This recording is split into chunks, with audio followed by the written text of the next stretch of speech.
seremos o que queremos ser. TV Senado. Democracia todo dia.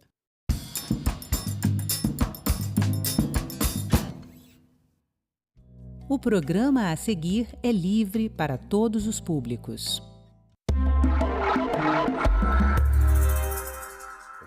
Em 2023, mais da metade do desmatamento no Brasil ocorreu no bioma cerrado, que está ameaçado de extinção. E isso pode comprometer o equilíbrio de outros biomas e o abastecimento de água em nosso país. Meio ambiente é assunto de cidadania e é sobre isso que eu converso agora com a coordenadora do programa Cerrado do Instituto Sociedade, População e Natureza, Isabel Figueiredo. Isabel, muito bem-vinda ao estúdio da TV Senado. Obrigado por aceitar o nosso convite. Muito obrigada por trazer esse tema tão importante para a TV. Então, o Dia Nacional do Cerrado seria melhor que a gente tivesse aqui mais felizes um pouco, né? Claro que nos deixa felizes falar sobre esse assunto, falar sobre esse bioma, mas o alerta que eu fiz no começo da entrevista é um alerta necessário, né? Esse problema de ameaça de extinção do bioma tem a ver com as características, né, desse ecossistema e já vem alertas são sendo feitos sobre isso já há bastante tempo. Eu queria que você falasse um pouco sobre isso, né, sobre o desmatamento no Cerrado e o porquê dessa preocupação de que o que está acontecendo agora talvez caminhe para um ponto de não retorno. Uhum. Essa pergunta é muito importante, porque realmente a gente não tem nada a comemorar no dia 11 de setembro, né? A gente gostaria de ter um momento de celebrar os sabores, os saberes, as paisagens do Cerrado. No entanto, a gente tem que aproveitar essa ocasião para levantar esse assunto diante da sociedade e falar que a gente já perdeu metade da vegetação nativa do bioma Cerrado e que ele vem ano após ano em recordes de desmatamento, né? O ano de 2023 foi muito emblemático, o desmatamento foi terrível, né? Foi a primeira vez que a gente teve mais área de cerrado desmatada do que a amazônica, né? Considerando que o cerrado é bastante menor do que a Amazônia em termos de área, dá para ver que a velocidade do desmatamento no cerrado está muito mais rápido do que na Amazônia, né? Então a gente está realmente bastante preocupado.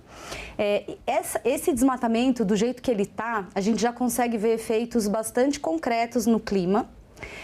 E na vazão de água dos rios, né? Então a gente já tem a temperatura em média no Cerrado, ela já subiu 1 grau, até 1,5 graus. O período de chuvas ele já está mais de 30 dias atrasado, em média por muitos anos, isso já são dados observados. E também a gente já observa, né, a vazão dos rios reduzindo em até 15%. E aí a gente está falando de mais de 80 bacias que foram estudadas.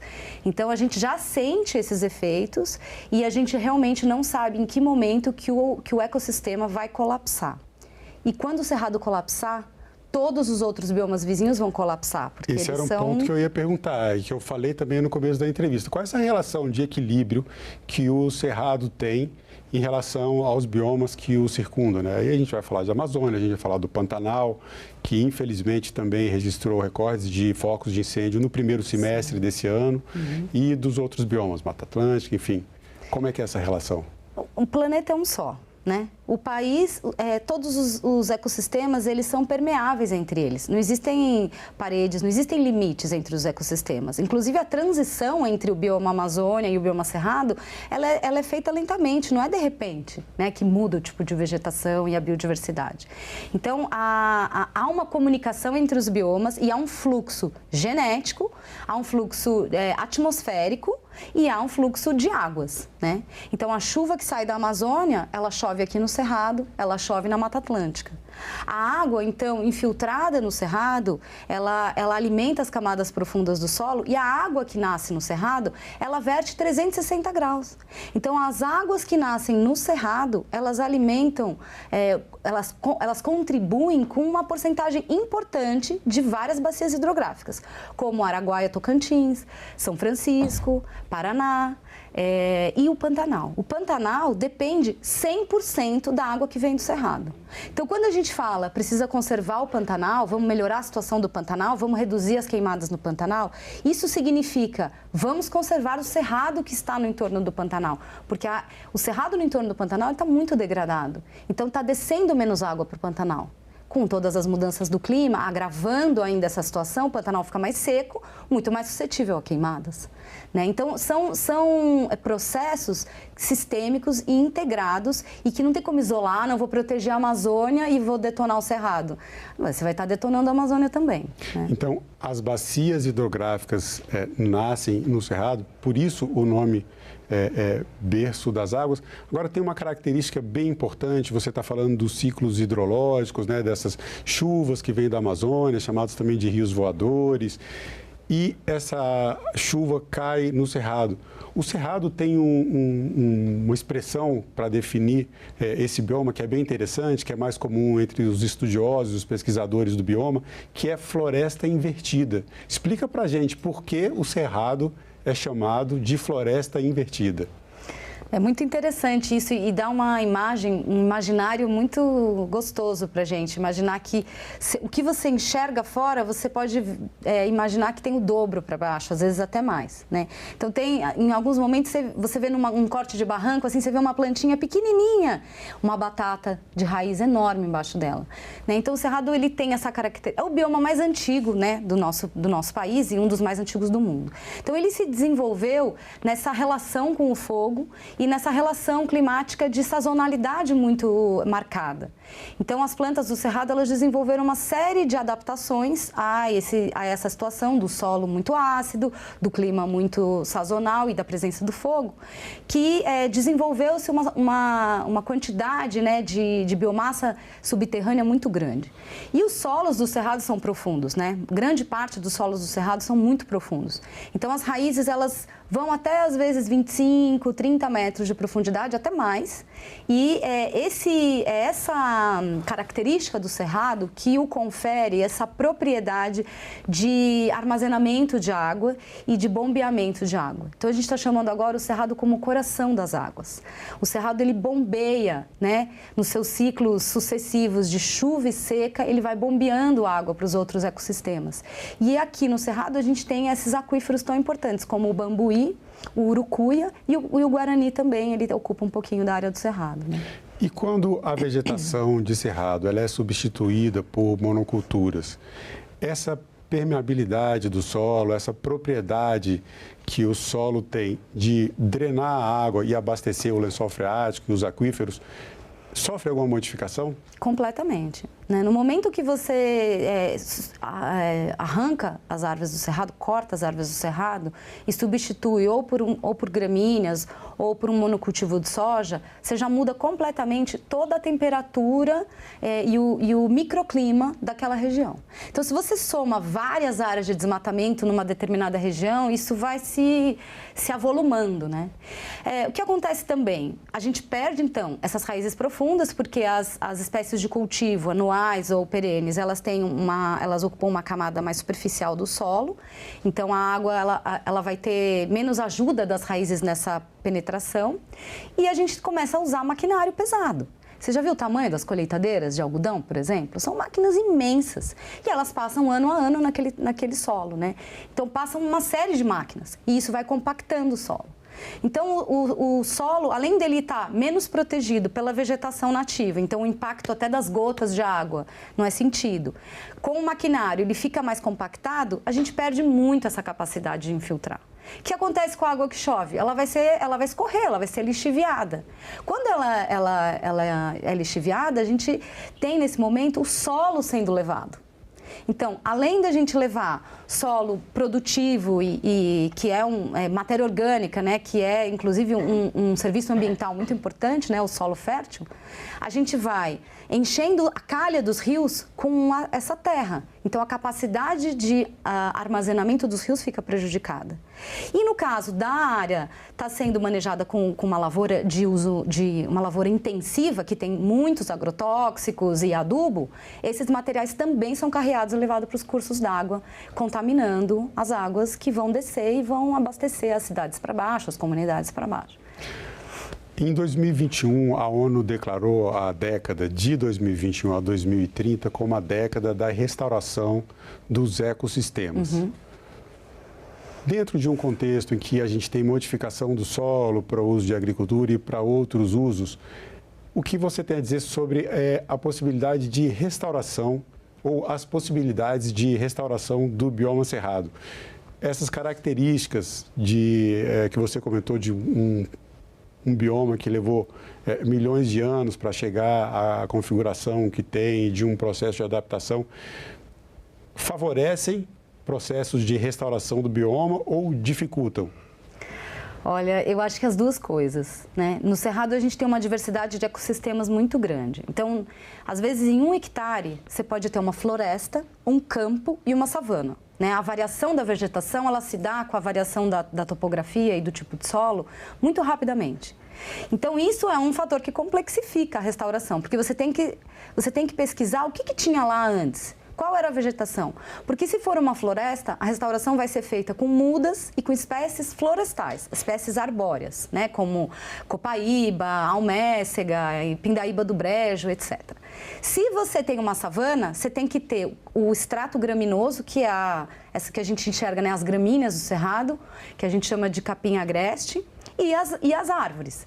Se for um campo, é só gramínea e umas outras plantinhas, como as sempre-vivas e ervas, arbustos bem pequenininhos. Então, o primeiro dificultador está aí, que você tem que investigar para trás o que era e aí fazer um tipo de restauração específica para aquele ecossistema. Por outro lado, as espécies são muito resilientes. Então, você pode encontrar um pasto que pode ser considerado um pasto degradado por alguns, mas, ao meu olhar, é um cerrado em regeneração. Um cerrado em restauração, né? Restauração natural, regeneração natural. Então, as plantas também, como elas são muito resilientes, pode passar fogo, correntão, trator, que elas vão brotar. Isso também por causa da biomassa que tem subterrânea, isso ajuda também nesses processos de autorrecuperação do bioma? Sem dúvida, elas guardam reservas nas raízes, né? Então, essa planta ela pode estar com cara de morta, mas ela está viva. O propágulo, que é a raiz, ela está viva. E aí você corta esse propágulo, ele responde, né? Agora, é importantíssimo dizer que o esforço para restaurar, ele é gigantesco. Então, no momento que a gente gasta aí uns, sei lá, quantos R$1.000 para... Eu não tenho essa informação, mas no momento que a gente está investindo muito tempo e dinheiro para restaurar 1 hectare, nesse mesmo tempo, a gente está vendo o desmatamento de 10, 15, 20 mil hectares. Então, assim, o primeiro passo é parar de desmatar. A gente precisa parar de desmatar o cerrado urgente. E aí seguir a restauração. Inclusive, a restauração é uma cadeia produtiva, é uma forma de gerar renda para as comunidades locais, né? No entanto, ela não vai substituir essa primeira ação fundamental, que é parar de desmatar. Já que a gente falou nessa capacidade de resiliência do bioma, nessa capacidade de se recuperar pelas suas próprias reservas, pelas suas próprias características, né? Essa capacidade que o cerrado tem, às vezes, de ressuscitar do fogo, da cinza ou até do desmatamento, vamos seguir agora numa toada um pouco mais celebrativa dessa data, do 11 de setembro. E eu queria que você falasse sobre um projeto interessante que o ISPN tem também, que é o projeto Cerrativismo, né, ou Cerrativistas. Conta um pouco para a gente que projeto é esse, que mobilização que está sendo feita e, aproveitando, falar sobre a importância das comunidades tradicionais, dos povos indígenas e dos povos quilombolas para a conservação do bioma. Legal, vou fazer de trás para frente, tá? Vamos lá. No Cerrado, a gente tem poucas áreas protegidas, unidades de conservação, parques nacionais. A gente tem em torno de 8% da área. Isso é pouco. A meta é 27%, né? A meta global. Então, no Cerrado especificamente, a gente tem que reconhecer o papel das comunidades tradicionais, povos indígenas, comunidades quilombolas e outros segmentos, vários, para a conservação ambiental. Porque quando você visita um território tradicionalmente ocupado e manejado, você consegue observar que as comunidades elas têm um meio de vida que concilia e integra áreas de produção intensivas, às vezes, áreas de morada, roças e áreas conservadas, né? Numa paisagem, num mosaico de paisagens muito mais harmônico do que a gente está acostumado a ver aí aquela soja sem tamanho ou cidades, né? Então, no caso específico do Cerrado, essas comunidades elas têm um papel central, inclusive para integrar unidades de conservação que precisam ser integradas para a biodiversidade poder transitar, né? Mas a gente tem uma falta muito grande do poder público no reconhecimento desses territórios, né? Então, é importante trazer que no Cerrado a gente tem uma série de segmentos de povos e comunidades tradicionais, a gente tem mais de 80 etnias de povos indígenas, e isso às vezes, né, no imaginário da gente não, indígenas estão na Amazônia, indígenas estão no Cerrado também, estão também na Caatinga, no Pantanal, né? E temos no Cerrado, então, quilombolas, quebradeiras de coco-babaçu, comunidade de fundo e fecho de pasto, geraizeiros, torronzeiros, veredeiros e veredeiras, né? Apanhadoras de sempre-vivas. São várias identidades de comunidades que se identificam com uma atividade, com um local, com uma paisagem, com um modo de vida que integra nesse sistema o Cerrado.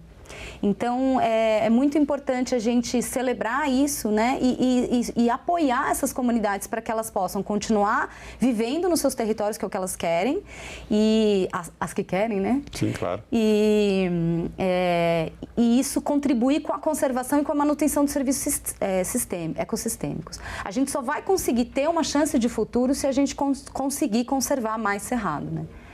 Agora esqueci do serrativismo. Isso é importante, porque na verdade o serrativismo está relacionado a a importância dessas comunidades com a preservação do bioma, né?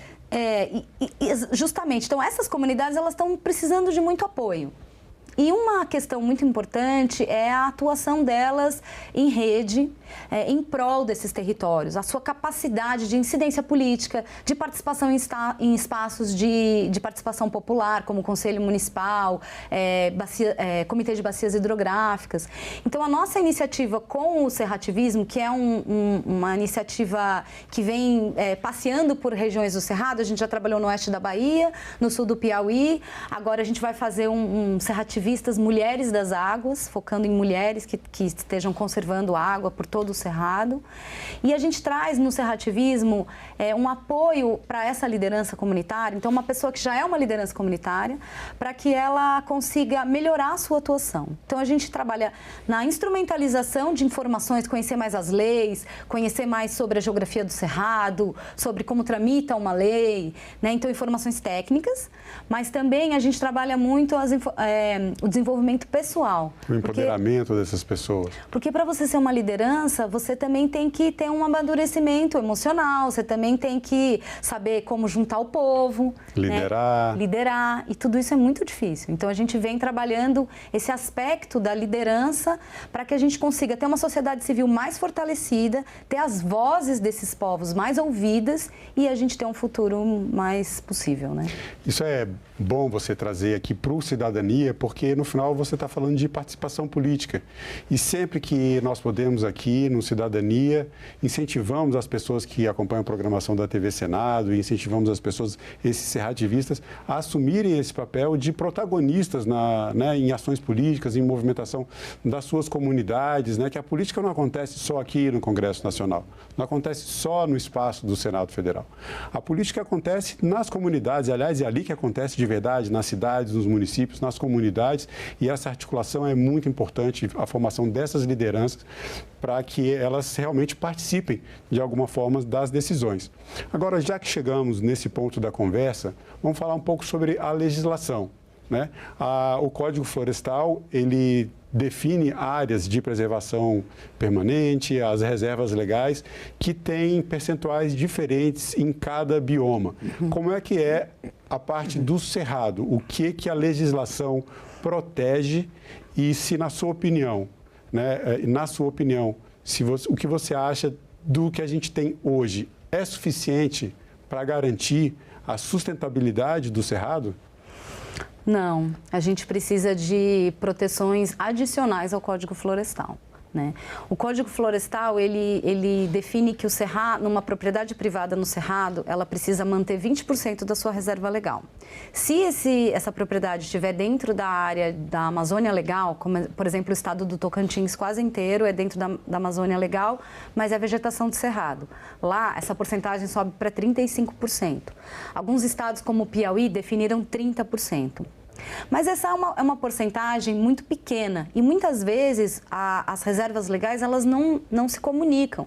Então ficam fragmentos de vegetação nativa na paisagem, mas que não se comunicam. Então isso para a biodiversidade é insuficiente para a manutenção e até para os corpos d'água, né? Também seria muito importante que essa área fosse maior. Então existem iniciativas adicionais para ter compromissos das empresas, do setor do agronegócio para ampliar essa proteção. Mas é muito desafiador, porque o setor do agronegócio, em geral, ele enxerga os 20% como uma meta. Não, eu preciso desmatar 80% da minha propriedade.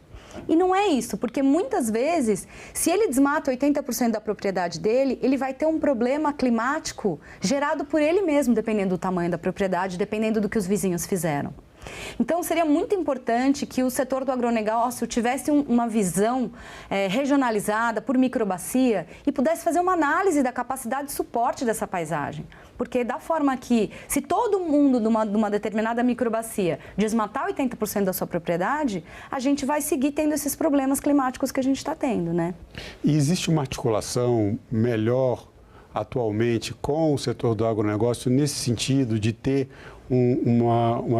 proprietários mais propensos, né, mais favoráveis a ações de conservação, quer dizer, compreendendo melhor que a conservação, às vezes, de uma área, de uma reserva legal acima dos 20% exigidos por lei, podem favorecer, inclusive, a sua própria produtividade no campo? Olha, o setor do agronegócio, ele é um setor muito diverso. Tem todos os tons de cinza, né? Mas o tom que a gente vê mais em campo é o tom que não está nem aí para o futuro, que está realmente pensando num lucro a curto prazo e que vem, inclusive, pressionando essas comunidades e ocupando territórios tradicionalmente ocupados. Então, o que a gente vê em campo hoje, principalmente no Mato Piba, é um agronegócio que tem uma visão muito retrógrada. O Mato Piba é uma região específica, né? O Mato Piba é a região que a gente conhece como Maranhão, Tocantins, Piauí e Bahia, que é a região que concentra a maior parte do desmatamento no Cerrado, que é movido pela expansão da produção de soja. Essa expansão da produção de soja, ela muitas vezes se dá, inclusive, em áreas que já não têm aptidão agrícola, climática principalmente, e ela se dá muito por especulação imobiliária. Muito do investimento hoje para desmatar o cerrado, inclusive, se dá com fundos de investimento internacionais. Até o fundo de pensão dos professores de Harvard investiu no desmatamento do cerrado. Isso foi um escândalo. Mas a gente sabe que isso tem acontecido com outros fundos internacionais. Muitas vezes o desmatamento se dá para valorizar a terra, porque hoje em dia quem dá autorização de desmatamento são os órgãos estaduais, né, desde a mudança do Código Florestal. Esses organismos dos estados, né, esses órgãos dos estados, eles têm facilitado muito o processo de desmatamento. Então, em alguns estados, é praticamente por adesão. Você informa e a autorização sai. Então, muitas empresas têm comprado terra, pego a autorização de desmatamento, a autorização de outorga para utilizar água do subsolo para irrigação, o preço da terra sobe e vende. Então, isso é um negócio super rentável.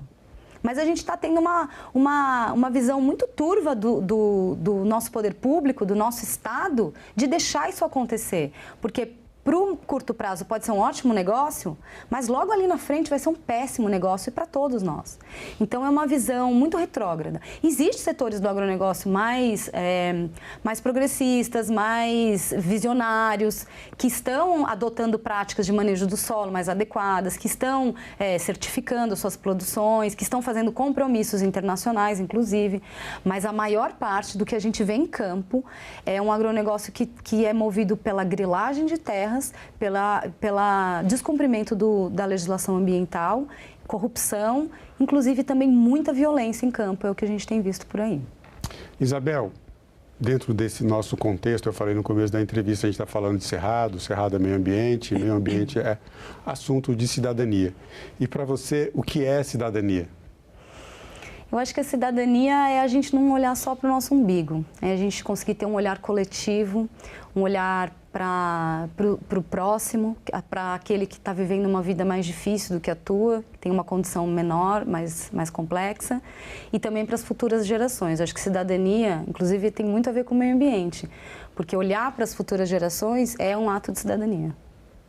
Bom, Isabel Figueiredo, coordenadora do programa Cerrado do Instituto Sociedade, População e Natureza, muito obrigado pela sua participação. Muito obrigada, foi uma delícia estar aqui com você. E eu agradeço também a você que acompanha a programação da TV Senado. Assine o canal da TV Senado no YouTube, ative as notificações e acompanhe toda a produção do Poder Legislativo diretamente da fonte. Na TV Senado, democracia é todo dia.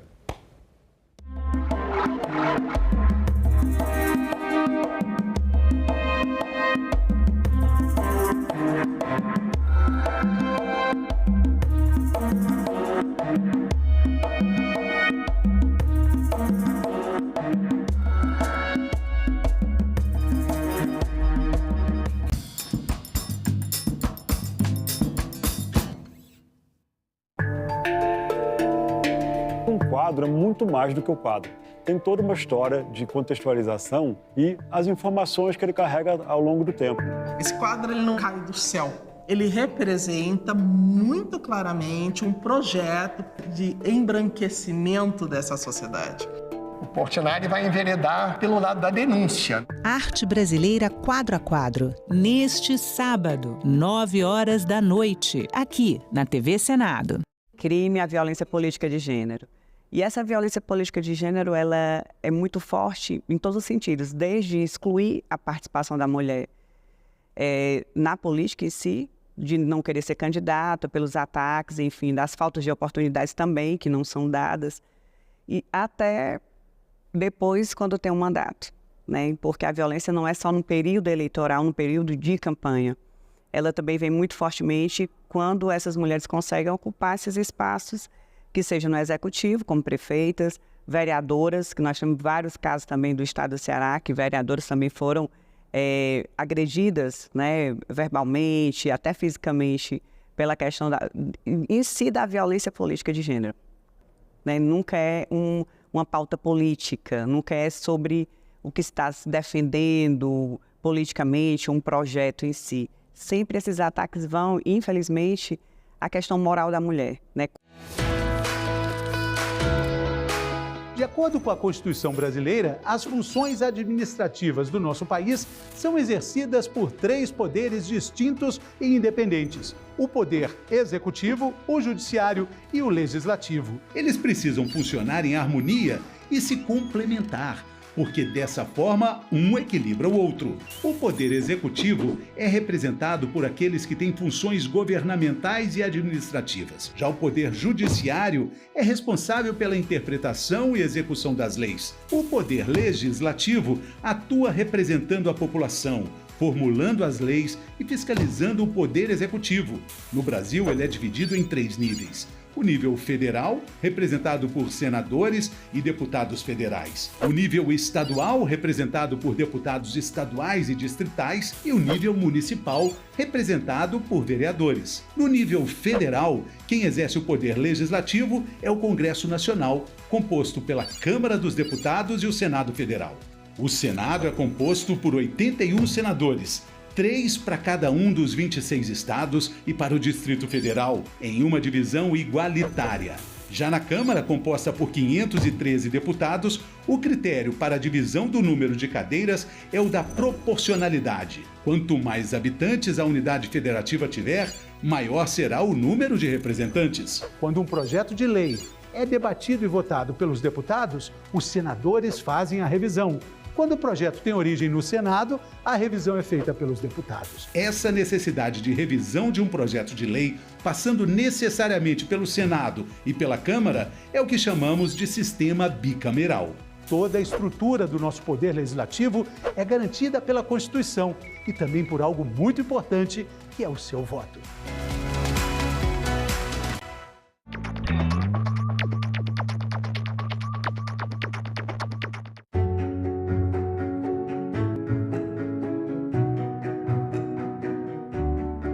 sem condições fundamentais para a sua existência e para a manifestação da sua tradição, da sua vida, da sua cultura, que não colocam em risco e nunca colocaram a existência sequer dos animais que vivem ao redor das áreas indígenas, quanto mais de outros seres humanos. Mas que nós vamos lutar sempre para que nossos direitos e as nossas vozes sejam ouvidos. Marchamos ao som dos guerreiros para pedir paz e para pedir respeito aos povos indígenas. E a luta pela terra é a mãe de todas as lutas. E por isso nós afirmamos e reafirmamos que nunca mais um Brasil sem nós. Eu acho que a gente tem que entender que aquilo que afeta, né, os povos indígenas afetará todo mundo. TV Senado. Democracia todo dia.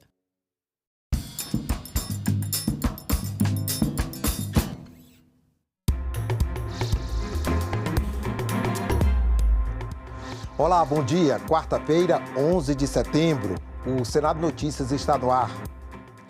O plenário do Senado aprovou nesta terça-feira 3 projetos que impactam diretamente crianças e adolescentes. Todos seguem para a sanção do presidente da República. Os senadores aprovaram nesta terça-feira projeto que inclui na Lei de Diretrizes e Bases da Educação Nacional a obrigatoriedade de abordagens sob perspectivas femininas nos conteúdos curriculares do ensino fundamental e médio, além de instituir a Semana de Valorização de Mulheres que fizeram história nas escolas de educação básica do país. O texto foi aprovado sem a concordância de senadores da oposição.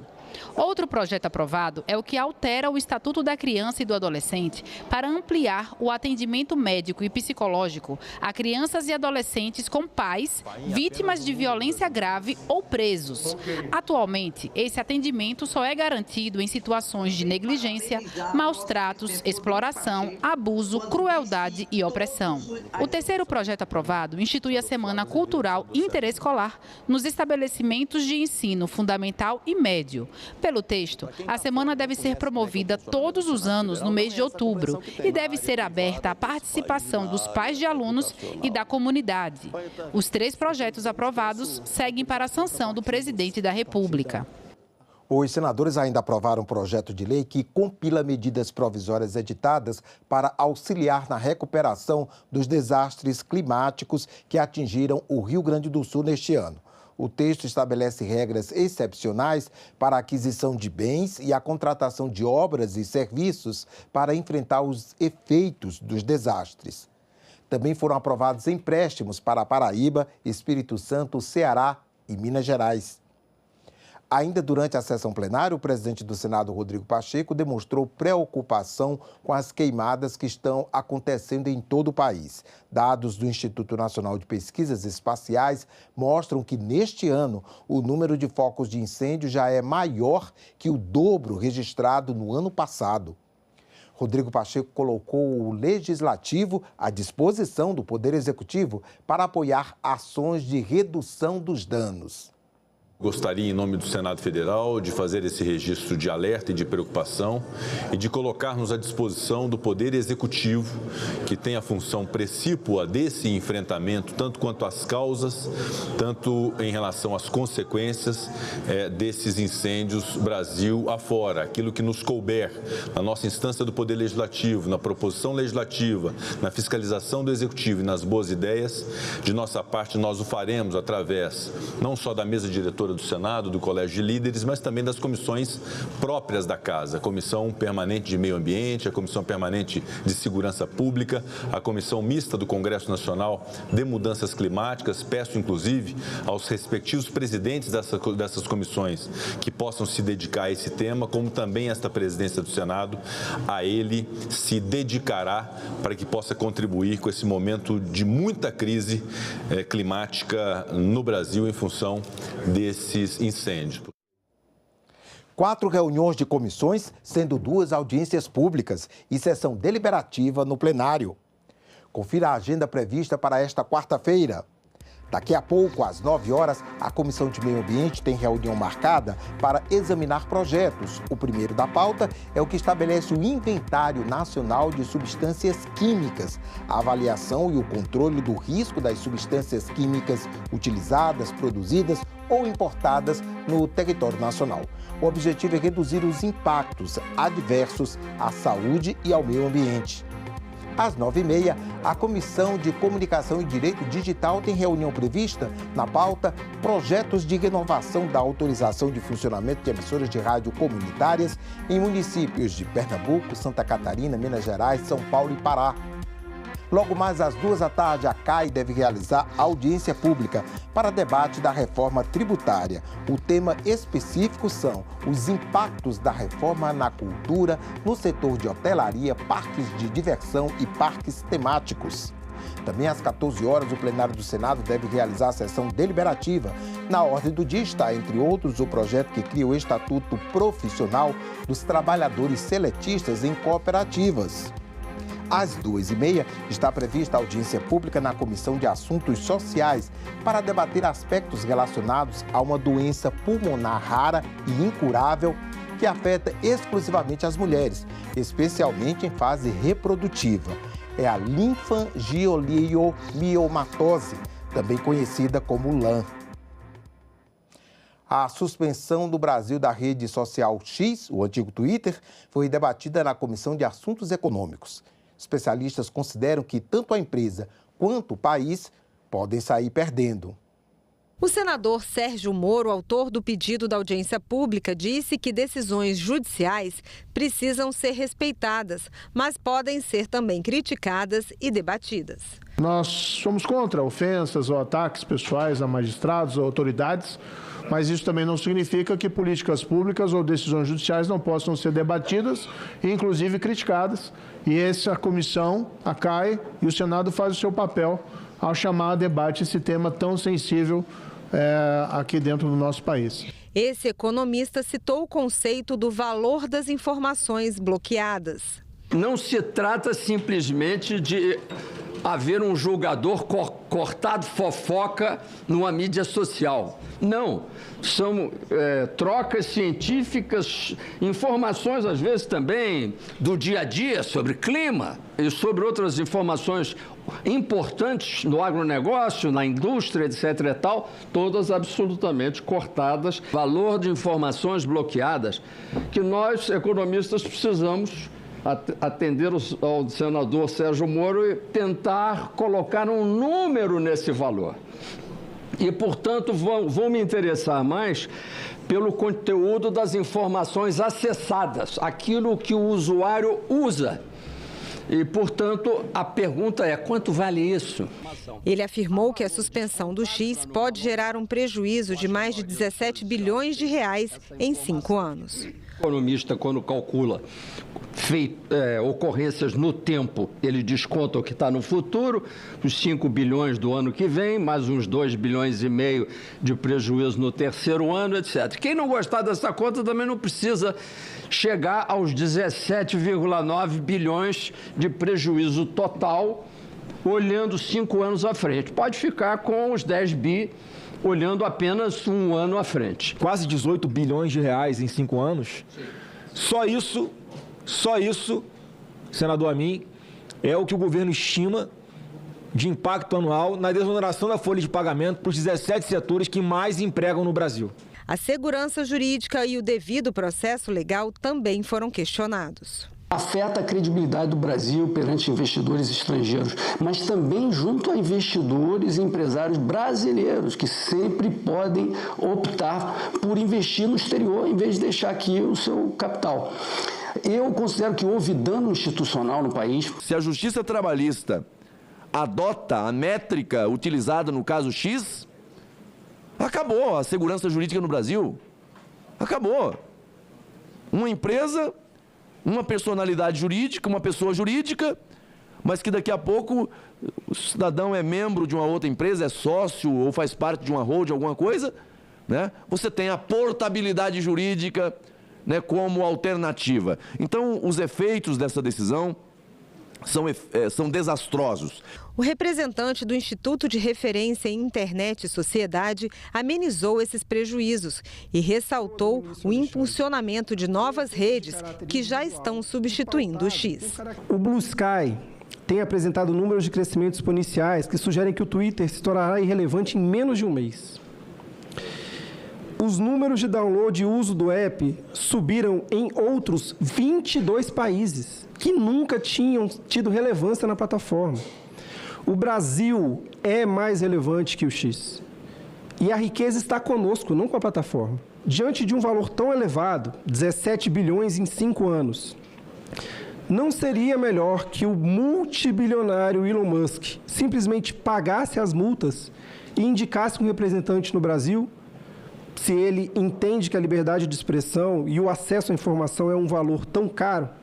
O pesquisador lembrou ainda que as decisões tomadas pelo ministro Alexandre de Moraes estão sendo acatadas pelo plenário do STF.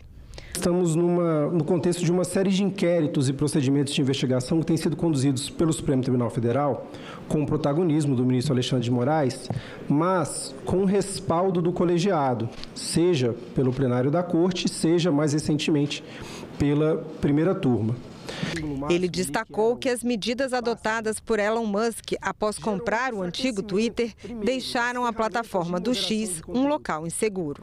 Por uma decisão do Elon Musk, a moderação de conteúdo foi reduzida.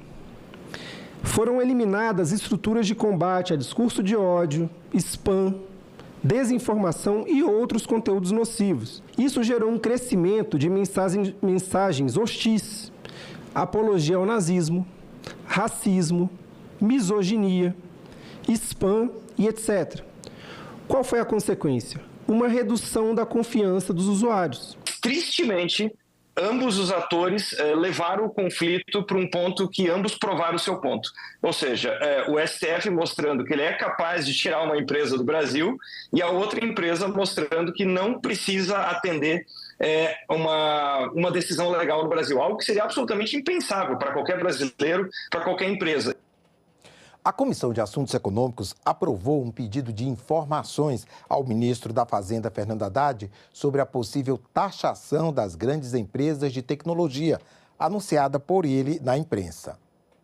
Me assusta mais ainda, porque por trás disso, e está dito pelo ministro aqui na Folha de São Paulo, do dia 28, que deve incluir este assunto deve ser discutido e que deve incluir regulamentação no Brasil do imposto mínimo global. Ora, tudo que o governo faz, senhor presidente, é imposto para tentar cobrir um orçamento que é impossível de ser coberto, porque as despesas estão cada dia mais descontroladas. E cobrir imposto, cobrir as despesas incontroladas com imposto, isso é tremendamente injusto. O uso do cashback nas compras de famílias de baixa renda, aprovado na reforma tributária, foi debatido nesta terça-feira em audiência pública na Comissão de Assuntos Econômicos. O cashback é o dinheiro que o consumidor recebe de volta após a compra de alguns produtos. Um dos principais pontos da reforma tributária, o uso do cashback nas compras de famílias de baixa renda ainda depende de regulamentação. Na audiência pública da Comissão de Assuntos Econômicos, representantes de vários setores defenderam o uso do cashback, que deve valer a partir de 2026. Muito se fala sobre vai dar certo, não vai dar certo, o procedimental é complexo, mas nós precisamos ter aqui duas realidades que precisam ser consideradas. Número um, há países com realidades sociais e econômicas muito próximas das realidades do Brasil, que são Equador, Colômbia, Argentina, Bolívia e Uruguai. Nesses países, o cashback funciona e tem um histórico positivo. 84% das famílias brasileiras, elas seriam beneficiadas por essa política gerada pela reforma tributária. Esse cashback, ele é voltado à redução das desigualdades de renda e também impacta nas desigualdades regionais. O cashback tem a vantagem dupla. Ele atinge as pessoas que realmente precisam e, ao mesmo tempo, consegue efetivamente atingir. Ele é mais eficiente para reduzir preço, né, vamos falar assim, do que a alíquota zero. Porque a alíquota zero ou qualquer alíquota reduzida nem sempre é repassada aos preços. Um dos representantes do setor de telecomunicações defendeu o cashback como política também de inclusão digital. O cashback ele pode justamente ajudar a incluir pessoas, promovendo o que nós sempre falamos, a famosa inclusão digital. O impacto de colocar a Telecom no cashback é de 0,01%, ou seja, nulo. A alternativa cashback não pode ser descartada sem que haja alternativas. Para quê? Para produzir uma redução dessa carga tributária e nós mesmos consertarmos alguns textos de redação, né? Retificamos, para deixar mais claro o que consta no projeto de lei, que dá margem à dúvida e segurança jurídica e, portanto, se for aprovado como está, vai gerar mais litigiosidade. Concessões para hidrovias. Esse foi o tema do debate desta terça-feira na Comissão de Infraestrutura. Rios para que te quero? Desde sempre, usamos os rios como caminhos, meios de transporte de passageiros e cargas. Mas fazer dos rios hidrovias é uma estratégia que tem a ver com infraestrutura, mercado, economia, planejamento. Uma das possibilidades é fazer parcerias com a iniciativa privada, como já acontece com as rodovias. Ganha-se em segurança, previsibilidade, mas isso também tem custos. É preciso investimento. E a logística depende também da geografia das localidades. Nós só seremos competitivos com os grãos produzidos, tanto na parte do Mato Grosso, no noroeste do Mato Grosso, como no norte do Mato Grosso, se nós utilizarmos a eficiência dos nossos rios. Se a gente quer navegar em hidrovias efetivamente, isso significa uma garantia de calado o ano inteiro, sinalização, controle, sistema. Eu não vejo outro caminho a não ser efetivamente contar com a iniciativa privada. E aqui a gente não está falando de recursos, a gente está falando de flexibilidade, a gente está falando de operação mais ágil e eficiente. O potencial de que o país dispõe para criar e desenvolver hidrovias é considerável. O levantamento que a ANTAC realiza a cada 2 anos mostra que nós não exploramos de modo economicamente mais do que pouco mais de 19.200, ou seja, menos da metade do nosso potencial é aproveitado. A ANTAC identificou 6 hidrovias com potencial de serem concedidas. Hidrovia do Rio Madeira, Hidrovia do Rio Paraguai, Tocantins, Tapajós e Barra Norte, que é a saída do Rio Amazonas, né, em direção ao Atlântico, e a hidrovia Uruguai-Brasil, que é a hidrovia Lagoa Mirim. E se você pensa na navegação pelos rios como algo tranquilo, saiba que não é exatamente assim. Sem melhorias, sem manutenção, sem vigilância, pode-se ter sustos e prejuízos. Tem saqueamento de carga de balsa, que a gente tem invasão de canal pelo garimpo ilegal, que a gente tem uma série de assaltos às embarcações de combustível. Tudo isso, a gente da navegação interior gostaria de que a concessão, o operador do Madeira vai trazer para a gente mais segurança. Madeira agora, no auge da crise, a gente está trabalhando com 3 dragas de sucção e recalque. Lá no Mississippi eram 30 dragas disponibilizadas e operando ao longo de todo o ano. Na Europa, a gente tem rios que são seriam muito menos navegáveis do que os nossos. E eles fazem intervenções gigantescas em seus rios, porque eles sabem que isso é ambientalmente o mais adequado. Eu não estou minimizando a necessidade da gente fazer estudos para quando a gente vai fazer grandes intervenções. Grande parte do sistema Mississippi é feito de canais artificiais. É feito de canais que contam com eclusas. Quem é dessas regiões sabe que é preciso planejar bem. A concorrência de outros modais pode aumentar as opções, mas tudo deve ser bem calculado por quem produz e pelo poder público. Como não dá viabilidade pelo Rio Madeira, você imagina a hora que Lucas do Rio Verde tiver a ferrovia. Ele chega, você vai transportar de Vilhena a Lucas, vai dar em torno de 600 km. É mais perto do que você ir em Porto Velho. Você vai colocar na ferrovia, 2 dias depois, esse contêiner está lá em Santos, embarcando no navio. Então, você tem que ver agilidade e com um custo mais barato. O Dia do Administrador foi comemorado nesta terça-feira pelo Senado com uma sessão especial. Administração é o ato de gerenciar negócios. Como destacou o vídeo institucional exibido no plenário, administrar é planejar, controlar e direcionar negócios, pessoas ou recursos. A lei que regulamenta a profissão de administrador e criou os Conselhos Federal e Regionais de Administração foi sancionada há 59 anos, no dia 9 de setembro de 1965. A ciência da administração é uma jovem senhora que, apesar da pouca idade, carrega a história de muitas lutas e também de muitas conquistas. Por isso, a cada aniversário, nos reunimos para prestar homenagem a este grupo de profissionais que desempenham um papel fundamental na administração pública, na administração privada de nosso país. São administradores, tecnólogos e gestores em áreas da administração, mestres e doutores em administração e técnicos também em administração.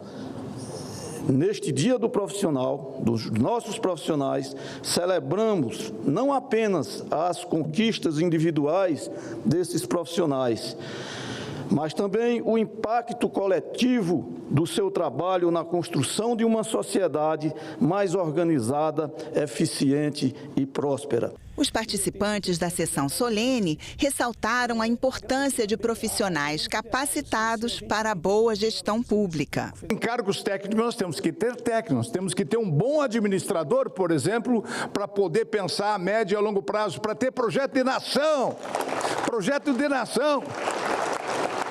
E não tem outra forma de ter projeto de nação se não tiver um bom administrador. Eu quero aproveitar essa data, que data comemorativa, mas também que é uma data de reflexão, para que a gente possa refletir um pouco, né, sobre a questão do administrador, né, no nosso país, dessa função tão importante, dessa profissão tão importante para todos nós.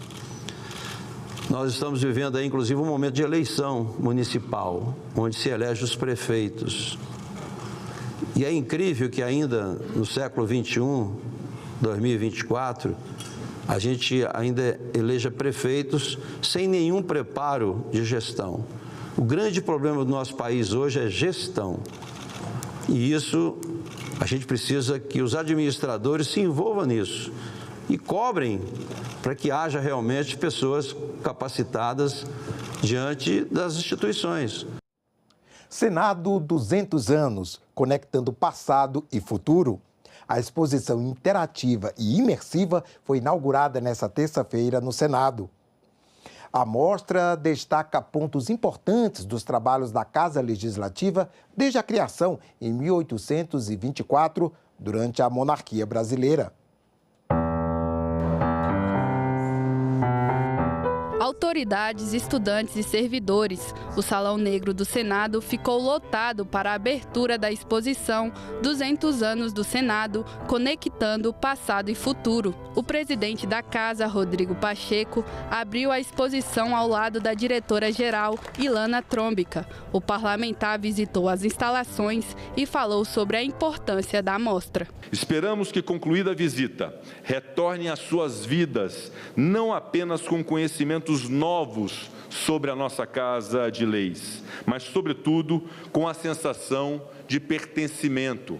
Essa casa pertence a todos vocês. Esta Casa de Leis, transparente, eficiente, democrática, inovadora e responsável, repito, pertence a cada um dos brasileiros e brasileiras, cidadãos que buscam constituir uma grande e bela nação. A mostra faz parte da comemoração do bicentenário da Casa. A montagem da exposição foi pensada para oferecer uma experiência imersiva. Para tanto, QR Codes foram adicionados às peças. Além de maquetes, toda a exposição é acessível com audiodescrição e visitas guiadas em Libras. A mostra traz a história do Senado desde a monarquia até hoje. O que nós queremos mesmo é que a sociedade brasileira compreenda a história do Senado, e não apenas porque é a nossa história, porque a partir da história do Senado se compreende a história do Brasil.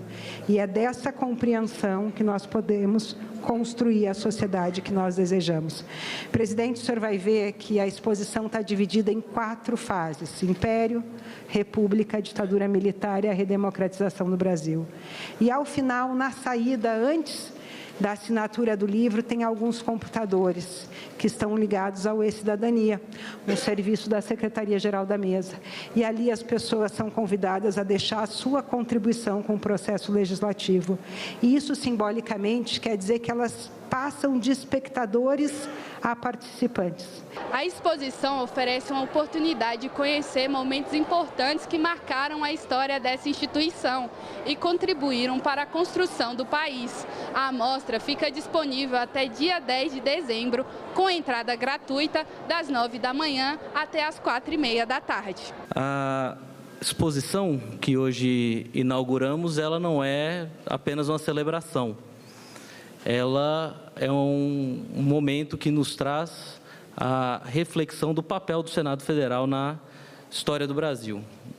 Ela é parte, do ciclo de comemoração dos 200 anos do Senado Federal e mostra ali diversos momentos em que as questões mais delicadas, os grandes assuntos da República foram discutidos, os grandes assuntos do nosso país foram discutidos aqui no Senado Federal.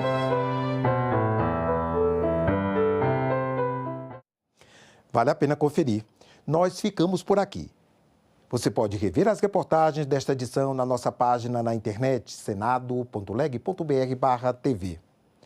Obrigado pela companhia. Já voltamos com a primeira atividade do dia. Enquanto isso, continue sintonizado aqui na TV Senado.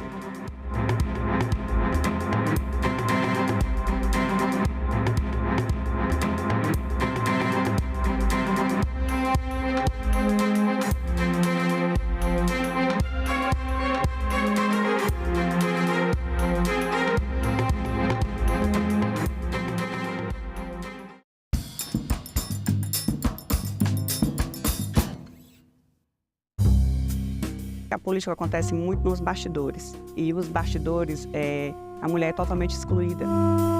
A violência política de gênero impacta a qualidade da democracia no país?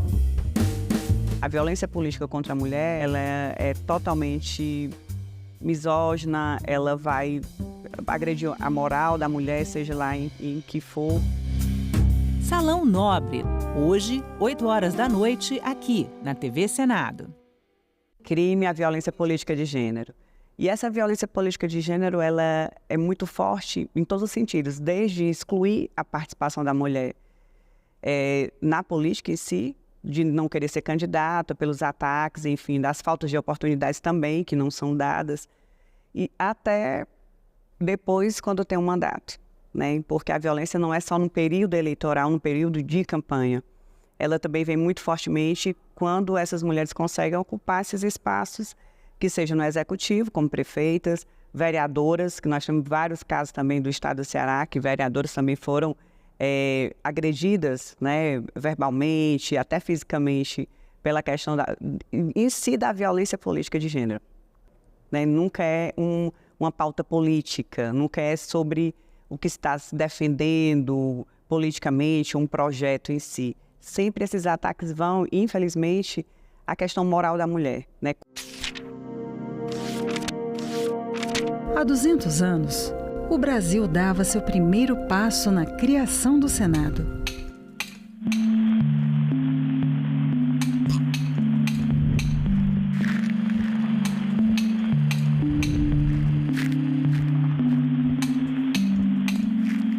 E começava a pavimentar o caminho para uma democracia representativa. O Senado teve um papel decisivo para a manutenção da estabilidade política da maior parte do período monárquico do Império Brasileiro. O maior desafio do Brasil era a manutenção da integridade territorial do país. Ao longo longo de 2 séculos, em 3 endereços diferentes, o Senado foi palco de discussões que definiram os rumos do país. O Senado está presente em todas as decisões que culminam com a aprovação de leis que vão ser decisivas para o andamento da vida brasileira ao longo do século XIX. O Senado participou dos debates e da votação das chamadas leis abolicionistas. E o Senado teve muita importância na resolução de conflitos. Ao longo de toda a República, todas as grandes crises políticas que aconteceram no Brasil foram resolvidas no Parlamento. E quando o Parlamento não conseguiu resolvê-las, houve a ruptura. Fundamental para a estabilidade política do Brasil, o Senado promoveu o debate, aprovou leis transformadoras, aboliu injustiças, conquistou direitos, atravessou crises, foi calado, fiscalizou, investigou, julgou, reformou, inovou. O conceito de democracia que nós temos hoje não existia no século XIX. Nas últimas décadas, o Senado começa a se transformar, porque ele passa a contar com pessoas que estão mais diretamente ligadas às condições gerais da população brasileira. Ela não deixa de ser representativa, mas vai tentando ser cada vez mais participativa. Quanto mais o tempo avança e se amplia a participação política da sociedade brasileira, mais o Senado se aproxima da real fisionomia da sociedade brasileira. Casa da Pluralidade Política. Espaço de diálogo. Berço de leis que expandiram os horizontes do Brasil. Guardião da democracia.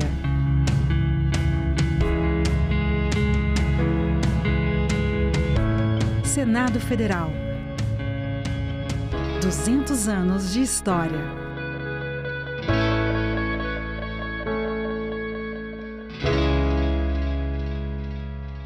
Transição energética. O mundo precisa de minerais. O Brasil tem os recursos. Transição energética depende de bateria. E bateria se faz com minerais. O lítio do Brasil ele é processado, grau bateria, verde e único no mundo. O mais importante é trabalhar a matéria-prima e industrializar. Em discussão, nesta quinta, 20h, aqui na TV Senado.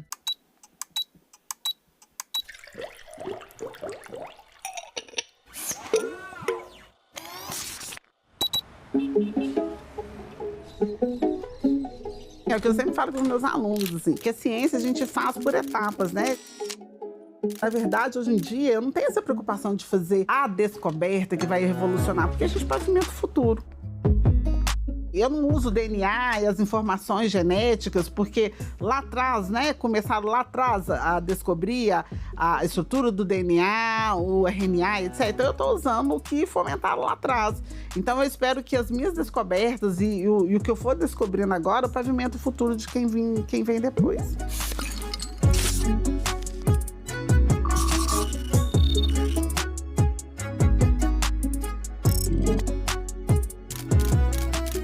Para quem não conhece o câncer de ovário, é uma doença extremamente silenciosa, insidiosa. A maioria das mulheres vão a óbito, assim, muito rápido, porque elas respondem mal ao tratamento da platina. Como ele é muito silencioso, a mulher só descobre em estado muito avançado, é quando já não tem jeito mesmo, porque é uma doença que ela vai crescendo e a mulher não vai percebendo, porque vai se confundindo com outros sintomas, sabe? Então, quando descobre, tem uma massa gigantesca, metastática, e que as possibilidades terapêuticas são ruins. Para você ter ideia da gravidade da doença, a nossa casuística começar a coletar em 2008, infelizmente, todas as mulheres já vieram a óbito. Então a gente precisava realmente trabalhar com isso. Por a gente entender que era muito necessário dar a essas mulheres mais tempo, né? Elas são mães, elas têm filhos, elas precisam viver, elas querem se formar, querem viver outras coisas. Aí quando você pensa em mulheres, né? Você tem uma empatia pelo seu gênero, né? Para você pensar que a gente tem que ajudar um tumor que está com poucas possibilidades terapêuticas, né? Posso começar, assim, da Luciana criança? Porque eu sei que eu sou cientista desde que eu era pequena. Eu queria microscópio, eu queria kit de química, e meus pais ficavam doidos, assim. Por que essa menina quer coisas tão diversas, né? Então eu fui gostando desse universo, lendo muito. E quando eu estava na escola, eu tive um professor que ele começou a estudar a célula e contar pra gente. Ele chegou com tanto apetite matemático, e cada aula ele fazia membrana plasmática, citoplasma, organelos, eu fui ficando tomada por aquela unidade. Eu fui ficando tomada. Eu falei, gente, é tudo que eu quero. Eu quero entender o que é isso. E eu, a partir desse momento, eu quis perseguir o estudo das células. Então, quando eu cheguei na faculdade, né, por exemplo, como minha família me achava muito inteligente, porque eu era muito estudiosa e tal, eles falavam, vai ser a primeira menina negra que vai ser médica. Eu falei, mas eu não quero medicina, porque eu não queria ser assistencial. Eu queria desvendar o que estava no meu entorno, a célula. Aí, quando eu resolvi fazer biologia, foi que eu me encontrei. Eu sou bióloga por vocação, não foi por falta de opção. Eu sou bióloga mesmo, na acepção da palavra. O câncer entrou no radar porque, assim, para quem gosta muito da célula, você entender que uma unidade tão perfeita, como é que ela se torna imperfeita? Por que ela começa a desorganizar e causar um dano às pessoas e morte, né?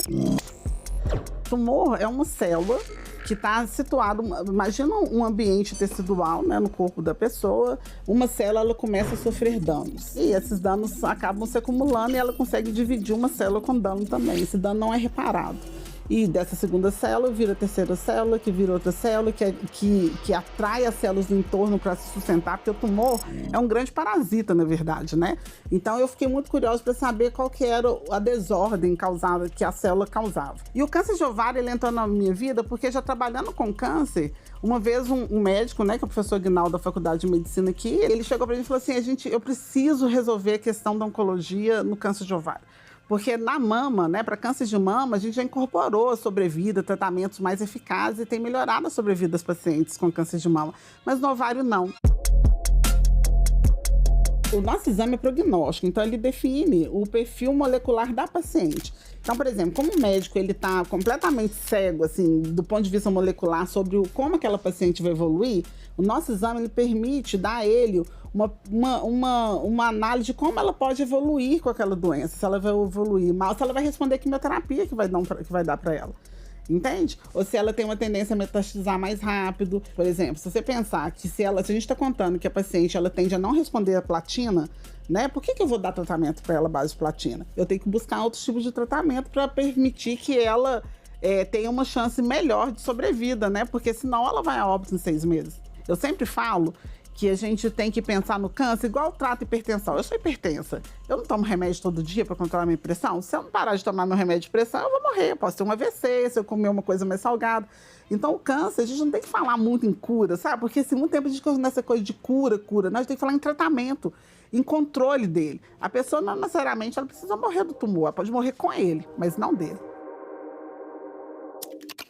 A gente recrutou mulheres, né, que estavam com câncer de ovário, e a gente coleta o tecido, né, do paciente. Quando ela vai para cirurgia, retira um fragmento do tecido do tumor deles, da mesma que vai para anatomia patológica. A gente extrai o RNA. Então, a gente extrai esse tipo de moléculas, porque esse RNA é uma molécula mensageira. É ela que manda informações para formar proteínas, né? Então, esse RNA, quando ele está alterado, ele está sinalizando errado dentro da célula. Então, a gente pegou esse RNA e mediu o nível de expressão gênica. E a partir desses níveis de expressão desse gene, né, a gente correlacionou com os dados de sobrevida da paciente, epidemiológicos, e a gente submeteu isso à análise de inteligência artificial. E a gente fez um nível de expressão relativa. Então, significa que a gente comparou um alvo no ovário normal, né, de mulheres que sofreram, que tiraram o ovário por outras condições, com o ovário cancerígeno, com o tumor. Então a gente viu que tinha alguns genes da via que a gente trabalhou que estavam alterados 1000 vezes. Então assim, o nível de expressão de tanto a tanto está relacionado à resistência à platina. São as mulheres que mais resistiram ao tratamento quimioterápico. De tanto a tanto são aquelas que tiveram melhor sobrevida. De tanto a tanto foram as que tiveram origem do tumor, etc. Entendeu? Então ele vai me contar. A gente chama de aprendizado de máquina, né? A gente treina o algoritmo para falar, olha, esse nível de expressão é importante. Aí ele vai tentando, ele pega a amostra, o seu dado, e vai tentando acertar. Então ele vê quantas vezes ele acertou. E é um método estatístico poderoso, uma ferramenta super poderosa, e ele te dá o valor. Então, por exemplo, esses dados do Ovarian Tag, que é nosso exame, ele acertou muito, é um valor tipo de 96%. Nossa, eu acho que é extremamente importante, porque trabalhando com oncologia é muito difícil, assim, porque assim, eu ainda trabalho na bancada, mas a gente sabe da dor dos pacientes, porque o tratamento quimioterápico é puxado, né? Ele é doloroso, ele afeta não só o paciente, como no seu entorno, né? Eu trabalhei durante muito tempo aqui com o Hospital Alberto Cavalcante. Então, a gente lá dentro, eu levei meus alunos na época para fazer trabalho lá dentro, porque a gente tem que sensibilizar também. Porque, assim, como eu trabalho na bancada, eu trabalho com a parte de alguém, né?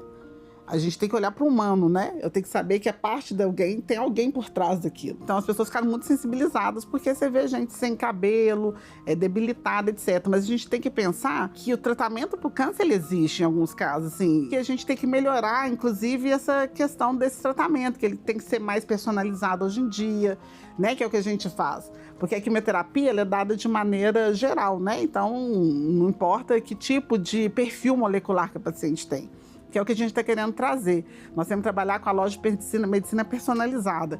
Então, é para aquele tipo de tumor que o paciente tem, né? Então, assim, a gente começa a melhorar o tratamento e diminuir a dor, né? Diminuir os eventos adversos, né? As intercorrências, que é isso que a gente tem que buscar. Os desafios são vários, né? Assim, desafio de investimento na ciência, né? O Brasil é um país que investe pouco. Porque, assim, enquanto a gente trabalha a conta-gotas, né, a gente demora um tempo para descobrir alguma questão. Quem tem dinheiro, né, investimento é em curto tempo, né? Agora, a questão de ser mulher e negra, né, a questão da questão da negritude, ela é constante, assim. Fui alvo de várias questões por causa da minha cor, assim. Então, assim, lugares que você vai, que você chega, e as pessoas não te reconhecem como pesquisadora, sabe? Assim, eu já fui tudo, assim. Eu já me rotularam de todas as profissões, que é uma questão que a gente sempre fala. Não é questão de me falar que eu não posso ser uma babá. Não é isso. A questão é a pressa de me rotular.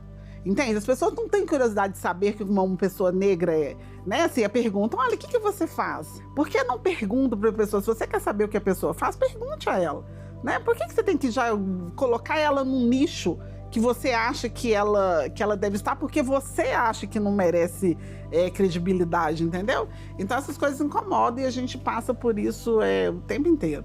Mas eu sou muito teimosa, né? Assim, essas coisas não me intimidam, não. Mas você vê claramente, causa um desconforto, mas não me intimidaram. Meus próximos passos do meu trabalho é continuar formando gente, porque se tem uma coisa também, eu falei que eu sou bióloga por vocação, mas eu também sou docente por vocação e eu gosto de formar pessoas. Então, meus próximos passos é continuar fazendo as minhas pesquisas, conseguir meus recursos para poder investir neles, né? Expandir meus horizontes também, porque eu sou muito inquieta e eu gosto, vai surgindo novas tecnologias, eu quero incorporar o laboratório, né? As coisas que eu quero fazer. Então, eu fico muito pensando nisso. E pensar no futuro é pensar que a gente tem que estar contribuindo mesmo, contribuindo com a formação das pessoas, sabe? E ajudar mais as pessoas a entender como é que funciona, como é que a ciência funciona.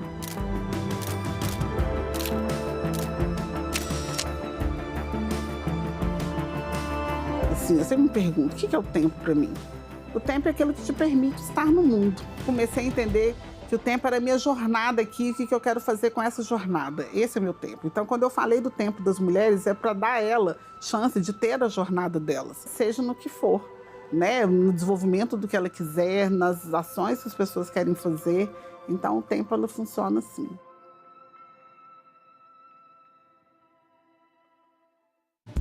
Uma notícia falsa pode vir de quem a gente menos espera, no grupo da família ou nas nossas redes sociais. Mas como saber se uma informação é verdadeira? Agora, as informações sobre o Senado podem ser checadas pelo WhatsApp. Envie texto, link, foto, captura de tela ou vídeo de qualquer notícia duvidosa sobre o Senado Federal. Nossa equipe vai analisar o material e responder se a informação é falsa, verdadeira ou imprecisa. Ficou na dúvida? Senado verifica. Um quadro é muito mais do que o quadro. Tem toda uma história de contextualização e as informações que ele carrega ao longo do tempo. Esse quadro ele não cai do céu. Ele representa muito claramente um projeto de embranquecimento dessa sociedade. O Portinari vai enveredar pelo lado da denúncia. Arte Brasileira Quadro a Quadro, neste sábado, 21h, aqui na TV Senado. Nós devemos sempre ter como princípio o conceito de cidadania plena.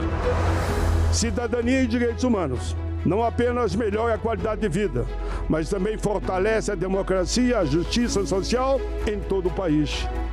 A cooperação e o respeito ao próximo nos unem e são fundamentais para ampliar o capital humano e permitir a plena cidadania. Nós vamos trabalhar tecnicamente, mas mais do que isso, humanamente, olhando para o cidadão, exigindo para ele dignidade, respeito e cidadania. O Brasil está reencontrando nos últimos meses o caminho do crescimento com cidadania e igualdade social. Ser cidadão não é apenas viver em sociedade, mas transformar. TV Senado. Democracia todo dia. Eu sou o filho mais novo de uma família de 3 irmãos. Bom dia, a gente vai trabalhar muito hoje. Minha mãe me teve aos 42 anos. Meu pai foi deputado estadual, era um comerciante, mas depois foi sequelado por um problema de saúde, um AVC. Portanto, ela foi o carro-chefe da nossa família. E eu digo com muita humildade, mas com muito reconhecimento, que ela nos fez gente. Esse nosso espaço aqui de trabalho, ele tem uma presença pernambucana muito grande. Nós temos aqui, por exemplo, a manta do Caboclo de Lança. Isso me foi presenteado pelo prefeito de Nazaré da Mata. Pernambuco é cultura, transpira cultura. Ele fazia da política um espaço de fala, um espaço... Eu estava convivendo desde o início no bastidor da política. Até que o José Jorge, ele é chamado mais adiante para voltar a ser secretário de Educação. Trabalhei 2 anos com ele. O tempo passou. O governador eleito, com quem eu não tinha muita aproximação, me convidou para eu ser o secretário dele da área de infraestrutura. Até que meu ex-governador, que me convidou a passar 8 anos seguidos numa área imensa do governo dele, me chamou e me convidou para ser o seu primeiro suplente. Prometo guardar a Constituição Federal e sustentar a união, a integridade e a independência do Brasil. Ele me convida, ele diz, olha, quando eu lhe chamei tinha uma razão de ser. Eu vou me aposentar e quero que você assuma, você está preparado para assumir o mandato de senador da República. É com esse espírito que chego a esta casa, firme nas convicções. Eu fui colocado aqui em áreas que eu conheço. Comissão de Assuntos Econômicos, Comissão de Relações Exteriores e Defesa Nacional, Comissão de Assuntos Sociais, Comissão de Ciência e Tecnologia. E eu tenho muita gratidão aos meus colegas de Senado e de bancada do MDB. Essa é a minha história, que está pela metade, se Deus quiser, porque eu ainda vou viver muito.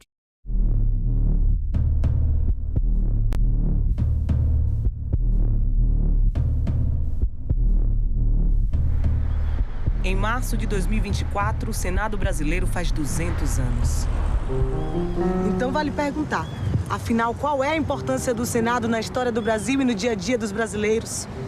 Para saber essa resposta, a gente precisa entender o que acontece aqui, dentro dessa famosa abóbada.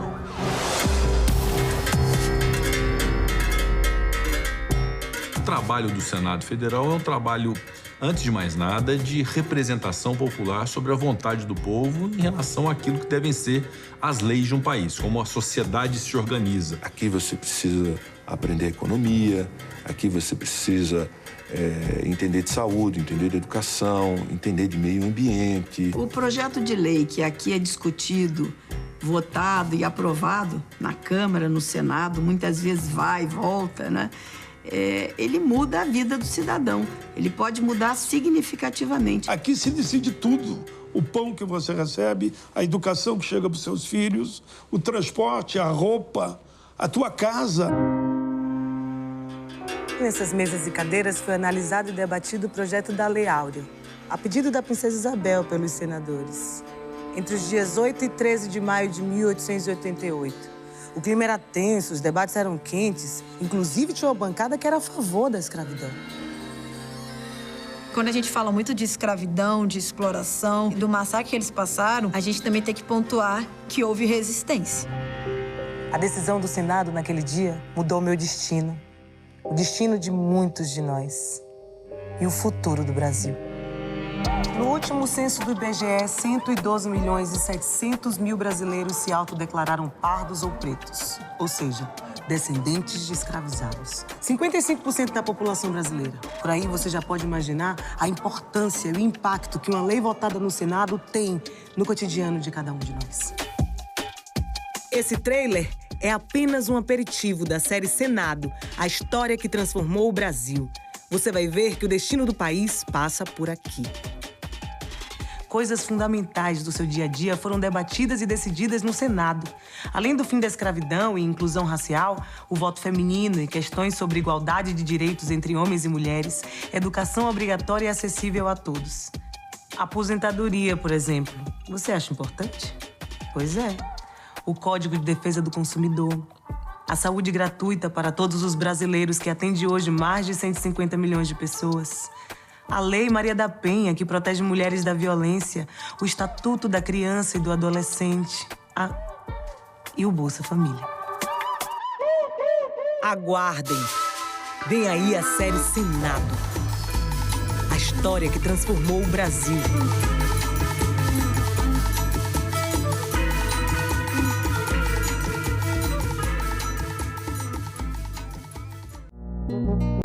Agora é lei. Empresas reconhecidas como promotoras de saúde mental vão ganhar um certificado concedido pelo governo federal. Para obter o título, as empresas interessadas devem prestar apoio psicológico e psiquiátrico aos trabalhadores, oferecer programas de promoção e avaliação psíquica e realizar treinamentos e campanhas de conscientização em saúde mental. O Senado votou, agora é lei.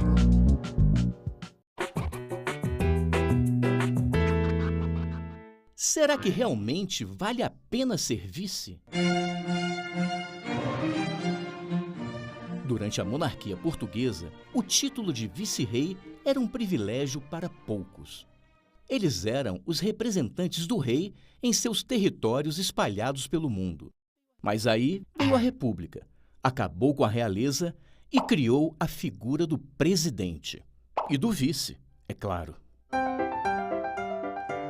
O vice-presidente pode até não ter um território para governar, mas ele pode assumir o poder, o que era impossível para um vice-rei.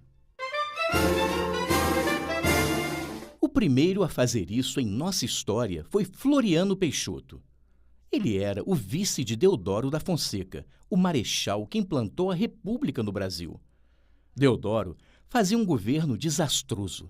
O seu ministro da Fazenda era o intelectual Rui Barbosa, que criou a política do encilhamento. Mandou fabricar dinheiro e conceder empréstimos para que o país saísse da crise. É claro que não deu certo. A inflação disparou e muitas empresas faliram. No meio deste caos, o Congresso aprova uma lei que permite o processo de impeachment do presidente. Furioso, Deodoro fecha o Congresso. Mas já é tarde. A Marinha, na época conhecida como Armada, se revolta e ameaça bombardear o Rio de Janeiro. Deodoro, então, renuncia. Floriano assume, mas em vez de convocar novas eleições, como a Constituição e a própria Marinha exigiam, ele dá um golpe para continuar no poder até o final do mandato. Habilidoso, ele reabre o Congresso e negocia o apoio do PRP, o Partido dos Fazendeiros e Cafeicultores. Coloca os amigos em cargos públicos, troca ilegalmente os governadores e manda prender os militares descontentes. Para finalizar, sugere que os juízes do Supremo Tribunal Federal não mandem soltar ninguém. A Marinha, que na época da monarquia tinha privilégios, sente-se traída pelo vice empoderado e inicia a segunda revolta da Armada. O estrago é tão grande que a capital do Rio de Janeiro é transferida de Niterói para Petrópolis. Mas Floriano, que ficaria conhecido como Marechal de Ferro, reprime com violência a rebelião, usando inclusive navios de mercenários norte-americanos, encomendados ao famoso empresário Charles Flint, o mesmo que criaria, alguns anos depois, a poderosa IBM. Ele combate também a Revolução Federalista no sul do país, massacrando rebeldes na cidade de Desterro, capital de Santa Catarina, que passaria a chamar-se Florianópolis em sua homenagem. Mesmo sendo presidente de fato, ironicamente, ele sempre assinava vice-presidente em exercício. Depois de Floriano, vários outros vices também se tornariam presidentes. Mas esta é uma outra história.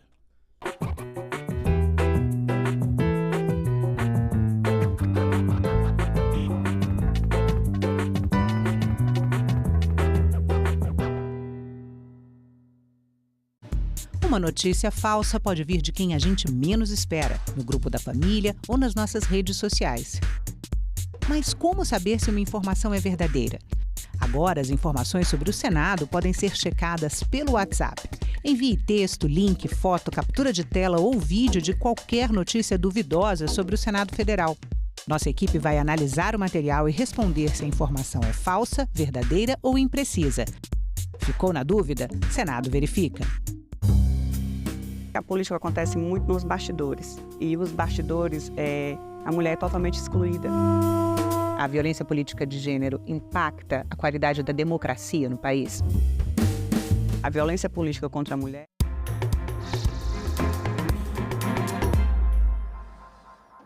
Olá, estamos de volta, são 9h26. Está começando nesse instante a reunião na Comissão de Meio Ambiente. É para examinar projetos. O primeiro da pauta é o projeto que estabelece o Inventário Nacional de Substâncias Químicas, a avaliação e o controle do risco das substâncias químicas utilizadas, produzidas ou importadas em território nacional. O objetivo é reduzir os impactos adversos à saúde e ao meio ambiente. Acompanhe. Dados sobre a hidrovia em questão. O documento dos termos da Instrução Normativa número 12 de 2019 da Secretaria-Geral da Mesa do Senado Federal estará disponível para consulta no site desta comissão pelo prazo de 15 dias, podendo qualquer membro deste colegiado solicitar autuação neste período.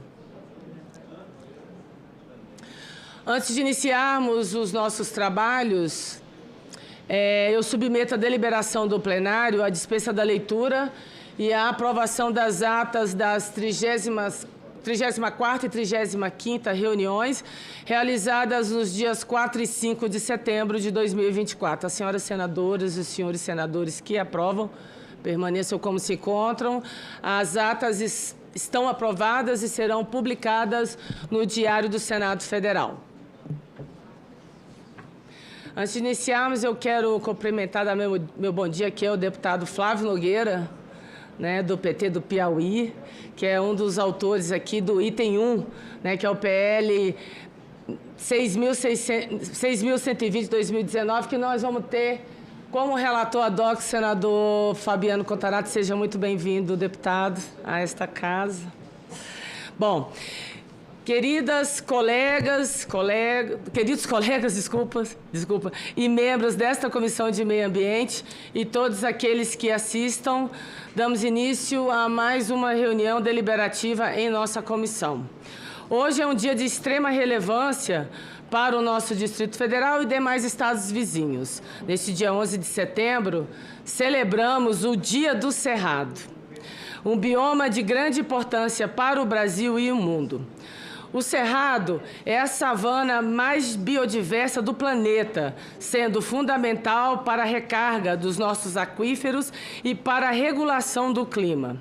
Nosso bioma é conhecido como uma floresta invertida, pois a estrutura das raízes de sua flora constrói uma verdadeira floresta abaixo da terra, com rica diversidade de micro-organismos, promovendo uma estrutura que capta e distribui água lentamente ao longo dos meses de estiagens comuns em nossa região. Graças ao Cerrado, nossa região deveria ser naturalmente abundante em água. Vide nossas cachoeiras, conhecidas mundialmente. Infelizmente, no dia de hoje, não temos muito a comemorar. Apesar da sua riqueza natural, social e cultural, apesar dos serviços ecossistêmicos prestados por este importante bioma, as ameaças ao Cerrado vêm crescendo a cada ano. Com os olhares do mundo voltados à nossa importantíssima floresta amazônica, o Cerrado acaba absorvendo boa parte do desmatamento evitado no bioma vizinho. Nesse cenário de Brasil em chamas, o Cerrado também queima. Nesse ano de 2024, pasmem, já foram mais de 53.200 focos de queimados. Ontem nós tínhamos, no dia de ontem, mais de 5.000 focos no país, né? Comparados com mais de 82.000 na Amazônia, focos de queimadas, e 10.000 no Pantanal. Na última quinta-feira, um incêndio de proporções catastróficas destruiu 10.000 hectares do Parque Nacional da Chapada dos Veadeiros, que foi controlado ontem, né, o fogo. Em Ceilândia, um incêndio florestal atingiu uma área próxima a um condomínio, colocando em risco vidas e, é claro, propriedades. Outro foco de incêndio também foi registrado perto do Hospital Regional de Taguatinga, em uma situação que não só ameaça a saúde, mas também a segurança dos cidadãos. Estamos enfrentando uma seca extrema, especialmente na região centro-oeste, que, segundo o Instituto Nacional de Meteorologia, é a pior da história. A fumaça das queimadas tem encoberto cidades pelo país, comprometendo a qualidade do ar que respiramos e a nossa qualidade de vida. Na Amazônia, a situação é igualmente preocupante. Os baixos níveis dos rios trazem novos desafios para os habitantes que enfrentam dificuldades para acessar a água potável. O transporte fluvial, que é a principal forma de acesso e fundamental para a vida na região, também enfrenta obstáculos, agravando a situação das comunidades locais. Diante desse cenário, não podemos nos permitir a inação. O futuro de características apocalípticas que se apresenta já é sentido por muitos brasileiros. Precisamos de atitudes concretas e eficazes para reverter esse panorama. Este é um chamado à responsabilidade, à ação e ao compromisso com o futuro do nosso país. Que possamos aqui, na Comissão de Meio Ambiente, discutir e implementar políticas que realmente façam a diferença. O cenário é triste e desanimador. Há quem sofra de ansiedade climática, um novo mal que surge nesse difícil momento.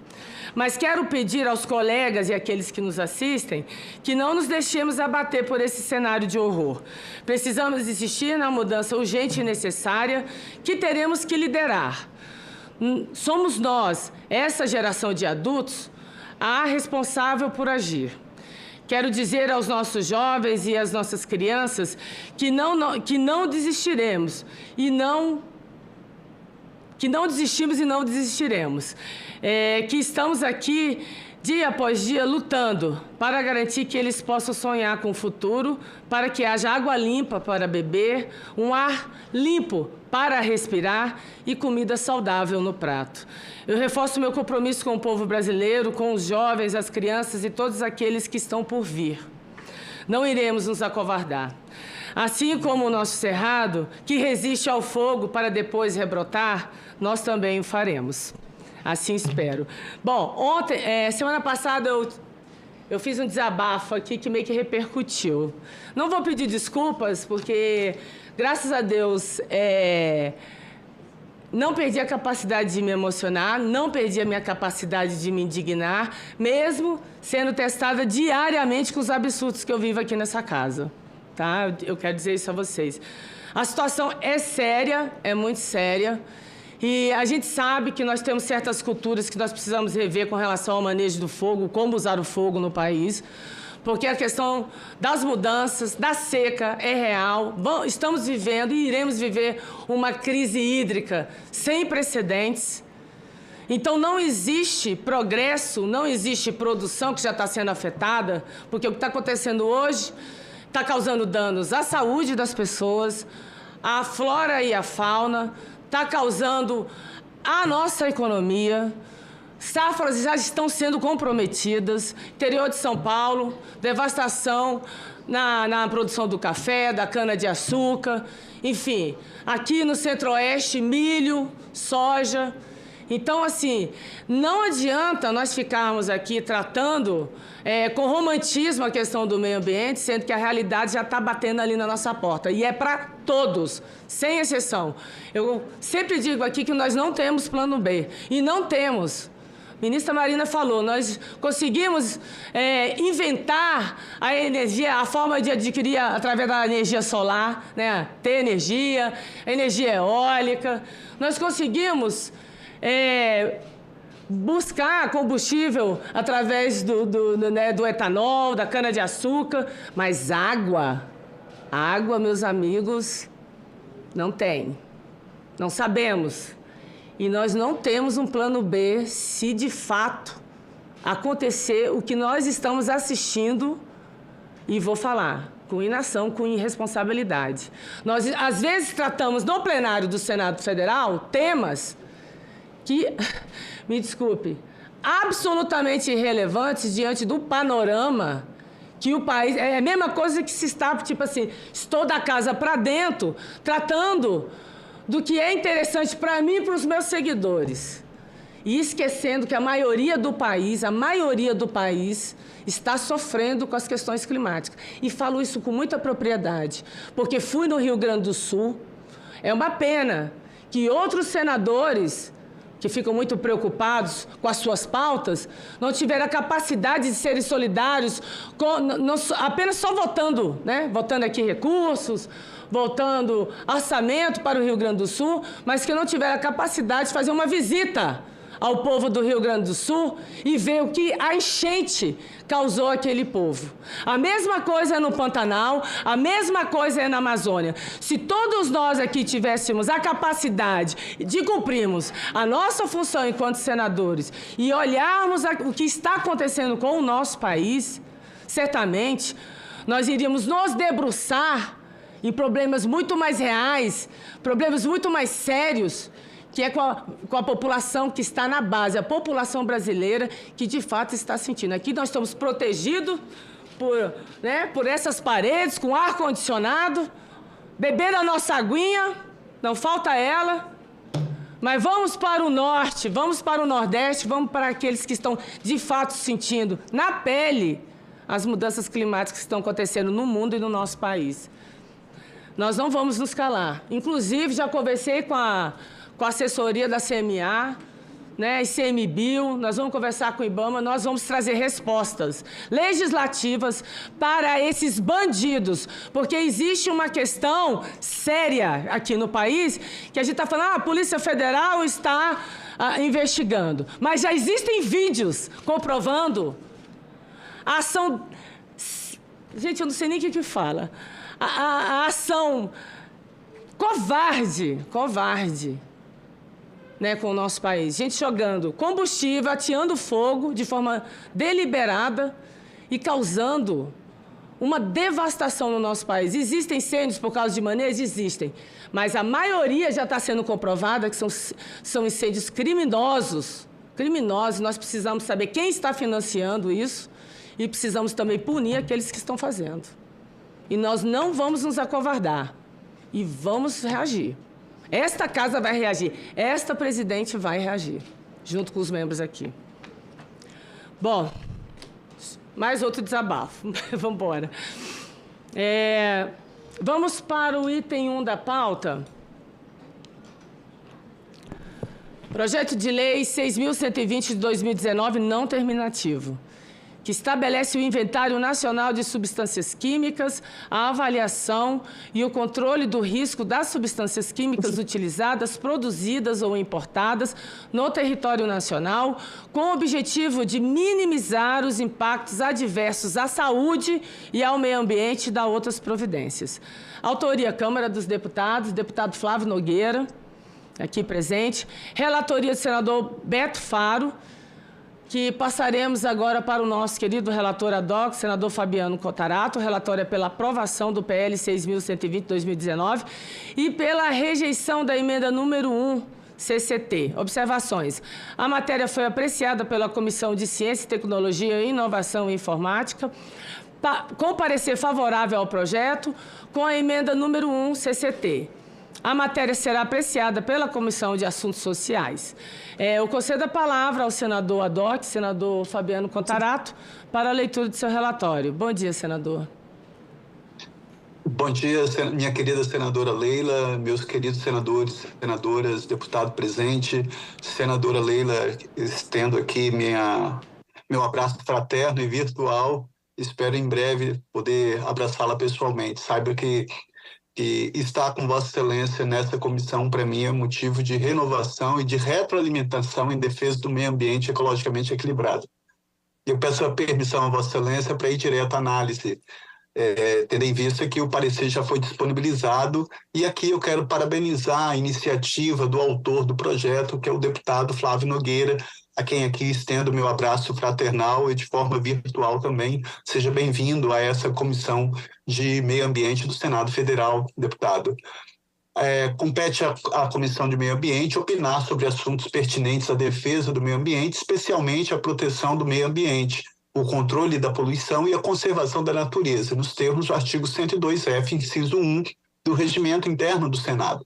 Considerando que o projeto será analisado em decisão terminativa na CAS, iremos nos ater apenas aos aspectos relacionados a esta Comissão do Meio Ambiente. Como já descrito neste parecer, a proposição cria o Inventário Nacional de Substâncias Químicas e estabelece a avaliação e o controle de risco das substâncias químicas utilizadas, produzidas ou importadas no território nacional, com o objetivo de minimizar os impactos adversos à saúde e ao meio ambiente. Apesar de desempenhar importante papel econômico, representando importante parcela do PIB brasileiro e ocupando local de destaque internacional, a indústria química não deixa de ser uma atividade sujeita a grandes riscos, cujas consequências demandam recursos e tempo para serem solucionadas.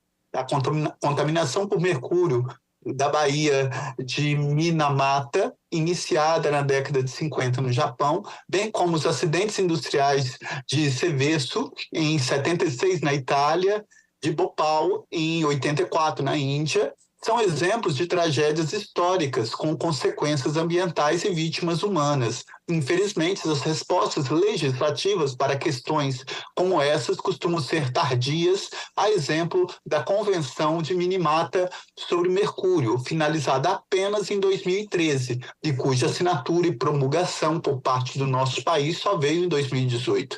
Recentemente, a fim de zelar pelo meio ambiente e pela saúde humana, essa Comissão de Meio Ambiente aprovou a Política Nacional de Prevenção da Exposição ao Mercúrio, ainda em tramitação nessa Casa Legislativa, com o PL 1011 de 2023. Diante de tantos problemas historicamente registrados, entendemos como essencial que a regulação avance para tratar não apenas do mercúrio, mas para ampliar a proteção da população brasileira. Para tanto, a adoção de um inventário nacional de substâncias químicas é essencial para que o Brasil promova o efetivo cuidado com tais substâncias, desde a sua entrada nos processos produtivos até os mais diversos usos. Quanto à emenda número 1, no entanto, entendemos que inserir a linha ao artigo 3º, ampliando o rol de exclusões, acrescentando as substâncias e preparações destinadas à prevenção, diagnóstico ou tratamento de saúde classificadas como dispositivos médicos, implica em uma diminuição do escopo do PL, com a qual não podemos compactuar. Com efeito, diversas das substâncias que estariam na categoria proposta pela emenda têm potencial para causar danos à saúde humana e ao meio ambiente, de forma que se mostra necessária que sejam catalogadas no Inventário Nacional de Substâncias Químicas, haja vista que tal informação pode ser crucial em momentos de crise sanitária. Consideramos improcedente a referida emenda, tendo em vista que as exclusões constantes no PL 6120 foram exaustivamente discutidas pela Comissão Nacional de Segurança Química, o CONASQ, quando da construção do anteprojeto de lei para a gestão segura de substâncias químicas e condensadas por todas as partes e consensadas por todas as partes interessadas participantes da comissão, não havendo manifestações quanto à inclusão dos dispositivos médicos no rol de substâncias exclusivas da lei. Cabe ainda destacar que, ao longo de todo o processo de discussão, foram realizadas ponderações provenientes da academia, de especialistas do setor industrial, de organizações não governamentais, entre outros. Nesse sentido, aí, face a toda a discussão já realizada, entendemos que excluir tal dispositivo traria um retrocesso ao processo, prejudicando a implementação da lei. Por essas razões, entendemos que o PL tem todos os méritos para ser aprovado. O voto, ante o exposto, votamos pela aprovação do projeto de lei 6120 de 2019 e pela rejeição da emenda 1 CCT. Este é o parecer, senhora presidente, e mais uma vez eu quero parabenizar o autor, o deputado Flávio Nogueira, a quem eu estendo aqui a minha gratidão e parabenizo pela sensibilidade e pelo olhar e pela empatia com esse projeto de extrema importância, e ao passo que também saúdo aqui o relator desse projeto de lei, o meu querido senador Beto Faro. É esse o parecer, senhora presidente. Grata, senador Fabiano Contarato. A matéria está em discussão. Não havendo quem queira discutir, eu encerro a discussão. A votação ela será simbólica. Em votação, o relatório apresentado pelo senador Fabiano Contarato e senador Beto Faro. Os senadores e as senadoras que concordam com o relatório permaneçam como se encontram. Aprovado o relatório, que passa a constituir parecer da comissão favorável ao projeto de lei número 6120 de 2019 e pela rejeição da emenda número 1 CCT. A matéria agora vai à Comissão de Assuntos Sociais. Agradecer a participação e a presença, e a iniciativa, do ilustre deputado Flávio Nogueira. Obrigada, deputado. Senadora Rosana Martinelli, bom dia. Bom dia, presidente. Pode ser alterado a ordem já para colocar o meu requerimento? Sim, sim.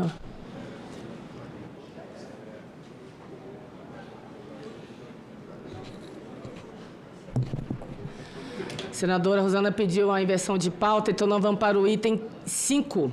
Requerimento da Comissão de Meio Ambiente, número 45 de 2024, de autoria da senadora Rosana Martinelli. Eu concedo a palavra à eminente senadora para a leitura do seu requerimento. Requeiro, nos termos do artigo 90 do inciso 13º do artigo 142 do Senado, a realização, presidente, de uma diligência externa no estado de Mato Grosso para avaliar em loco os impactos provocados pela severa estiagem no bioma Pantanal, que favoreceu a propagação de inúmeros incêndios florestais. A justificativa, presidente, é que o Mato Grosso teve 24.800 focos de incêndio. é o estado do Brasil que mais queimou desde janeiro deste ano. E o número de focos de calor no estado aumentou 109% em comparação com o ano passado. E o volume de água está abaixo do registrado em 2020, ano que ocorreu o maior incêndio florestal da história do Pantanal, conforme dados do programa BDQ Queimadas, do Instituto Nacional de Pesquisas Espaciais, o INPE, e do Corpo de Bombeiro. Em entrevista ao jornal G1, o biólogo e diretor da comunicação do Instituto SOS Pantanal, Gustavo Figueiroa, contou que, em Mato Grosso, mais de 550 mil hectares já foram devastados pelo fogo, somente no Pantanal.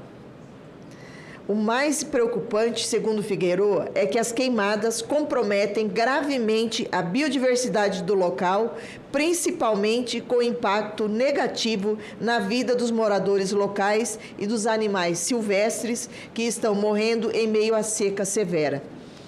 Em razão dessa gravidade, desse cenário de seca severa e incêndios florestais, o governo do Mato Grosso declarou situação de emergência no estado pelo prazo de 180 dias. Diante dos alarmantes dados, estamos propondo a realização de uma diligência in loco no Pantanal pelos membros da Comissão do Meio Ambiente do Senado para que todos possam acompanhar e verificar essa situação em tempo real em Mato Grosso.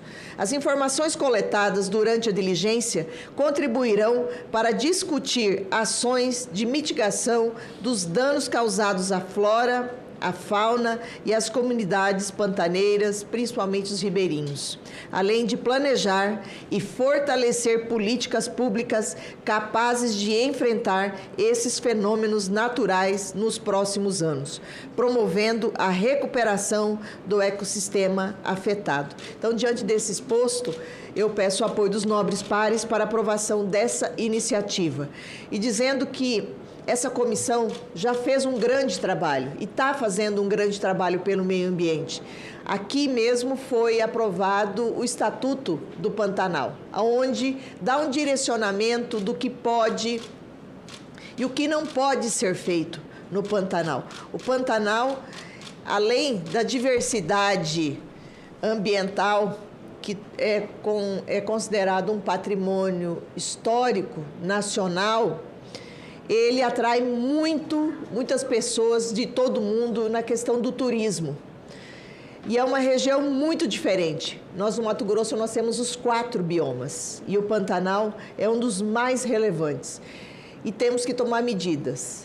E as medidas preventivas que possam aliviar esse sofrimento que tantos animais, toda a vegetação está ocorrendo. Eu quero salientar aqui e parabenizar a iniciativa do governo do estado do Mato Grosso, pelo governador Mauro Mendes, tanto do governador do Mato Grosso do Sul, que fizeram ações preventivas. Se não tivesse feito, o caos seria total. Então, nós estamos com as equipes lá de combate, mas nós temos que ampliar. Já foi discutido isso nessa comissão, mas nós temos que tratar de forma preventiva os incentivos, os recursos, para que realmente os estados possam estar equipados para dar suporte. Porque nós sabemos as dificuldades do governo, as instâncias que são quando acontece. Então, de forma preventiva, os estados têm que estar preparados. E hoje é o caos que nós estamos vivendo em todo o país, né? Então, eu estava vendo até uma reportagem agora, antes de vir para cá, que o presidente Lula quer falar com os governadores para que se alinhem todos os governadores com a presidência, antes dele viajar, para que deixe alinhado. E esse é o caminho realmente de estar... Quem está mais próximo conhece a realidade. Então, sabe como agir, como contratar antecipadamente. E nós precisamos fazer investimentos maiores. Nós já falamos, até na audiência com a Marina Silva aqui, a nossa preocupação, né? E que nós queremos que o governo continue incentivando o meio ambiente, continue na forma preventiva, investindo, fazer investimentos mais fortes, porque o clima do mundo está mudando e nós precisamos tomar as medidas necessárias. E isso é de forma preventiva. Então, acredito que a ida dos colegas em loco seria de grande valia, mesmo para conhecer do que é que a gente está falando e também servirá de exemplo para outras regiões. Muito obrigada, presidente. Nós que agradecemos a iniciativa, senadora Rosana. Eu estava até no início aqui da sessão falando isso. Eu fui na diligência ao Rio Grande do Sul com os 3 senadores do Rio Grande do Sul. Eu acho que nós precisamos disso, fazer essas diligências, inclusive aqui no Cerrado. Como eu falei, nós temos aqui as águas emendadas, que é a caixa d'água do nosso país, que banham, né, as principais bacias hidrográficas. É importante que os senadores, onde estão essas bacias hidrográficas que saem dessa água aqui das águas emendadas, que a gente faça um grande debate aqui dentro da casa, aproveitando os 2 senadores aqui do DF, que estão aqui, né, senador Exalci e senadora Damares, para que possamos fazer também esse debate aqui, né, para a nossa região, que o nosso bioma é o Cerrado. Hoje é o dia do Cerrado, duramente afetado também. Parabenizar a senhora e dizer que eu já sou uma que vai compor essa diligência. Quero muito ver de perto, como eu vi no Rio Grande do Sul, a devastação que aconteceu naquele estado. Certamente o Pantanal está sangrando. E já parabenizar o povo do Mato Grosso, né, por ter uma senadora tão atuante aqui, preocupada de fato com as questões que estão acontecendo, essa questão da queimada no Pantanal. Então, vou colocar aqui em votação, né? As senhoras senadoras que concordam, senadores e senadores que concordam com o requerimento, permaneçam como se encontram. Requerimento da senadora Martinelli foi aprovado.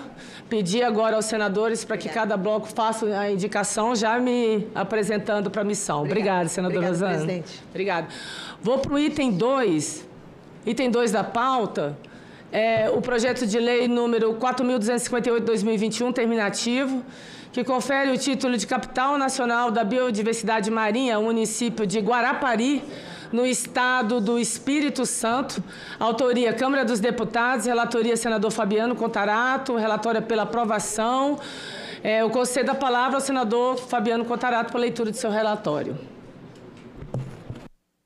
Obrigado, senhora presidente. Quero aqui estender um abraço carinhoso a todos os meus colegas senadores e senadoras presentes e agora de forma virtual, estendendo esse abraço afetuoso.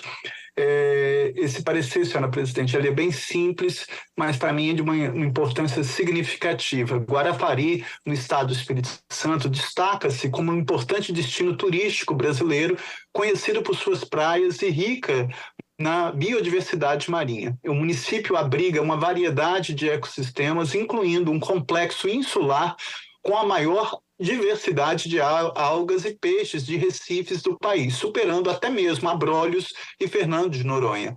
Essa biodiversidade é sustentada por fatores como a proximidade da plataforma continental e o fenômeno de ressurgência que enriquece as águas marinhas. O reconhecimento legal da importância da biodiversidade de Guarapari é visto como essencial para promover a conservação e uso sustentável dos recursos naturais, além de incentivar pesquisas científicas e melhorar a proteção das espécies ameaçadas. Portanto, consideramos justo e necessário garantir o reconhecimento da importância da biodiversidade marinha do litoral de Guarapari, assim como a formulação de políticas e ações governamentais de conservação e uso sustentável dos recursos naturais daquele município.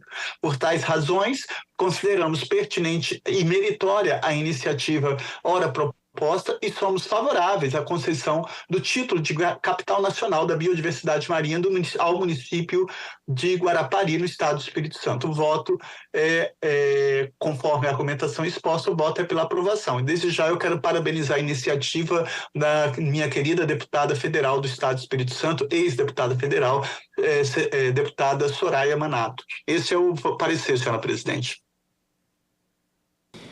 Perfeito, senador Fabiano Contarato. A votação ela será nominal. Em votação, o projeto de lei número 4.258/2021, nos termos do relatório apresentado. As senhoras senadoras e senadores que votam com o relator, votam sim. Os senadores já podem votar. Vou pedir para a mesa aí abrir o painel.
Presidente, enquanto os colegas estão votando, é um assunto que não é tema da nossa comissão, mas eu quero lhe cumprimentar.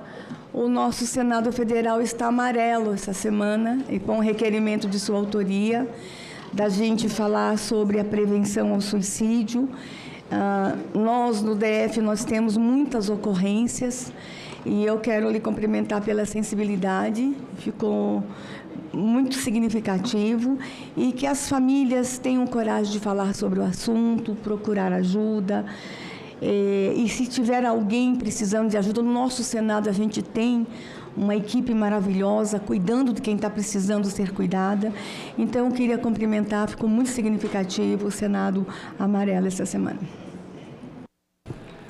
É a iniciativa de todos, né? Na verdade, quando um só provoca, todos abraçaram. Então, parabenizar a senhora e a todos que estão presentes aqui, que todos os senadores abraçaram uma causa que é real e preocupante. Como a senadora Damares falou, os índices, né, de suicídio têm aumentado muito, principalmente entre adolescentes. Pois não, senador Jaime. Bom dia. Bom Jaime dia. Campos. Ilustre presidente, senadora Leila, senadora Damares, senadora Rosane. Serei rápido, mas eu vi aqui a ilustre senadora Rosane propor aqui um requerimento, né, para uma diligência no Pantanal. Vim aqui só dizer que estou solidário, de fato ela tem toda a razão. Não é só no Pantanal, bom que se esclareça, é no Cerrado, como também na floresta amazônica. Eu vou externar aqui uma modesta opinião minha, até porque eu conheço bem, né, a realidade do meu estado, é de que, na verdade, a estrutura que se propõe para o combate a incêndio, seja no IBAMA, seja no CMBio e, sobretudo, as próprias forças de segurança, é aquém da realidade. O Mato Grosso, particularmente, é um estado de dimensão continental, com 900 mil quilômetros quadrados. Temos o privilégio de ter 3 ecossistemas, a floresta amazônica, o Cerrado e o Pantanal. São 3 vegetações totalmente diferenciadas. Para quem conhece bem, sabe que já foi aprovado aqui, inclusive na Comissão de Vossa Excelência aqui, tramitado também no projeto, também lá no plenário da Casa, que é o Estatuto do Pantanal, que foi feito por várias mãos, de forma muito zelosa, criteriosa, para que pudéssemos aprovar não só o Estatuto do Pantanal do Mato Grosso, do velho Mato Grosso, como também do Pantanal do Mato Grosso do Sul. É a maior planície alagada do planeta, é bom que se esclareça aqui. Que era, vamos chamar assim, que hoje, de fato, não tem nada de alagadiço. Estamos passando um momento de transformação na questão do clima no mundo. Não é só aqui no Brasil, só é bom que se chama atenção. É verdade. Não é só aqui no Brasil, no mundo inteiro está acontecendo, né? Geadas, terremoto, alagamentos, como está acontecendo. E incêndio também, né? Só que não dão devido, assim, valor, assim, divulgação do que acontece em outros países. No caso dos Estados Unidos, se queima casa, destrói cidades até. Aqui, graças a Deus, não chegamos a tal ponto aqui, né? Devido, naturalmente, à precaução que nós temos aqui no nosso estado, no Brasil de uma maneira geral. Agora, para combater tudo isso aí, precisamos ter recursos suficientes. Eu vou lhe dar só um exemplo. Contrata-se os bombeiros civil, né? Essas pessoas. Primeiro, tem que ser muito bem preparado. Segundo, precisa de estrutura. Os brigadistas, famoso brigadista. Não tem a estrutura. Você imagina, eu particularmente estou vendo aquela região ali da Vossa Excelência conhece, senadora? Tive no último sábado, eu pessoalmente fui lá ver, naquela região da Serra Azul, né? Lá o fogo está destruindo tudo. Porque quando desceu o fogo da serra, não tem Força Nacional, não tem IBAMA, não tem polícia, bombeiro que consegue combater. Para que Vossa Excelência tenha a dimensão da gravidade, e que nos ouve agora, quando dá um incêndio daquela dimensão que eu dei que eu vi, chega ao tal ponto de uma língua de fogo, ou seja, quando queima, como o vento, ele dobra, triplica quando queima, ele chega a avançar a 150 a 200 metros. A língua do fogo, ele sai voando. Isso aí queima, não tem bombeiro que dá conta. Ao mesmo tempo que você está aqui, você tem uma força-tarefa lá na frente. E assim ele é vários pontos. E vem de tal maneira que se tentar fazer um enfrentamento, queima o ser humano, queima a viatura, queima o que tiver pela frente, que não tem, consegue esbarrar. O que precisava é fazer investimentos maciços. Não sei se o senhor já viu nas matérias hoje nos jornais de circulação nacional, apenas 1% daquilo que estava previsto no orçamento do ano 2024 foi até agora desembolsado. O senhor imagina, 1%, não é o que estou dizendo. Eu vi pela imprensa nacional hoje aqui. Então, nós temos que ter a consciência de que o Brasil precisa de investimentos para, com certeza, essas tragédias, esses desastres que estão acontecendo todos os dias, e os investimentos é muito aqui das nossas realidades. Então, nós temos que ter essa consciência. Hoje, o produtor rural, de uma maneira geral, o sitiante, ele está lá numa situação que ele não dá conta, na verdade. Eu vi um incêndio que aconteceu esse fim de semana lá em Mato Grosso, que no longo da BR-63 parou o trânsito todinho.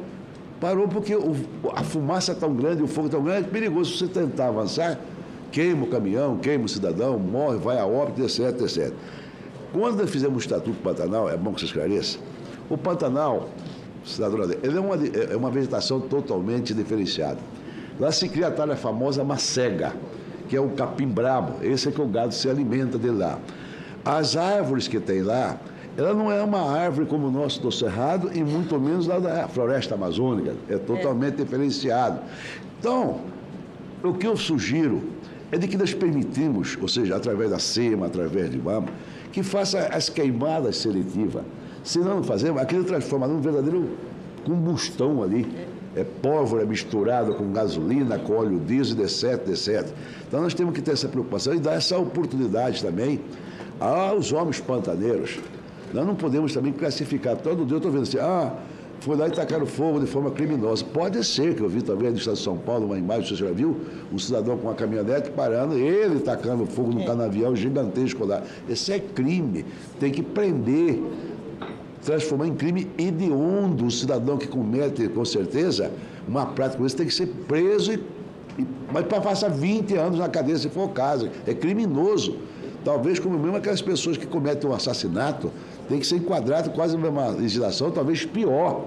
Pior, porque o que ele está trazendo de prejuízo da questão ambiental, né, o nosso ecossistema. Não é só ambiental, é econômico, destruindo safras, a saúde, porque tem gente com problema de doença respiratória. Tudo. Eu vi a nossa ministra Marina Silva falar aqui, está correto. Agora, os parques nacionais, o governo federal, lá tem o Parque Nacional da Chapada dos Guimarães, é o primeiro que iniciou a incendiar. Lá, é uma área gigante que nós temos em direção ao município de Chapada. Qual a estrutura que tem lá? 3 ou 4 homens do CMBio lá. Vai combater uma área daquela dimensão? É conversa fiada. Nós precisamos de gente, material humano, tecnologia, para quando você já está monitorando ali, onde tem o calor, com drone, com estrutura, com carro, com caminhões de bombeiro. Eu mesmo agora vou fazer, no meu orçamento de 2024 para 2025, vou destacar aquele que é direito nosso ali, que dá recursos para comprar pelo menos. Inclusive, eu quero convidar aqui já a nossa senadora para ser também nossa apoiadora, pelo menos 20 caminhões bombeiros, para distribuir pelo menos um para cada, tentar distribuir nas regiões mais afetadas. Um caminhão bombeiro não tem nada. Não tem nada. Você imagina como é que vai combater a prefeitura? Não tem o recurso para comprar. Então, o governo federal tinha que comprar um volume gigantesco de caminhões bombeiros e contemplar esses municípios mais pobres do Brasil, sobretudo essa região do centro-oeste do Brasil, o norte do Brasil, que mais se queima. Comprar um caminhãozinho daqui lá, sei lá quanto custa, gasta tanto dinheiro com gasto supérfluo, jogado fora, desperdiçado, para dar meios para o cidadão. Ele não quer que pegue fogo, então é a questão de sobrevivência dele. Alguém queima o pasto dele, ele não tem o quê? A boia, ou seja, a comida, ele falando, para dar pro gado dele lá.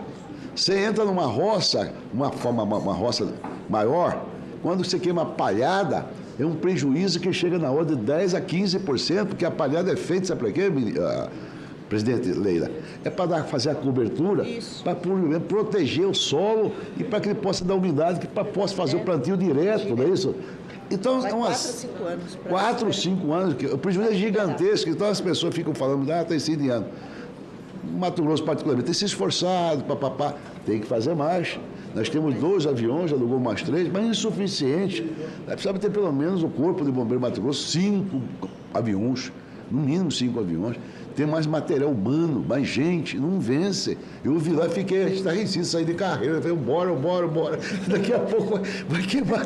É verdade. Mas loucura, que se você vê, você fica, rapaz, não posso acreditar. À noite, então, quando você vê, misericórdia, aquilo lá fica um mundo queimando.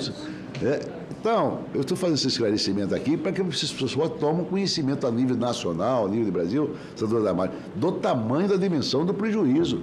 E o governo tem que participar de forma efetiva. Eu propus aqui que o Fundo Nacional da Amazônia, vamos repassar um pouco esses recursos lá. Nós temos 10,5 bilhões de reais e esse dinheiro não vai ser usado. Na prática, tem que colocar em prática, não fica depositado, sei lá, se é para fazer lá ajuste fiscal, se é para fazer saldo, alguma coisa. Tem que investir esse dinheiro, vamos colocar lá em prática, em favor, destinando dinheiro para as prefeituras têm capacidade, mas não tem o recurso, não é capaz de adquirir muitas vezes um caminhão de tanque para combater o quê? Então, é um negócio sério, nós temos que tomar as providências, não é só no Pantanal, é nos parques nacional, é no Cerrado, tudo estão pegando fogo. Lá em Cuiabá, hoje, eu decolei de lá hoje, sob instrumento, sabe por quê? Não é chuva, é fumaça. Está tomando conta aquela região lá, que você não enxerga daqui a ali. Está na bica. Fulano, dá uma mãozinha para mim. E o cara responde para você, porque é muita fumaça. Então, uma coisa assim, fora do comum, fora de sério. Para essa observação, eu acho que essa comissão, Vossa Excelência, tem definido literalmente por várias vezes, de forma contundente aqui, de nós trabalhamos nesse sentido, e eu quero lhe cumprimentar a senhora pelo esse engajamento da defesa, sobretudo a senhora que é aqui da região centro-oeste, aqui do Brasil Central, que é a capital federal Brasília, aqui sabe também das nossas dificuldades, mas aqui eu fico até feliz hoje que eu cheguei aqui está 10. 10.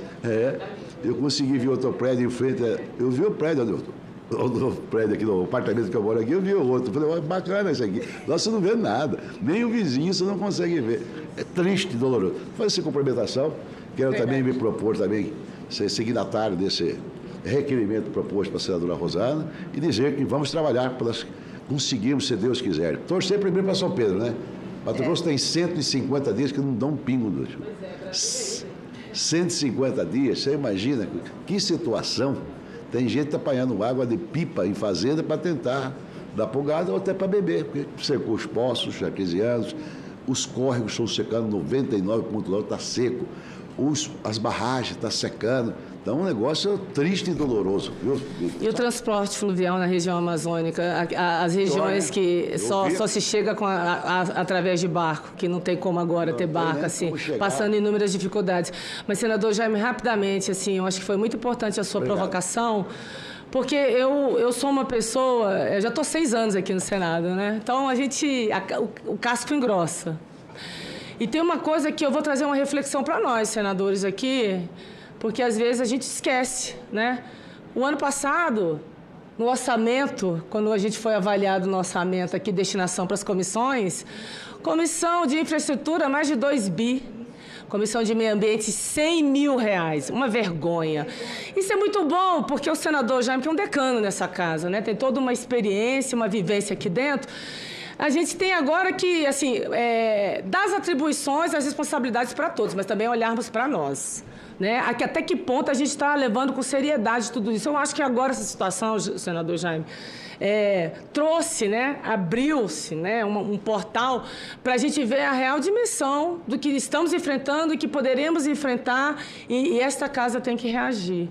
Então, assim, ano que vem não serei mais a presidente da comissão, mas estarei aqui, com certeza, defendendo a pauta, porque cada vez mais é uma pauta que é importante, não só pela sobrevivência das futuras gerações, mas é uma pauta econômica, é uma pauta social, tudo aqui. Né? A questão do meio ambiente, ela reflete em tudo. Então, uma reflexão nossa, quando nós fomos elaborar o nosso orçamento, como o senhor falou agora, eu já estou aqui separando para que cada um se preocupe mesmo com a realidade dos seus estados, que aí vai estar ajudando o país. Entendeu? Então, parabenizar o senhor por essa provocação e dizer da minha frustração enquanto presidente dessa comissão. Inclusive, os 100 mil eu destinei para o Rio Grande do Sul. Eu fui uma das poucas comissões aqui da casa, claro que com a anuência dos colegas aqui, a destinar os 100 mil reais que nós destinamos para essa comissão. Então, fica essa provocação. E agradecer ao senhor por ter levantado esse tema. Presidente, senadora Damares. A senhora tocou no ponto certo, a senhora e o senador Jaime hoje. Não tem combate ao fogo sem dinheiro. Não tem. Onde o presidente Lula, e eu até preciso assim... Eu sou crítica quando tem que ser crítica, mas eu também reconheço, sou justa. Ele está no Amazonas, preocupado. Ele fez uma fala ontem, eu acho que ele disse mais ou menos o seguinte: nós estamos numa pandemia de fogo. A gente vai ter que reconhecer isso. Eu acho que o Flávio Dino. Então, se nós estamos, se já há um reconhecimento, nós vamos ter que parar tudo. E a gente vai ter que descer de mutirão lá para a comissão de orçamento, Leila. E você pode chamar, eu acho que nessa pleitada todos estamos junto com você. A gente ir para lá e discutir, há um reconhecimento que a situação é grave.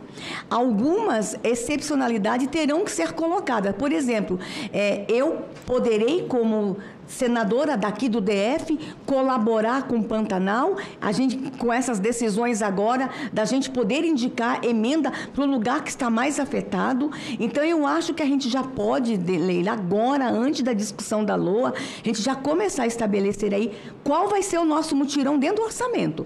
Porque, realmente, foi muito feio, muito ruim a gente ter um orçamento pequeno na comissão e a gente vê, com todo respeito às outras áreas, com todo respeito, todo mundo tem planejamento, mas eu acho que agora há um reconhecimento que nós vamos ter que priorizar dinheiro, nós vamos ter que fortalecer as instituições governamentais nesse período, nós vamos ter que ter orçamentos extras, não tem como discutir, Leila.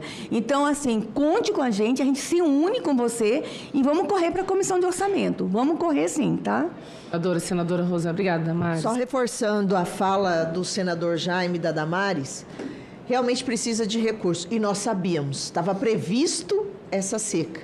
Quando nós colocamos a preocupação com a audiência da ministra, que ela teve um corte de 700 milhões, gente, é muito dinheiro que foi cortado do meio ambiente, sabendo que tinha essa previsibilidade de seca.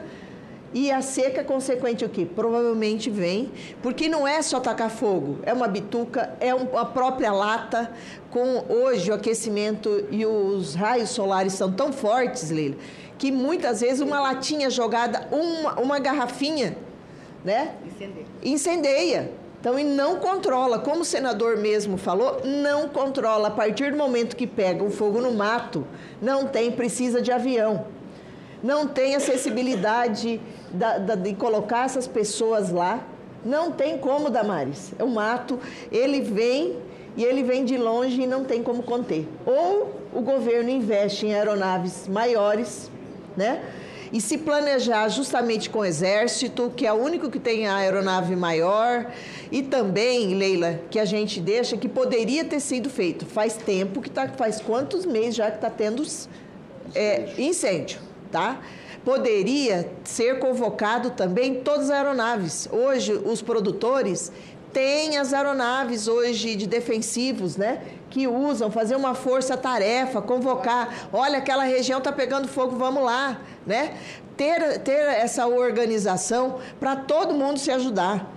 Porque hoje o produtor está numa situação, um está ajudando o outro.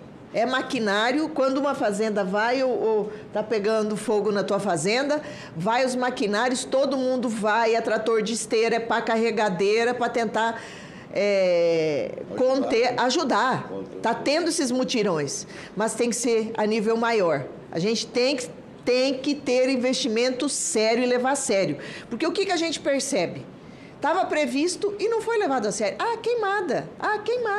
Precisamos nós chegar no caos e muito vai se pagar por isso, principalmente o meio ambiente está pagando caro por isso, principalmente os animais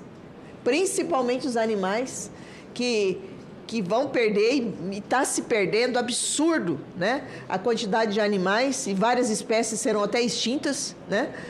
Para que a gente acordasse, para que realmente acordar. Não adianta só o governo ficar falando, tem que agir de forma efetiva. E esse mutirão, e essa forma, e seguindo realmente a ideia do senador Jaime, justamente de todos realmente ajudar no orçamento. das suas cidades. Eu acho que tem que ser divulgado isso, tem que se propagar para que todos possam colaborar. Cobrar do governo mais ações, recursos que sejam, né, colocados, porque isso e já está previsto que não é só esse ano, ano que vem vai ter o mesmo problema. Vou fazer uma parte só, me permite a presidência, rapidinho. Eu quero ser porta-voz. Eu sou membro titular da Comissão do Orçamento da União e sou vice-presidente da CMO também da comissão. Ótimo. Sou vice-presidente da Comissão do Orçamento e sou membro titular e sou relator setorial. Ótimo. Me proponho a colocar à disposição da Comissão Ambiente para ser porta-voz junto ao presidente da nossa comissão e, sobretudo, os membros que compõem a Comissão de Orçamento da União. Então, eu acho que, da qualidade de vice-presidente, sempre estou presidindo, eu gostaria imensamente que Vossa Excelência, em últimas hipóteses, vamos ver, claro, o presidente, a senhora mesmo ir lá, em nome do meio ambiente, como presidente da Comissão do Senado, fazer até uma pequena fala lá, para tentarmos sensibilizarmos todos os membros daquela comissão para que possamos colocar mais recursos. Então, como vice-presidente da Comissão do Orçamento e claro, relator também que eu sou da Comissão da Ciência e Tecnologia, me coloco à disposição da Vossa Excelência. Só finalizando, obrigado, só que, senador, a gente sabe da importância e esse esforço que eu acredito que vai acontecer. Aí com certeza vai vir de vários colegas. Você quer que eu coloque o meu orçamento quando o próprio governo cortou o orçamento do meio ambiente? Então, eu acho que tem que ter esse esclarecimento, tem que ter essa cobrança realmente ao governo, para que realmente coloque recursos, né, no meio ambiente, porque a gente sabe que é bastantes pastas, né? É extenso, é muito trabalho, mas é relacionado ao combate ao fogo, porque até agora a gente sabe que aumentou, que a própria ministra nos deu esses dados, mas a gente viu que não é suficiente. Precisa, e não é só na hora de apagar incêndio. É a prevenção, comprando equipamentos, caminhões e principalmente aeronaves que possam combater o fogo. Muito obrigada, presidente. Perfeito, senadora Rosana. Eu quero dizer para a senhora que eu acredito, sinceramente, que foi uma lição aprendida para todos. Eu acho assim, não escapa ninguém diante desse cenário. E dizer ao senador Jaime que, estrategicamente, eu também entrei na CMO esse ano, justamente pensando nessa pauta. Eu sou titular da CMO, já pensando nessa pauta, eu falei, não, está na hora de entrar na CMO para fazer essa defesa. Mas é isso, estamos juntos. Obrigada pela... Mas, assim, não um papel tão relevante como o senhor, que é o vice-presidente. É isso, estaremos juntos lá. Obrigada, viu, pela fala dos três, pela participação. Muito bom tê-los aqui conosco. Vamos abrir o painel. O painel já está fechado, está aberto o painel? Bom, sim, 11, nenhum não, nem abstenção também, quórum de 12. Então, está aprovado, né, Perdão, que eu me perdi aqui. Está aprovado o projeto de lei número 4.258/2021. A matéria será encaminhada à Secretaria-Geral da Mesa para as providências cabíveis. Agora nós vamos para o item 4. Requerimento do senador Jorge Cajuru, requerimento número 44 de 2024. E eu vou subscrever, né? O requerimento ele requer, nos termos do artigo 76 do Regimento Interno do Senado Federal, a prorrogação da subcomissão temporária para discutir e analisar o mercado de ativos ambientais brasileiros por mais 60 dias. A votação ela será simbólica, é apenas a extensão de mais 60 dias da comissão. As senhoras senadoras e senadores que concordam com o requerimento permaneçam como se encontram. O requerimento está aprovado. Temos o item 6, que é o extra-pauta. O senador Beni Camacho, ele está conosco aqui na comissão e ele me fez um pedido muito especial, porque vai ter um evento na próxima semana, reunião de jovens indígenas aqui em Brasília. E aí o requerimento...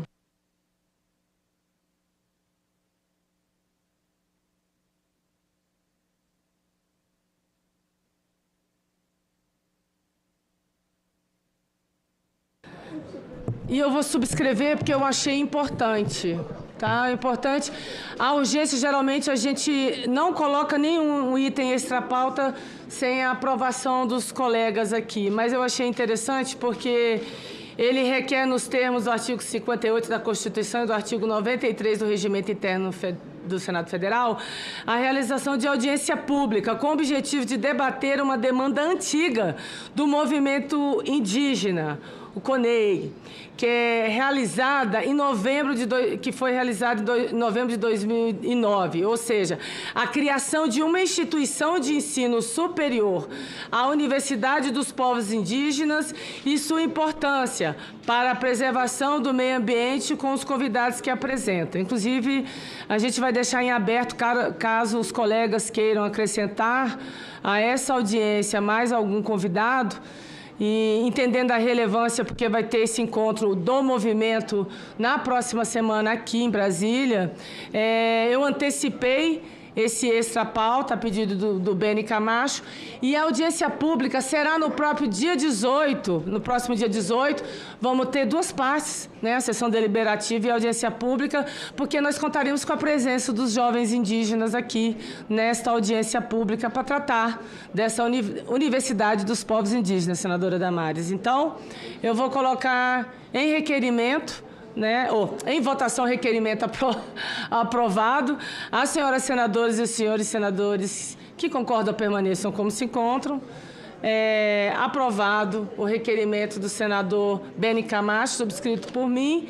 E na semana que vem teremos essa audiência pública e também a primeira parte, a sessão deliberativa de alguns projetos. Quero agradecer a presença de todos que estiveram comigo, né, com todos nós essa manhã aqui, em especial os 3 senadores, senadora Damares, senador Jaime Campos, Rosana e senador Fabiano Contarato, que foi o nosso relator ad hoc.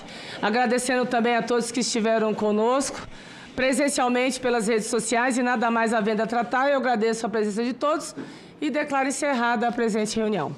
Obrigada, boa quarta.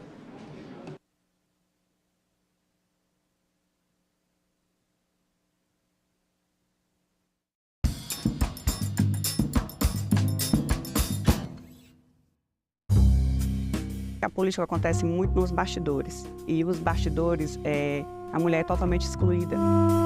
A violência política de gênero impacta a qualidade da democracia no país?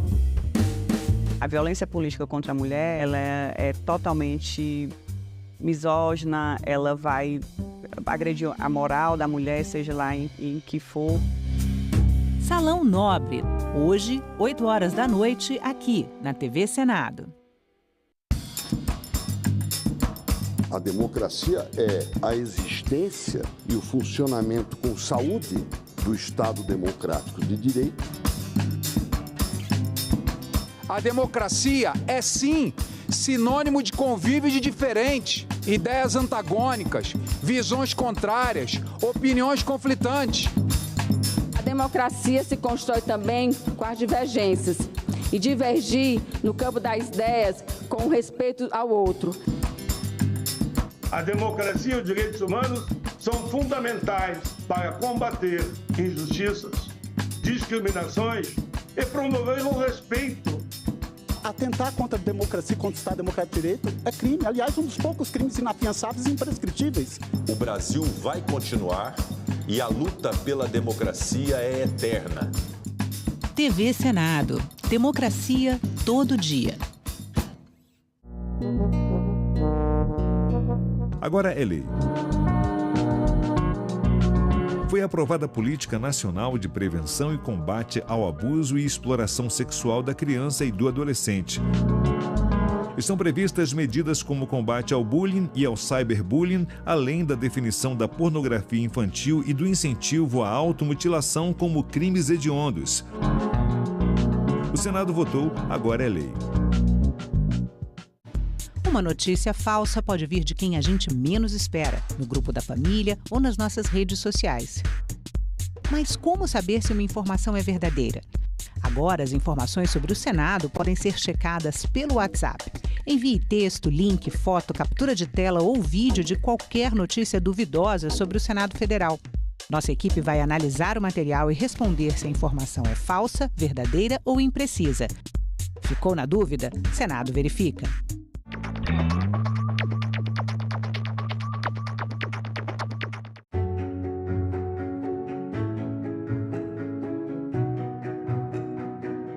O trabalhador brasileiro possui hoje o seu Código de Direitos, a sua Carta de Emancipação Econômica. Os direitos trabalhistas serão, a partir de agora, de todos. É o enterro de mais um preconceito, de mais uma intolerável discriminação. Foram necessários muitos anos para que o direito à previdência, o direito básico ao descanso na velhice, após uma vida inteira de trabalho, se estabelecesse de forma ampla no nosso país. Colegas profissionais da enfermagem, esse é o tempo de vocês, esse é o tempo da valorização da enfermagem do Brasil. Prevalece a sensação de que ainda nos resta muito chão a marchar em nome dos trabalhadores brasileiros. TV Senado. Democracia todo dia.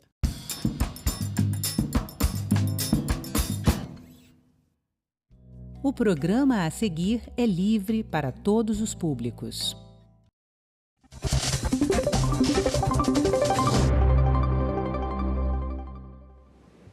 Olá, começa agora mais um assunto de Estado especial eleições. No próximo mês de outubro, você, eleitor, vai às urnas eleger prefeito e vereadores que serão representantes do povo na condução das atividades públicas. Hoje vamos entender quais são as competências legais municipais, ou seja, quais as responsabilidades desses agentes públicos. E para conversar comigo, o nosso convidado de hoje é o advogado e cientista político Valdir Pucci. Bem-vindo. Obrigado, Sérgio. Obrigado pelo convite, por participar do assunto de Estado. Uma honra. Vamos começar, então, falando sobre a competência dos prefeitos, do Poder Executivo Municipal. Quais são as principais atribuições desses prefeitos e como elas influenciam na administração pública? Bom, para a gente entender isso, primeiro a gente tem que entender que as funções dos prefeitos estão previstas na Constituição Federal e também nas leis orgânicas municipais. E qual é a principal função dele? Ele, vamos dizer assim, para simplificar o entendimento, ele é um presidente local, ele é o chefe do Poder Executivo local. Ou seja, muitas das funções que a gente reconhece como sendo funções do presidente da República acabam se replicando em nível municipal para o prefeito. Então, é ele que vai cuidar, por exemplo, administrando a saúde, a educação, o transporte, com o auxílio dos seus secretários municipais, que fazem o mesmo papel que um ministro em nível federal também faz. Então, auxiliado por esses secretários, os prefeitos têm a função de administrar a sociedade, não administrar sozinho o município, mas administrar com o apoio da Câmara de Vereadores. E dentro das limitações do prefeito, tendo em vista as diretrizes de governo federal e também estadual, quais são os principais desafios para esse prefeito, para esse presidente municipal implementar serviços públicos de qualidade como de saúde, educação e transporte? Hoje, o principal desafio, tanto que os prefeitos atuais têm e os futuros terão, principalmente refere-se à questão de arrecadação. O nosso sistema de arrecadação destina poucos valores para os municípios e muitos dos nossos municípios dependem de dinheiro que é dado pelo governo federal. Então, nesse sentido, para uma saúde de qualidade, para uma educação de qualidade, transporte, segurança, a administração do recurso é essencial. Então, o que eu digo? Qual é o principal desafio dele?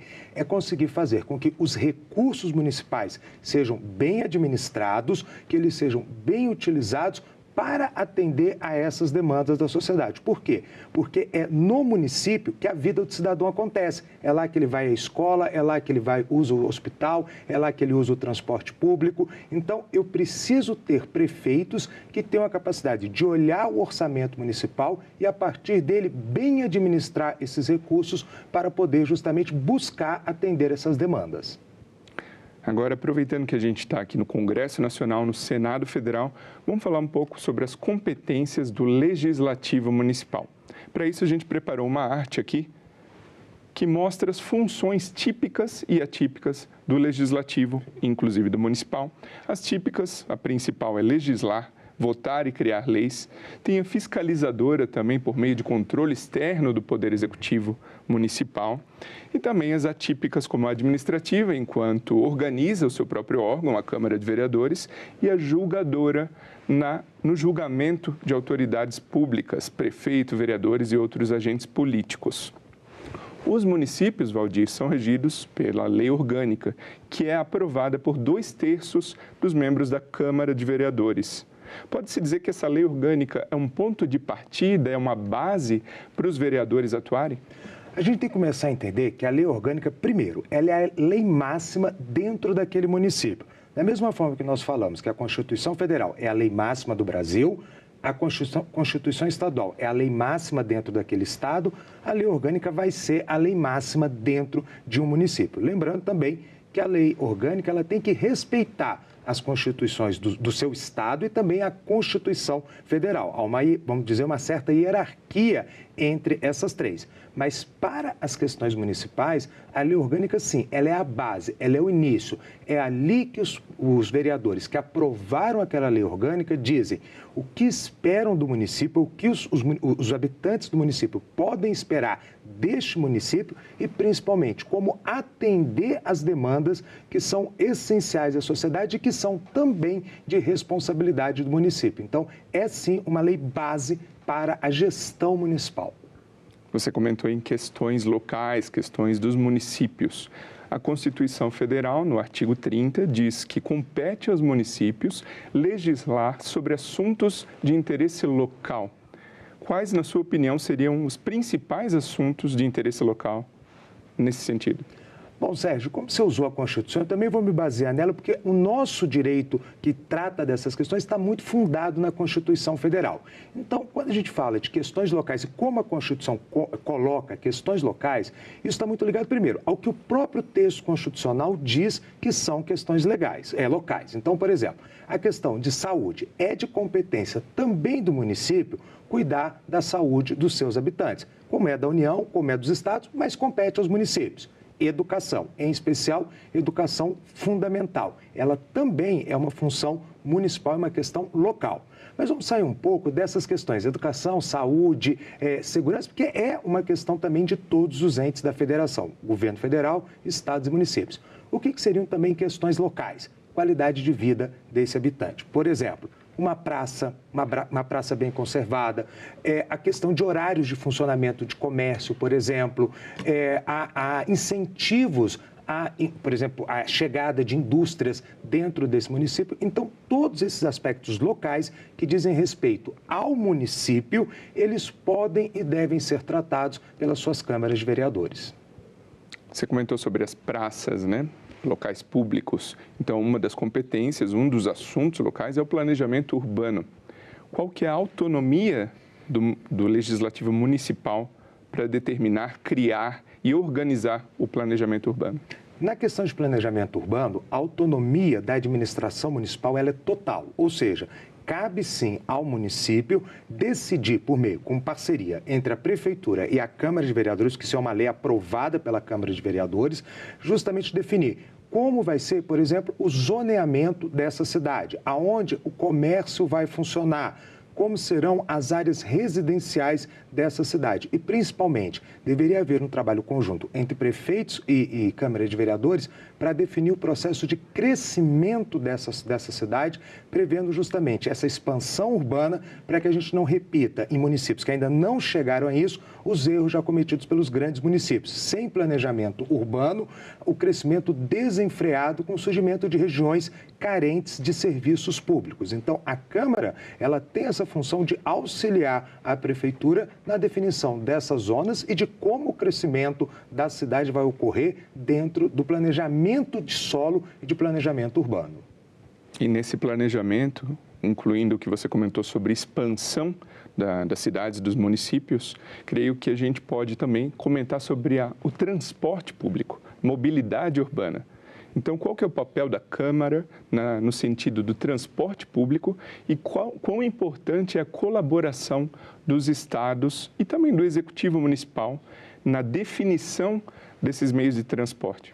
Bom, Câmara de Vereadores, como a gente sabe, é o poder legislativo, então é ela que aprova as propostas. No caso do transporte urbano dentro de município, isso é de competência do município com lei de iniciativa do prefeito, que é discutida e votada dentro da Câmara de Vereadores, ou seja, pelos vereadores. Então a gente tem que ter aí uma total união entre as duas partes para poder legislar. Agora, é importante a gente sempre lembrar, nenhum município está isolado do país. Ele precisa se comunicar com as outras cidades, com os outros estados, com os outros municípios. Esse transporte intermunicipal, ele é regido pelos estados. E muitas vezes a gente tem, inclusive, municípios que são um unido ao outro, onde eu habito o município e trabalho em outro. Então, a ação em conjunto de prefeitura, Câmara Municipal e governo estadual é importante para poder justamente ter um transporte de qualidade, não apenas dentro do município, mas também se aquele cidadão precisar se deslocar para outro município para fazer, por exemplo, o uso de saúde, educação ou até mesmo para trabalhar, que é uma realidade muito presente no interior brasileiro. No início do programa, você comentou sobre um dos principais desafios dos prefeitos é a questão de recursos para fazer acontecerem as obras necessárias para a população. A Câmara é responsável pela aprovação e o acompanhamento do orçamento público. Então, como que se dá a elaboração e a aprovação do orçamento e quão importante isso é para a gestão financeira municipal? Bom, o orçamento municipal, primeiro, ele tem origem dentro do Poder Executivo, ou seja, dentro da Prefeitura, seguindo a mesma lógica que a Constituição Federal prevê para o governo federal. Então, o prefeito, ele faz o projeto de orçamento e encaminha aos vereadores. Cabe aos vereadores debater esse orçamento anual e aprovar o orçamento anual. Não é o prefeito que define o orçamento e para onde vão os recursos, mas isso é feito justamente pela Câmara de Vereadores. Então, essa é a função principal dela dentro do projeto de orçamento anual da Prefeitura. Agora falando sobre setores, áreas que o município já não tem tanta autonomia como as que a gente vinha falando até o momento. A gente chegou a citar aqui no programa saúde e educação, que são áreas base. E segurança pública eu incluiria aí também. Então, qual que é o papel do município na contribuição de legislação para essas áreas, tendo em vista as limitações de autonomia? Perfeito. Bom, o que nós temos aqui é uma previsão constitucional muito clara. Compete aos municípios legislar sobre as suas questões locais, mas em respeito, vamos complementar essa questão, em respeito à legislação estadual e à legislação federal. Na verdade, a gente pode dizer que o município ele tem uma legislação suplementar naquilo que já foi regulado. De forma geral, eu acho que as duas palavras-chave aí são essas: regulação geral e regulação suplementar ou específica. Então, União, pegando como base o município, União e estados fazem uma legislação mais geral para tratar de forma geral esses temas, enquanto os municípios vão tratar da sua realidade. Então, eu vou pegar, por exemplo, a educação, é competência de todos. O governo federal determina a forma como vai ser feito, por exemplo, o Plano Nacional de Vacinação. Mas quem vai executar isso é o município. E o município que vai definir o posto de saúde, é o município que vai definir o horário, é o município que vai definir como esta vacinação será realizada nas suas especificidades daquela localidade. E como lidar com situações de um eventual conflito de interesses locais, ou seja, municipais, tendo em vista que há uma diretriz já estadual ou federal, de forma para não contrariar essa legislação superior, mas também atender às demandas municipais. Ocorre muito? Como que você enxerga essa situação? Essa situação ocorre bastante, ou seja, conflitos entre legislações, legislação municipal, estadual e até mesmo a legislação federal. Então, não é uma coisa incomum, muito pelo contrário, é uma coisa bastante comum de acontecer. Bom, primeiro, a gente tem uma regra básica constitucional. Lei geral prevalece, ou seja, se o município, se a lei específica municipal ela for contrária à lei geral, prevalece a lei geral. É ela que vai determinar a regra geral e que deve ser observada pelos municípios também nessa situação. Agora, vamos supor que não exista essa regra geral. Só há uma especificidade geral muito ampla. O município vai poder legislar. Na impossibilidade de se resolver esse conflito, aí nós vamos ter que envolver o Poder Judiciário. Aí esta questão terá que ser levada ao Judiciário para ele decidir, sim, se a lei municipal vai prevalecer ou a lei geral prevalece nessa questão. Outro assunto de interesse local, também local, eu diria, é a regulamentação e implementação de tributos municipais. Com a aprovação da reforma tributária no Congresso Nacional, o que muda daqui para frente em relação aos tributos municipais e a gestão disso pelas autoridades municipais? Para responder sua pergunta, primeiro a gente tem que entender o que a proposta fez. Ela, na verdade, unificou os impostos sobre o consumo em dois grandes impostos. Um federal, que eu não vou entrar aqui, já que estamos falando de município, mas um que trata diretamente dos municípios, que é o IBS, Imposto Imposto de Produtos e Serviços, né? Esse imposto, ele vai tirar do município a possibilidade de regular o ISS, que era um imposto municipal, imposto sobre serviços, que era do município. Esse imposto foi extinto e foi agregado a esse IBS junto com o ICMS. Então, olha a diferença. Agora, nós vamos ter uma regulação estadual e não mais municipal. Mas tem uma vantagem para os municípios, principalmente para os pequenos. Qual é?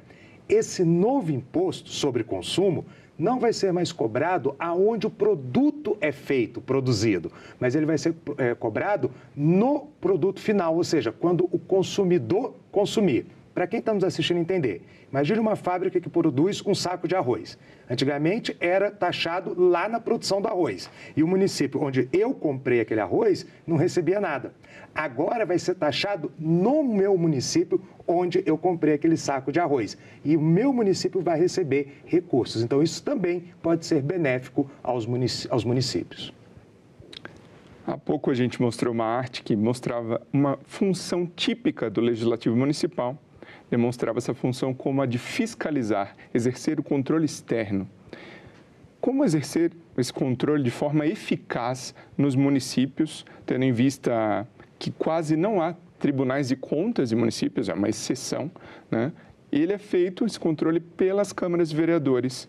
Como exercer e realizar esse controle de forma eficaz? Bom, as câmaras, elas têm como fazer esse controle externo, fiscalizar, por exemplo, o Poder Executivo. Primeira coisa, formação de comissões para investigar e analisar e fiscalizar a prefeitura. Então, eu posso ter dentro de uma Câmara de Vereadores, independente do seu tamanho, por exemplo, uma comissão de obras, como existe no Senado, de comissão de educação, comissão de saúde.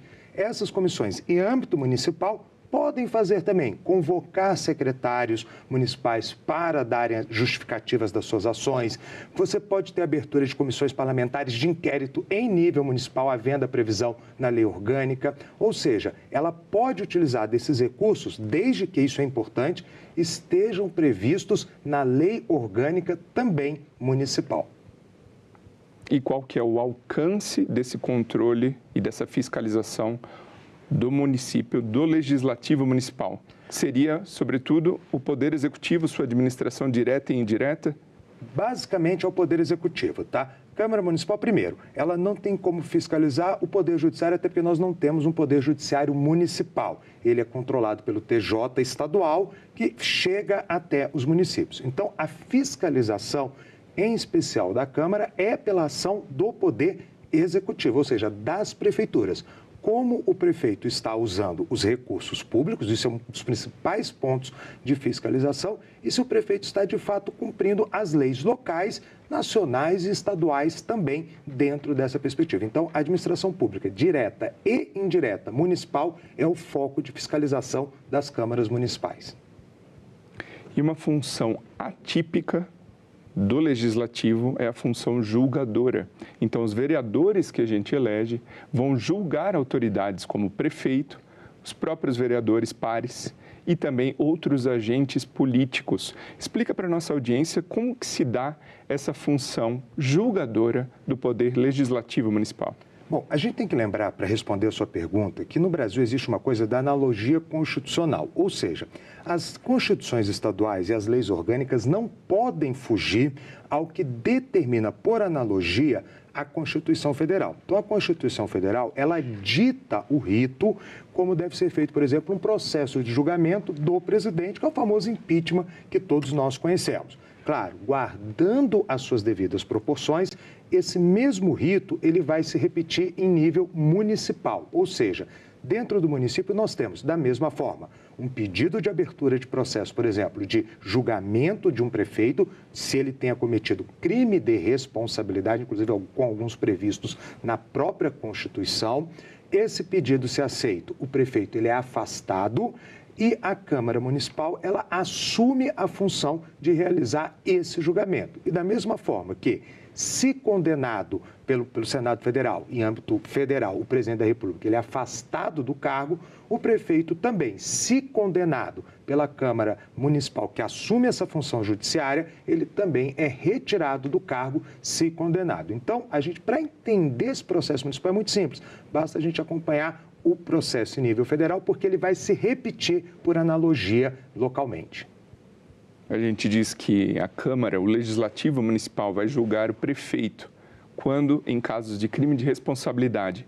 E quanto a outros agentes políticos e vereadores, se limita a crimes de responsabilidade ou alguma falta funcional, alguma irregularidade de suas funções?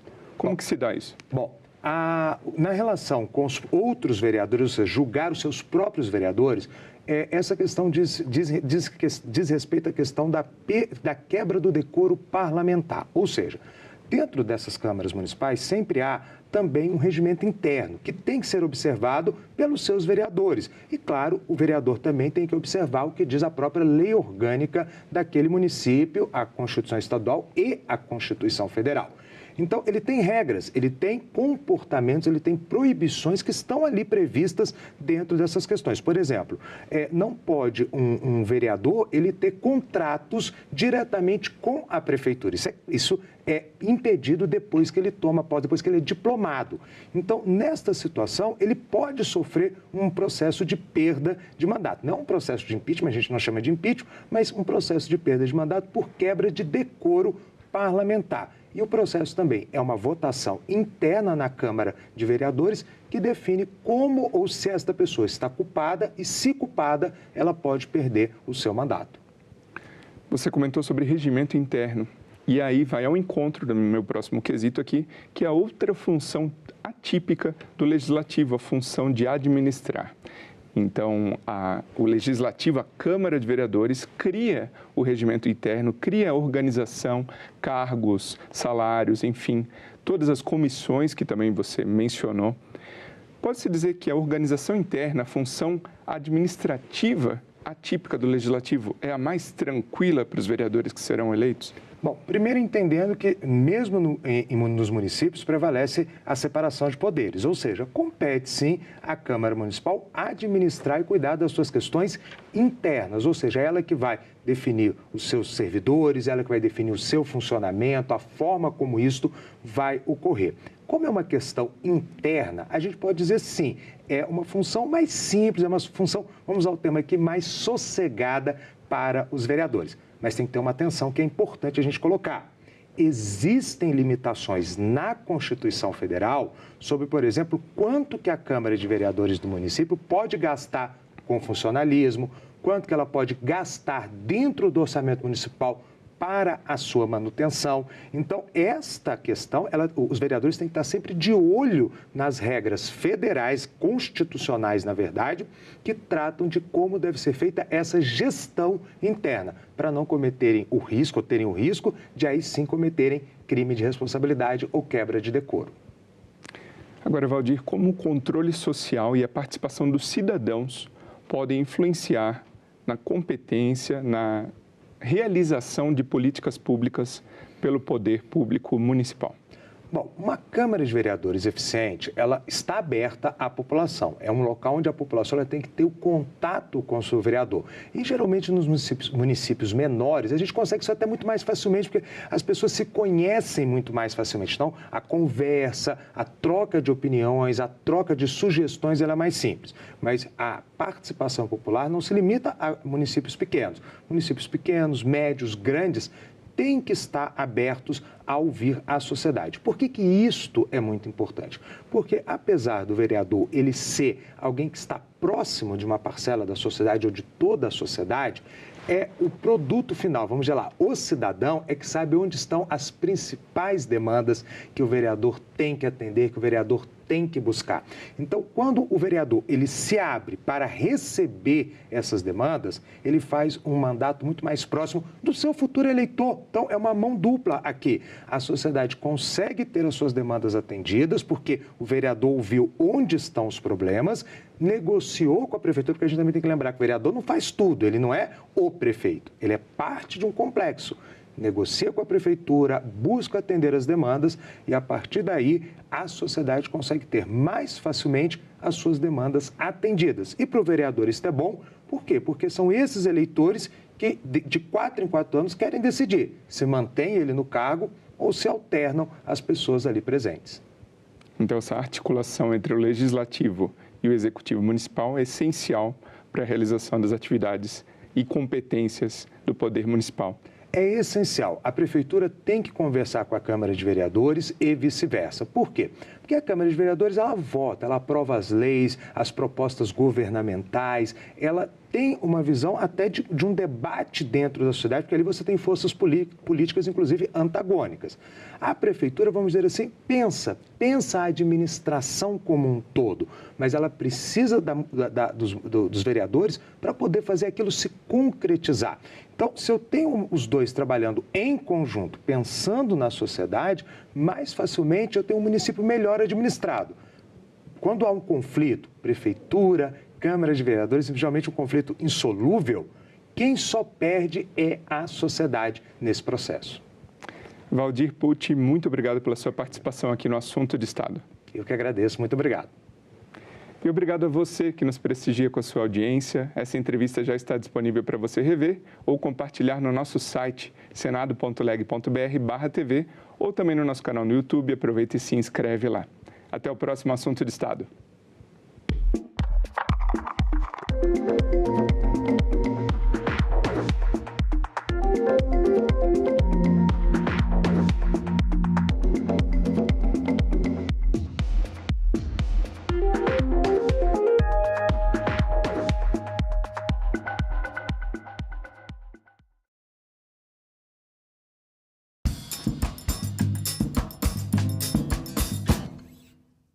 Transição energética. O mundo precisa de minerais. O Brasil tem os recursos. Transição energética depende de bateria. E bateria se faz com minerais. O lítio do Brasil ele é processado, grau bateria, verde e único no mundo. O mais importante é trabalhar a matéria-prima e industrializar. Em discussão, nesta quinta, 20h, aqui na TV Senado. O Senado brasileiro foi criado pela Constituição de 1824, mas havia um problema. Em que lugar os senadores iriam se reunir? Pensando nisso, Dom Pedro I decide comprar o Palácio Conde dos Arcos e reformá-lo para abrigar o poder legislativo. Só 2 anos depois, em 1826, aconteceria a primeira sessão oficial do Senado.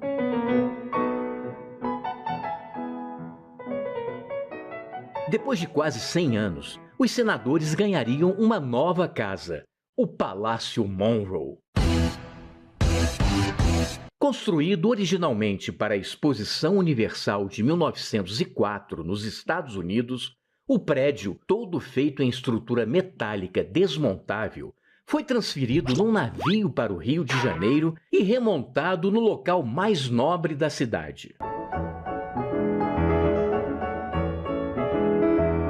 O Monroe acabou se tornando um cartão postal do Rio e uma referência histórica de um período político bastante conturbado. Em 1960, com a inauguração de Brasília, o Senado passou a ter um novo endereço. A cúpula côncava de Oscar Niemeyer trouxe ousadia e modernidade à tradição democrática, sugerindo ponderação e equilíbrio em suas formas. Mas nem tudo são flores. Se o Palácio Conde dos Arcos hoje é a Faculdade Nacional de Direito, o Palácio Monroe foi quase apagado da nossa memória quando o ex-presidente Ernesto Geisel mandou demolir o prédio para construir um chafariz e um estacionamento subterrâneo. Objetos históricos foram perdidos ou vendidos pela empresa demolidora, mas a memória ainda permanece nos resquícios preservados pelo Senado.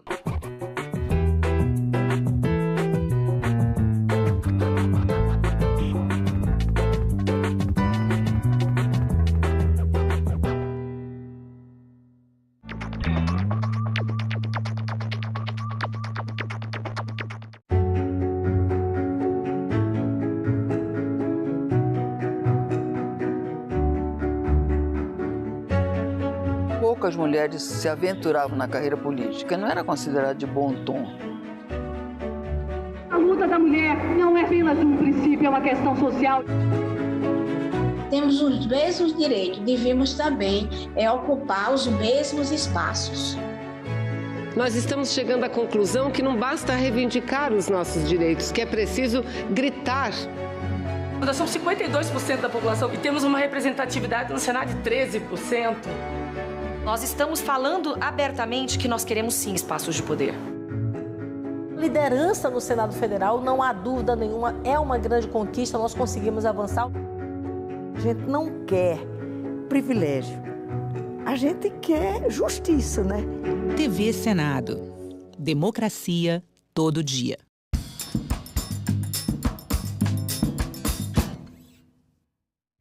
O programa a seguir é livre para todos os públicos.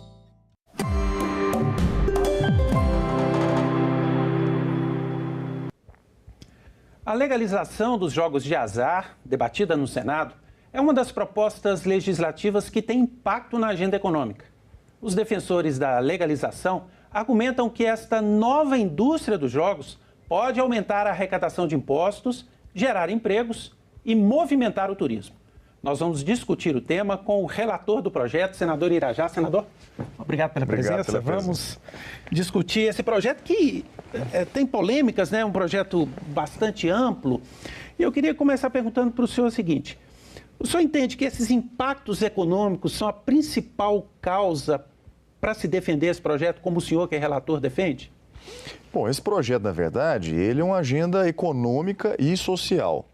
Porque quando a gente cria um ambiente de negócios novo, regulamentado, com regras, onde o poder público pode credenciar as empresas que vão atuar no mercado e fiscalizá-las, na verdade nós estamos falando aqui de geração de emprego, renda e também de impostos, que serão revertidos em projetos nas mais diferentes áreas, né? Na saúde, na educação, na própria segurança pública e também na infraestrutura do país.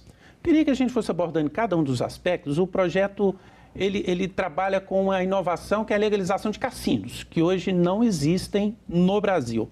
No caso dos cassinos, como que seria isso? Esses cassinos seriam em locais turísticos, em conglomerados turísticos? Na verdade, o projeto ele não trata do tema de jogos, apostas e cassinos com nenhum tipo de preconceito. Ele abarca todos os tipos de jogos existentes no Brasil. Nós precisamos relembrar que, por exemplo, o jogo do bicho, ele faz parte da cultura brasileira. É um jogo peculiar ao Brasil e não existe em outros países do mundo. E existe desde 1892, ou seja, há mais de 130 anos. O jogo do bingo é também algo que é conhecido pelos brasileiros há décadas, né? A própria rifa, o jogo do bicho, são instrumentos utilizados até pelas igrejas, nas suas mais diversas modalidades, igrejas evangélicas, bingo, né? Igreja católica. Eu sou cristão, católico e devoto do Espírito Santo. É muito comum na minha paróquia a igreja utilizar do instrumento do bingo e da rifa para arrecadar fundos para a igreja, né? Então o jogo está presente na vida dos brasileiros. E o que nós estamos fazendo aqui é criando regras, né? Critérios do que pode e o que não pode.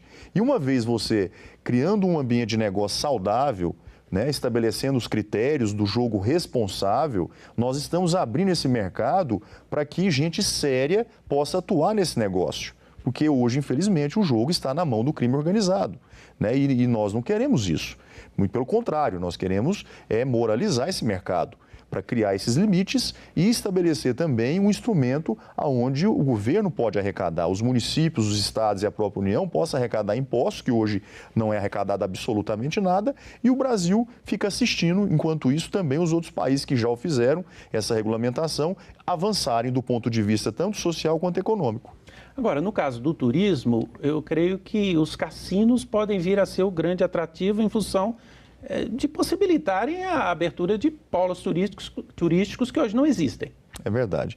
Eu tive a oportunidade de conhecer praticamente todos os modelos de jogos que foram aprovados no mundo.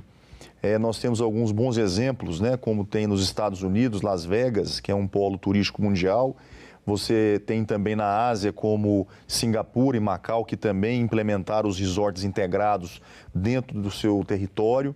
Nós temos bons exemplos na Europa, como a Espanha, a Itália também, que são países que são muito visitados pelos turistas de todo o mundo. E temos também exemplos aqui na América do Sul, nos países vizinhos, como a Argentina, como o Uruguai, o próprio Chile, que também fizeram a legalização do jogo, e incluindo nesse contexto a implantação dos resorts integrados, e hoje são grandes potências turísticas. Hoje o Brasil, infelizmente, está muito aquém do potencial que nós temos. Nós recebemos menos turistas, por exemplo, do que Buenos Aires, na Argentina, o Brasil inteiro. Nós estamos há 10 anos recebendo 6 milhões e 300 mil turistas. E olha que nós não perdemos em absolutamente nada em relação aos outros países, em belezas naturais, como as praias do Nordeste, nós temos a nossa Amazônia, nós temos o Pantanal, nós temos o Rio de Janeiro, temos o sul do país também com belezas turísticas maravilhosas. No entanto, o Brasil hoje, que é a 8ª maior economia do mundo, é apenas o país 50 no ranking mundial de países visitados no mundo. E nós temos toda essa diversidade, temos um povo acolhedor, um povo hospitaleiro, as belezas naturais, então nós temos tudo na mão. O que a gente não pode é admitir que os países no mundo inteiro já fizeram a legalização dos jogos com responsabilidade e com critérios, e apenas o Brasil, por exemplo, e a Bolívia, na América do Sul, ainda não fizeram. Eu queria que o senhor explicasse para quem nos assiste que no caso desses resorts com cassinos há uma limitação de quantidade, não é isso? Sim.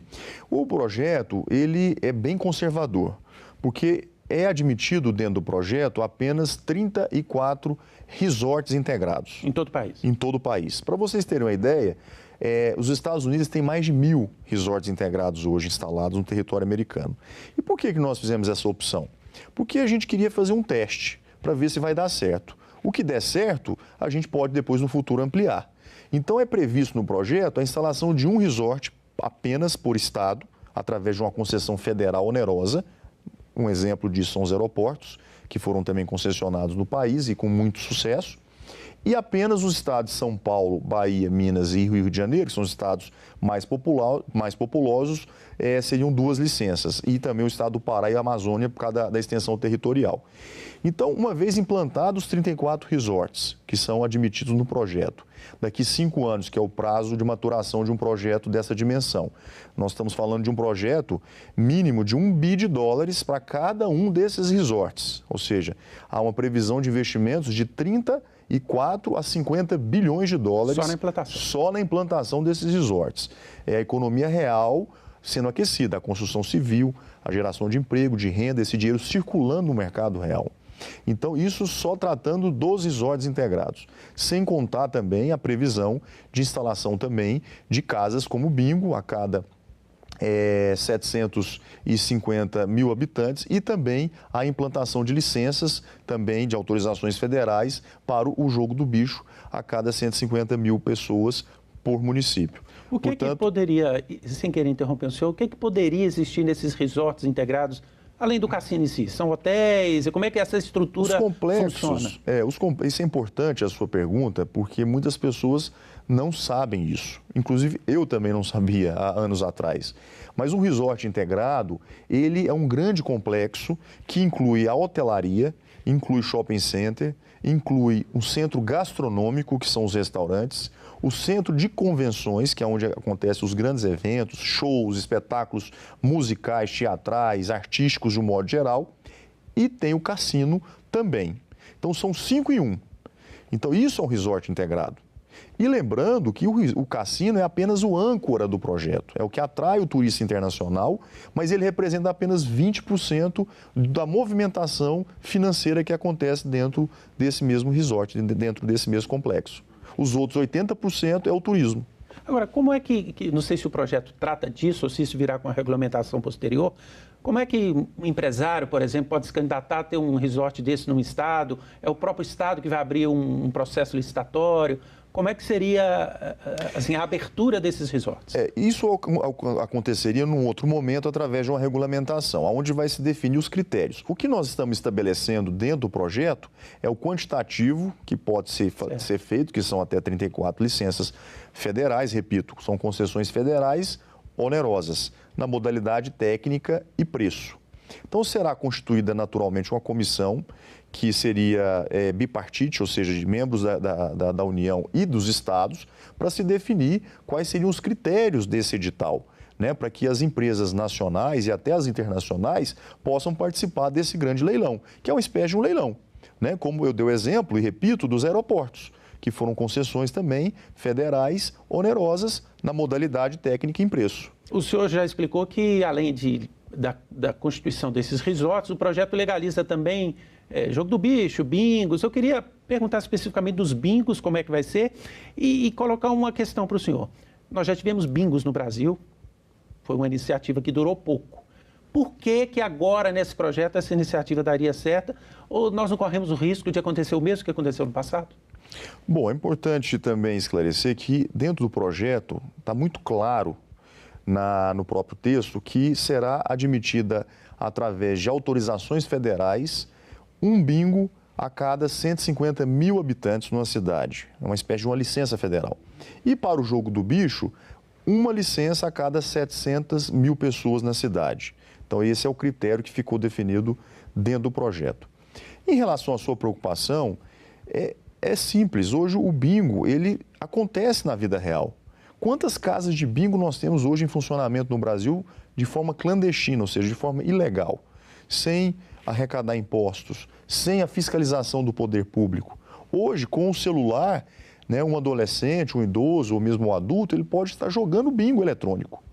Então, o que nós estamos fazendo aqui não é inventando a roda.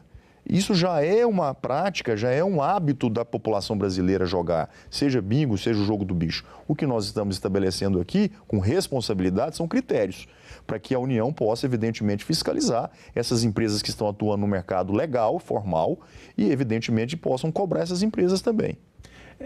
O projeto prevê a criação de 2 impostos. Vamos entrar aqui agora na pauta econômica. Como é que seriam esses impostos? Que nível de imposto? Imposto municipal, imposto federal, da União? Como é que funcionaria a arrecadação por meio de impostos?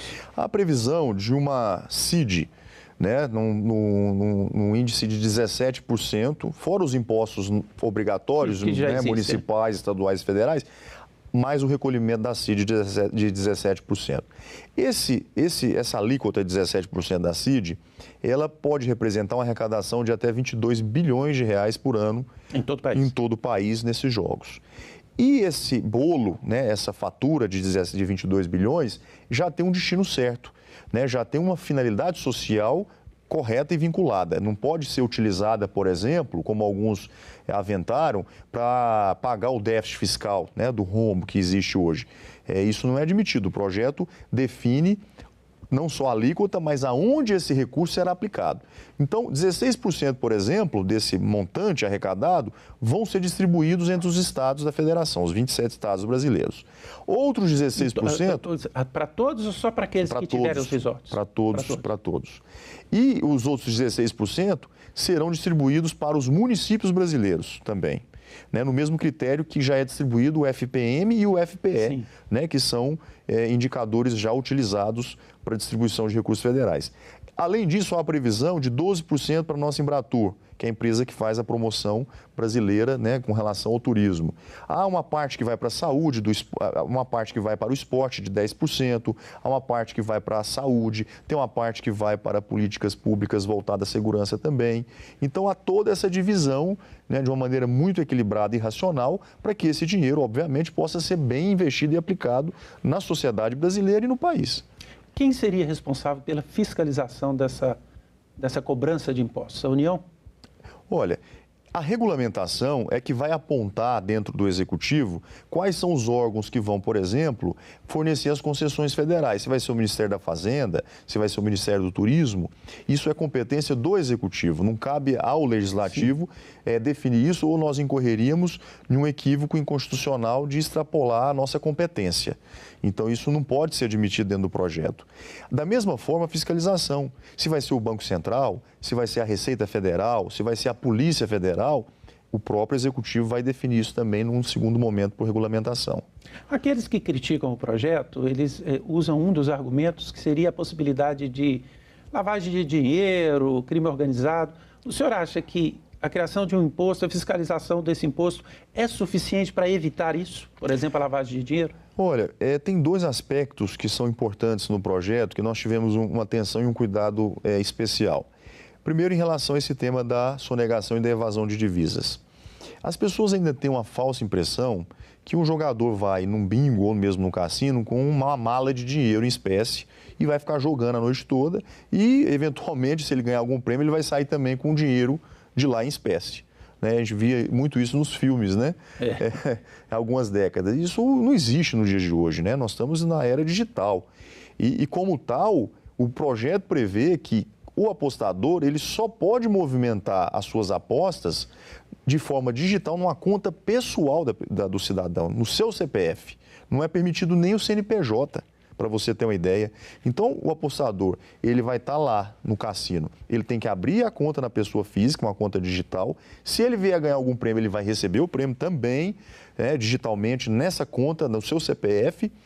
Portanto, esse processo, ele é todo lastreável, ele é todo auditável. E pode ser fiscalizado pela Receita Federal, pela Polícia Federal. Então, com absoluta transparência. Então, isso é importante que as pessoas entendam, porque ainda existe essa impressão equivocada.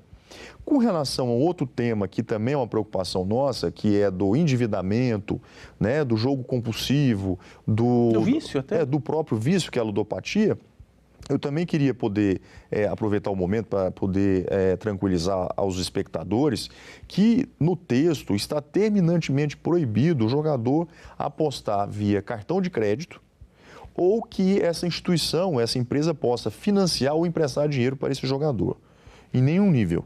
A pessoa só pode pagar, para você ter uma ideia, ou em Pix ou em cartão de débito, justamente para coibir essa possibilidade do vício e do jogo compulsivo. Então, são cuidados e medidas que nós tivemos dentro do projeto para que seja um jogo responsável, verdadeiramente, como acontece em todos os outros países que o fizeram esse enfrentamento também. O senhor falou da legalização do jogo do bicho, que nós sabemos que acontece de norte a sul do Brasil de maneira informal. Esse mercado informal, no passado a gente já viu isso, ele não quer ser legalizado, né? Como é que funcionaria isso, né? Vamos legalizar, vamos criar um jogo do bicho oficial e esse jogo do bicho clandestino continuaria? Eu vou te dar um bom exemplo. A indústria hoje do tabaco. Segundo dados oficiais, quase 40% de toda a movimentação de venda de cigarro no Brasil é pelo contrabando, é pelo mercado ilegal, clandestino, criminoso ou qualquer outro nome que a gente possa dar. E existe 60% do mercado formal, porque existe uma indústria legalizada, com regras, com um arcabouço e que operam de forma legalizada e que são fiscalizadas pela União. No jogo não é diferente. O problema é que hoje 100% dos jogos funcionam de forma clandestina. E o que mais deseja o crime organizado é justamente continuar funcionando na sombra da lei.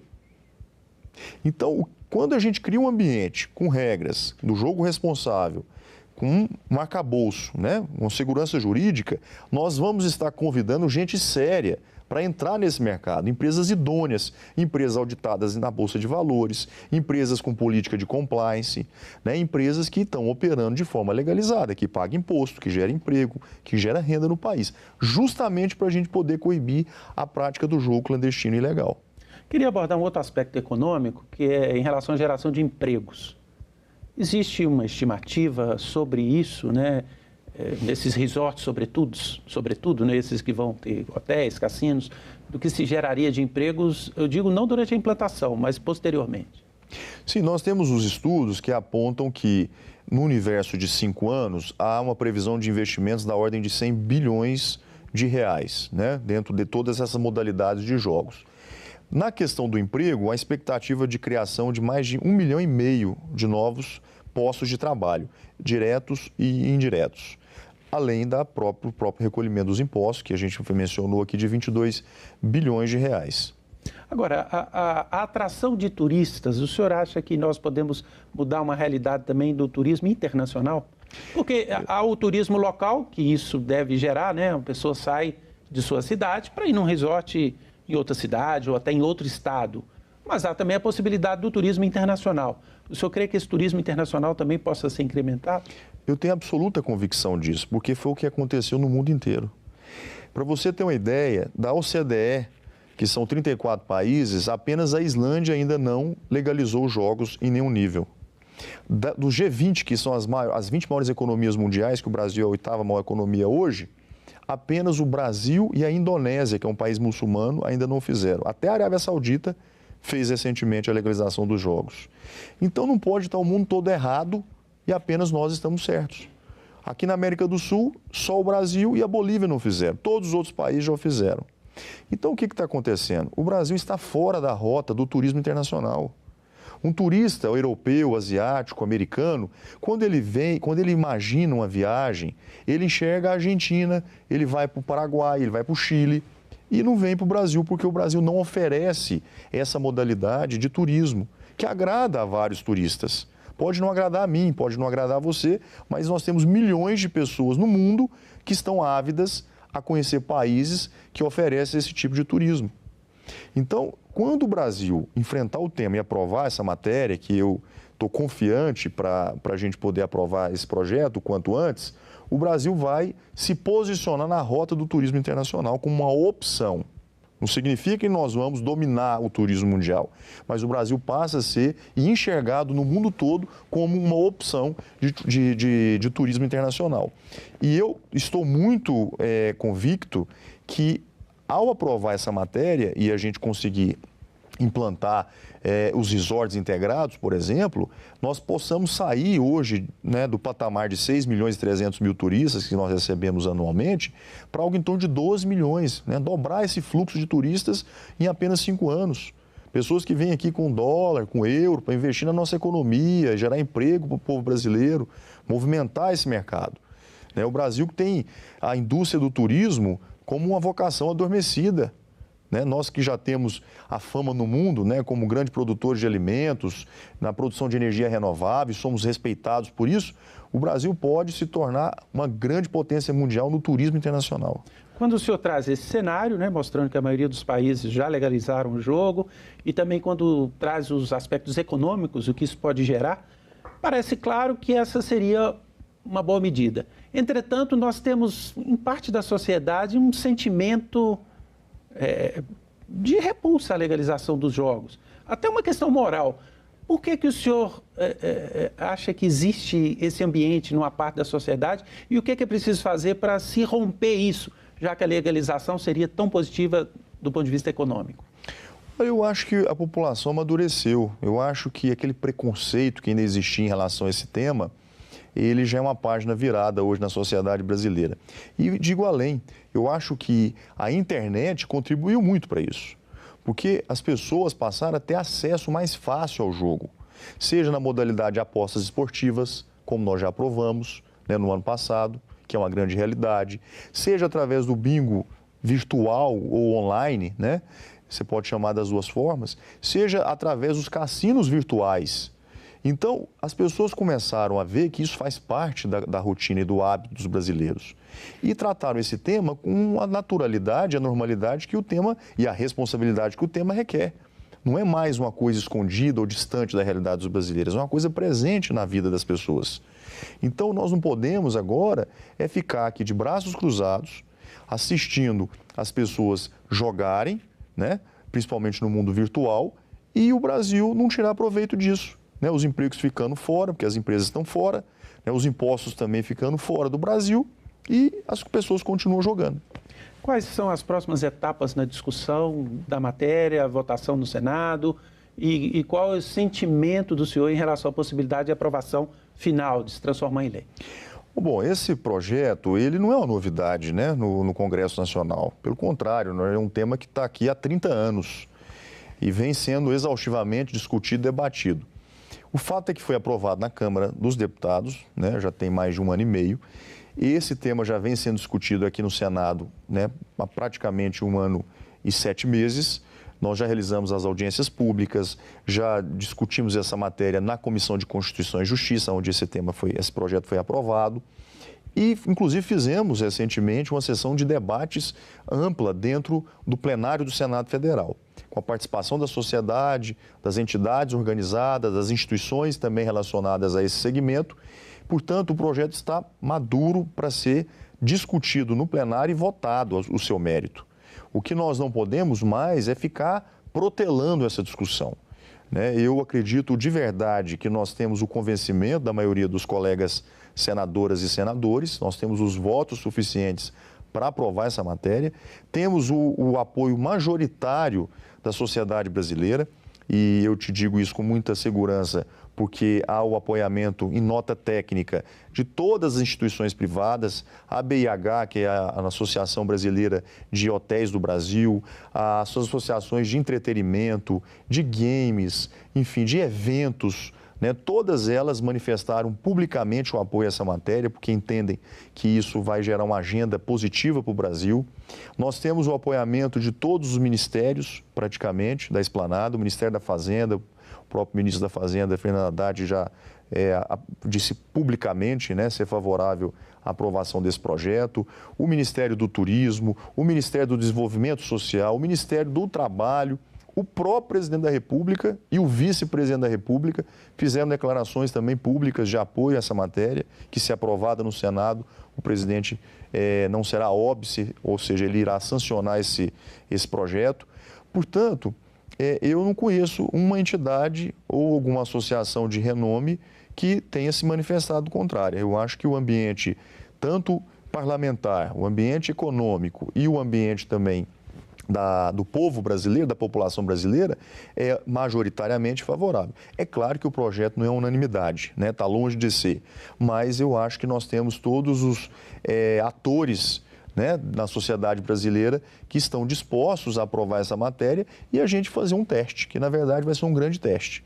E não há problema nenhum, né? Se não der certo daqui a 5 anos, qual o problema da gente proibir de novo? Isso já aconteceu no passado. Agora, e se der certo? Né, nós podemos ampliar. Senador Irajá, muito obrigado pela entrevista. Muito obrigado também pela oportunidade. Agradeço também a você que nos acompanhou até aqui. Este programa já está no nosso site, senado.leg.br/TV, e também no nosso canal no YouTube. Aproveite, se inscreva no nosso canal, curta o programa e garanta o seu acesso à informação de qualidade. Até o próximo Agenda Econômica.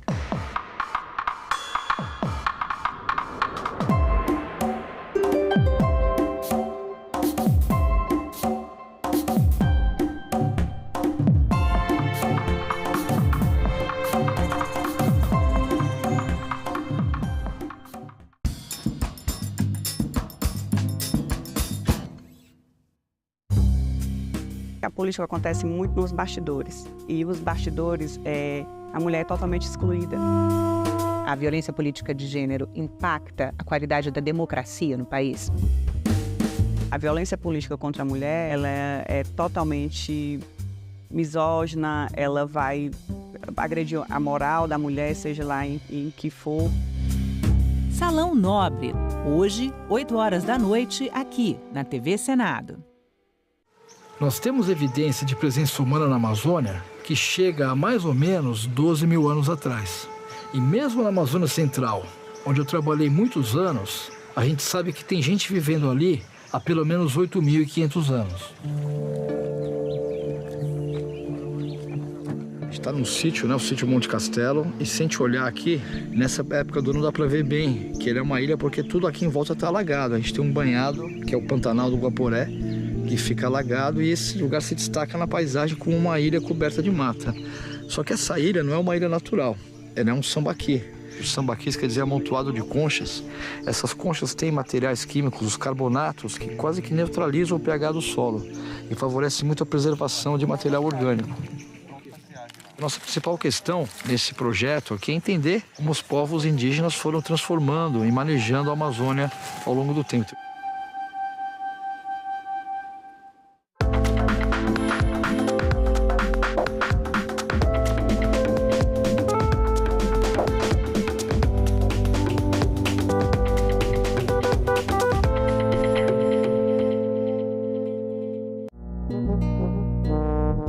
agora é lei.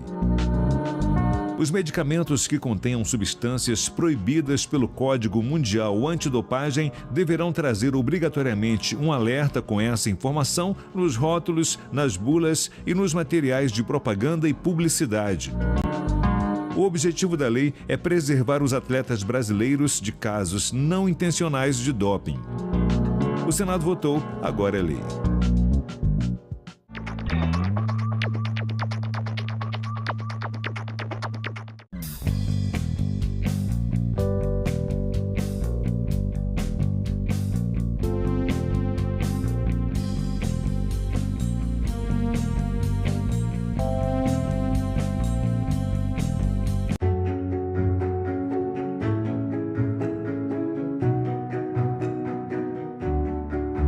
A lei de diretrizes e bases, ela devolve aos secretários de educação dos estados e aos professores o direito de fazer experiências.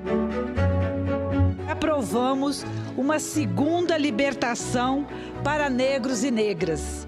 A lei de cotas raciais e sociais nas universidades públicas federais.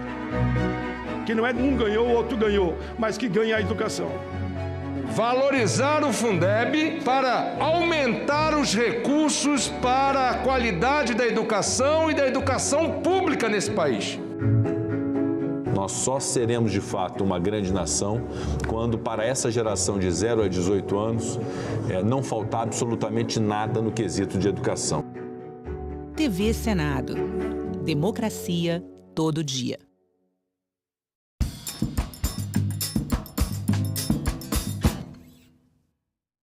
O programa a seguir é livre para todos os públicos.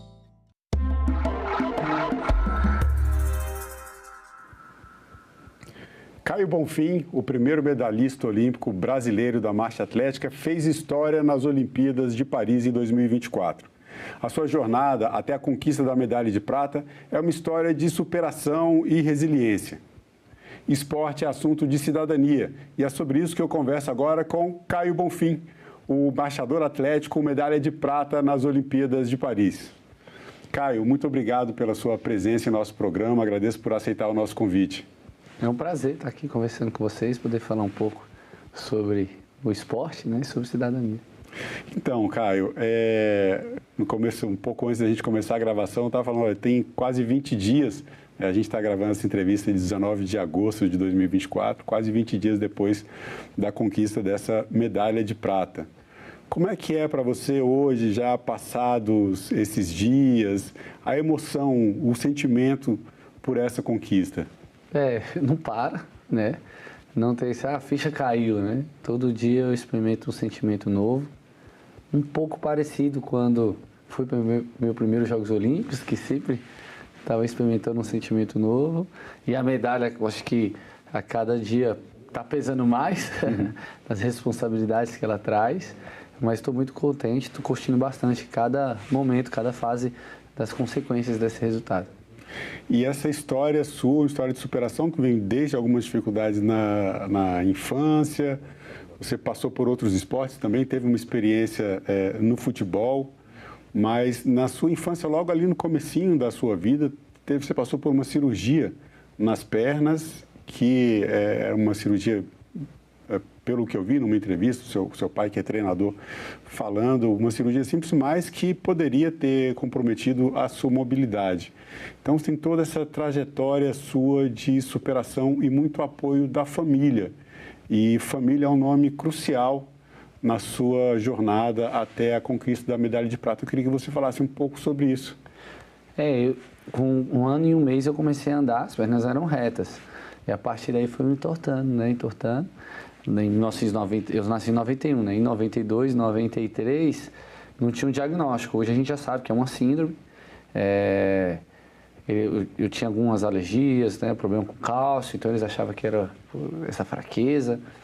Né? E aí eu, com 2 anos e 8 meses, no Sara Kubitschek, eu fiz alguns exames e eles optaram para fazer a cirurgia. E eles achavam que poderia entortar de novo, né? Eu faria essa cirurgia, entortar de novo, fazer até ter a maturidade óssea. Então, esse era o desafio, né? Eu não tenho lembrança, esse é o lado bom. Quem foi que sofreu bastante foram meus pais, né?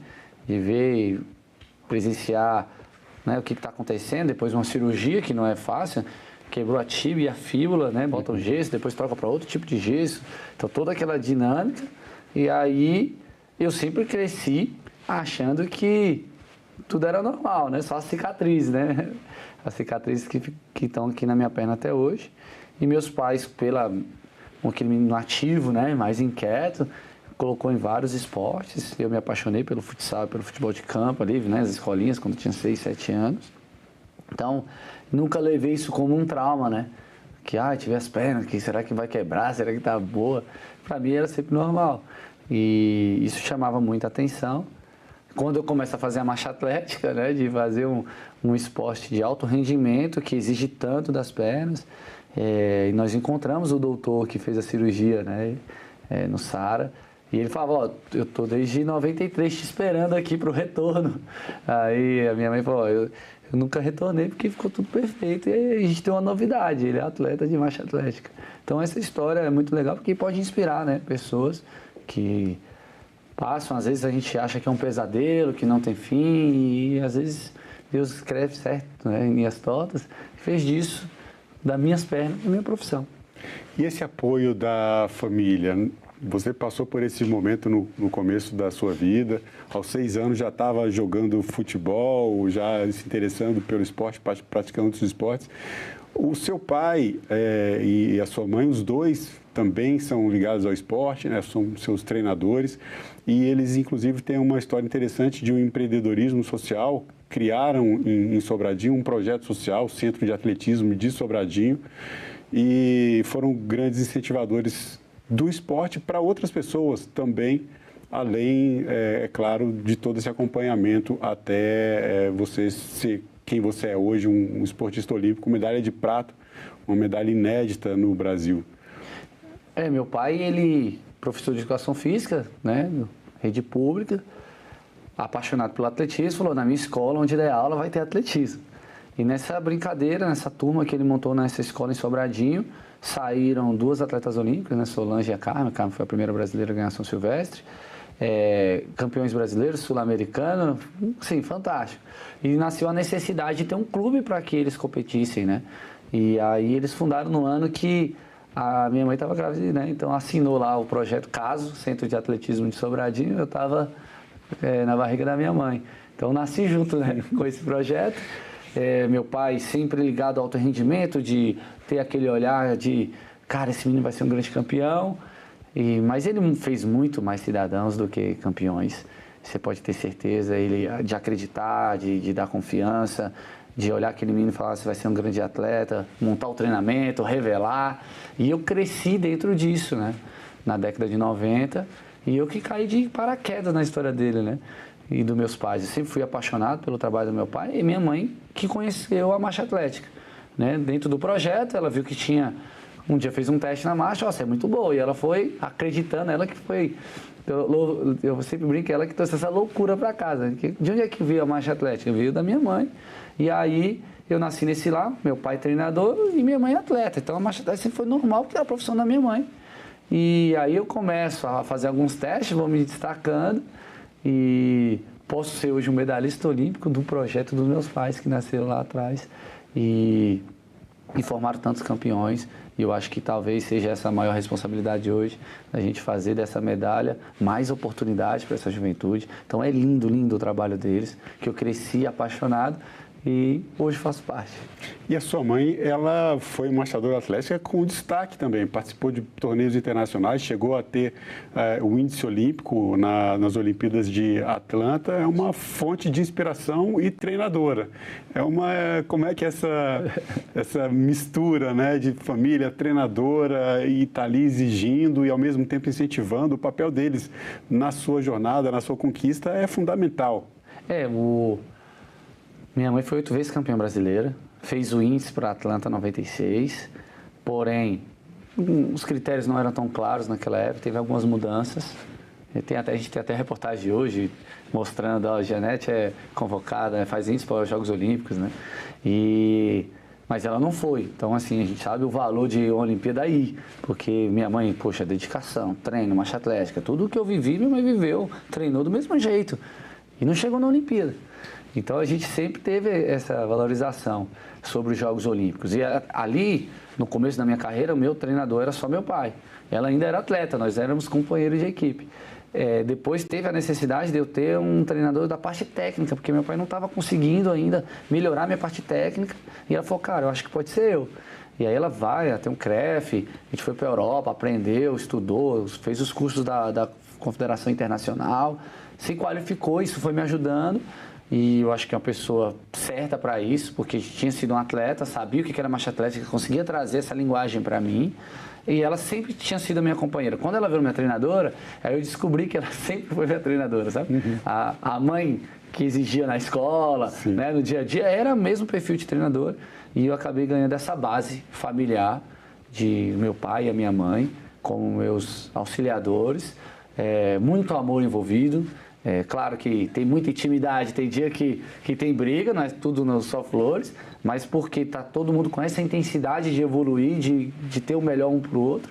A gente entende muito bem qual é o papel de cada um. E aquela parte dos pais, né? De, poxa, meu filho é bom, ele se dedica e eu quero ajudar de todas as maneiras ele chegar onde ele pode chegar. Então foi com esse trabalho totalmente em família, com muito amor, que a gente chegou onde a gente chegou. E a história da marcha atlética? Vamos falar um pouquinho sobre o esporte. O esporte não é dos mais conhecidos, apesar de o atletismo ser uma das áreas das Olimpíadas, dos esportes que tem bastante notoriedade, mas a marcha atlética era pouco conhecida, podia dizer assim, né? Posso dizer assim, até a sua conquista. Isso traz uma evidência para o esporte. É claro que tem muito mais gente treinando também. A gente vai falar um pouco sobre isso, até sobre os adolescentes que hoje o veem como uma fonte de inspiração. Mas conta um pouco sobre a história da marcha atlética, essas regras, né? O porquê do movimento dos atletas, para as pessoas entenderem um pouco sobre o esporte. A marcha atlética ela é um esporte que nasce na Europa, né? Então ela é muito popular na Europa. Nossos vizinhos aqui da América do Sul também são apaixonados. O brasileiro que, né, por conta de outros esportes, acabou o atletismo e a marcha atlética não sendo tão popular quanto os outros. E ali eram caminhadas longas, né, de cidades a outras cidades, então de 100 quilômetros, isso a marcha atlética nasceu nisso. E aí criaram-se regras, os ingleses, né, gostam de sistematizar, criaram regras para não caracterizar uma corrida, né, porque senão o cara corria, não era justo, era de quem caminhava mais rápido. E aí criaram duas regras, que uma chama de flutuação, que eu não posso tirar os dois pés ao mesmo tempo do chão, então eu não tenho aquela fase aérea que a corrida tem, aquele salto. E o segundo é que o meu primeiro contato com o solo, minha perna tem que estar totalmente estendida. Então eu não dobro o joelho igual na corrida, né? Então essa minha primeira passada não é com o joelho dobrado, é esticado. Por isso que vem todo esse desvio e trabalho do quadril. Então são essas duas regras e tem árbitros analisando isso, você pode ser penalizado por isso. Então a marcha atlética é nesse contexto. Então na Europa assim, é lotado, eles gostam muito.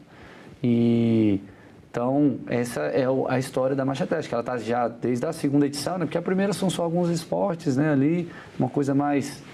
um grupo que se juntou, mas na segunda edição, que já está um pouco popular os Jogos Olímpicos, a marcha atlética já está ali, junto com o atletismo. Desde então, está em todos os Jogos Olímpicos. Então, a marcha atlética, aqui no Brasil, estamos fazendo ser mais conhecida. E como é que funciona essa fiscalização dos hábitos? Por exemplo, se em algum momento você tira os dois pés do chão, isso já dá uma desclassificação? Quais são os critérios para que um atleta não seja desclassificado, então que ele chegue até o final da prova? Você pode tem um quadro com o seu número, né? Quando você compete, tem um número, e aí você pode tomar 2 faltas. Na terceira, você vai para um pit line e fica ali por 2 minutos, você volta para a prova. Se você tomar a quarta, aí você é desqualificado. Então, como é que eu tomo essa falta? A prova ela não é igual a maratona, que vai de um ponto da cidade a outro. É um circuito fechado por causa dessa arbitragem. Ela fica ali 200 a 300 metros de distância um do outro. São 6 a 8 árbitros te analisando. Não é assim, eu tropecei, tive que dar uma corrida, eu tomei uma falta. Não é isso.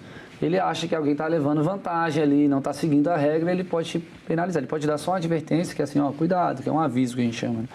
Cuidado. Ou ele pode fazer isso ser uma falta. Então, quando você passar ali pelo quadro onde está seu número, tiver uma falta, você já tomou uma falta. Então, é assim que é essa complexidade da marcha atlética. Você tem que lidar com você né? Dos seus fantasmas, né? Você tem que lidar com a quilometragem, que são 20 quilômetros. O adversário, você quer ganhar dele, quer te ganhar, ainda tem um trabalho sobre o julgamento da arbitragem. Então, essa é a dificuldade que a marcha traz, né?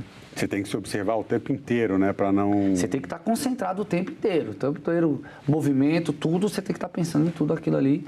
Porque se eu pensar só em técnica, eu posso deixar o cara me passar. Se eu querer só passar o cara, eu posso perder a parte técnica. Então, tudo isso aí está envolvido naquele momento.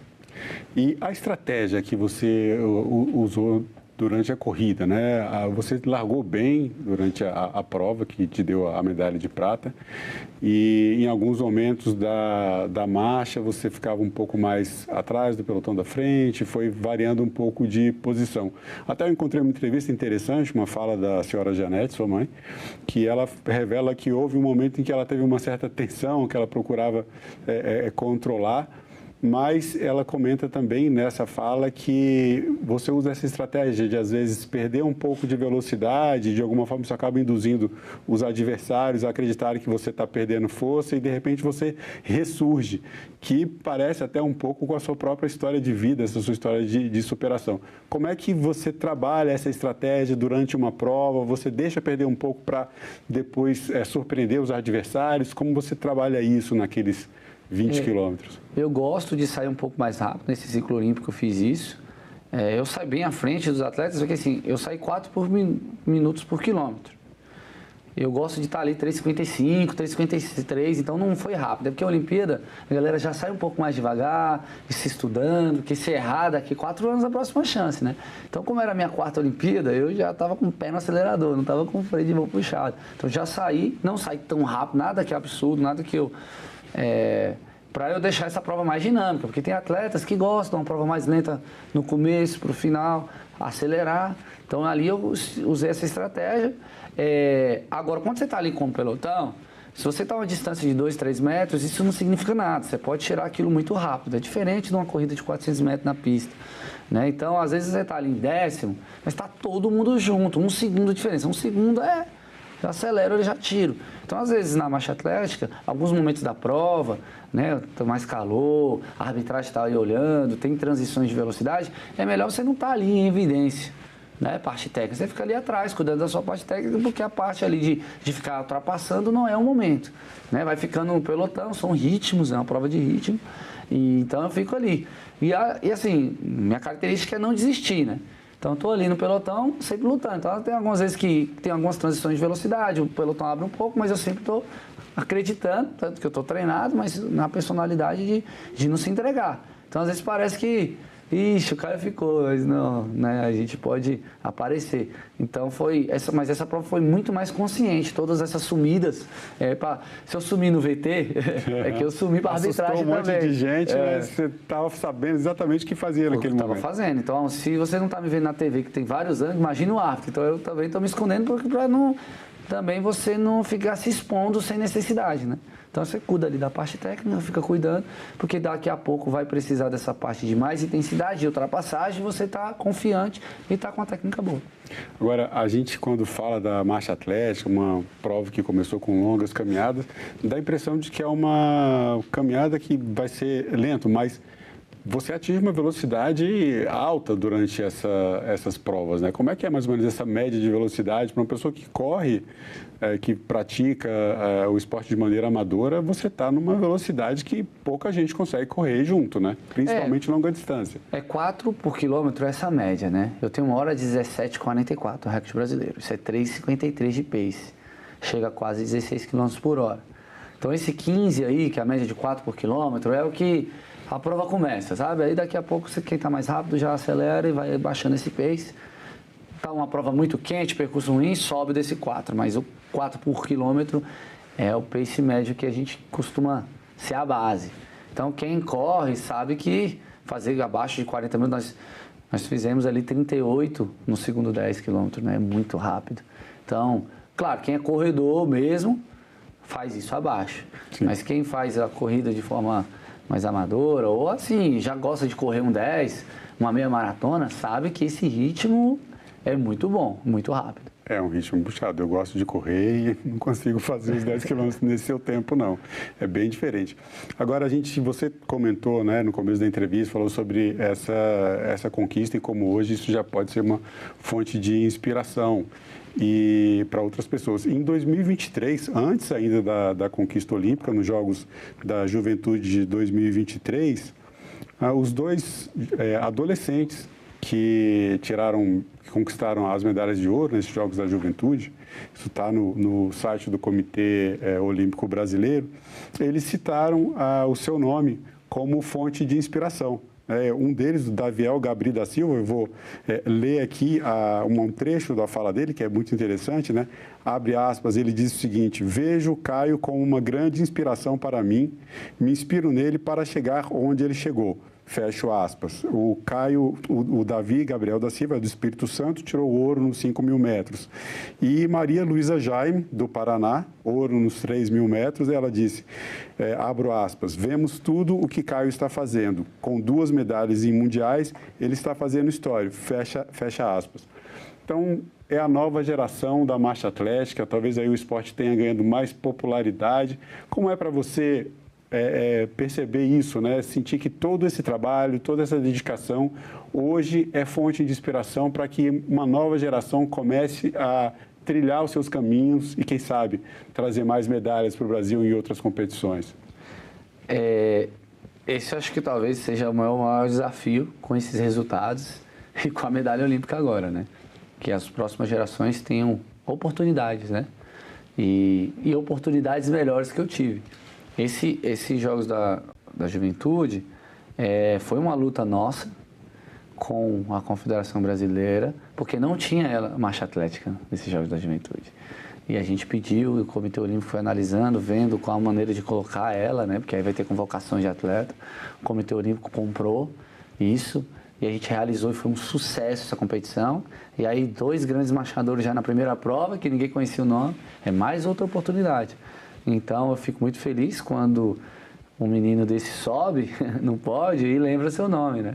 Porque o que eu quero é eles terem essa medalha também, né? E não fique uma distância tão longe para falar, o Caio, né, tantos anos, a última medalha foi... Não, que a gente possa ser comum e novos nomes, e a modalidade vai crescer com isso, o atletismo vai crescer com isso, o esporte vai crescer com isso. Então, essa é talvez a maior responsabilidade que eu tenho hoje com essa medalha. Da palavra legado, né, que a gente falou tanto, na Copa do Mundo de Futebol, Jogos Olímpicos, que esse seja o legado dessa medalha, essa garotada. Foi antes da medalha isso tudo, mostra que a gente já vem construindo muitas coisas, mas a medalha pavimenta esse caminho, né? Então, é muito legal. Conheci, né, ele era do Espírito Santo, um atleta realmente muito bom, e então a gente quer que a marcha atlética tenha mais praticantes, com a quantidade, né, a gente consiga ter grandes campeões. Então é bem legal ver isso e fico assim, para mim a parte mais legal dos bons resultados é você poder estar inspirando pessoas, né? E o incentivo brasileiro ao esporte? A gente tem a Bolsa Atleta, que é resultado inclusive de um projeto de lei, isso passa aqui pelo Senado Federal. O Bolsa Atleta teve um reajuste recente de 10% mais ou menos no valor desse auxílio, mas passou 14 anos antes desse reajuste, 14 anos sem ser reajustado. Qual a importância desse tipo de incentivo? Como é que você vê esse e outros incentivos, como no caso também do programa para atletas de alto rendimento da Força Aérea Brasileira, da qual você faz parte? Muita gente não sabe, o Caio é militar também. Como é que você... o que você enxerga hoje nesse incentivo? A gente está bem, precisa de mais, hora de você cobrar aqui também para que esses incentivos eles se ampliem e ajude a construir mais cidadania através do esporte. Eu acho que às vezes fica até sobrecarregado o governo, porque a iniciativa privada é muito baixa. Então, eu não tenho como contar a minha história, falar para você meus títulos brasileiros, sul-americanos, Jogos Pan-Americanos, Campeonato Mundial e Jogos Olímpicos, sem falar da Bolsa Atleta. Eu comecei no ano de 2007 e desde 2007 eu tenho um apoio da Bolsa Atleta.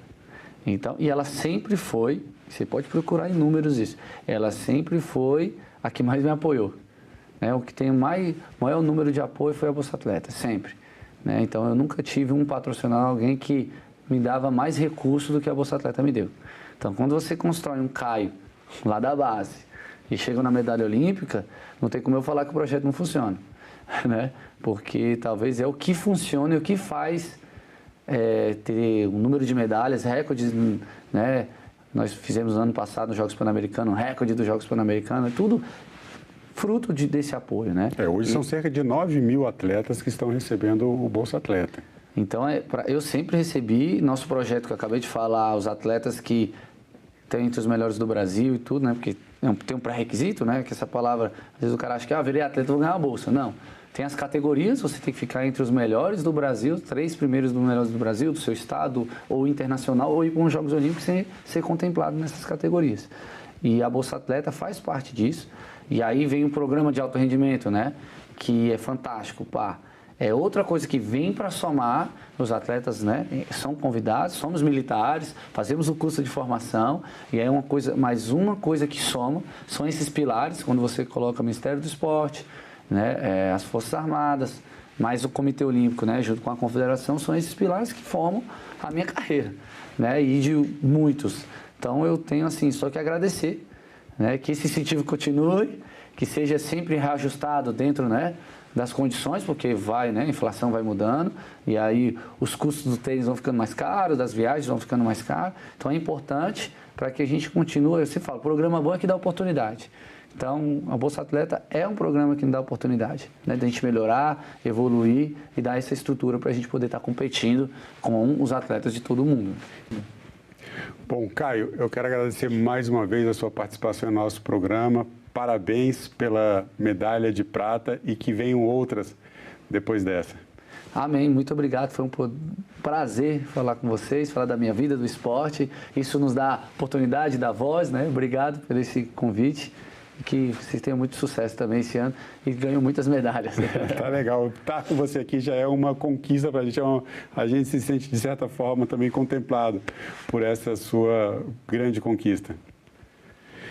E eu agradeço também a você que acompanha a programação da TV Senado. Assine o canal da TV Senado no YouTube, ative as notificações e acompanhe toda a produção do Poder Legislativo diretamente da fonte. Na TV Senado, democracia todo dia.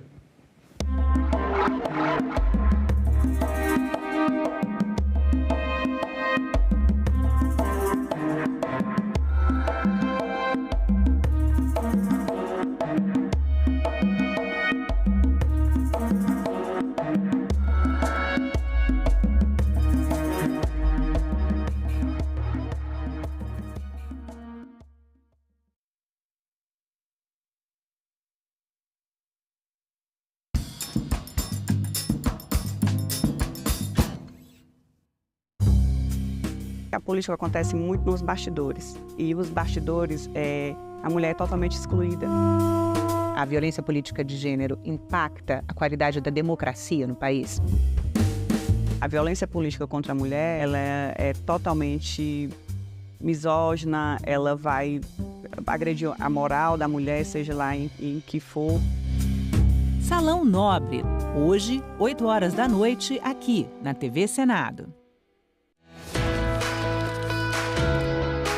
De acordo com a Constituição brasileira, as funções administrativas do nosso país são exercidas por 3 poderes distintos e independentes: o poder executivo, o judiciário e o legislativo. Eles precisam funcionar em harmonia e se complementar, porque dessa forma um equilibra o outro. O poder executivo é representado por aqueles que têm funções governamentais e administrativas. Já o poder judiciário é responsável pela interpretação e execução das leis. O poder legislativo atua representando a população, formulando as leis e fiscalizando o poder executivo.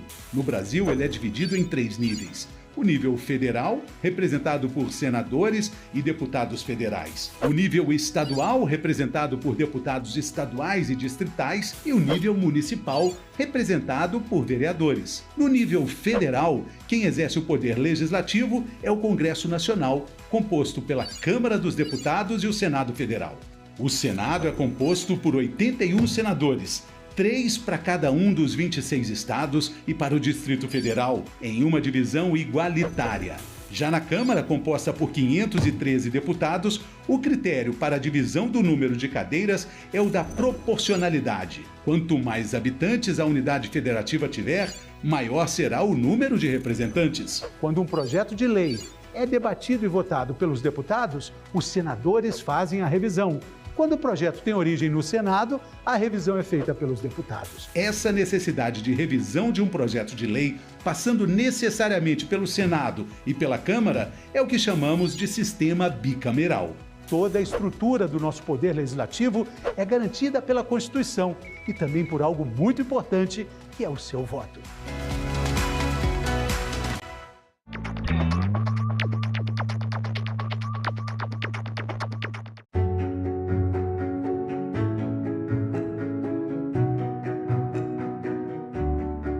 Tem condições fundamentais para a sua existência e para a manifestação da sua tradição, da sua vida, da sua cultura, que não colocam em risco e nunca colocaram a existência sequer dos animais que vivem ao redor das áreas indígenas, quanto mais de outros seres humanos. Mas que nós vamos lutar sempre para que nossos direitos e as nossas vozes sejam ouvidos. Marchamos ao som dos guerreiros para pedir paz e para pedir respeito aos povos indígenas.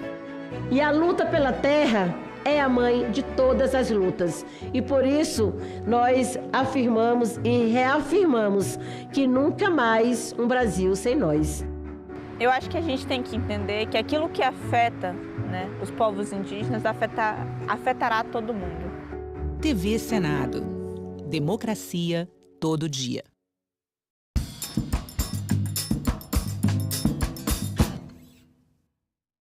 O programa a seguir é livre para todos os públicos.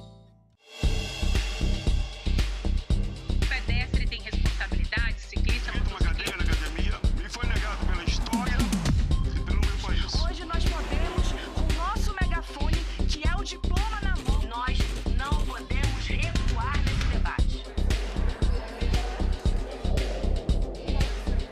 Declaro aberta a 7ª reunião da Comissão Senado.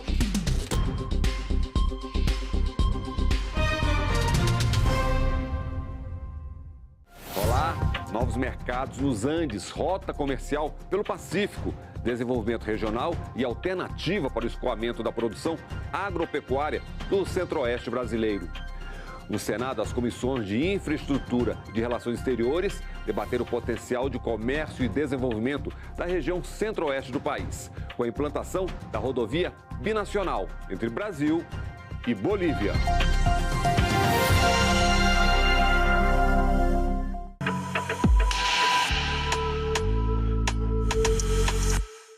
Um sonho antigo, criar uma rota de exportação dos produtos brasileiros pelo Pacífico, caminho mais curto para os grandes mercados da Ásia, e ainda incrementar o comércio com os países andinos, Bolívia, Colômbia, Equador e Peru. Debater a integração da América Latina, especificamente ali naquele canto do nosso país, Mato Grosso, com essa saída para a Bolívia, é algo que nós já fazemos há algumas décadas. Queremos, enxergamos as grandes oportunidades de fazer essa integração. Sempre foi um interesse muito grande do setor produtivo de Mato Grosso poder acessar os portos do Pacífico, né? Quer seja o porto de Antofagasta, Merrilhões, Zângamos, que vão trazer benefício direto, principalmente ao Mato Grosso do Sul, assim como aos portos do Chile, do Peru, né? E aí nós temos o corredor Mato Grosso até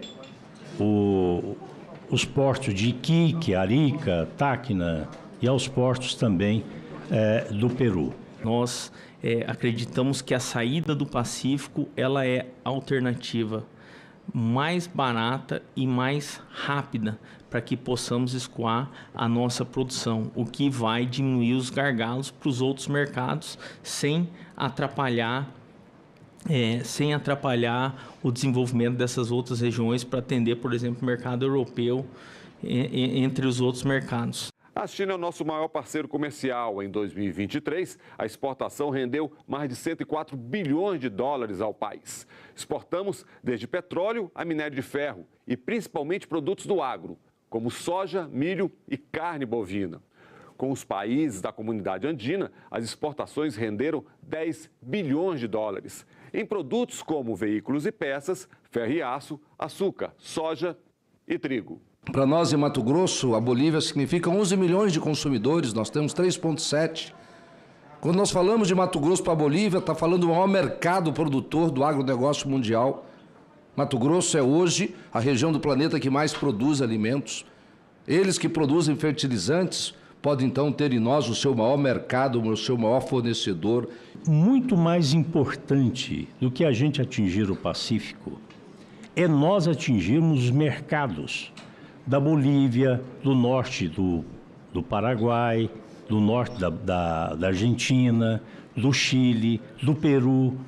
Nós temos mais de 60 milhões de pessoas ali que podem consumir produtos brasileiros e principalmente mato-grossenses, tanto do Mato Grosso quanto do Mato Grosso do Sul. Há 20 anos, Mato Grosso do Sul, Rondônia, Roraima e Acre vendiam 1% de tudo que o Brasil vendia para o mundo. Hoje isso chega perto de 15%. Então, é uma transformação radical e que não pode ser freada. O Brasil está avançando para a sua fronteira oeste. E o mundo está avançando de maneira acelerada para o Pacífico, a Ásia-Pacífico. Grande parte das exportações do Centro-Oeste sai dos portos de Santos e Paranaguá, o que encarece o frete e prejudica a competitividade dos produtos agropecuários brasileiros. A nossa rodovia binacional vai revolucionar, com certeza isso acontecendo, a logística e o transporte em nossa região, com a redução significativa das distâncias entre os centros de produção de Mato Grosso e também os portos de exportação no Pacífico. Com isso, teremos um trajeto mais curto e eficiente. Isso significa um menor tempo de viagem para escoar a produção, tanto agrícola como de passageiro, industrial, reduzindo assim os custos logísticos. Por algum tempo se pregou que seria impossível levar a produção de grãos de Mato Grosso para o Porto de Arica por causa da Cordilheira dos Andes.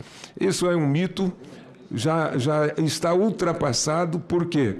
Porque a Bolívia hoje produz grãos e exporta para o Porto de Arica. Então, é extremamente viável, é possível e para nós é muito interessante porque reduz em 16 dias a produção que hoje passa pelo Porto de Santos ou lá do Paraná e que sobe o Atlântico, entra no Canal do Panamá para chegar ao Pacífico. Nesse trajeto aqui, nós reduzimos, senador Wellington, 16 dias. A carne de Vila Bela, como não é permitido ir para São Inácio, para ir para o destino, ela vem 2.400 quilômetros para trás, vem no Porto de Santos. Do Porto de Santos, ela anda uns 4.000 quilômetros em direção ao Canal de Panamá. De lá, depois com todas as dificuldades de atravessar do canal, eles retornam uns 3.000 quilômetros e pega o destino da China. Então vamos ver aqui no mapa o que é esse corredor binacional. Numa primeira etapa, a intenção é investir na rodovia para ligar Vila Bela da Santíssima Trindade, no Brasil, à cidade de San Inácio de Velasco, na Bolívia. Depois, melhorar a conexão com portos marítimos do Chile e do Peru, no Pacífico. De Vila Bela até a fronteira, uma estrada estadual. E o nosso governador já fez o projeto, já está em análise e provavelmente ainda esse ano faz a licitação dos 80 quilômetros para serem pavimentados. Do lado boliviano, que são 140 quilômetros, nós temos a palavra do governador de Santa Cruz, que ele fará um chamamento para concessão por 25 anos para a construção desses 140 quilômetros. No caso de Arica, a vantagem de ser um porto que está habilitado a movimentar carga a granel, né? A Iquique já é um porto mais para movimentação de carga containerizada. Encurtar caminhos. E não é só para exportar. A rodovia pode também baratear as importações brasileiras, como a de fertilizantes e outros produtos. Os corredores não são só exportadores, eles também serão importadores. Poderemos, através dos ganhos de redução de custos de transporte e logística, construir polos industriais nas nossas fronteiras, agregando valor em insumos importados. A Bolívia hoje produz todos os fertilizantes que o Brasil precisa. É o cloro, é o potássio, é a ureia, é o boro, o sal. Na Bolívia, montanhas e montanhas de sal e não tem para quem vender. O nosso sal do Mato Grosso, por exemplo, vem de Mossoró, que abastece o Brasil inteiro, super competitivo, e 4.000 quilômetros de distância. O sal da Bolívia está a 1.500 quilômetros de Cuiabá. Então, isso diminui o frete, diminui o transporte e faz com que essa rota seja extremamente interessante ao Brasil. A importação de sal é uma coisa muito viável. A própria ureia, nós estamos de Vila Bela, a 700 quilômetros da fábrica de ureia, e a região da Vila Bela, historicamente, importa ureia da Ucrânia, que é 2.400 quilômetros no Porto de Santos, mais uns 18.000 quilômetros marítimos. Eles, historicamente, a vida toda comprou Ucrânia, Rússia, né? Então, é uma coisa a nível de integração muito próprio, muito conveniente para o Brasil, para o Mato Grosso e para a Bolívia. Temos um dos maiores rebanhos bovinos, nós trazemos o sal lá do Rio Grande do Norte, lá de Mossoró. E nós temos ali do lado, a 1.000 e poucos quilômetros, a das maiores salinas ali na Bolívia. Então, com preço que pode mudar o custo da produção. Eu acho que hoje o grande desafio nosso do governo é trabalhar muito para a gente conseguir mudar o custo da produção. Vila Bela da Santíssima Trindade, cidade histórica, a primeira capital do Mato Grosso e que abrigou um antigo quilombo de resistência negra no centro-oeste. E ela pode ganhar mais protagonismo como ponto de partida de uma das principais rotas para o Pacífico. É a primeira capital brasileira projetada em Portugal para proteger a nossa costa fluvial nesta região, a primeira do Brasil. E aí tem uma história muito longa, né, muito rica. É uma cidade construída pelos africanos, né, que vieram para cá naquela labuta época ainda da escravatura. E ainda temos lá uma população de originários africanos muito forte, muito expressiva, com toda a sua história de Teresa de Benguela, uma negra que reinou por 40 anos, aquele condado, né? Não sei se seria quilombo. Quer dizer. Com essa saída para o Pacífico, nós deixamos de ser fim de linha, assim como Cabixi, na Bolívia, também deixa de ser fim de linha com essa integração.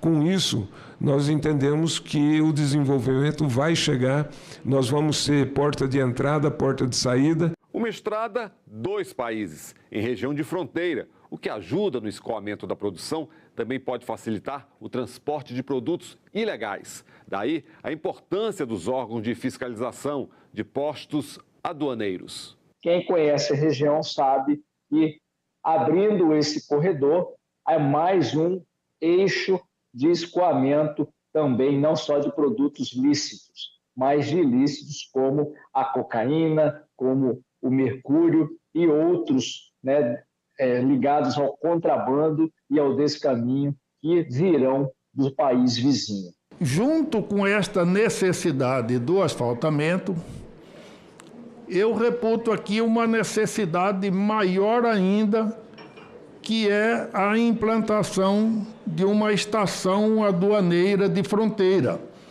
Porque eu sou testemunha, eu estou ali desde criança, eu sou testemunha que por falta dessa agência aduaneira de fronteira, obrigou a Bolívia viver de costa para o Brasil e o Brasil viver de costa para a Bolívia. qualquer iniciativa de qualquer cidadão de Vila Bela ou de São Inácio com relação ao outro país é ilegal, é crime, não é permitido. Então, em função dessa não permissão, nunca existiu nenhum tipo de integração, nenhum tipo de estabelecimento, de comércio, de turismo, né? O que nós precisamos de imediato? Que a estrada já existe, Vila Bela São Inácio já existe. Nós precisamos da implantação da alfândega, do aduanamento, porque hoje toda a produção que é levada ou que é trazida, se for apreendida pela polícia, ela é tida como ilegal. É um descaminho, é um contrabando. Então, essa é a nossa solicitação, a implantação imediata da aduana em Vila Bela, para já poder atender essa demanda nacional. E com o desenvolvimento aumentam também os problemas. Mais comércio, mais gente, mais crimes.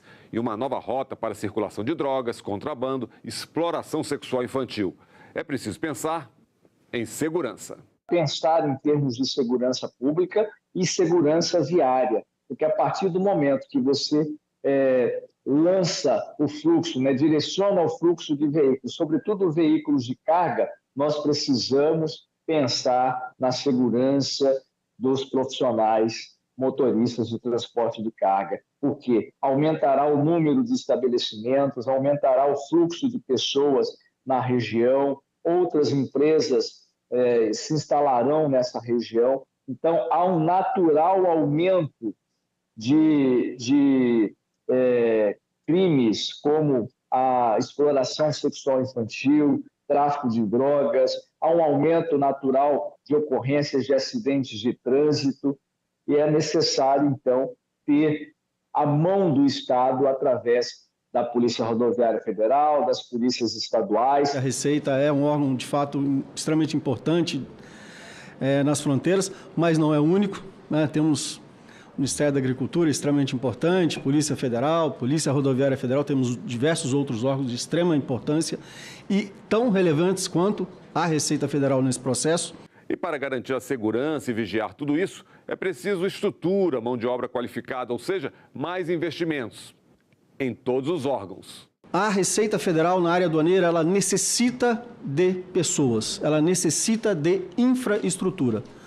Também, obviamente, o MAPA, no Vigiagro, também a Polícia Federal, também a Polícia Rodoviária Federal. Um ponto de fronteira alfandegado, ele precisa ter estrutura e ter outros órgãos, todos os demais órgãos. O Vigiagro precisa estar, principalmente numa área onde eu tenho o comércio exterior de produtos agrícolas. É fundamental a presença do Vigiagro, mas é fundamental a presença da Polícia Federal, porque nós vamos ter... Nós não controlamos somente cargas, né? Controlamos veículos, pessoas. Então, precisamos ter também a Polícia Federal, precisamos ter a Polícia Rodoviária Federal como parceira. Até os portos, o transporte é feito principalmente por rodovias, um meio considerado caro, menos eficiente. E como fica a integração com outros modais? O setor de transporte rodoviário de carga sofre muito ainda com a logística, principalmente em relação à intermodalidade. Nós temos em Rondonópolis, o maior terminal da América Latina, rodoferroviário. Temos uma rota também muito importante, dos municípios ali do Médio Norte do estado até os portos de Miritituba. Mas justamente nessa intermodalidade acaba apresentando toda a ineficiência. Só para vocês terem ideia, hoje um caminhão, quando ele carrega, seja soja, seja milho, ele demora em torno aí de 2 a 5 dias para saber quando ele irá descarregar. Por quê? Porque hoje o volume que é direcionado tanto aos terminais portuários de Miritituba, hidroviário, e também ao terminal rodoferroviário de Rondonópolis, eles já estão na sua capacidade máxima. Então, o volume de caminhões é muito menor da demanda, né, ali das trades que operam. E isso faz com que os caminhões acabam se tornando aí verdadeiros armazéns sobre rodas. Obviamente, a necessidade de se adequar o sistema de transporte através da habilitação da NTT para um olhar mais voltado para o Pacífico, né? Sem, obviamente, não estou querendo com isso diminuir a importância do escoamento de carga para Santos e Paranaguá, mas, obviamente, temos que promover ajustes no sistema de transporte de carga de modo a ter mais empresas habilitadas a realizar esse transporte, porque, obviamente, a construção de corredores implica em ganho de escala se for o modal rodoviário, precisaríamos então contar com caminhões e, por que não, bitrens, rodotrens, já que para Santa Cruz é possível você movimentar caminhões de maior peso. Duas nações, realidades socioeconômicas e culturais diferentes, que podem restringir, impactar na circulação de mercadorias. Vamos falar do paro. O que é isso? Como resolver? Bolívia tem na sua cultura o que eles chamam de paro. Qualquer situação que a população não concorde, eles param o país inteiro, 4, 5 dias, 20 dias, o tanto que for necessário para poder resolver a situação. Exemplo disso foi a queda de Evo Morales. O país parou e ele foi obrigado a renunciar. E para tudo, realmente, né? Então, muitos colocam esse empecilho de passar a rota de integração para o Pacífico pela Bolívia por causa do paro. Bom, é uma questão cultural que o próprio país vai ter que estar trabalhando isso. Esse paro, ele é espontâneo, quer dizer, você teve um pequeno problema ao longo da rodovia, uma comunidade que faltou água, eles param a rodovia. Faltou energia elétrica, para a rodovia. Morreu um líder político, para a rodovia. Então, o que nos preocupa nesse corredor é o fato de você ter a insegurança de você ter uma carga que você tem dia e hora para ser entregue e essa carga ficar parada no paro. Pois é, gargalos, demandas. E o governo precisa agir, fazer acordos, ajustar leis, garantir parcerias para que o empreendimento, de fato, aconteça. Então, os paros vai ter que ser uma política entre o Brasil e a Bolívia para que tenha um salvo-conduto, alguma coisa assim. E é impressionante, a própria segurança pública da Bolívia protege esse tipo de paro. Então, isso é um problema. A outra limitação, o transporte, a condução do veículo na Bolívia não é permitido para motoristas brasileiros. Lá tem que ser motorista boliviano. Então, isso é outro problema que tem que se encarar. O corredor só tem sucesso, só é plenamente aceito quando todos são beneficiados. Então, é importante aí, obviamente, sentar com o lado paraguaio, o lado boliviano e encontrar soluções em que o corredor não seja apenas uma passagem de caminhões pelo território boliviano, mas que se agregue valor, que seja possível utilizar mais empresas de transporte bolivianas. Temos a questão dos caminhões, temos a questão do asfalto do lado boliviano, temos a questão da receita, temos questões do Vigiagro, só que todas essas problemáticas, todas essas problemáticas, elas já estão sendo mapeadas. Nós estamos já em tratativas, em especial com o governo boliviano, através do embaixador Horácio, né, onde nós estamos fazendo já, senador, um quadro comparativo das legislações, né, para que nós possamos trabalhar em conjunto com o governo boliviano, para que nós conseguimos construir um cronograma para que a carga possa sair, né, do Brasil e chegar no Pacífico, lá no porto, por exemplo, de Iquique, com toda a segurança jurídica. Novas portas de entradas e saídas para os produtos brasileiros, redução de custos e melhoria da competitividade no mercado global e com benefícios locais. A ideia é essa. Por que isso pode dar certo hoje e não deu certo há 10, a 20 ou há 30 anos? E aí nós temos duas grandes razões para que isso dê certo hoje, senador, e presentes. Primeiro ponto, o mundo mudou radicalmente nos últimos 20 anos. Em 2000, de todas as exportações do Brasil, 2% iam para a China e hoje mais de 30% vão para a China, dependendo do estado que a gente considere, só é 35%. Ou seja, o mundo mudou radicalmente nos últimos 20 anos. Hoje o Brasil vende mais para o Vietnã do que para a França. Então, a nossa demanda, os nossos produtos estão sendo demandados pela Ásia-Pacífico. Ou seja, pela primeira vez em 500 anos, os nossos principais sócios comerciais estão nas nossas costas. Isso não aconteceu durante 500 anos. O Brasil precisa, na verdade, de desenvolver programas de médio e longo prazo nessa integração latino-americana, como dizia Simão Bolívar. A integração latino-americana é o grande oxigênio que precisa para que haja uma integração econômica, social e política de toda a América Latina. Já existe essa predisposição do governo boliviano em equacionar essas dificuldades, porque também o governo boliviano ele já identificou que para o desenvolvimento da Bolívia, o melhor parceiro econômico é o Brasil, é o agro brasileiro.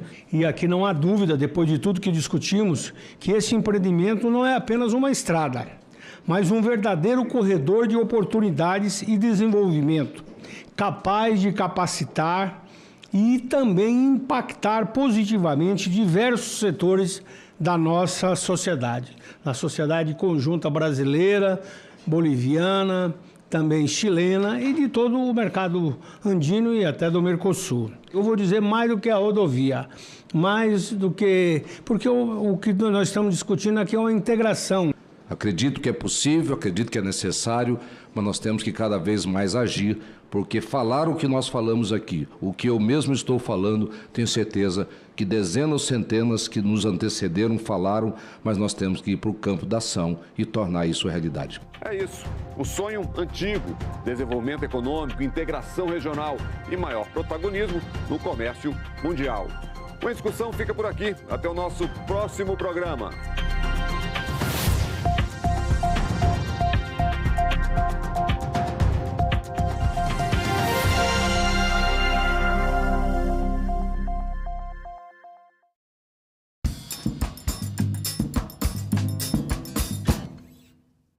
Transição energética. O mundo precisa de minerais. O Brasil tem os recursos. Transição energética depende de bateria. E bateria se faz com minerais. O lítio do Brasil ele é processado, grau bateria, verde e único no mundo. O mais importante é trabalhar a matéria-prima e industrializar. Em discussão, nesta quinta, 20h, aqui na TV Senado.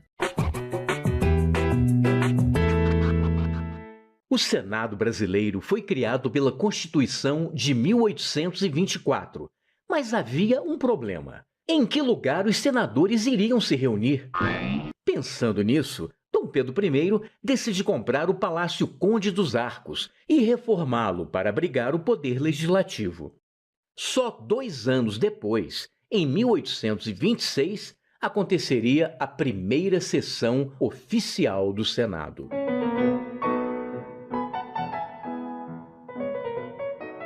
Depois de quase 100 anos, os senadores ganhariam uma nova casa, o Palácio Monroe.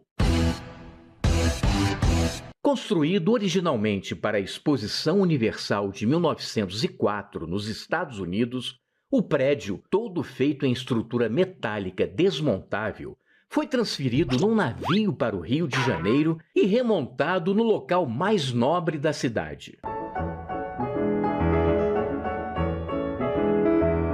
O Monroe acabou se tornando um cartão postal do Rio e uma referência histórica de um período político bastante conturbado. Em 1960, com a inauguração de Brasília, o Senado passou a ter um novo endereço: A cúpula côncava de Oscar Niemeyer trouxe ousadia e modernidade à tradição democrática, sugerindo ponderação e equilíbrio em suas formas. Mas nem tudo são flores. Se o Palácio Conde dos Arcos hoje é a Faculdade Nacional de Direito, o Palácio Monroe foi quase apagado da nossa memória quando o ex-presidente Ernesto Geisel mandou demolir o prédio para construir um chafariz e um estacionamento subterrâneo.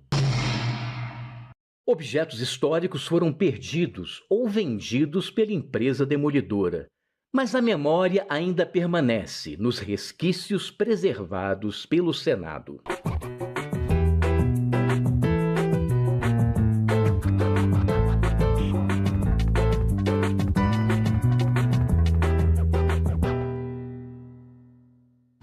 Uma notícia falsa pode vir de quem a gente menos espera, no grupo da família ou nas nossas redes sociais. Mas como saber se uma informação é verdadeira? Agora, as informações sobre o Senado podem ser checadas pelo WhatsApp. Envie texto, link, foto, captura de tela ou vídeo de qualquer notícia duvidosa sobre o Senado Federal. Nossa equipe vai analisar o material e responder se a informação é falsa, verdadeira ou imprecisa. Ficou na dúvida? Senado verifica.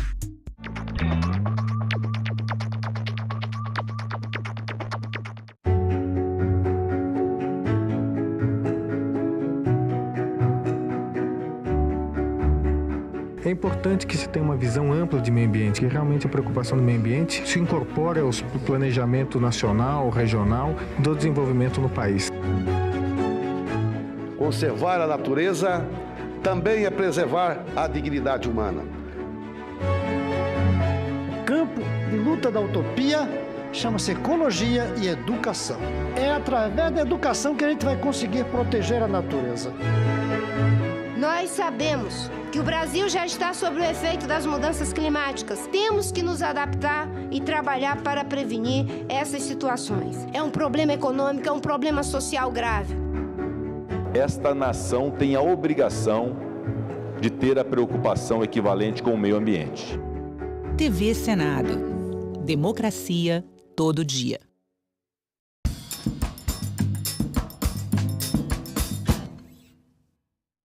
O programa a seguir é livre para todos os públicos.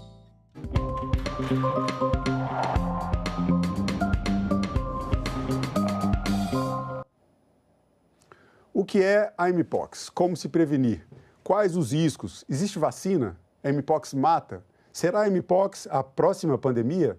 Nessa entrevista você saberá as respostas a essas e a outras perguntas sobre a doença. Eu converso agora com a pesquisadora da Fiocruz, Maiara Seco, e com o professor do Instituto de Ciências Biomédicas da USP, Edson Luiz Durigon. A minha amiga, a jornalista Sara Reis, estará com vocês nas redes sociais, trazendo para a gente a sua participação. Fiquem comigo. Bom dia, Maiara, bom dia. Bom dia, Maiara, bom dia, professor. Edson, muito obrigado pela participação de vocês. Professor Edson, falando de Lancaster, na Inglaterra, entrevista internacional hoje. A gente tem um assunto que preocupa muita gente, como eu falei no começo da entrevista, nosso tempo aqui é curto, então a gente já vai direto para o que as pessoas querem saber. Eu vou começar com a pesquisadora da Fiocruz, a Maiara Seco. Maiara, em poucas palavras, em modo geral, o que é a Mpox? Que doença é essa? As pessoas querem saber.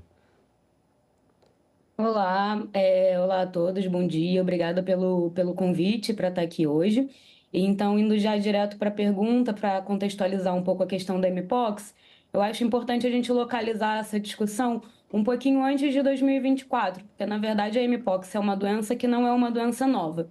A Mpox é uma doença causada pelo monkeypox vírus, que foi um vírus identificado lá na década de 1958, lá em 1958, inicialmente em macacos que eram mantidos por colônia de pesquisa, e por isso que foi tido o nome de monkeypox, mas o macaco não tem um papel ali na transmissão. A Mpox ela foi uma doença que foi identificada pela primeira vez em ser humano em 1970, no território que hoje a gente conhece como República Democrática do Congo.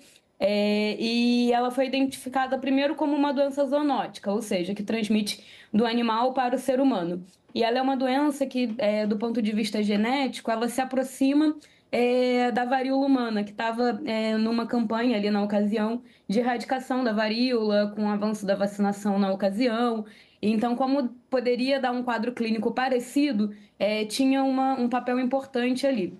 É importante dizer que de 1970 até 2022 a gente teve casos de mpox, principalmente em alguns países endêmicos da África, tanto da região da África Central quanto da região da África Ocidental, e foi observado com os anos um aumento crescente em outras formas de transmissão. Então, migra um pouco, se desloca da questão só da transmissão zoonótica do animal para o ser humano e aumenta cada vez mais a transmissão pessoa a pessoa, que hoje, nos surtos atuais, é a principal forma de transmissão através do contato com as lesões, principalmente contato sexual. Mas então a mpox ela vem aumentando, né, nos últimos anos. Em 2017, a gente tem um surto importante na Nigéria, que infelizmente não despertou os alarmes globais, mas que é importante para a gente entender a situação atual. E aí, na Nigéria, começamos a ter casos depois em outros países fora do continente africano, geralmente em pessoas que tinham um vínculo epidemiológico com esse surto da Nigéria de 2017, mas progressivamente vai aumentando a transmissão pessoa a pessoa, e a gente tem em 2022 a primeira vez, na verdade, que a Organização Mundial da Saúde declara a mpox como uma emergência de saúde pública de relevância internacional. Então, isso acontece em 2022, quando a mpox é diagnosticada em diversos países da Europa e logo na região das Américas, depois mais de 100 países do mundo durante esse surto. O Brasil foi o segundo país mais afetado e com essa transmissão pessoa a pessoa de uma forma mais predominante, com um papel importante ali do contato sexual, que nem eu havia mencionado.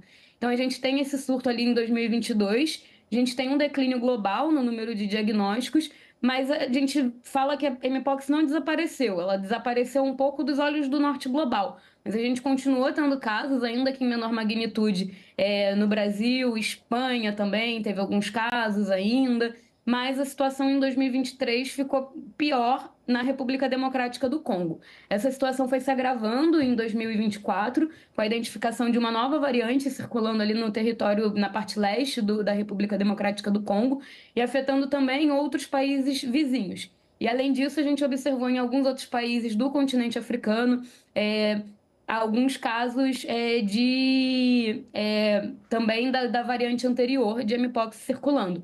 Então, essa situação foi escalonando, e principalmente por essa preocupação com a situação da República Democrática do Congo e dos países vizinhos e a preocupação disso se expandir a nível global, a OMS, junto com o CDC do continente africano, definiram por uma nova aprovação da mpox enquanto uma emergência em saúde pública de relevância internacional pela segunda vez em 10 anos. Então, acho que é importante a gente ter esse contexto histórico aí da mpox para conseguir entender a situação atual. Maravilha, Maiara. E a gente, durante a semana, a gente foi fazendo um esquenta aí nas redes sociais para ver, né, se os internautas da TV Senado estão por dentro desse assunto. Vamos dar uma olhada aqui no resultado da enquete. A gente perguntou se eles estavam sabendo o que é mpox, se eles já tinham ouvido falar. 53% disseram que sim, que já ouviram falar. 33% disseram, olha, eu tenho me informado bastante, mas 14% disseram nunca ouvi falar sobre mpox. E, professor Edson, a gente já recebeu várias dúvidas aqui de internautas, tem muita gente preocupada, né? O Lucas, que é de Minas Gerais, ele está preocupado assim, né? Quais medidas de controle e prevenção estão sendo implementadas aqui no Brasil para conter a propagação desse vírus? Bom dia a todos. Obrigado pelo convite, Maiara, pelas explicações aí. A gente fica muito, muito feliz. Realmente, o contato do monkeypox, a transmissão, ela é conhecida via contato, né? Tanto é que, como a Maiara explicou, a partir de 2022, com os casos aumentando na Europa, principalmente Espanha, ela ficou muito mais fechada na transmissão sexual, Tá? No Brasil, ela começou também com casos de transmissão sexual, mas como ele é um vírus que ele é muito resistente, veja bem, ele dura muito tempo no ambiente, ele fica, né, ele é muito parecido com o vírus da varíola, né? E a varíola já foi usada anteriormente, até como guerra biológica, né? Os primeiros colonizadores da América usavam cobertores de pacientes com varíola da Europa para dizimar os índios, né, Cherokees nos Estados Unidos, para ficar com as terras. Então, assim, ele é um vírus que dura muito em roupa, em ambiente. Então, o contato, ele foge do contato sexual. O que está acontecendo na África hoje, é claro, né, nós estamos tendo uma transmissão muito grande, é por isso que a OMS está preocupada, e com razão, né, porque nós acabamos de sair de uma pandemia de Covid e não queremos entrar numa segunda, né? E esse é um vírus que já causou pandemias, não o monkeypox, mas a varíola no mundo anteriormente, até ser erradicada, né? Então, nós não queremos voltar a isso, ver essa história com o monkeypox. Tá? Então, quais são os cuidados de transmissão? Tá? Então, assim, é muito difícil se prevenir com o monkeypox. Por ele ser um vírus muito resistente, tá? O que mais se usa para limpar ambientes, essas coisas, não é o álcool 70, como a gente sempre usou para influenza ou para Covid, né? Na verdade, o melhor desinfetante que tem para monkeypox é o hipoclorito de sódio. Tá? É a velha água sanitária. Tá? Ainda é um bom desinfetante para esses vírus, até para lavar roupa, esses cuidados todos, tá bom? E a gente preocupado com isso, nós começamos a estudar lá na USP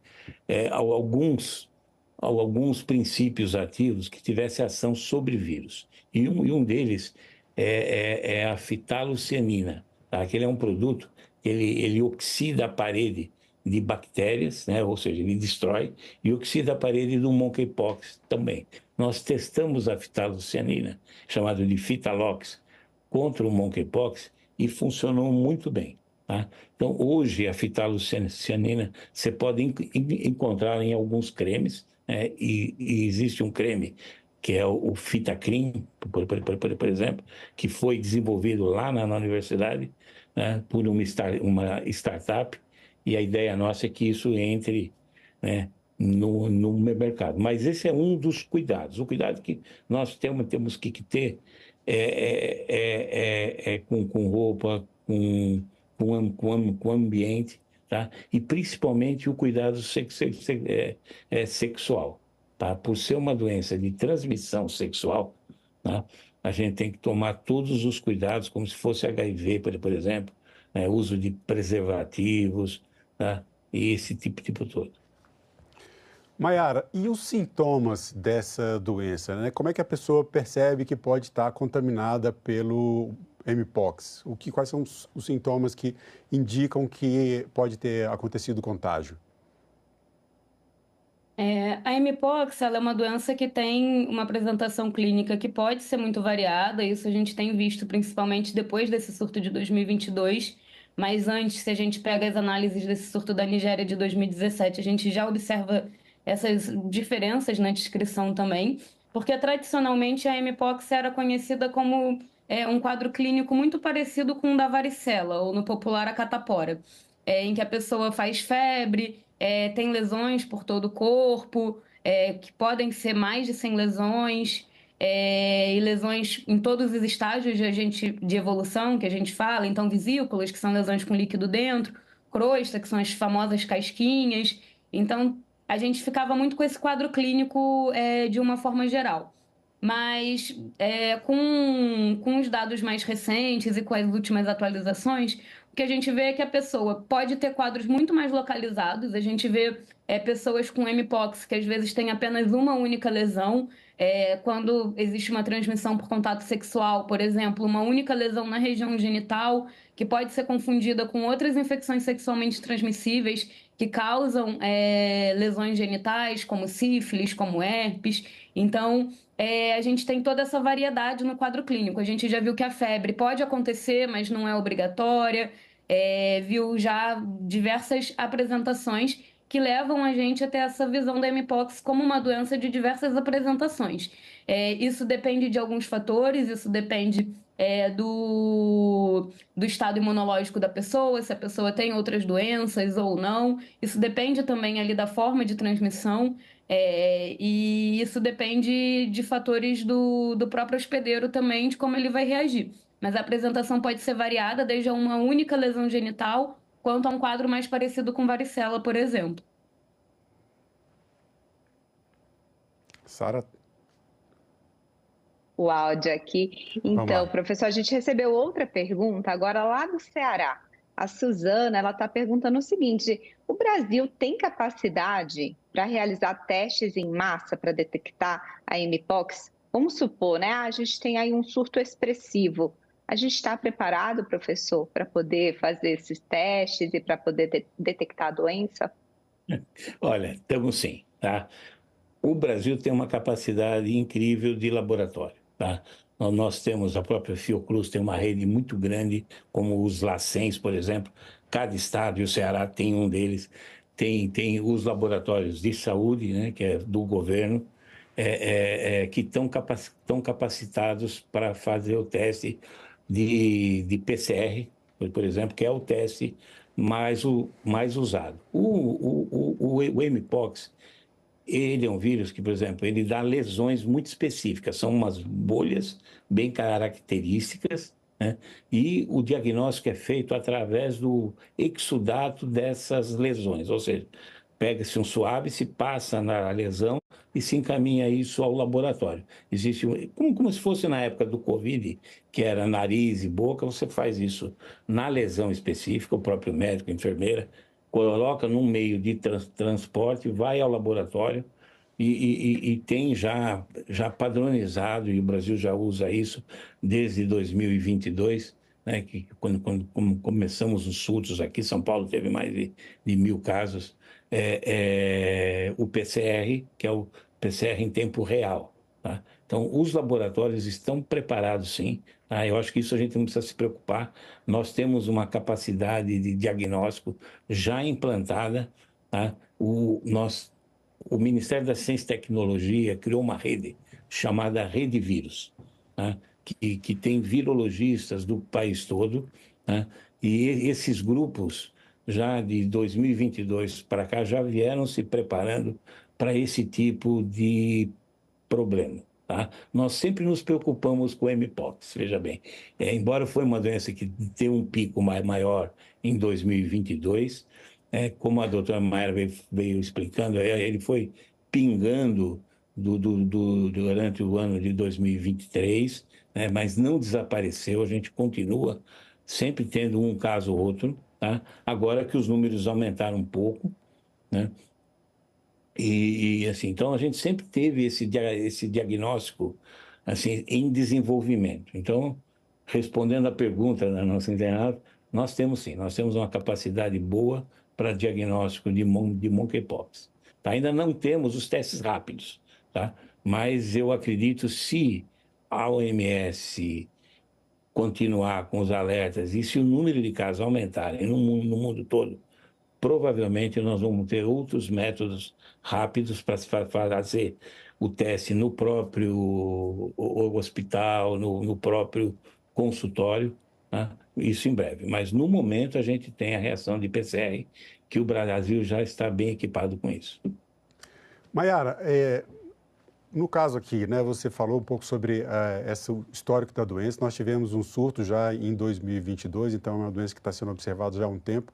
Agora, recentemente, poucos dias antes da gente gravar essa entrevista, São Paulo anunciou 22 novos casos em uma semana. Daí já começa a preocupar, porque é um aumento repentino, né?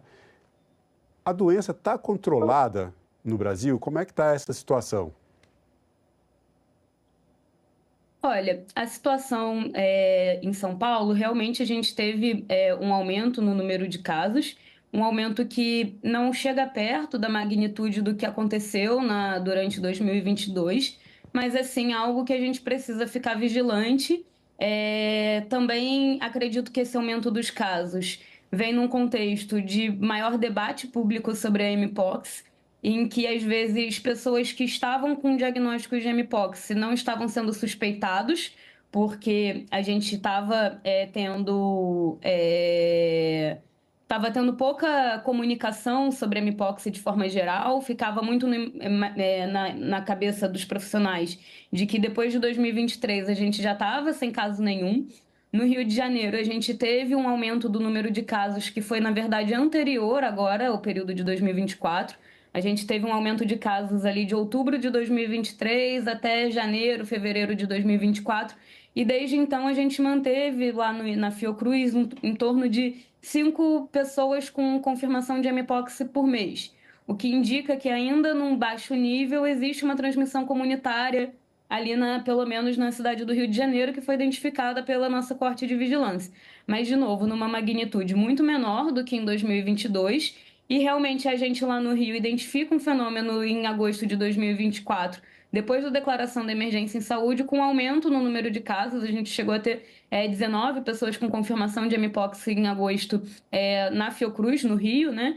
E isso aconteceu em São Paulo, também com esse maior número de casos, que pode indicar uma transmissão comunitária em baixo nível que já estava acontecendo, também ali associado a uma maior comunicação sobre a Mpox, uma maior suspeita clínica e, consequentemente, maior encaminhamento para o serviço de referência ou para os lugares onde é feito o diagnóstico da Mpox. Então, eu acho que isso tem que ser levado, sim, em consideração.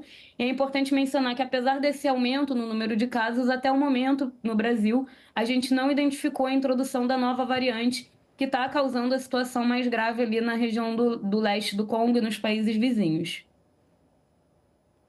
Pois é, e a gente tem uma pergunta, né, Marcelo, que muita gente tem feito, que é se a Mpox pode ser a próxima Covid, e as pessoas estão preocupadas com isso, né? Então a gente perguntou também para os nossos internautas. Olha só, 53% disseram que sim, 47% disseram que não. E a gente tem uma pergunta lá do Rio de Janeiro, Maiara também, que ela pergunta, né? O governo já tem um plano de ação? A gente está preparado caso vire aí uma epidemia? Eu vou perguntar para o professor. Estamos sim, assim, nós estamos bem alertas, né? Nós aprendemos muito com a pandemia de Covid, veja bem. Nós não fomos pegos de surpresa na pandemia de Covid, mas nós demoramos muito para tomar atitudes, tá? Como eu falei, na pandemia de Covid foi criada a Rede Vírus pelo Ministério da Ciência e Tecnologia, tá? Então, essa Rede Vírus ela é muito ativa. Então, nós estamos assim muito alertas com o que está acontecendo. Esse aumento de casos no Brasil, ele reflete o que está acontecendo no mundo todo. Embora nós não tivemos ainda detectado, veja bem, não quer dizer que a nova variante não esteja circulando aqui, porque ainda nós não detectamos. Para saber se é a nova variante ou não, esse vírus tem que ser sequenciado, olhado, e o monkeypox é um vírus um pouco mais difícil de se trabalhar com ele do que o Covid, tá? Mas é uma coisa que o governo já está muito preocupado com isso, né? Tanto é que essa Rede Vírus já montou o diagnóstico, tá? Junto com o Ministério da Saúde, está todo mundo muito atento. Esse aumento de casos, ele assim... O que aconteceu em São Paulo, por exemplo, é muito o que a gente chama de efeito fundador. O que é isso? Um indivíduo está com monkeypox e ele acaba infectando 2, 3 pessoas que estão com um contato mais íntimo com ele, mais próximo. Tá? Por isso que esse aumento aparece. Tá? E com a mídia falando, com as notícias vindo, as pessoas estão mais atentas. Aí, de repente, começa a aparecer uma lesão mais ou menos característica, a pessoa vai procurar o serviço médico, o que talvez antes não iria, tá? Então, nós estamos tendo mais diagnóstico, sim, né? Isso é bom, mas eu acho que isso reflete o número de casos que está tendo e que poderia estar passando desapercebido, né? Então, assim, a gente tem que ficar sempre atento para não ser pego de surpresa, como foi o caso do Covid, né? Nesse caso... Agora, Oi? Sim, perdão, professor. Nesse caso, então, já estamos mais preparados, como o senhor comentou, inclusive pela experiência que nós tivemos com a Covid.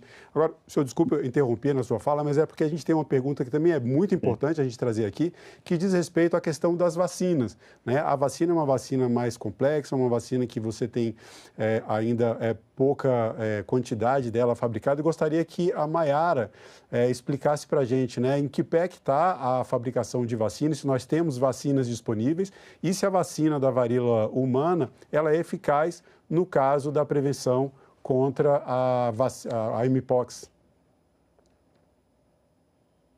Em relação à vacina, eu acho que é importante a gente entender que todas as vacinas que a gente tem disponíveis e que estão sendo estudadas e analisadas para mpox são vacinas que foram produzidas, na verdade, inicialmente para a varíola humana. Então, a gente tem o que a gente chama da vacina histórica da varíola, que quem nasceu ali até o final da década de 70 provavelmente foi vacinado para varíola, e isso a gente não sabe se tem uma proteção cruzada contra a mpox, por aquele ponto que a gente falou, dos vírus serem vírus geneticamente próximos.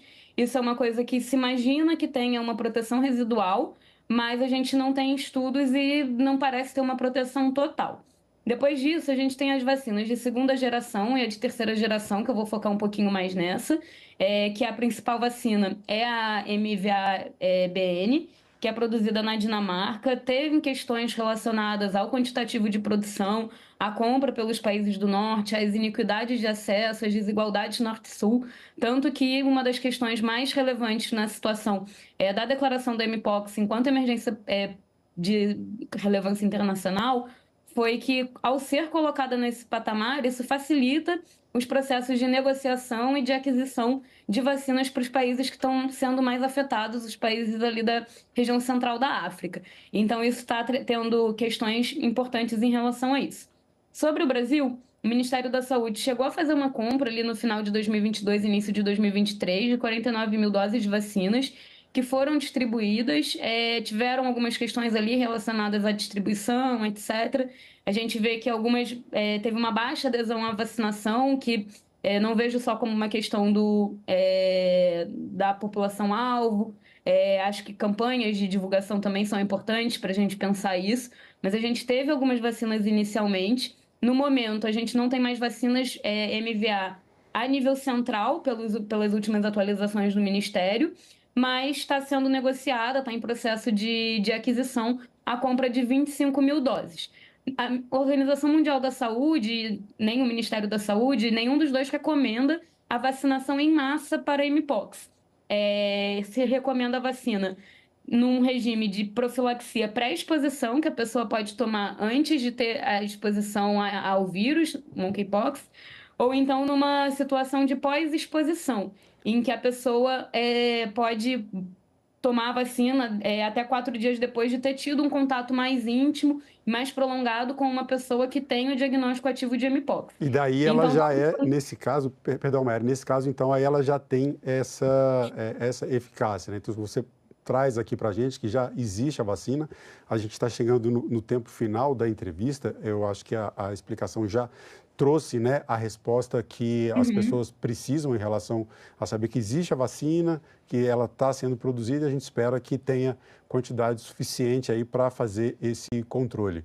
Eu quero agradecer mais uma vez Maiara Seco, pesquisadora da Fiocruz, pela sua participação. Professor Edson Luiz Durigon, muito obrigado por participar de tão longe, também professor do Instituto de Ciências Biomédicas da USP, e agradecer também a participação da nossa jornalista Sara Reis e, claro, de você que acompanha a programação da TV Senado. O TV Senado Live é o espaço para você participar da nossa programação. Envie a sua sugestão sobre aquele assunto que você gostaria de saber mais. O Senado Live acontece todas as sextas-feiras, às 9 horas da manhã, aqui no canal da TV Senado, no YouTube e na nossa TV. Obrigado pela participação. Até o próximo Senado Live.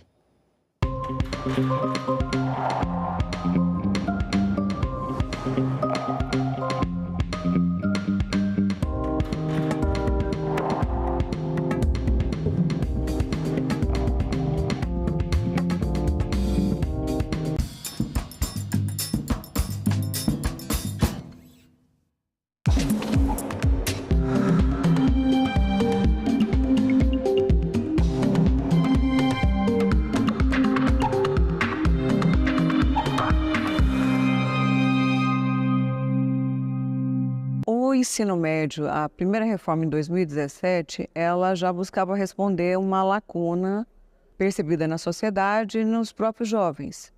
A falta de identidade do ensino médio, alguns estados com mais de 19 disciplinas diferentes no ensino médio. Houve uma tentativa de reforma, tentando organizar o currículo em uma parte que seria comum para todos os alunos do ensino médio do Brasil, rede pública e privada, dos diferentes estados, e uma parte que seria chamada os itinerários formativos, que era a ideia de aprofundamento. Ou seja, um jovem que quer seguir uma carreira mais ligada à área das exatas, pudesse, na parte da carga horária de aprofundamento, ter mais disciplinas ligadas a exatas.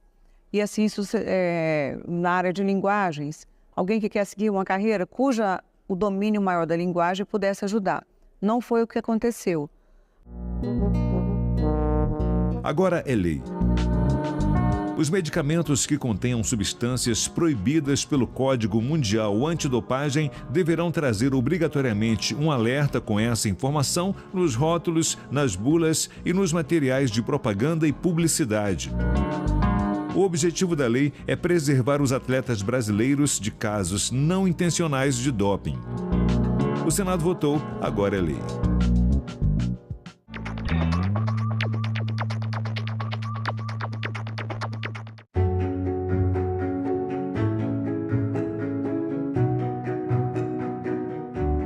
Agora está bem definido que a saúde é um direito de todos e um dever do Estado.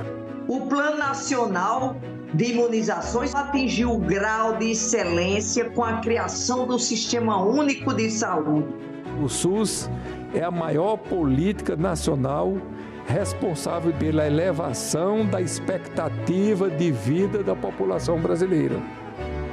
Todos nós aqui lembramos do que ocorreu na pandemia.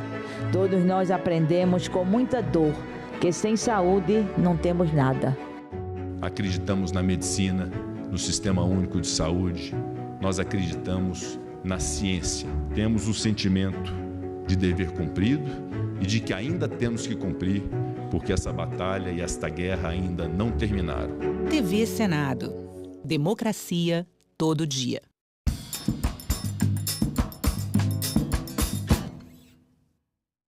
O programa a seguir é livre para todos os públicos. Olá, este é o Ecosenado e você vai ver nesta edição.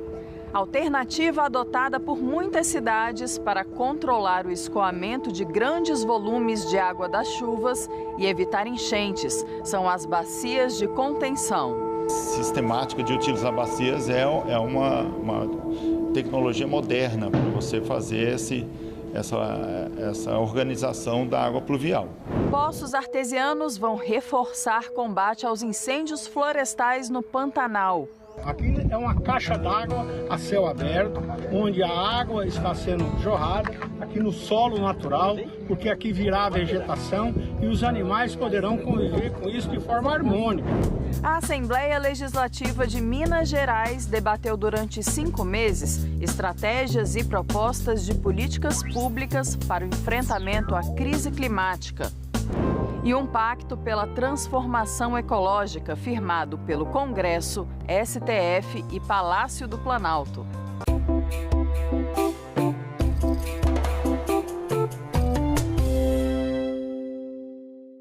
Chuvas fortes e volumosas durante vários meses por ano são características do clima tropical.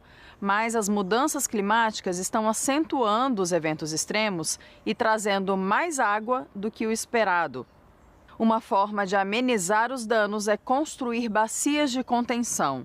Quem mostra pra gente essa solução que está sendo implementada em muitos municípios é a repórter Roberta Cruz. As chuvas fortes que causaram inundações com destruição sem precedentes em maio deste ano no Rio Grande do Sul foram, de acordo com um estudo da WWA, Rede Mundial de Atribuição do Clima, quase 10% mais intensas por causa das ações humanas. O crescimento das zonas urbanas com muito cimento, asfalto e telhados impermeabiliza grandes áreas e impede que a água da chuva seja reabsorvida pelo solo. Em Brasília, uma das causas de alagamento apontada pelo professor de Engenharia Civil e Ambiental, Sérgio Coibe, é o estacionamento do estádio Mané Garrincha. Ali do início da Zanorte, né, próximo ao eixo monumental, é uma região que está sofrendo muito a questão de alagamento, principalmente depois da construção daquele estacionamento grande do estádio. Foi uma situação muito crítica, então praticamente todo ano nós temos enxurradas. Desde a década de 60 e 70, quando a rede existente foi construída, é uma grande impermeabilização. O solo foi sendo impermeabilizado, ruas, estacionamentos e edificações, então isso acabou causando os problemas de alagamento.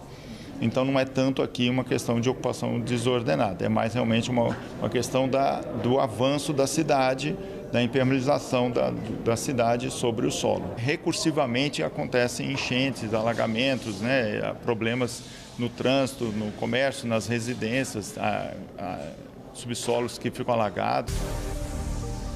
Uma estratégia para conter a água da chuva e melhorar a drenagem das cidades durante o período chuvoso é a construção de bacias de contenção, estruturas projetadas para coletar e armazenar o excesso de água.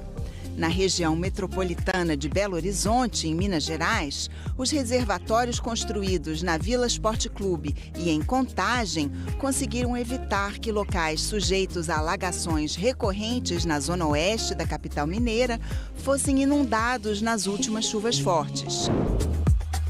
Em São Paulo, o bairro do Morumbi é atingido por enchentes há mais de 20 anos.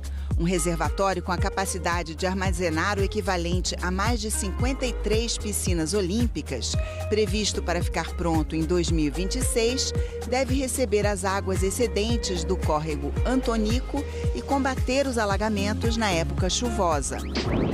No Distrito Federal, a Terracap, Agência de Desenvolvimento, está executando o Drenar DF, programa de escoamento e captação de águas pluviais que prevê a duplicação da rede pluvial e a construção de bacias de contenção para reduzir o risco de inundações.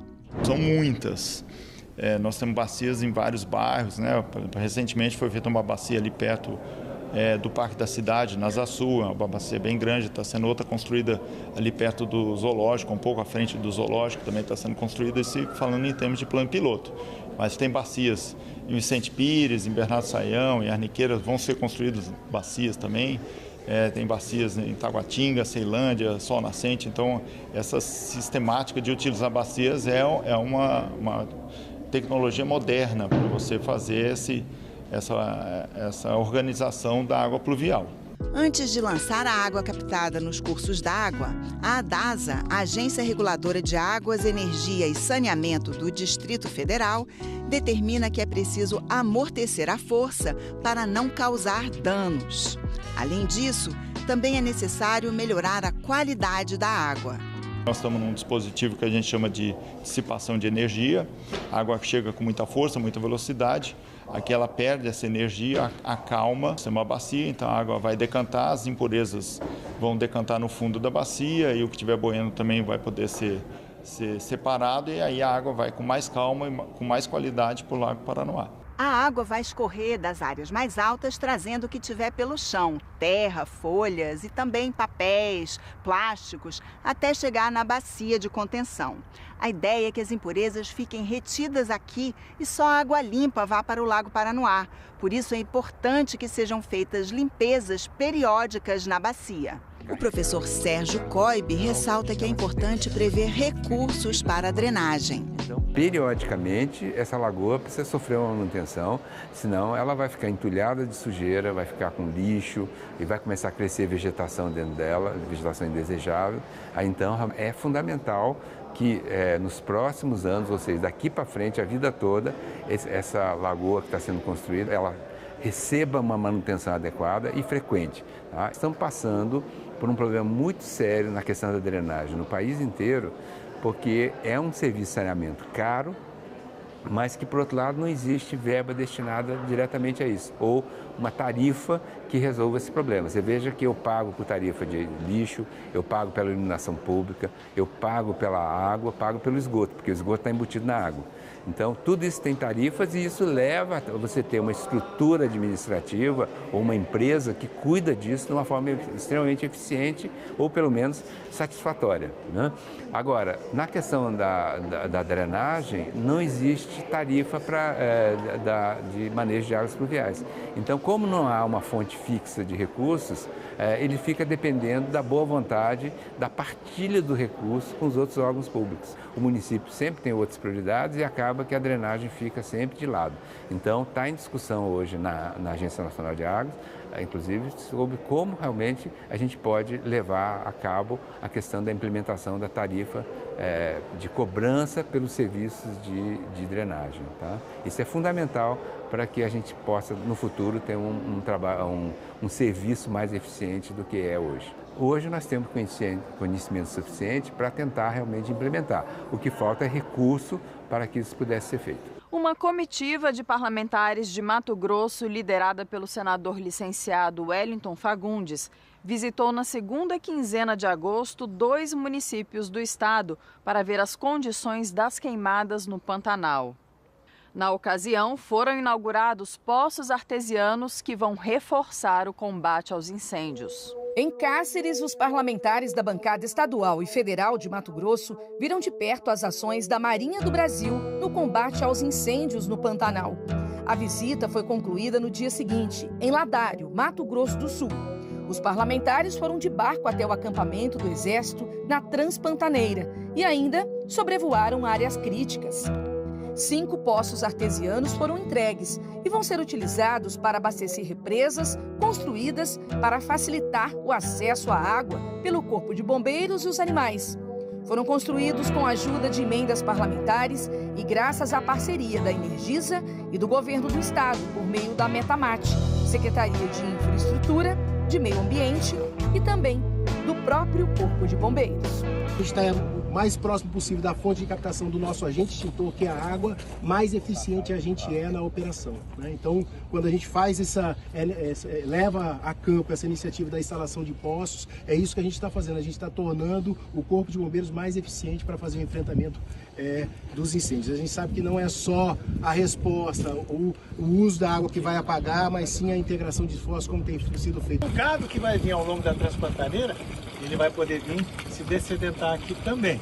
Aquela torneirinha foi feita pensando no homem pantaneiro para encher o cantil dele. Então, todos estão aqui graças ao esforço dos senhores, que eu quero dar o meu agradecimento profundo, porque realmente isso era uma obra que nós estávamos precisando. O Pantanal é isso.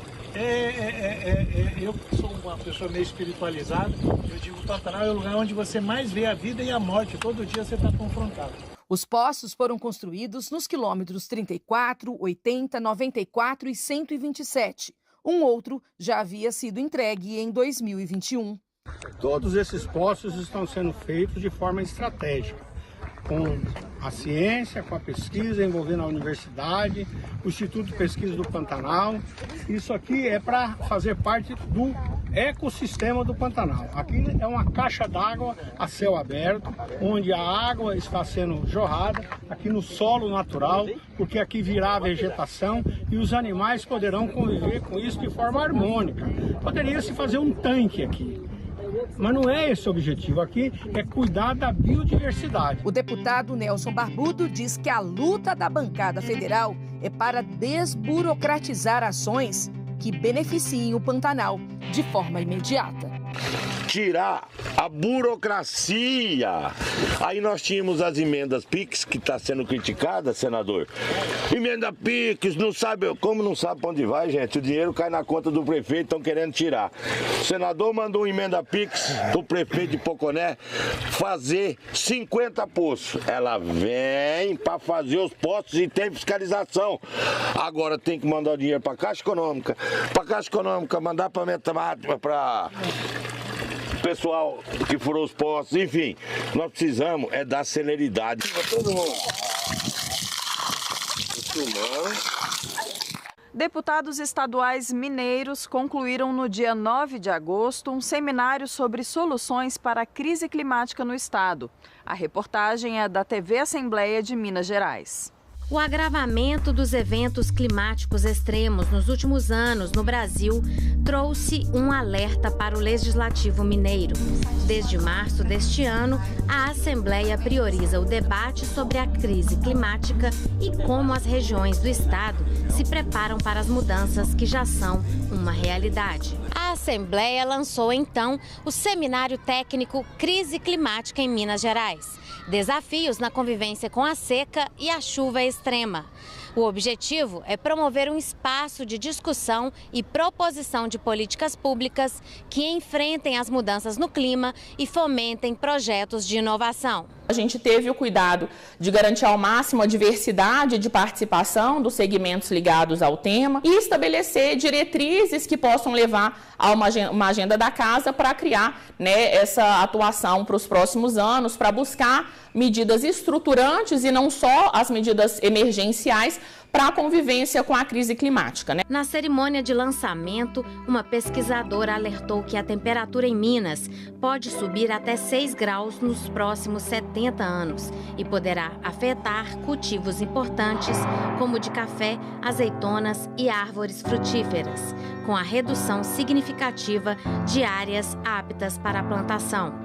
Das 20 cidades mais quentes do país em 2023, 19 estão em Minas Gerais. Infelizmente, não é possível parar o aquecimento global. Mesmo que hoje nós não emitíssemos nenhum gás de efeito estufa, como eles têm um tempo de vida na atmosfera que pode chegar a 1000 anos, você não vai reduzir as temperaturas. Os deputados percorreram 7 cidades do interior de Minas. A intenção era conhecer as boas práticas já implementadas nas regiões. Araçuaí, no Vale do Jequitinhonha, foi a primeira a receber o encontro regional. A cidade registrou em novembro de 2023 o recorde de maior temperatura já vista no Brasil, 44,8 graus Celsius.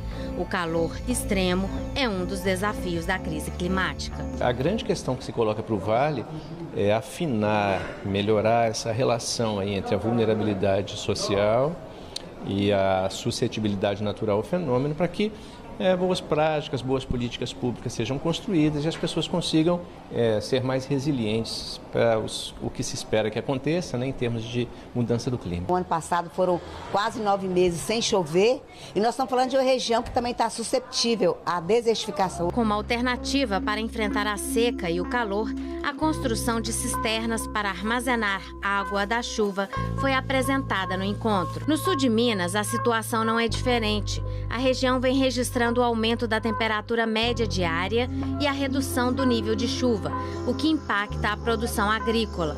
Segundo especialistas, a temperatura alta faz com que as chuvas se concentrem em curtos períodos, com maior volume e força.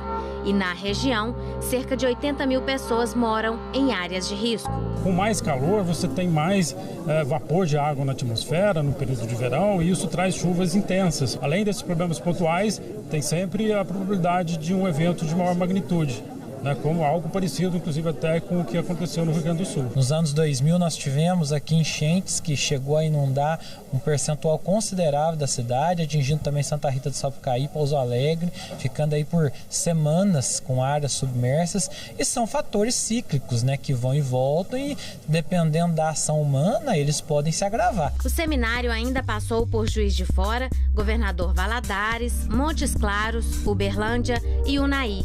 Em cada cidade, ouvindo a população e registrando os projetos bem-sucedidos que minimizam os efeitos da crise climática. O envolvimento da sociedade é crucial, seja do cidadão ou dos profissionais que possam contribuir para que a gente erre menos. E a ideia é que a gente possa, daqui, das demais cidades que serão feitos esses seminários, que a gente possa levar um projeto ao governo do estado para desenvolver melhorias e evitar o que houve aí, infelizmente, no Rio Grande do Sul. As propostas recebidas poderão resultar em pedidos de providências para autoridades, projetos de lei para aprimorar políticas públicas e emendas ao orçamento do estado e ao PPAG, o Planejamento de Médio Prazo do Governo, além de propostas de monitoramento e fiscalização. Por meio de parceria da Assembleia e o BHTEC, Parque Tecnológico de Belo Horizonte, serão fomentados projetos de inovação tecnológica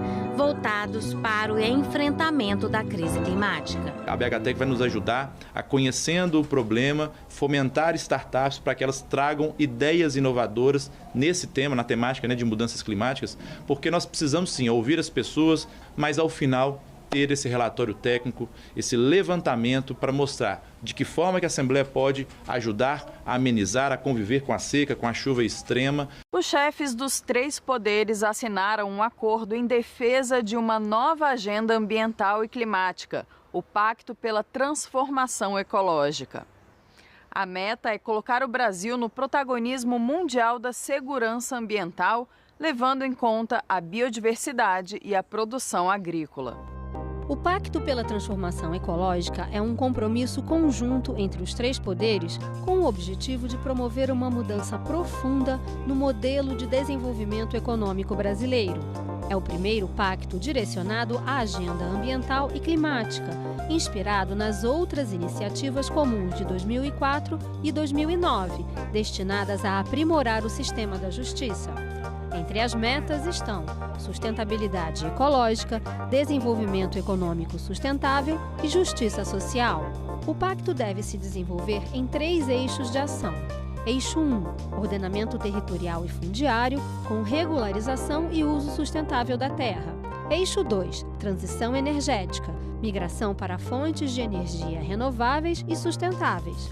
Eixo 3, desenvolvimento sustentável com justiça social, ambiental e climática, integração de medidas que garantam um desenvolvimento equilibrado e justo. Com essa iniciativa, presidente Barroso, a quem rendo minhas homenagens como um grande entusiasta deste pacto, estamos erigindo o alicerce de nossos patamares de preservação ambiental.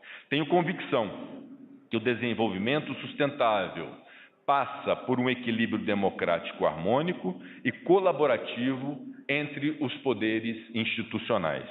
O presidente do Senado destacou a liderança do Brasil em iniciativas ambientais.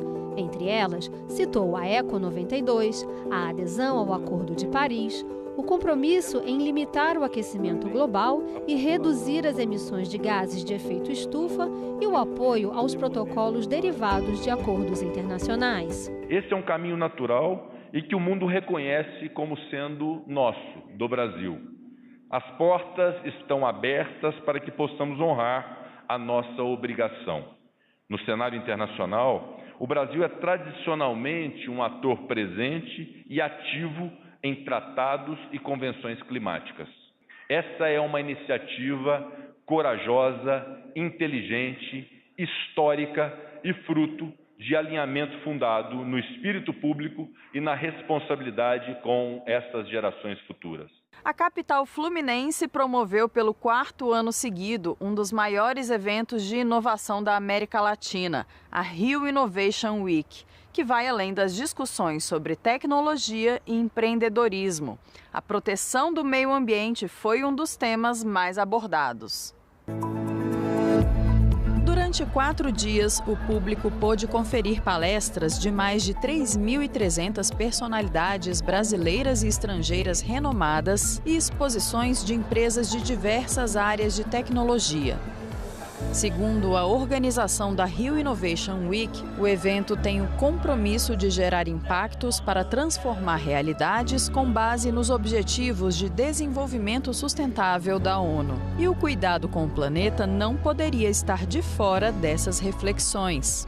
Das 32 plenárias instaladas, uma era dedicada exclusivamente a debates sobre economia azul, o uso sustentável dos recursos dos oceanos. Alguns dos nomes influentes que levaram contribuições a respeito da preservação das águas foi a surfista e ativista Maia Gabeira, o mergulhador e diretor do projeto Eoceano Rodrigo Tomé e o coordenador de Ciências Naturais da Unesco Fábio Eon. 2.000 startups estavam presentes. A TID Sustentável, por exemplo, apresentou soluções tecnológicas para o desperdício de água. A empresa criou métodos de gestão hídrica que aumentam a eficiência do consumo de água de estabelecimentos, identificando melhorias e corrigindo falhas. Desde 2018, já promoveu a economia de mais de 720 milhões de litros de água para seus clientes. Muitos projetos chamaram a atenção na feira, como esses 2 protótipos da BDM Venture, que desenvolve tecnologias sustentáveis no setor de Blue Tech, economia do mar. Eles foram pensados para a limpeza de águas em ações ambientais. Esta é uma bicicleta aquática com um coletor de resíduos, que funciona com assistência de motor elétrico e painel solar.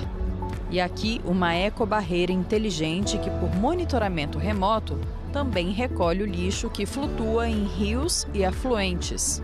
A conferência ainda tratou de transição energética, preservação da Amazônia, mudanças climáticas e turismo sustentável.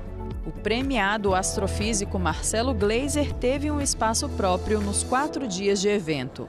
Ele coordenou cerca de 15 palestras, como as do líder indígena Ailton Krenak, da médica Adana Cambeba, do neurocientista Siddhartha Ribeiro e de vários outros intelectuais. Foram profundas reflexões sobre a consciência de que a vida complexa, como a nossa, é rara, o planeta Terra é único e, por isso, a relevância da sua preservação.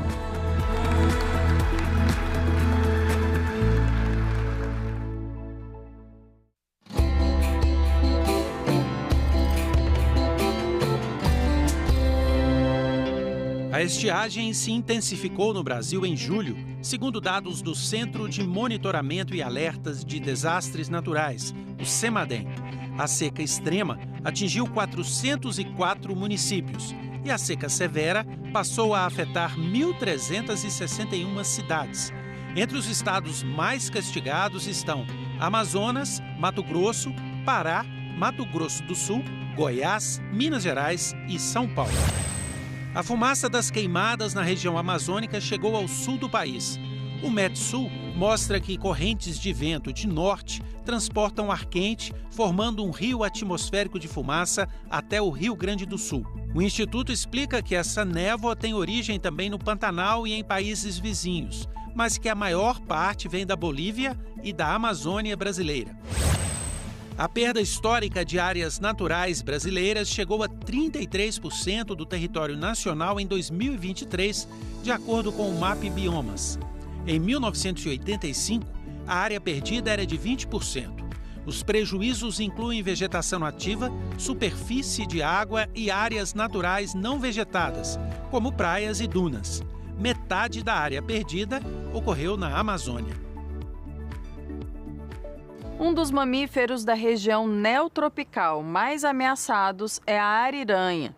Conheça agora um pouco sobre essa espécie predadora e por que ela está em perigo.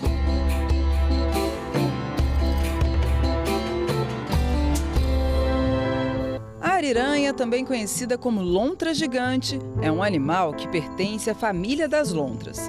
Na língua tupi, ariranha significa onça d'água. A primeira ariranha foi descoberta no Brasil e, por isso, seu nome científico, Pteronura brasiliensis, é uma homenagem ao país que tem a maior área de distribuição da espécie.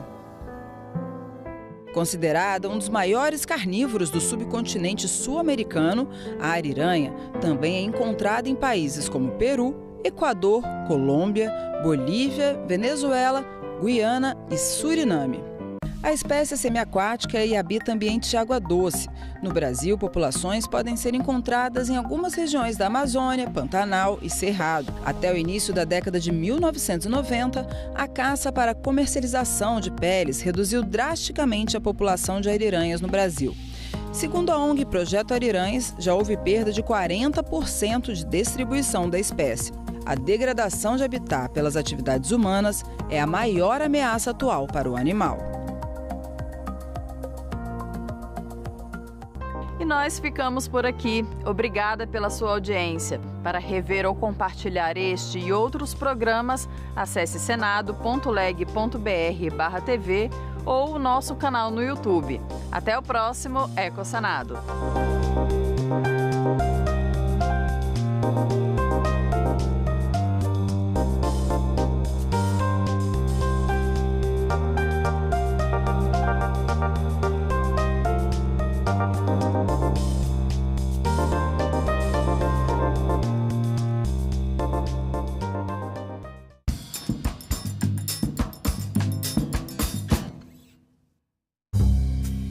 A política acontece muito nos bastidores e os bastidores, a mulher é totalmente excluída. A violência política de gênero impacta a qualidade da democracia no país? A violência política contra a mulher, ela é totalmente misógina, ela vai agredir a moral da mulher, seja lá em que for. Salão Nobre, hoje, 8 horas da noite, aqui na TV Senado. Impressiona o pioneirismo de Félix-Émile Tonnet ao falar de aquecimento global ainda na primeira metade do século XIX. Porém, o quadro nem sempre recebeu elogios. Ele está tentando denunciar uma coisa que está imediatamente ao alcance das pessoas. Ele está documentando um fato corrente que todo mundo sabe que está acontecendo e ele tenta mostrar os detalhes. Temos aqui as figuras escravas trabalhando, temos um grupo conjunto aqui de escravos cortando lenha, empilhando a lenha. Ele realmente tenta trabalhar detalhadamente, o outro chicoteando a mula para ela caminhar, os outros com a moringa d'água, à beira da água, coletando. Tem a água em si, tem a fumaça do desmatamento. Ele cria toda aqui uma série de detalhes que estão intimamente ligados à realidade brasileira. Inclusive, ele foi até criticado por esse excesso de detalhe nesse quadro.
Boa tarde. Quarta-feira, 11 de setembro, o Senado Notícias está no ar. Hoje é o Dia Nacional do Cerrado, data lembrada com tristeza na Comissão de Meio Ambiente diante das queimadas que assolam todos os biomas do país. A comissão aprovou uma proposta de controle das substâncias químicas utilizadas em território nacional. O projeto agora vai para análise da Comissão de Assuntos Sociais. O texto aprovado cria o Inventário Nacional de Substâncias Químicas e estabelece a avaliação e o controle de risco das substâncias químicas utilizadas, produzidas ou importadas. O objetivo é minimizar os impactos adversos à saúde e ao meio ambiente. Apesar de desempenhar importante papel econômico, representando importante parcela do PIB brasileiro e ocupando local de destaque internacional, a indústria química não deixa de ser uma atividade sujeita a grandes riscos, cujas consequências demandam recursos e tempo para serem solucionadas. A senadora Leila Barros, presidente da comissão, lembrou que 11 de setembro é Dia Nacional do Cerrado, mas lamentou que há pouco a comemorar. E apelou aos senadores que protejam o meio ambiente. A fumaça das queimadas tem encoberto cidades pelo país, comprometendo a qualidade do ar que respiramos e a nossa qualidade de vida. Diante desse cenário, não podemos nos permitir a inação. Precisamos de atitudes concretas e eficazes para reverter esse panorama. Este é um chamado à responsabilidade, à ação e ao compromisso com o futuro do nosso país. Que possamos aqui e, na Comissão de Meio Ambiente, discutir e implementar políticas que realmente façam a diferença. O ano passado, no orçamento, quando a gente foi avaliado no orçamento aqui, destinação para as comissões, Comissão de Infraestrutura, mais de 2 bi. Comissão de Meio Ambiente, R$100 mil. Uma vergonha. Vamos conferir agora a agenda prevista para a tarde desta quarta-feira. Daqui a pouco, às 2 horas, a CAI deve realizar audiência pública para debate da reforma tributária. O tema específico são os impactos da reforma na cultura, no setor de hotelaria, parques de diversão e parques temáticos. Também às 14 horas, o plenário do Senado deve realizar a sessão deliberativa. Na ordem do dia está, entre outros, o projeto que cria o Estatuto Profissional dos Trabalhadores Seletistas em Cooperativas. Às 2h30, está prevista audiência pública na Comissão de Assuntos Sociais para debater aspectos relacionados a uma doença pulmonar rara e incurável, que afeta exclusivamente as mulheres, especialmente em fase reprodutiva. É a linfangioliomiomatosis, também conhecida como LAM. O plenário do Senado aprovou, nesta terça-feira, 3 projetos que impactam diretamente crianças e adolescentes. Todos seguem para a sanção do presidente da República. Os senadores aprovaram, nesta terça-feira, projeto que inclui na Lei de Diretrizes e Bases da Educação Nacional a obrigatoriedade de abordagens sob perspectivas femininas nos conteúdos curriculares do ensino fundamental e médio, além de instituir a Semana de Valorização de Mulheres que fizeram história nas escolas de educação básica do país. O texto foi aprovado sem a concordância de senadores da oposição. Outro projeto aprovado é o que altera o Estatuto da Criança e do Adolescente para ampliar o atendimento médico e psicológico a crianças e adolescentes com pais vítimas de violência grave ou presos. Atualmente, esse atendimento só é garantido em situações de negligência, maus tratos, exploração, abuso, crueldade e opressão. O terceiro projeto aprovado institui a Semana Cultural Interescolar nos estabelecimentos de ensino fundamental e médio. Pelo texto, a semana deve ser promovida todos os anos no mês de outubro e deve ser aberta à participação dos pais de alunos e da comunidade. Os 3 projetos aprovados seguem para a sanção do presidente da República. Os senadores ainda aprovaram um projeto de lei que compila medidas provisórias editadas para auxiliar na recuperação dos desastres climáticos que atingiram o Rio Grande do Sul neste ano. O texto estabelece regras excepcionais para a aquisição de bens e a contratação de obras e serviços para enfrentar os efeitos dos desastres. Também foram aprovados empréstimos para Paraíba, Espírito Santo, Ceará e Minas Gerais. Ainda durante a sessão plenária, o presidente do Senado, Rodrigo Pacheco, demonstrou preocupação com as queimadas que estão acontecendo em todo o país. Dados do Instituto Nacional de Pesquisas Espaciais mostram que, neste ano, o número de focos de incêndio já é maior que o dobro registrado no ano passado. Rodrigo Pacheco colocou o Legislativo à disposição do Poder Executivo para apoiar ações de redução dos danos.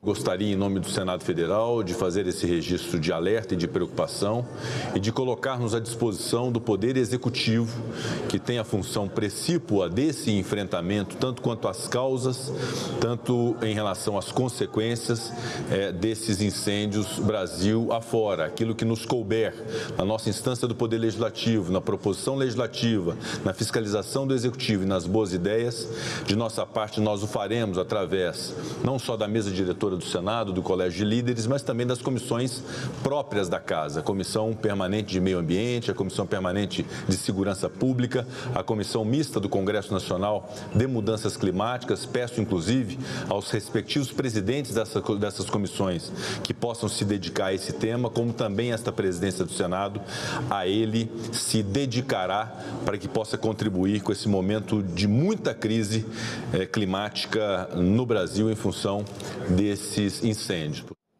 O uso do cashback nas compras de famílias de baixa renda, aprovado na reforma tributária, foi debatido nesta terça-feira em audiência pública na Comissão de Assuntos Econômicos. O cashback é o dinheiro que o consumidor recebe de volta após a compra de alguns produtos.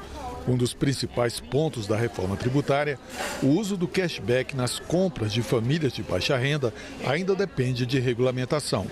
Na audiência pública da Comissão de Assuntos Econômicos, representantes de vários setores defenderam o uso do cashback, que deve valer a partir de 2026.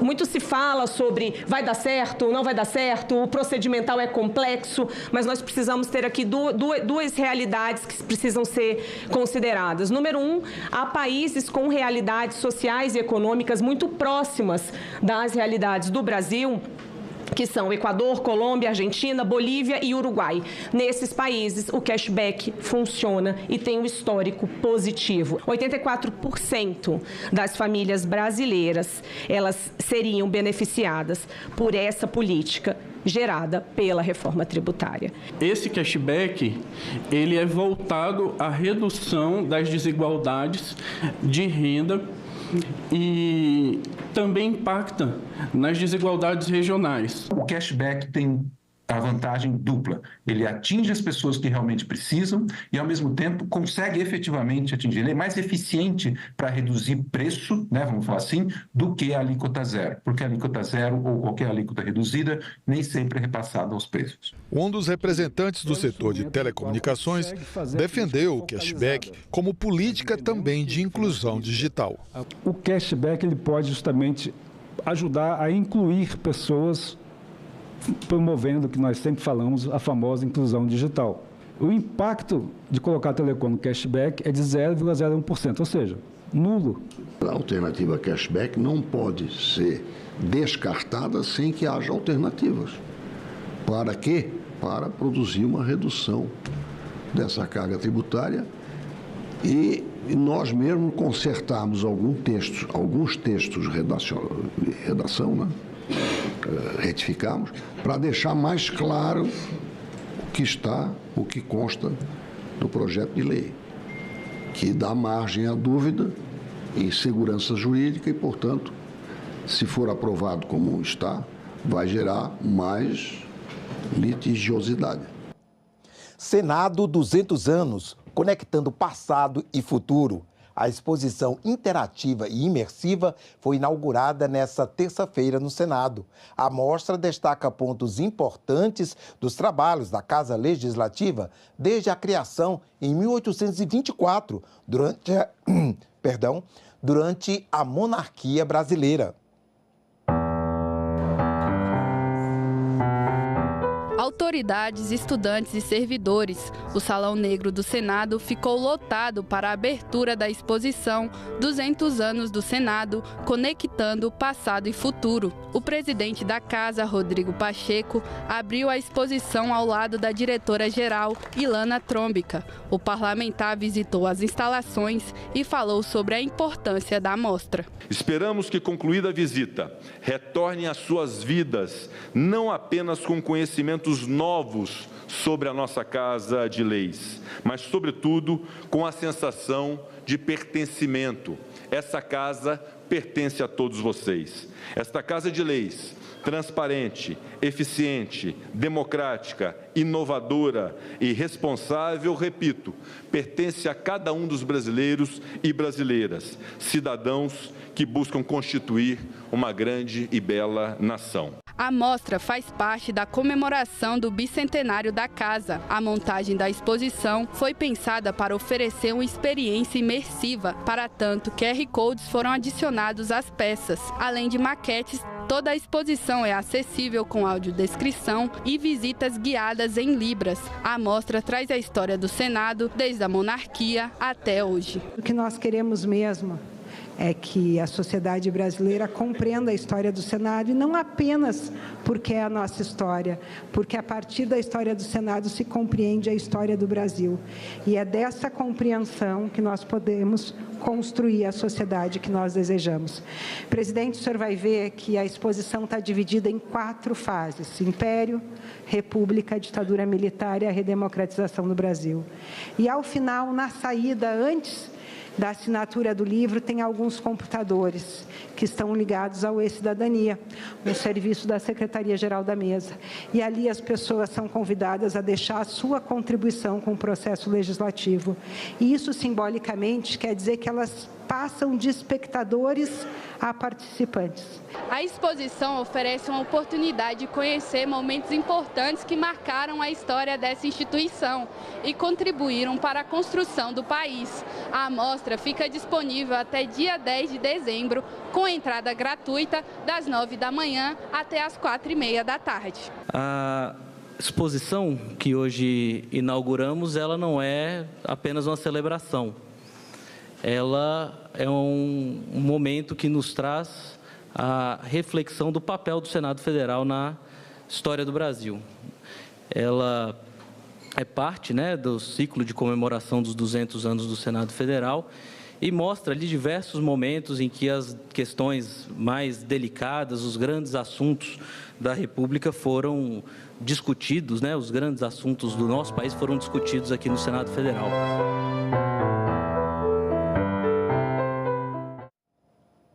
Vale a pena conferir. Nós ficamos por aqui. Você pode rever as reportagens desta edição na nossa página na internet, senado.leg.br/tv. Obrigado pela companhia e até a próxima.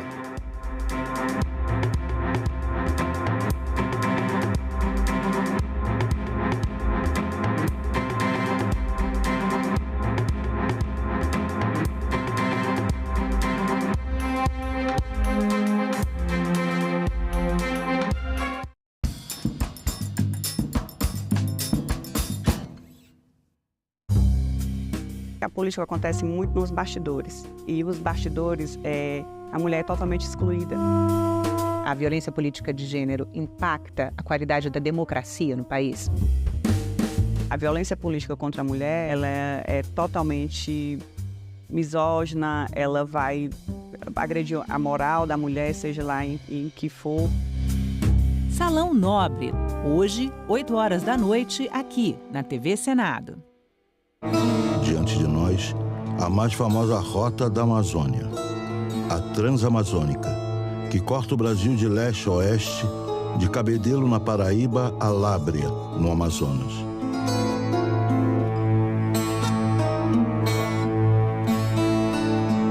Depois da ponte, nos aguarda o estado do Tocantins.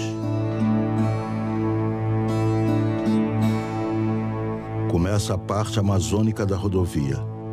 Daqui partimos para viajar entre escombros e sonhos, para recolher histórias que nunca terminam.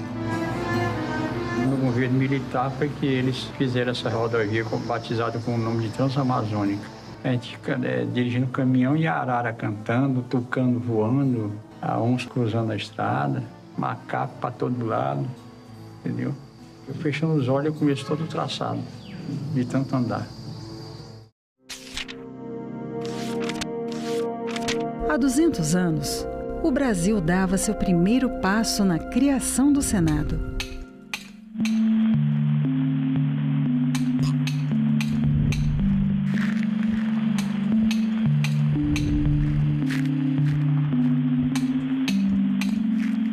E começava a pavimentar o caminho para uma democracia representativa. O Senado teve um papel decisivo para a manutenção da estabilidade política da maior parte do período monárquico do Império Brasileiro. O maior desafio do Brasil era a manutenção da integridade territorial do país. Ao longo de 2 séculos, em 3 endereços diferentes, o Senado foi palco de discussões que definiram os rumos do país. O Senado está presente em todas as decisões que culminam com a aprovação de leis que vão ser decisivas para o andamento da vida brasileira ao longo do século XIX. O Senado participou dos debates e da votação das chamadas leis abolicionistas. E o Senado teve muita importância na resolução de conflitos. Ao longo de toda a República, Todas as grandes crises políticas que aconteceram no Brasil foram resolvidas no parlamento. E quando o parlamento não conseguiu resolvê-las, houve a ruptura. Fundamental para a estabilidade política do Brasil, o Senado promoveu o debate, aprovou leis transformadoras, aboliu injustiças, conquistou direitos, atravessou crises, foi calado, fiscalizou, investigou, julgou, reformou, inovou. O conceito de democracia que nós temos hoje não existia no século XIX. Nas últimas décadas, o Senado começa a se transformar, porque ele passa a contar com pessoas que estão mais diretamente ligadas às condições gerais da população brasileira. Ela não deixa de ser representativa, mas vai tentando ser cada vez mais participativa. Quanto mais o tempo avança e se amplia a participação política da sociedade brasileira, mais o Senado se aproxima da real fisionomia da sociedade brasileira. Casa da Pluralidade Política. Espaço de diálogo. Berço de leis que expandiram os horizontes do Brasil. Guardião da democracia.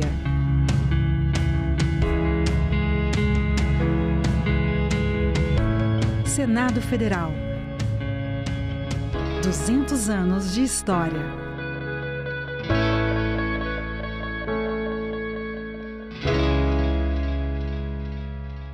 Transição energética. O mundo precisa de minerais. O Brasil tem os recursos. Transição energética depende de bateria.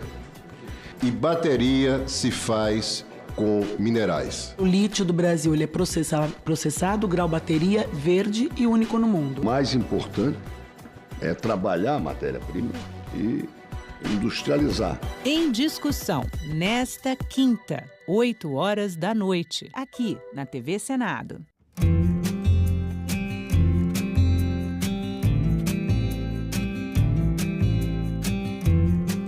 Estar aqui nesse momento, poder estar presidindo esse projeto tão lindo, tão gratificante.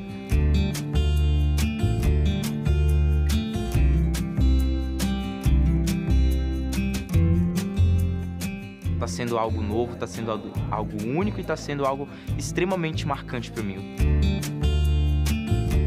Realmente estar nesse local demonstra a importância que é o jovem estar engajado com a política, um local onde a democracia reina e deve permanecer reinando.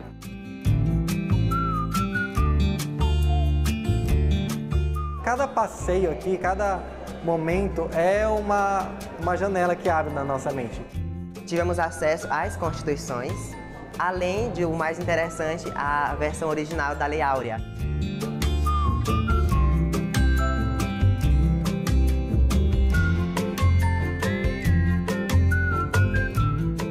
A presença de vocês aqui representa uma oxigenação, sobretudo a oxigenação de ideias.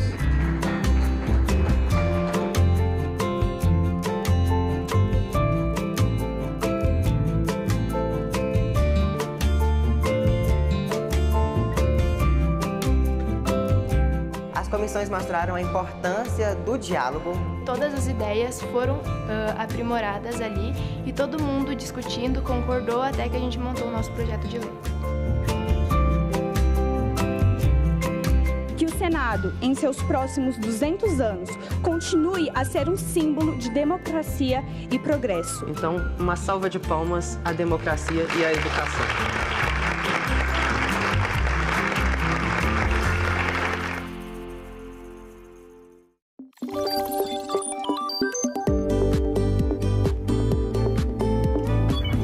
A partir de 30 de junho, quem pretende concorrer a algum cargo nas eleições deste ano não pode mais apresentar ou ser comentarista de programas de rádio ou televisão.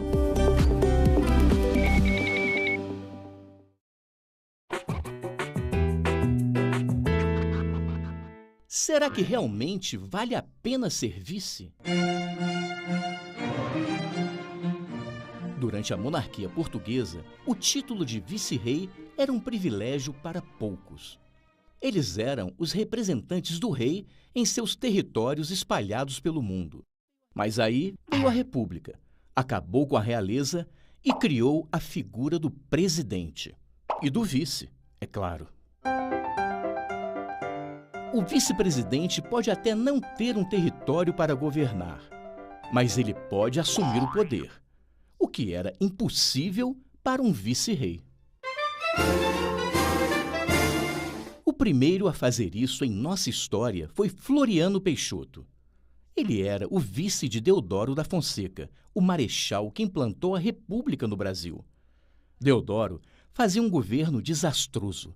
O seu ministro da Fazenda era o intelectual Rui Barbosa, que criou a política do encilhamento. Mandou fabricar dinheiro e conceder empréstimos para que o país saísse da crise. É claro que não deu certo. A inflação disparou e muitas empresas faliram. No meio deste caos, o Congresso aprova uma lei que permite o processo de impeachment do presidente. Furioso, Deodoro fecha o Congresso. Mas já é tarde. A Marinha, na época conhecida como Armada, se revolta e ameaça bombardear o Rio de Janeiro. Deodoro, então, renuncia. Floriano assume, mas em vez de convocar novas eleições, como a Constituição e a própria Marinha exigiam, ele dá um golpe para continuar no poder até o final do mandato. Habilidoso, ele reabre o Congresso e negocia o apoio do PRP, o Partido dos Fazendeiros e Cafeicultores. Coloca os amigos em cargos públicos, troca ilegalmente os governadores e manda prender os militares descontentes. Para finalizar, sugere que os juízes do Supremo Tribunal Federal não mandem soltar ninguém.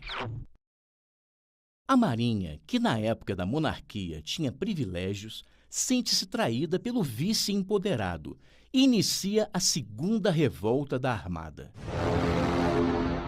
O estrago é tão grande que a capital do Rio de Janeiro é transferida de Niterói para Petrópolis. Mas Floriano, que ficaria conhecido como Marechal de Ferro, reprime com violência a rebelião, usando inclusive navios de mercenários norte-americanos, encomendados ao famoso empresário Charles Flint, o mesmo que criaria, alguns anos depois, a poderosa IBM. Ele combate também a Revolução Federalista no sul do país, massacrando rebeldes na cidade de Desterro, capital de Santa Catarina, que passaria a chamar-se Florianópolis em sua homenagem. Mesmo sendo presidente de fato, ironicamente, ele sempre assinava vice-presidente em exercício. Depois de Floriano, vários outros vices também se tornariam presidentes. Mas esta é uma outra história.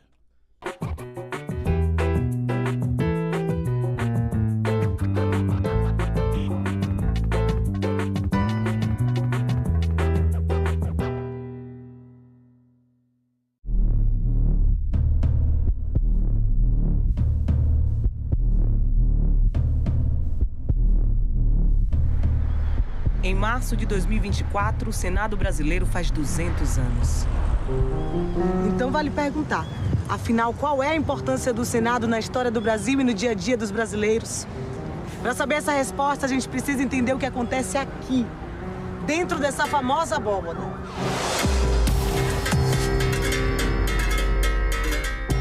O trabalho do Senado Federal é um trabalho, antes de mais nada, de representação popular sobre a vontade do povo em relação àquilo que devem ser as leis de um país, como a sociedade se organiza. Aqui você precisa aprender economia, aqui você precisa entender de saúde, entender de educação, entender de meio ambiente. O projeto de lei que aqui é discutido, votado e aprovado na Câmara, no Senado, muitas vezes vai e volta, né?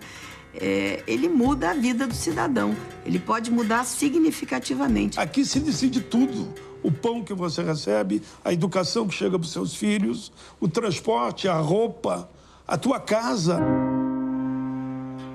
Nessas mesas e cadeiras foi analisado e debatido o projeto da Lei Áurea, a pedido da princesa Isabel pelos senadores. Entre os dias 8 e 13 de maio de 1888. O clima era tenso, os debates eram quentes, inclusive tinha uma bancada que era a favor da escravidão. Quando a gente fala muito de escravidão, de exploração, do massacre que eles passaram, a gente também tem que pontuar que houve resistência. A decisão do Senado naquele dia mudou o meu destino, o destino de muitos de nós e o futuro do Brasil. No último censo do IBGE, 112.700.000 brasileiros se autodeclararam pardos ou pretos, ou seja, descendentes de escravizados. 55% da população brasileira. Por aí você já pode imaginar a importância e o impacto que uma lei votada no Senado tem no cotidiano de cada um de nós. Esse trailer é apenas um aperitivo da série Senado, a história que transformou o Brasil. Você vai ver que o destino do país passa por aqui. Coisas fundamentais do seu dia a dia foram debatidas e decididas no Senado. Além do fim da escravidão e inclusão racial, o voto feminino e questões sobre igualdade de direitos entre homens e mulheres, educação obrigatória e acessível a todos. Aposentadoria, por exemplo. Você acha importante? Pois é. O Código de Defesa do Consumidor. A saúde gratuita para todos os brasileiros, que atende hoje mais de 150 milhões de pessoas. A Lei Maria da Penha, que protege mulheres da violência. O Estatuto da Criança e do Adolescente. E o Bolsa Família. Aguardem. Vem aí a série Senado. A história que transformou o Brasil.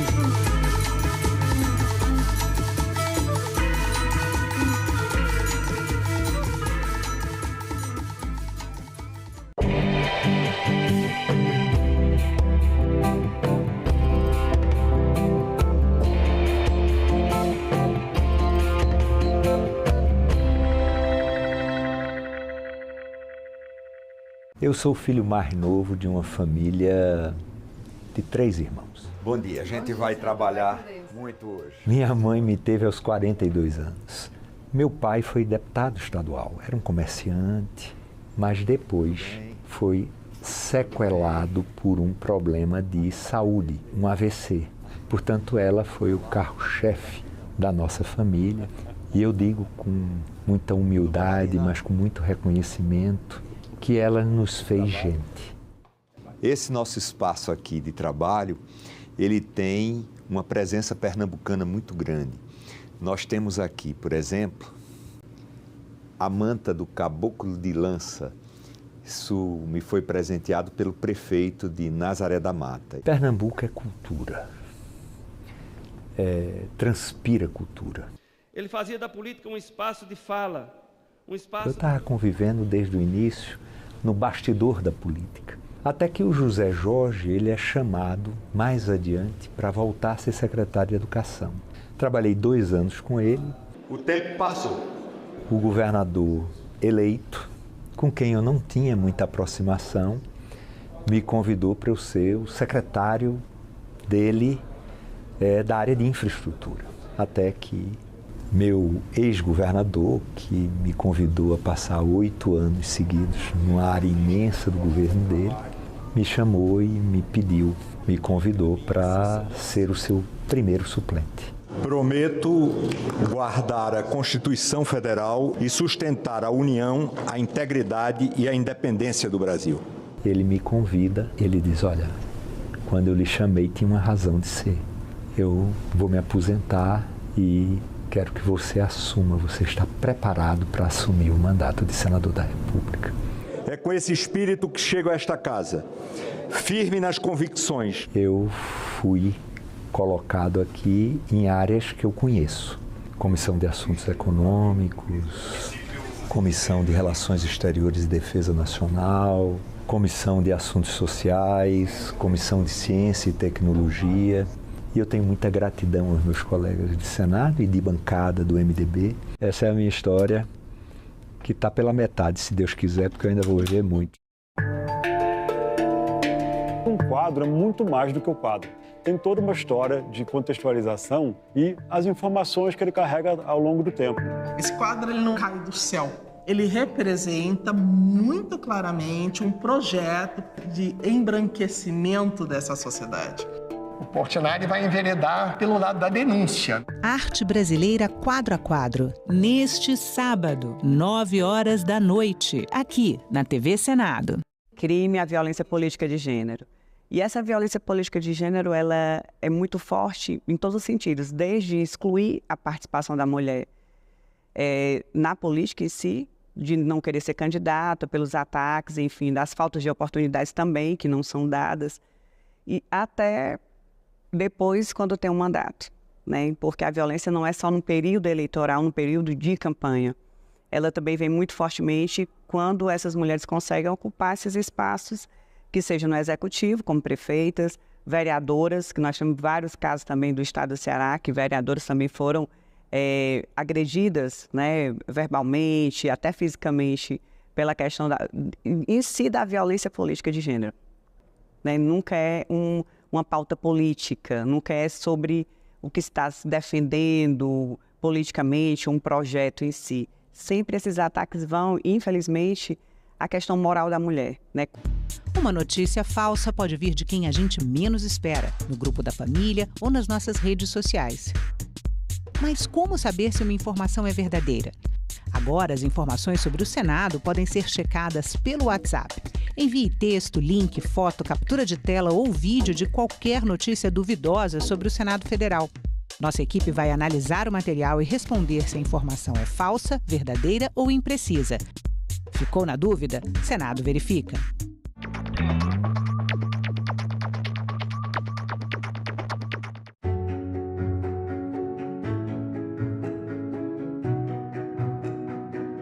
O trabalhador brasileiro possui hoje o seu Código de Direitos, a sua Carta de Emancipação Econômica. Os direitos trabalhistas serão, a partir de agora, de todos. É o enterro de mais um preconceito, de mais uma intolerável discriminação. Foram necessários muitos anos para que o direito à previdência, o direito básico ao descanso na velhice, após uma vida inteira de trabalho, se estabelecesse de forma ampla no nosso país. Colegas profissionais da enfermagem, esse é o tempo de vocês, esse é o tempo da valorização da enfermagem do Brasil. Prevalece a sensação de que ainda nos resta muito chão a marchar em nome dos trabalhadores brasileiros. TV Senado. Democracia todo dia.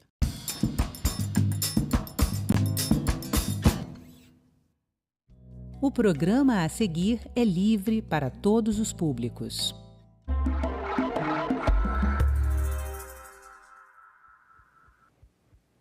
Olá!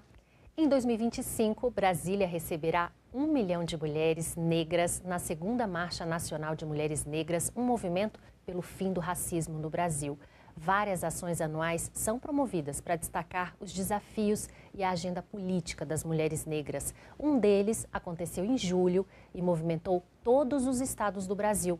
Para falar mais sobre essas atividades, eu converso agora com a Nayara Leite, que é coordenadora executiva do ODARA, um Instituto da Mulher Negra. Nayara, seja muito bem-vinda aqui ao Cidadania Mulher.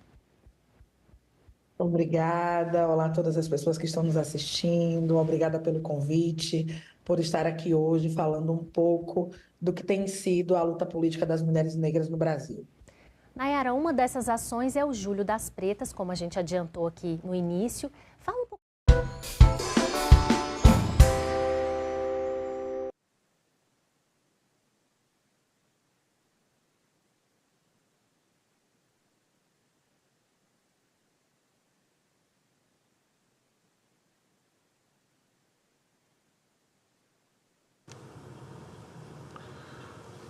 Boa tarde a todos que acompanham essa sessão deliberativa ordinária, semipresencial. Havendo o número regimental, declaro aberta a sessão. Sob a proteção de Deus, iniciamos nossos trabalhos. As senadoras e senadores poderão se inscrever para o uso da palavra por meio do aplicativo Senado Digital ou através da lista de inscrição que se encontra sobre a mesa, ou através também dos totens que estão espalhados pela casa. Os senadores presentes remotamente inscritos para o uso da palavra poderão fazê-lo através do sistema de videoconferência. A presente sessão deliberativa ordinária semipresencial é destinada à apreciação das seguintes matérias, que já estão disponibilizadas em avulsos eletrônicos e na ordem do dia eletrônica de hoje. O projeto de lei número 1754 de 2024, um substitutivo da Câmara dos Deputados ao projeto de lei do Senado número 580 de 2007, do senador Newton de Conto. O projeto de lei número 537 de 2019, do deputado Baleia Rossi. E também o projeto de lei número 3.148 de 2024, do deputado Felipe Carreiras. Passamos aos oradores inscritos, que terão prazo de 10 minutos para o uso da palavra. Pela ordem de inscrição, no expediente e ordem do dia, convido, na verdade, o senador Jorge Cajuru, ele é o primeiro inscrito, mas eu vou fazer uma permuta com o senador Paulo Paim, que está remotamente para fazer o uso da palavra. Então, peço aqui à mesa que libere o canal. Cajuru? Paulo, estou chamando o Paulo Paim, presidente. Paulo Paim mesmo. Pode chamar que ele entra. Eu já convidei aqui o senador Paulo Paim, em substituição ao senador Cajuru. Senador Girão, então, presidente. Também não está online. Senador Eduardo Girão. Está caminhando. Senador Jorge Seife. Tem a relação dos que estão presentes? Não está chamando, né? Senador Zenaide. Senadora Zenaide. São esses três. Então, por enquanto, não há nenhum senador presente.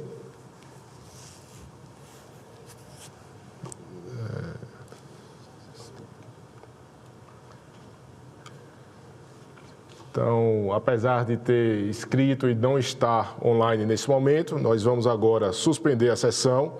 Não havendo mais oradores presentes, a presidência suspende a sessão deliberativa, que será reaberta para apreciação das matérias constantes na ordem do dia. Está suspensa a sessão.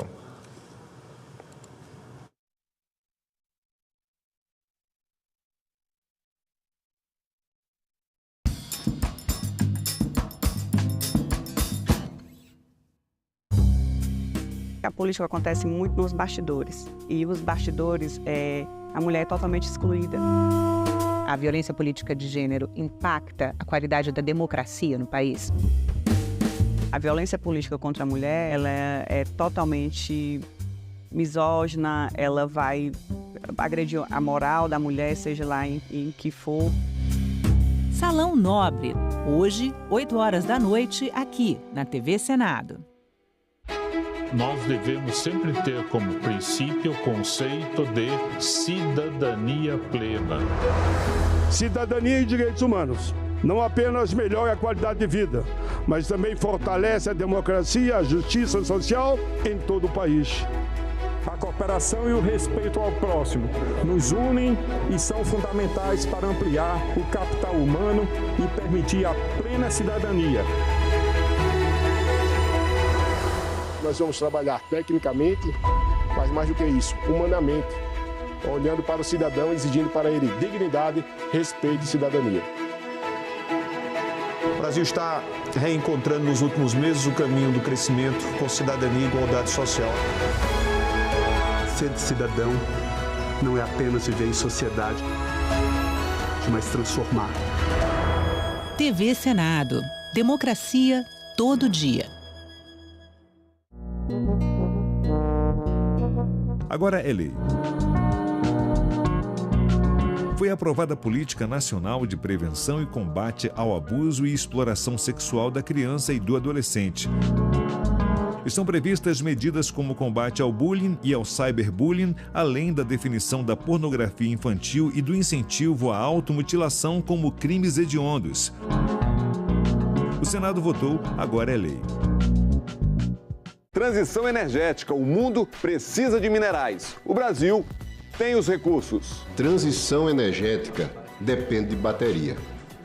E bateria se faz com minerais. O lítio do Brasil ele é processado, grau bateria, verde e único no mundo. O mais importante é trabalhar a matéria-prima e industrializar. Em discussão, nesta quinta, 20h, aqui na TV Senado. Eu sou o filho mais novo de uma família de 3 irmãos. Bom dia, a gente vai trabalhar muito hoje. Minha mãe me teve aos 42 anos. Meu pai foi deputado estadual, era um comerciante, mas depois foi sequelado por um problema de saúde, um AVC. Portanto, ela foi o carro-chefe da nossa família. E eu digo com muita humildade, mas com muito reconhecimento, que ela nos fez gente. Esse nosso espaço aqui de trabalho, ele tem uma presença pernambucana muito grande. Nós temos aqui, por exemplo, a manta do Caboclo de Lança. Isso me foi presenteado pelo prefeito de Nazaré da Mata. Pernambuco é cultura, transpira cultura.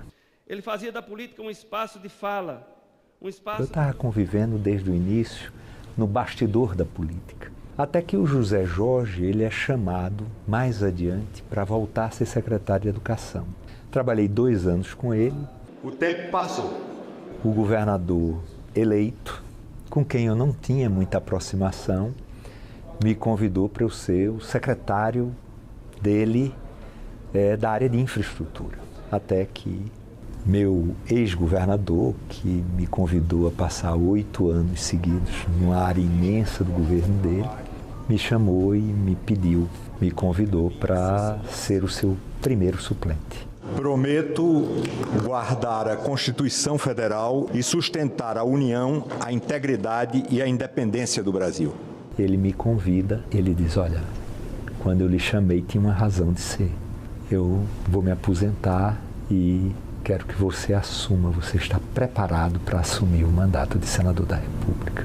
É com esse espírito que chego a esta casa, firme nas convicções. Eu fui colocado aqui em áreas que eu conheço. Comissão de Assuntos Econômicos, Comissão de Relações Exteriores e Defesa Nacional, Comissão de Assuntos Sociais, Comissão de Ciência e Tecnologia.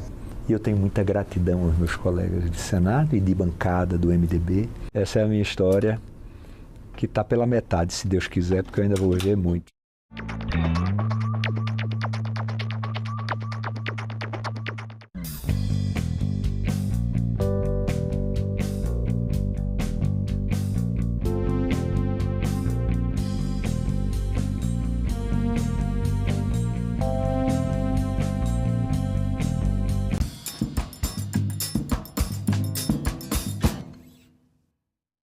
O programa a seguir é livre para todos os públicos.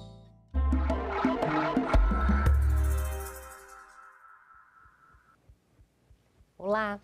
Em 2025, Brasília receberá 1 milhão de mulheres negras na 2ª Marcha Nacional de Mulheres Negras, um movimento pelo fim do racismo no Brasil. Várias ações anuais são promovidas para destacar os desafios e a agenda política das mulheres negras. Um deles aconteceu em julho e movimentou todos os estados do Brasil. Para falar mais sobre essas atividades, eu converso agora com a Nayara Leite, que é coordenadora executiva do ODARA, o Instituto da Mulher Negra. Nayara, seja muito bem-vinda aqui ao Cidadania Mulher. Obrigada, olá a todas as pessoas que estão nos assistindo, obrigada pelo convite, por estar aqui hoje falando um pouco do que tem sido a luta política das mulheres negras no Brasil. Nayara, uma dessas ações é o Julho das Pretas, como a gente adiantou aqui no início. Fala um pouquinho para a gente desse movimento e como ele conseguiu chegar a todos os estados do Brasil. Quais foram as atividades que vocês promoveram?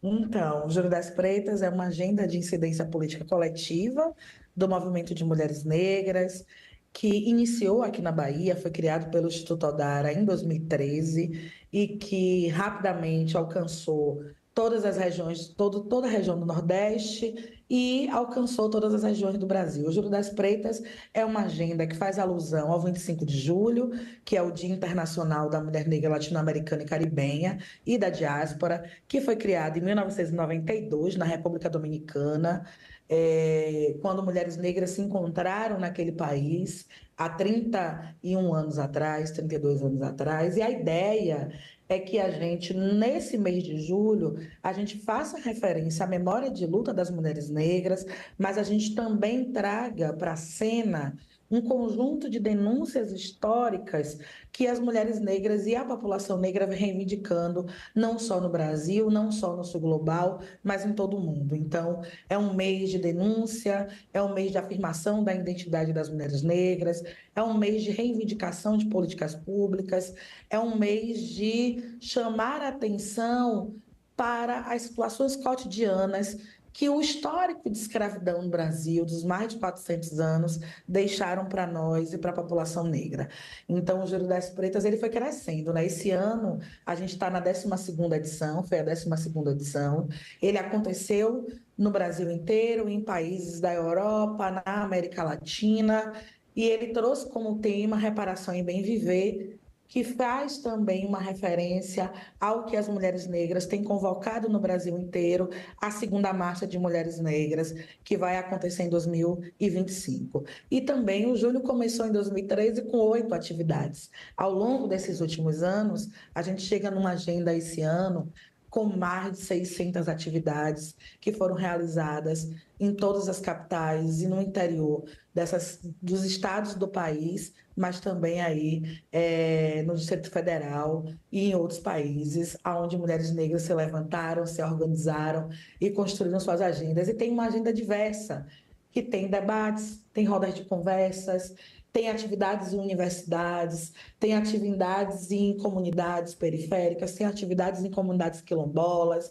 Então, é uma agenda que tem uma multiplicidade daquilo que reflete o que somos nós, mulheres negras nesse país, que temos uma identidade diversa em cada território, em cada região, inclusive, que vive uma experiência de ser mulher negra a partir do histórico do racismo muito diversa. E como é que você avalia o histórico desse Julho das Pretas, a adesão cada vez maior? As mulheres estão cada vez mais engajadas mesmo, veem que participam, que dá certo e estão cada vez realmente mais empolgadas com essa ação?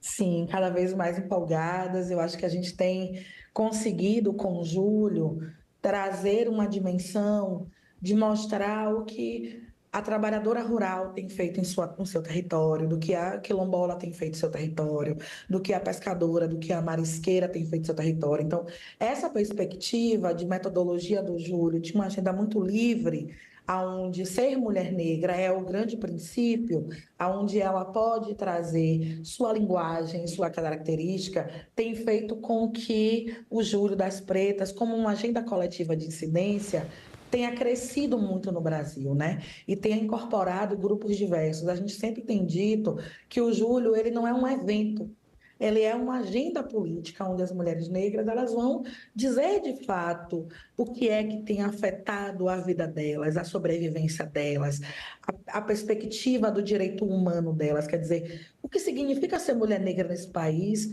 que a gente fala todos os dias, todos os anos, mas que nesse momento da agenda a gente tem dado uma visibilidade, tem conseguido dar uma visibilidade, e que isso foi ganhando uma aceitação e uma incorporação de vários grupos e movimentos, justamente porque é uma agenda própria nossa e que não é um evento. A gente não quer homenagem no 25 de julho. O 25 de julho é um dia de luta para nós, que vai fazer referência, obviamente, a nós que estamos aqui hoje lutando e as tantas outras nossas referências que já não estão mais aqui, mas as tantas outras líderes históricas, como Dandara, como Aquatune, como tantas outras. Mas é um momento de luta política, de reivindicação para a melhoria, de reivindicação, para a gente olhar no horizonte e projetar uma sociedade brasileira, por exemplo, onde todas as pessoas vivam de maneira justa, de maneira equânime, onde todas as pessoas e comunidades e populações tenham acesso a direitos, tenham acesso a todos os bens. Então, o Júlio das Pretas não é um evento por isso, porque ele reivindica esse outro lugar da gente viver, ser e existir enquanto mulher negra, enquanto povo negro, a partir de um lugar de direito, não de um lugar onde os dados mostram que a gente vivencia as piores realidades nesse país. Nayara, e essa ação, né, política de vocês, esse movimento todo, ele chega às escolas, né? Como é que é a atuação de vocês nas escolas, que é o lugar mais importante ali para você começar uma cultura realmente antirracista? Então, a gente já tem alguns anos com o Júlio das Pretas.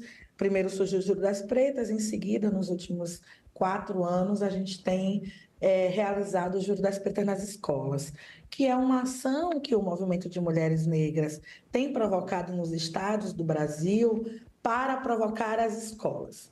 Como que nós podemos envolver as escolas para atingir adolescentes, crianças, jovens, no sentido não só de conhecer a história e a memória do legado das mulheres negras nesse país, da população negra, mas que também essas escolas reflitam, a partir da perspectiva da Lei 10.639, que exige o estudo de história africana e afro-brasileira nas escolas, a pensar sobre essa história e essa memória, mas também a pensar sobre como a não aplicabilidade dessa lei faz com que a gente tenha uma crescente de casos de racismo, por exemplo, nas escolas públicas desse país.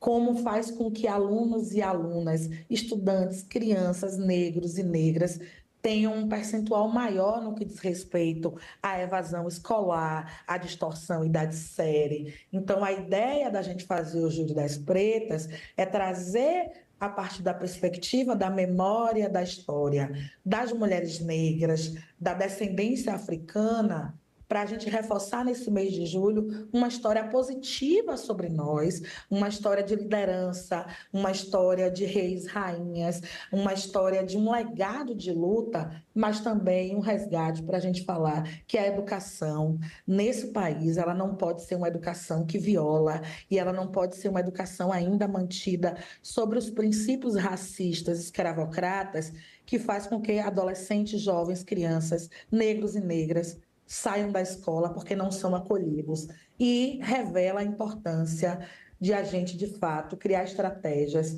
para efetivar a Lei 10.639, que tem mais de 20 anos, e que a gente ainda hoje, vários estudos vão mostrar isso, como o número e a desproporção que a gente tem de violação em relação a estudantes negros e não negros são maiores em relação às crianças negras, que acabam ficando fora da escola. Isso impacta no desenvolvimento escolar naquele momento, mas impacta também em a gente ter menos pessoas negras ocupando outros espaços por conta de um racismo que atravessa essa dimensão, que não é só eu quando estou na vida adulta, na adolescência, mas que impacta eu quando estou ainda na escola.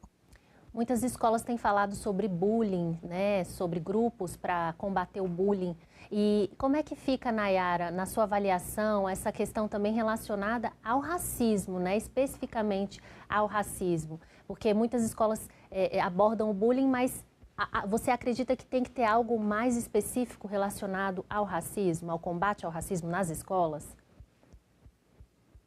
Então, eu acho que o primeiro passo é a gente compreender que existe uma diferença muito grande entre o que é racismo e o que é bullying.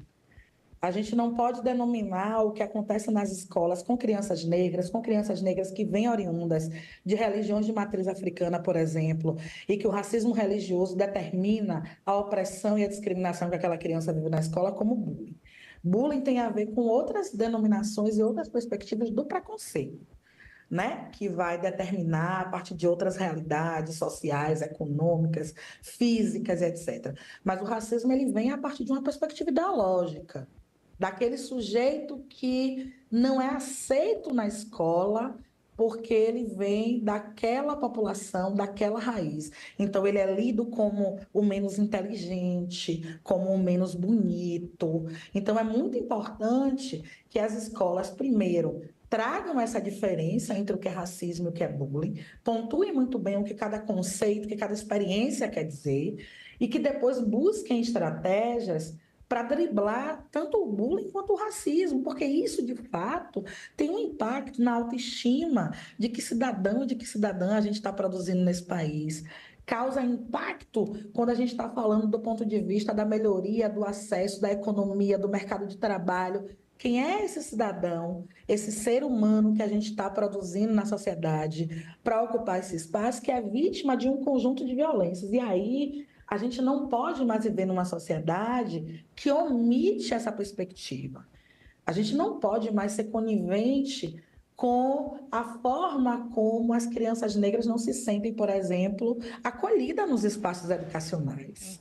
Ser acolhida nos espaços educacionais significa eu dizer que eu cheguei do jeito que eu sou, com o meu cabelo, com a minha origem, com a minha raiz, e aquele espaço, como um espaço público que me é de direito, ele precisa me acolher com tudo aquilo que eu chego. Eu não posso viver em um país que é laico, e que na Constituição ele é laico, e o fato de eu ser uma criança de religião de matriz africana e eu participar e viver a experiência da minha religião, esse espaço me negar e me oprimir. Quer dizer, a minha cultura, as minhas origens, elas não podem ser um fato que me oprime, que determina porque a instituição pública, que deveria ser laica e que não deveria ser um espaço de reprodução de opressão, ela vira um espaço de reprodução de opressão. Não é isso que a Constituição diz. Então, eu acho que tem uma reflexão e uma sensibilização para a gente fazer para a sociedade, que é muito nesse sentido. A educação tem que ser um espaço de construção, transformação e liberdade. Isso é o que a gente aprendeu, né, com os grandes pensadores da educação. Isso é o que a gente diz, quer dizer, a escola, ela tem que ser um espaço basilar de acolhimento, da produção da nossa cidadania, dos nossos cidadãos, inclusive do olhar do futuro desse país que a gente quer. Que país é esse que eu estou produzindo numa escola que oprime e que nega a existência de uma outra cultura, que não é aquela cultura branca, judaica, cristã? E esse país que a gente vive, então, a gente precisa pensar sobre isso. Nayara, e o tema desse mês de julho, desse ano, foi exatamente Em Marcha pelo Bem Viver, né, e pela reafirmação da história. Conta pra gente um pouquinho sobre esse tema, bem viver, em que sentido, como é que ele entra nessa questão antirracista? Então, a gente tem, desde 2015, né, as mulheres negras construíram a primeira Marcha das Mulheres Negras no ano de 2015. Nós juntamos, no dia 18 de novembro de 2015, 100 mil mulheres negras em Brasília, que marchamos contra o racismo, a violência e pelo bem viver. O bem viver que não é o bem viver do bem-estar, o bem viver individual, mas é um bem viver a partir de uma perspectiva de um projeto de nação. De um projeto de nação que rompe com a ideia do capitalismo, do individualismo, que acredita numa perspectiva, por exemplo, que uma pessoa, um grupo humano que tem acesso a direitos, ele não pode ser o único. E que nós, pessoas outras que não temos acesso, a gente precisa ter acesso.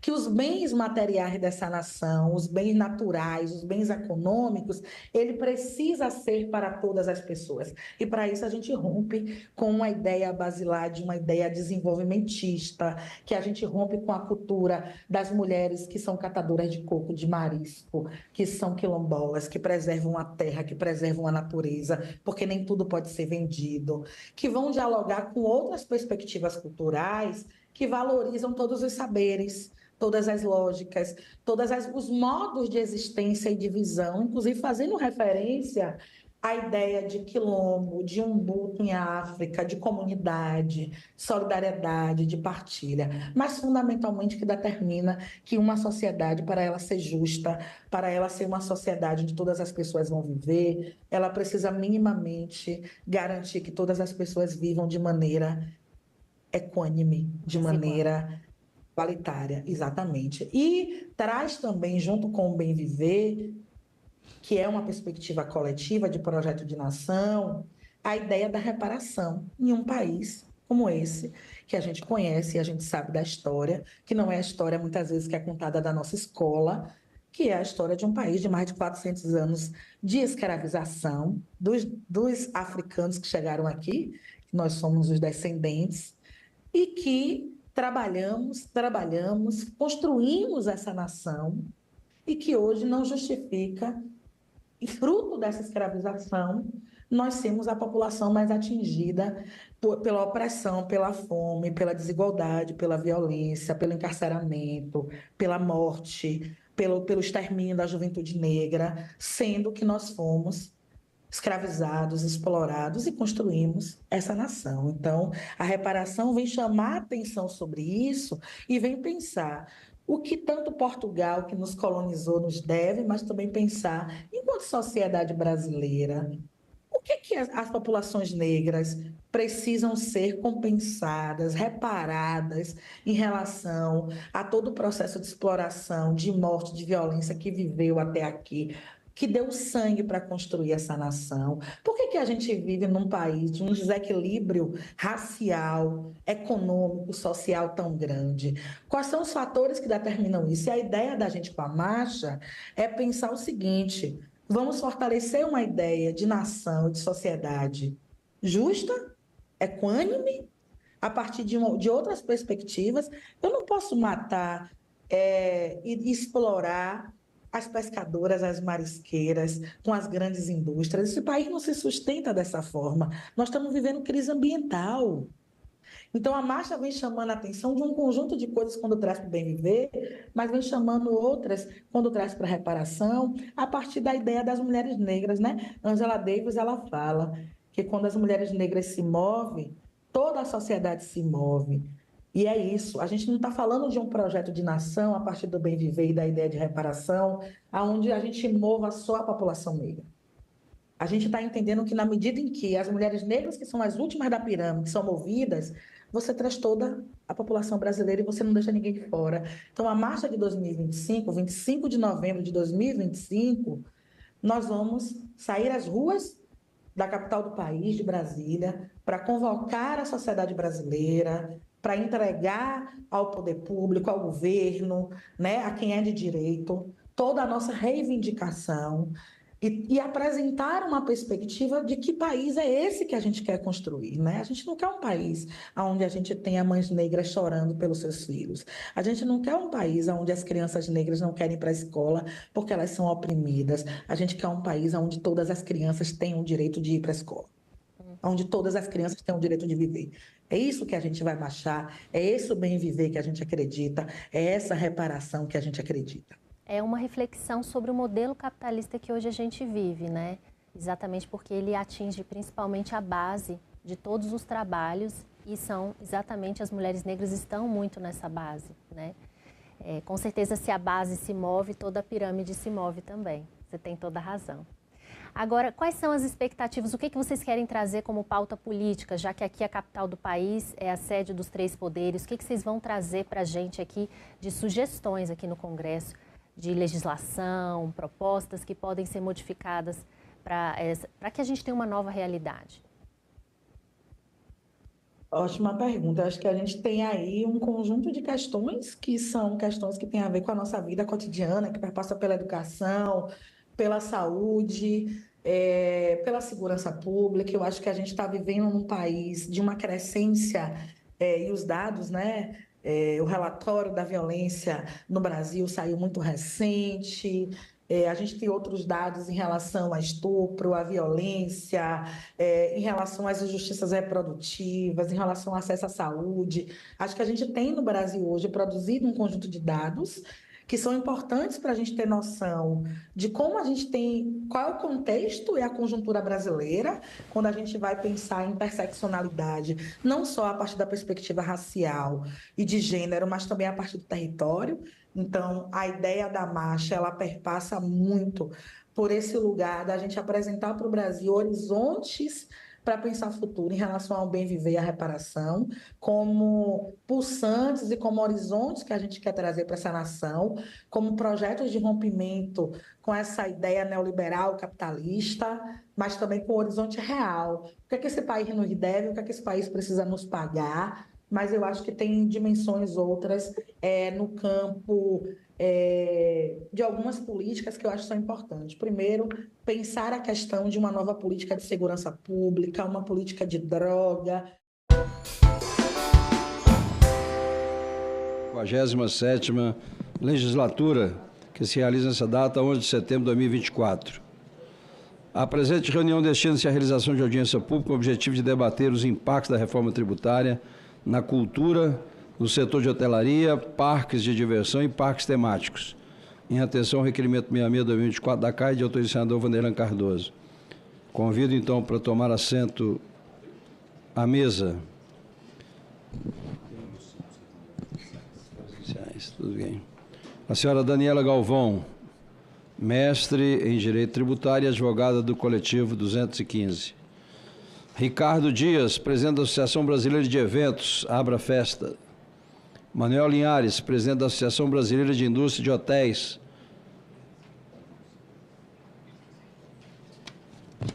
Muito bem. Vamos que vamos, tudo bem? Boa tarde, tudo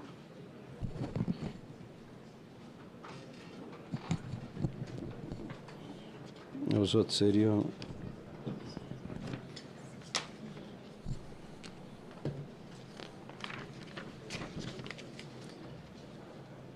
Informo também que foi convidada a senhora Lara Yannick, gerente sênior da Advocacia Oceânica, não pôde comparecer a essa audiência. Antes de passar a palavra aos nossos convidados, eu comunico que essa reunião será interativa, transmitida ao vivo e aberta à participação dos interessados por meio do portal E-Cidadania na internet, no endereço senado.leg.br/e-cidadania ou pelo telefone 0800 061 2211. 0800 061 2211. O relatório completo de todas as manifestações estará disponível no portal, assim como as apresentações que forem utilizadas pelos expositores. Bem, já passo imediatamente a palavra, então, ao nosso querido Manuel Linhares, que é o nosso presidente da Associação Brasileira da Indústria de Hotéis. Boa tarde a todas e a todos. Queria cumprimentar esse grande senador, meu amigo Exalci, cumprimentar todos que estão participando, que estão nos acompanhando, cumprimentar meu vice-presidente, Sérgio Gaspar, da BH Nacional, senhoras e senhores, senadores desta Comissão de Assuntos Econômicos e prezados colegas do turismo. Quero cumprimentar meu amigo senador Exalci Lucas, que está organizando esses importantes debates acerca da reforma tributária aqui no Senado Federal. Permitir que os setores possam expor o impacto da reforma tributária, essencial para criarmos uma norma justa, isônica. Quero também agradecer a todos os senadores e senadoras dessa comissão. Por fim, agradeço a Vossas Excelências, que nos dão espaço para esse debate democrático e um debate que não trata apenas de números, mas sim do futuro do Brasil. Quero agradecer ao senhor senador Exalci, da maneira como o senhor está olhando para essa reforma tributária, dando exemplo para todos os setores. Nossa eterna gratidão. A reforma tributária veio em um momento crucial, modernização de nosso sistema fiscal. Contudo, a modernização só será verdadeira se ela não deixar para trás setores estratégicos como o turismo. Estamos falando de um setor que movimenta 8% do PIB, que emprega milhares de brasileiros e que mantém viva a economia de municípios pequenos. Repito, que mantém viva a economia de município pequeno, muitas vezes esquecidos pelas grandes políticas públicas. Senadores e senadoras, o turismo não está defendendo favores ou privilégio. O turismo pede justiça fiscal. O que o setor defende é uma não oneração ainda maior no setor. O que pedimos é segurança jurídica, é simplificação. É isso que esta reforma tributária defende. E o que, para nós, a regra que veio da Câmara dos Deputados não está clara. A nossa regra de tributação diz que haverá um cálculo da alíquota, que será uma razão matemática dos impostos pagos entre os anos 2017 e 2019, dividido pelo faturamento das empresas no ano. Ou seja, cálculo totalmente confuso, que poderá dar mais judicialização e que não é transparente para o setor de turismo e evento. Por outro lado, se colocarmos o texto, a redução de 60% da alíquota do IBS, CBS, vamos manter uma proximidade com a carga tributária atual e teremos uma definição clara e segura do quanto o IBS e CBS iremos pagar. Estamos aqui para garantir a segurança jurídica. É apenas isso. Soluções simples e claras. Previsível para toda a sociedade e a segurança para o governo. O Congresso Nacional já reconheceu a importância estratégica do turismo ao inserir uma emenda constitucional 132/2023, a possibilidade de regime específico de tributação para hotéis, parques, agência de viagem e alimentação fora do lar. Esta norma dispõe que o turismo tem direito a um tratamento diferenciado e justo. Agora é hora de transformar essa previsão em realidade. Senhoras, a matemática não mente. Hoje, senador Exalci, o turismo brasileiro é tributário em 5% de ISS, 3,65% de PIS e COFINS e pouquíssimo crédito de CMS, PIS e COFINS. Com a nova proposta, a carga já teremos desvantagem por ser um setor que não tem crédito, porque somos intensivos em geração de emprego e mão de obra. E vamos ter um prejuízo se a regra de cálculo da alíquota ficar para depois. Não podemos permitir que o Brasil se torne um país que os próprios brasileiros não conseguem viajar porque o custo fica inviável. Se não formos competitivos, estaremos exportando ainda mais os nossos turistas para outros países. Enquanto países como Portugal aplicam um IVA de 6%, a França, 10%.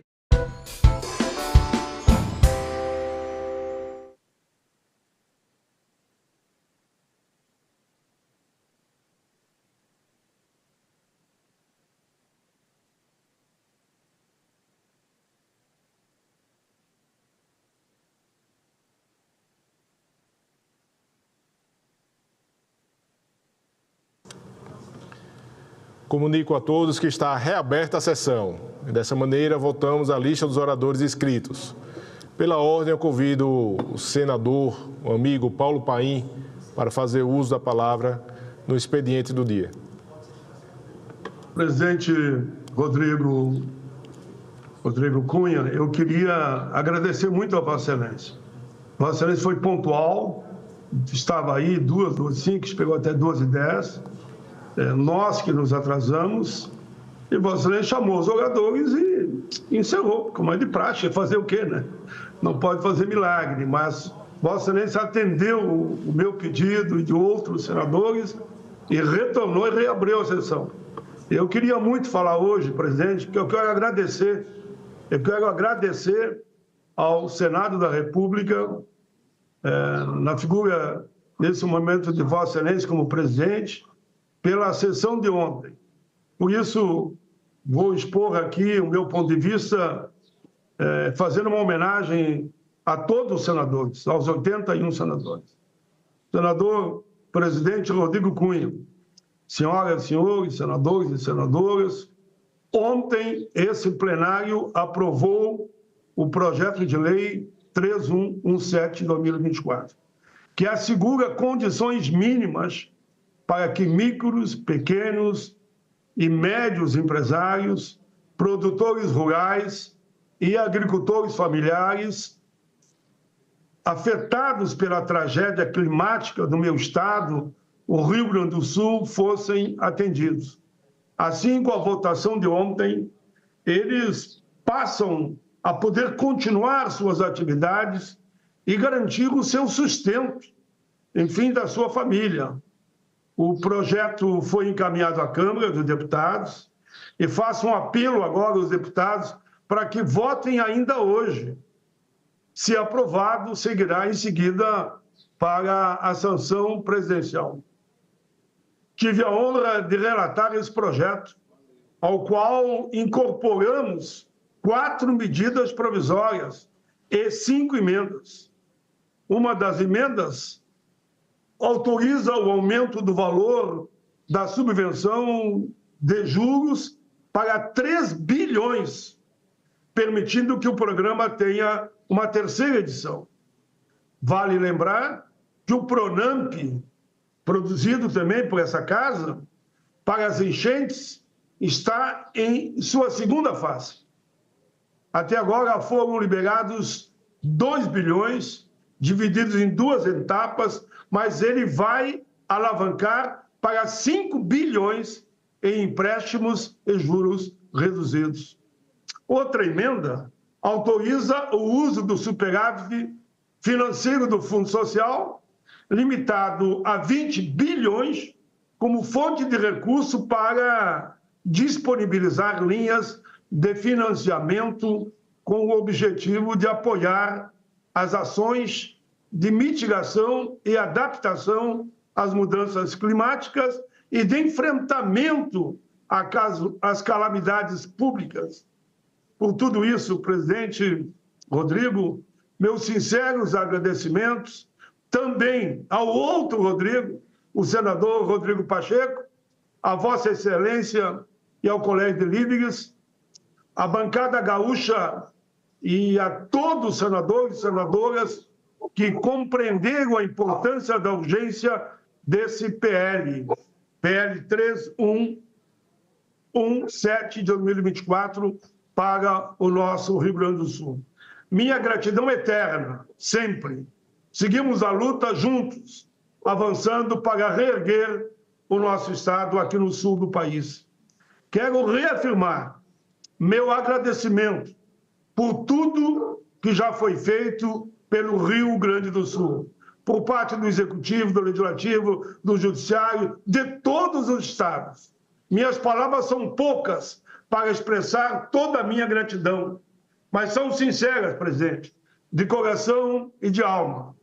Permita-me recorrer a um trecho da escritora, poetisa e professora incansável na luta pela dignidade da mulher, a gaúcha de Quaraí, Lila Ripoli, nascida em 1905 e falecida em 1967. Me socorro a esta redação dada por ela. Agradeço tudo a todos.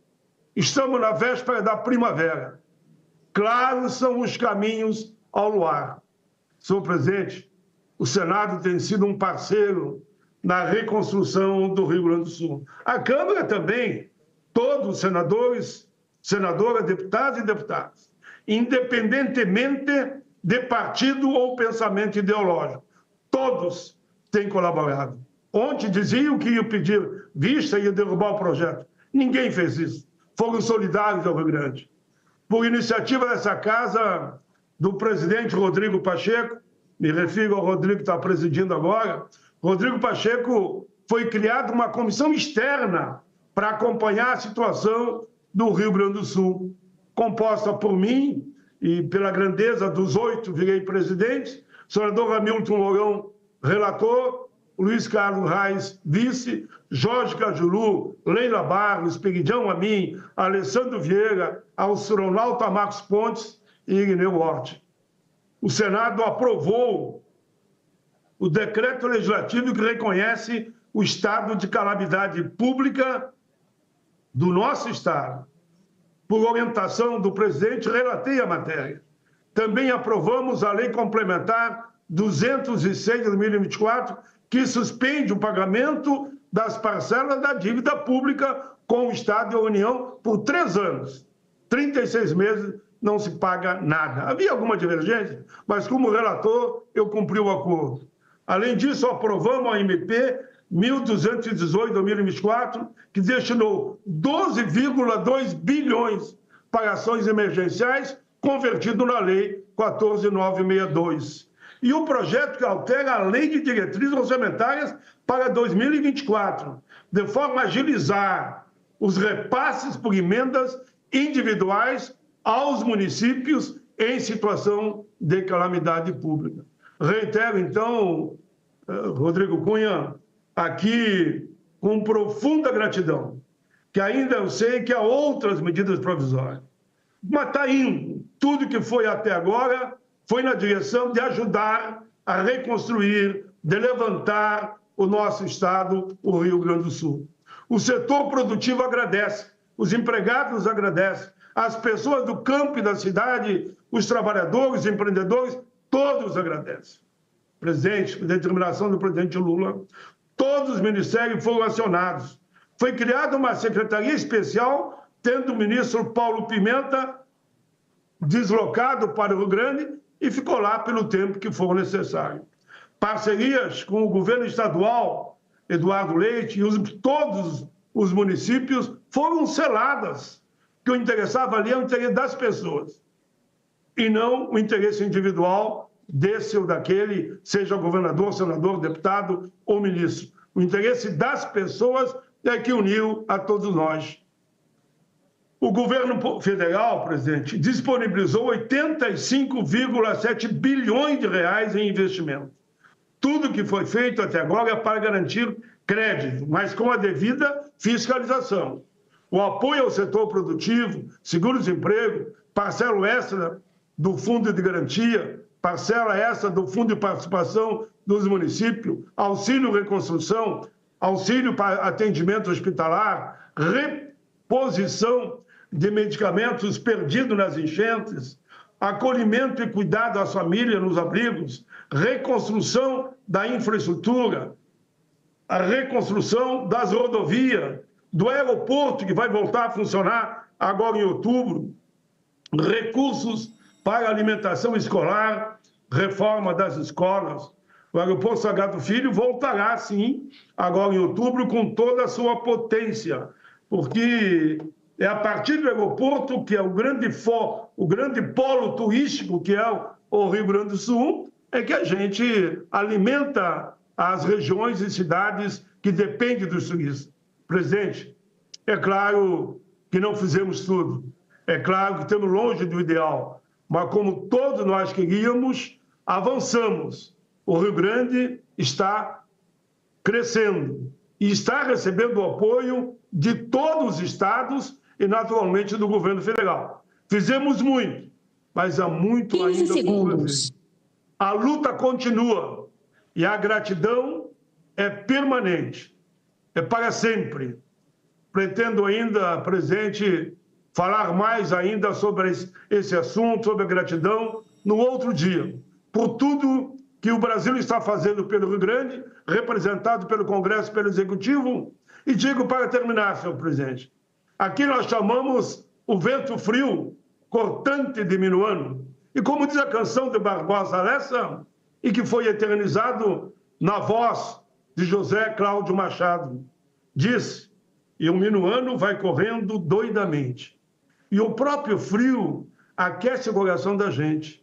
E o coração todo se abre e se expande para que entre em nosso sangue o próprio sangue do Rio Grande. Levanta, gaúcho! Levanta, gaúcha!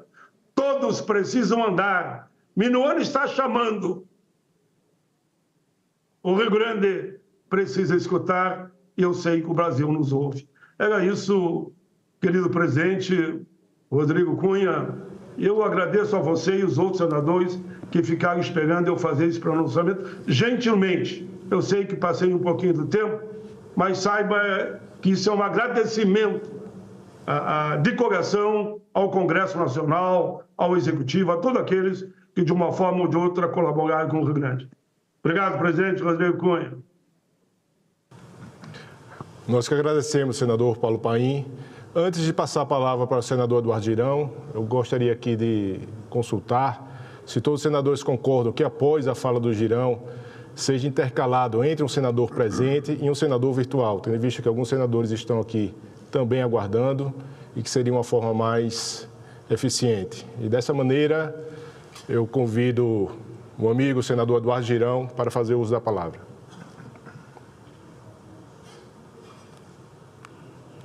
Paz e bem, meu querido irmão, senador Rodrigo Cunha, quero lhe agradecer também por ter reaberto essa sessão, né? O senhor que pontualmente iniciou, mas a gente não estava a postos e o senhor gentilmente retorna à presidência para abrir essa sessão importante de discurso. Senhor presidente, eu preparei um discurso aqui que, inclusive, esse cidadão que está ao seu lado, o senador Sérgio Moro, iria gostar muito. Eu vou fazê-lo amanhã, porque eu anotei já outros dados.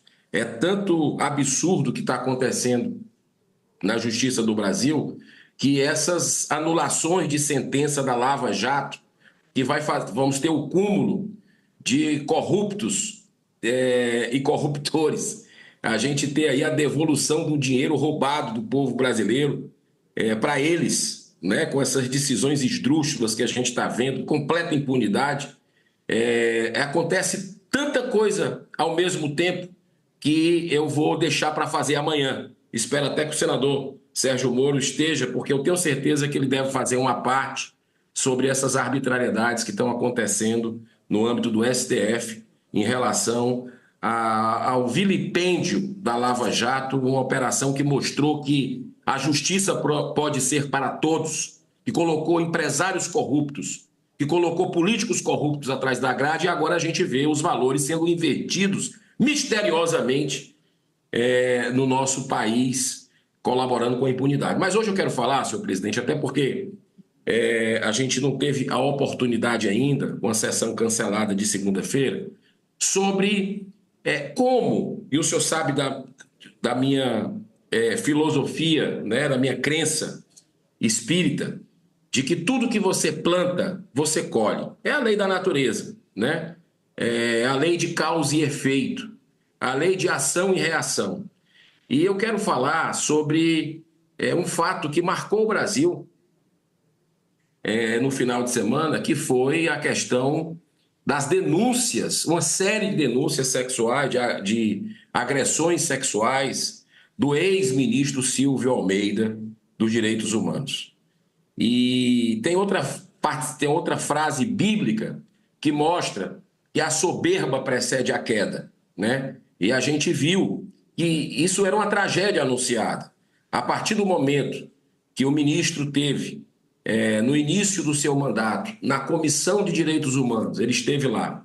E eu fui com a senadora Damares fazer perguntas, colocações, e eu, de forma assim muito natural, como eu sempre fiz durante a minha vida, antes mesmo de chegar ao Senado, eu defendo a vida desde a concepção, sou contra o aborto, e entreguei esse bebezinho que o senhor já recebeu das minhas mãos aqui, que é exatamente uma criança de 11 semanas de gestação, com o fígado, os rins, todos formados. É o símbolo mundial pró-vida que eu já entreguei para vereadores, para a população em geral, para deputados, para governadores, para prefeitos. Praticamente todos os senadores já receberam nas minhas mãos, centenas de deputados federais, ministros do STF.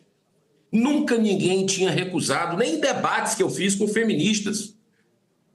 Rapaz, para minha surpresa, o ministro dos Direitos Humanos do Brasil, que não é apenas dos petistas, dos radicais de esquerda, é o ministro dos Direitos Humanos de toda a nação, ele se recusou a receber o símbolo em defesa da vida desde a concepção de um país cujo 80% da sua população, repito, um país cuja 80% da população é contra o aborto. E ele chocou naquele momento ali e ainda usou um argumento completamente sem cabimento, dizendo o seguinte: não, eu não vou receber isso porque eu tenho, a minha esposa está grávida e o filho vai nascer. Quer dizer, ele já tinha visto isso aqui no ultrassom. Mas quando a gente materializa essa criança, as pessoas compreendem a importância de nós sermos a voz delas. E repetindo que são 2 vidas. Não é apenas dessa criança, que já é muito, é uma vida e não tem preço.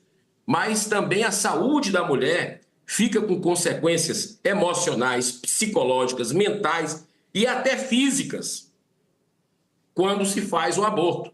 A probabilidade da mulher que faz o aborto em relação à mulher que não faz, isso não sou eu que estou dizendo, são vários estudos científicos, universidades do mundo, como, por exemplo, a British Psychiatry Journal, que é um dos maiores revistas científicas, mostra que a mulher que faz o aborto em relação à mulher que não faz tem uma propensão muito maior de ter problema com síndrome de pânico, crise de ansiedade, envolvimento com álcool e drogas e suicídio, que é a pandemia desse momento. Mas o ministro Silvio, de uma forma soberba, foi intolerante naquele momento, repugnou esse bebê, esse símbolo, e ele não poderia jamais ter feito isso, porque ele tinha que mostrar que era um ministro de Estado e estava ali para ouvir, dialogar com todos os brasileiros. Mas não,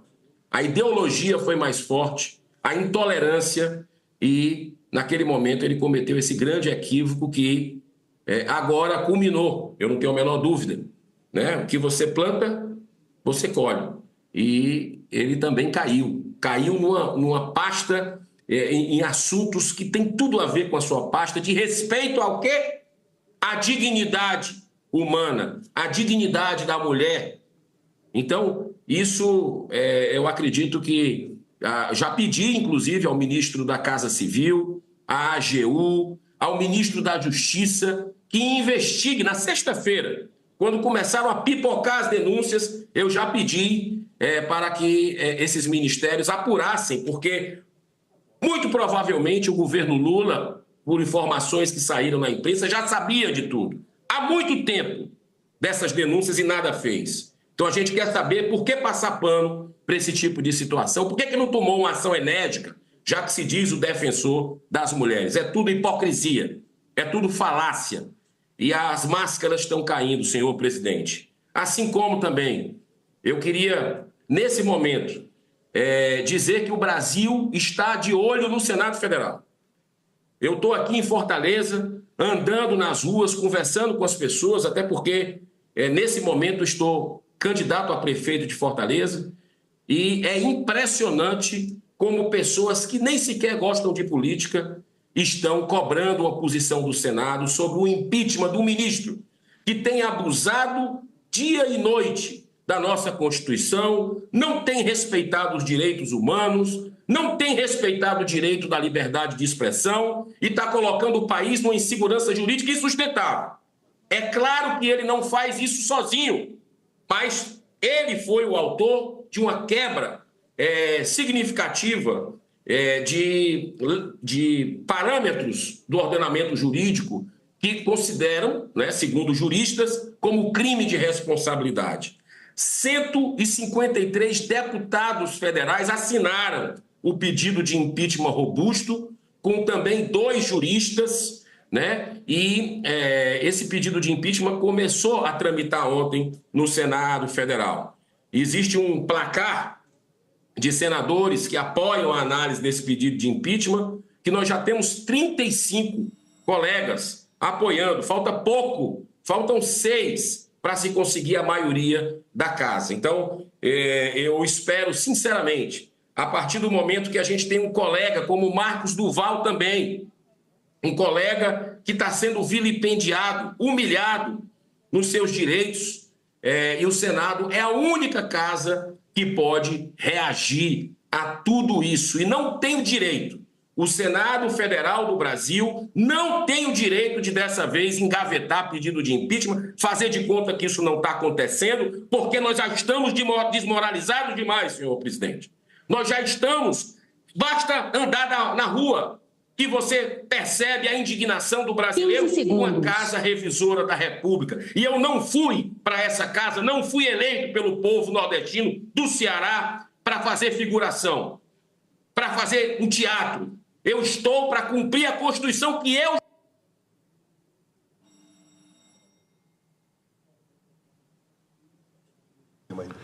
Senador Girão, foi cortado o áudio de Vossa Excelência. Por favor, repetir os últimos 30 segundos. Estávamos acompanhando aqui, mas automaticamente foi cancelado o áudio. Obrigado, querido. Desculpa ter me excedido. Nesses 30 segundos eu encerro, dizendo que nós precisamos que o presidente da Casa, Rodrigo Pacheco, dê uma resposta à altura desse colegiado aí. E tem que ser para o colegiado. Não pode ser uma decisão monocrática que ninguém tolera mais, que a gente sabe que não se sustenta, e nós precisamos, dessa vez, conseguir deixar digital de cada um, porque é isso que a população quer legitimamente, e é isso que nós queremos, senadores da República, que não aguentamos mais, que juramos a Constituição Federal na nossa posse e que temos o dever de respeitar, já que aqueles que estão no Supremo Tribunal Federal não estão respeitando como deveriam ser os primeiros. Então, muito obrigado, senhor presidente. Faço esse apelo para que a Casa Revisora da República cumpra no seu bicentenário, seus 200 anos, o seu dever. E todos os dias eu cobrarei isso. Muita paz. Obrigado.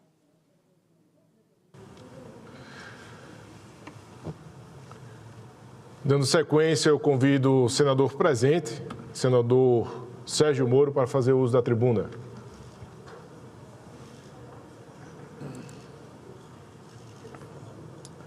Boa tarde a todos. Eu quero cumprimentar aqui os senadores e senadoras dessa casa, em especial o senador Rodrigo Cunha, que preside essa sessão, nossos colegas senadores aqui também presentes, senador Cleitinho, senadora Rosana. O tema hoje da minha exposição, presidente, é sobre a escalada de violência que nós temos visto no Brasil, mas em especial em Curitiba. Em Curitiba, nós estamos levantando alguns dados e tem nos causado intensa preocupação uma violência muito especificamente localizada, que é no transporte coletivo. Curitiba foi uma referência no passado em transporte coletivo, os ônibus biarticulados, aqueles espaços, canaletas também exclusivas para ônibus, que acabou sendo, inclusive, copiado no mundo inteiro como um modelo eficiente de transporte, ainda continua sendo copiado, assim como Curitiba foi também referência positiva em várias outras áreas, como coleta de lixo seletiva, como igualmente no urbanismo, nos seus parques. Mas essa Curitiba, que tanto nos orgulha, ela vem perdendo protagonismo. Eu tenho dito que Curitiba precisa de ideias novas, precisa de soluções. Nós nos orgulhamos dela, tivemos ali, inclusive, em Curitiba, a Operação Lava Jato, que pela primeira vez colocou corruptos e corruptores de grande monta responsabilizados na prisão. Infelizmente, há esse desmantelamento decorrência dos ventos políticos que favorecem a impunidade no presente, mas Curitiba, ela vem perdendo esse protagonismo e tem tido problemas, e esses problemas não têm encontrado soluções. Daí a necessidade de nós termos ideias novas, soluções novas. Um desses problemas vem a ser a violência. Eu selecionei aqui alguns dados. Nós tivemos, em 60 dias, senador Cleitinho, 2 assassinatos dentro dos ônibus em Curitiba. Um foi em junho, o outro foi ali no início de agosto. Um envolveu 2 indivíduos, um até dele estava utilizando uma tornozeleira eletrônica e acabou assassinando, junto com um adolescente, um outro homem que estava dentro do ônibus. E no início de agosto, 8 de agosto, um adolescente foi assassinado dentro de um ônibus em Curitiba. São episódios que não são comuns, mas em 2 meses isso acontecer nos levanta uma série de preocupações. Mas indo mais além, fazendo um levantamento do que nós encontramos no transporte coletivo, há referências de 215 roubos consumados, 65 furtos de coisa comum, 471 furtos simples e 317 furtos qualificados. Falando apenas no primeiro semestre desse ano de 2024. Um total de 1.075 ocorrências criminosas dentro do transporte coletivo em Curitiba, incluindo aqui um estupro ou atentado violento ao pudor consumado ou no ônibus ou nos terminais. E quando se visitam os terminais lá em Curitiba, se encontram aquela sensação muitas vezes de abandono, né? Pessoas ali muitas vezes jogadas, moradores de rua, sem qualquer espécie de controle, sem qualquer espécie de amparo. Claro que isso não significa que são os responsáveis pelos crimes, os crimes são cometidos por pessoas variadas, mas essa sensação de abandono também não favorece a lei e a ordem. E qual a resposta que nós temos visto da Prefeitura de Curitiba? Nenhuma. Não houve um pronunciamento, senador Rodrigo Cunha, da Prefeitura de Curitiba sobre essa escalada de crimes. Não houve nenhuma ação. É claro que a segurança pública é algo complexo, que depende da legislação, que depende do governo do Estado, que depende do governo federal, mas os municípios têm instrumentos para reagir a essa escalada de violência, essa escalada de crime. Temos a Guarda Municipal de Curitiba, que, embora seja maltratada pela atual administração da cidade, ela tem que ser valorizada. Os guardas municipais fazem um trabalho ali incrível, nós conhecemos os profissionais, são dedicados, mas eles não são valorizados ali pela administração. A possibilidade de soluções tecnológicas, aprofundar a utilização de câmeras, aprofundar a tecnologia de reconhecimento facial, de cadastramento, colocar câmera dentro dos ônibus de uma maneira mais frequente, evitar essa superlotação que muitas vezes também favorece o crime de assédio, da importunação sexual das mulheres ali dentro dos ônibus. Como eu tenho dito, Curitiba precisa de ideias novas. Passa pela valorização da Guarda Municipal, passa pela utilização de mecanismos de vigilância eletrônica, e o que tem sido dito lá pelo grupo que apoia em Curitiba, a transformação da Guarda Municipal em uma polícia da cidade, treinada, valorizada, para atuar de maneira complementar e integrada à Polícia Militar para a prevenção desses crimes. E nós temos uma proposta que se reveste de uma certa ousadia, mas é uma proposta que tem uma base numa experiência internacional.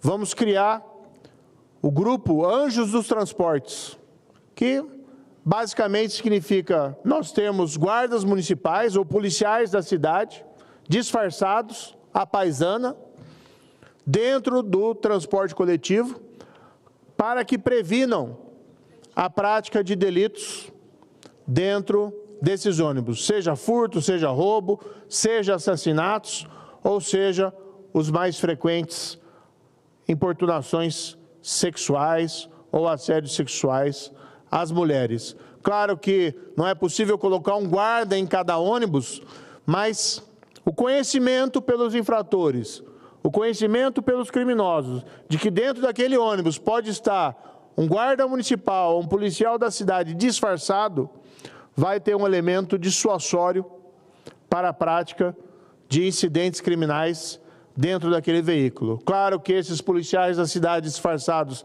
têm que estar treinados, têm que estar preparados para realizar essa missão. Me recordo aqui que em Nova York, onde eles têm problemas similares no metrô, com muito mais circulação de pessoas do que no transporte coletivo de Curitiba, lá atuam policiais disfarçados, como eles chamam, utilizam a expressão undercover policiais, undercover policemen, dentro lá dos metrôs, para prevenir que aconteçam esses incidentes. Inclusive, o mais básico, o furto da carteira, o furto do celular, que para muita gente pode parecer algo trivial, mas é algo que acaba afetando o patrimônio do indivíduo, colocando em risco os seus dados pessoais e trazendo um grande infortúnio para aquelas pessoas. Mas o ponto principal que eu destaco é que Curitiba precisa de ideias novas, precisa de reação. Nós não podemos, por mais que nós nos orgulhemos da cidade, nós não podemos ver esses problemas se acumulando e simplesmente se varre debaixo do tapete, simplesmente não se discutem essas questões, simplesmente a prefeitura permanece omissa e ignora qualquer responsabilidade em relação a essa temática. O nosso plano é criar, junto lá com o nosso grupo, a polícia da cidade, a partir da Guarda Municipal, valorizando os profissionais, dando o treinamento necessário, investir na tecnologia, investir na criação de centros integrados com a Polícia Militar, como já fiz na minha época do Ministério da Justiça, ao criar, por exemplo, em Foz do Iguaçu, o CIOF, que era o Centro Integrado de Operações de Fronteiras, que reunia diversas forças policiais, ali, claro, em outro cenário, Polícia Federal, as polícias dos estados, a Polícia Rodoviária Federal, a Receita Federal, mas criar esses centros integrados nas cidades e criar os Anjos do Transporte, que vai ser esse grupamento especial de policiais da cidade preparados para prevenir e evitar qualquer espécie de delito dentro das nossas cidades. Não podemos tolerar essa escalada de violência e a inação da prefeitura correspondente. Foram, no primeiro semestre de 2024, 1.075 ocorrências criminais dentro dos ônibus de Curitiba. Então, você, cidadão de Curitiba, que se preocupa com a sua esposa, que se preocupa com a sua filha, de serem importunadas, roubadas, furtadas, ou até, em casos mais extremos, violentadas dentro do transporte. Você, mulher, que se preocupa ali com a sua integridade dentro desses ônibus e não quer ser importunada por criminosos ou por pessoas sem caráter que, infelizmente, eventualmente ocupam esses ônibus e acabam atingindo sem número de vítimas, sem qualquer reação, saiba que existe um projeto, saiba que existe um plano, saiba que estamos atentos para acabar de vez com esse problema em Curitiba. E nós não vamos nos omitir a esse respeito. No Senado Federal, vocês conhecem o trabalho que eu faço, tenho sido duro aqui contra a criminalidade. Tenho participado de aprovações como o projeto do fim das saidinhas, da volta do exame criminológico, da imposição de rigor nas solturas, nas audiências de custódia, mas é preciso fazer mais. E agora, nesse período de eleições municipais, é um momento que nós podemos refletir como as prefeituras podem atuar para impedir essa escalada de violência. Encerro, então, presidente, agradecendo mais uma vez a deferência dos colegas, dos pares, para ouvirem essa minha exposição. Dando sequência, já retornou ao vídeo, o amigo do Brasil, o amigo de todos nós, senador Jorge Cajuru, que fará uso da palavra. Presidente Rodrigo, me ouve bem? Ouvimos bem, senador Cajuru. Então, primeiro, voz amada, da nossa amada Alagoas, Rodrigo Cunha. Desculpe, eu tentei entrar antes, mas aproveito desde já para cumprimentar o senador Sérgio Moro e dizer a ele que eu penso exatamente como ele, até porque não é só Curitiba, né?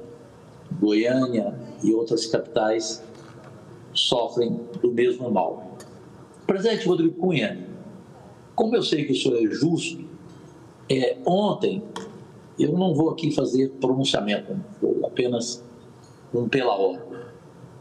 Brasileiras e brasileiros, minhas únicas vossas excelências, até em função do meu tratamento rigoroso e, graças a Deus, vitorioso, até agora no Sírio-Libanês, porque, às vezes, é muito triste você ver um companheiro seu que amanhã sai pelas urnas do Senado e não é mais lembrado, né?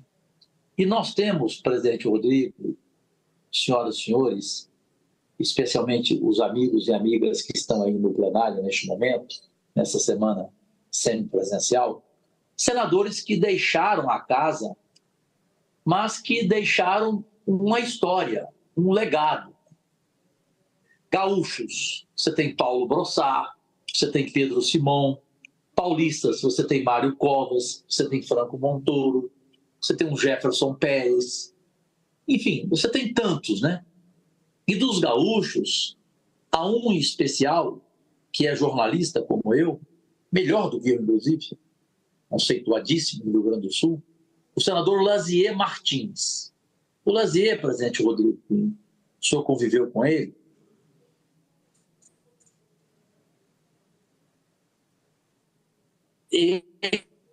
Ele deixou uma história também.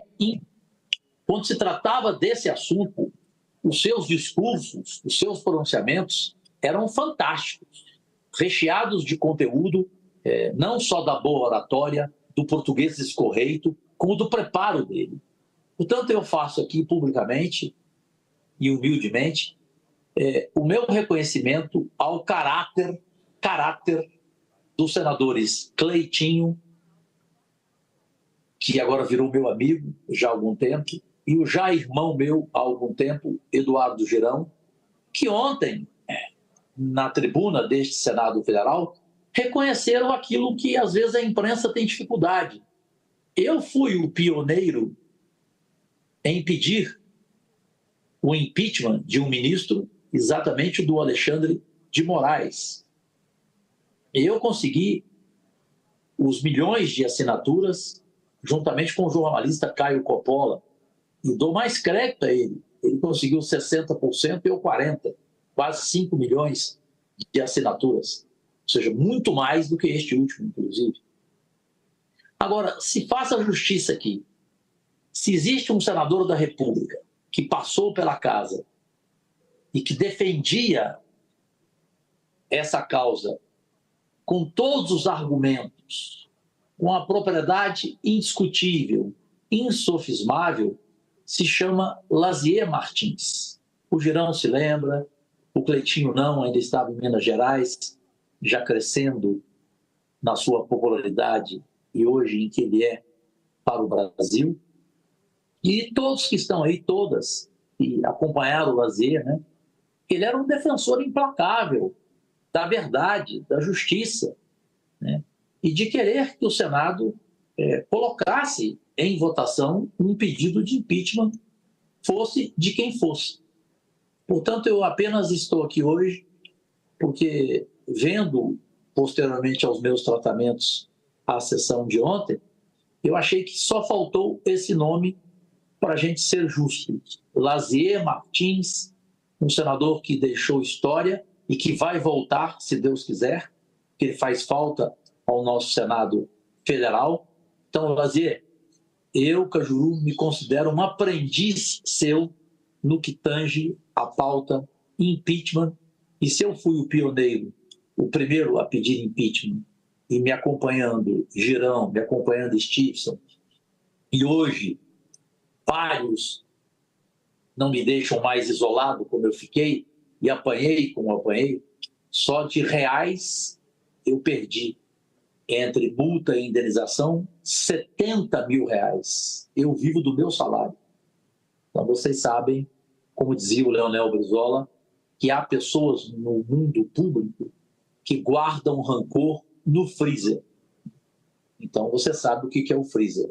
E amanhã você sofreu um processo em que financeiramente ou moralmente você acaba sendo prejudicado. Portanto, eu não queria fazer pronunciamento, apenas uma questão de ordem.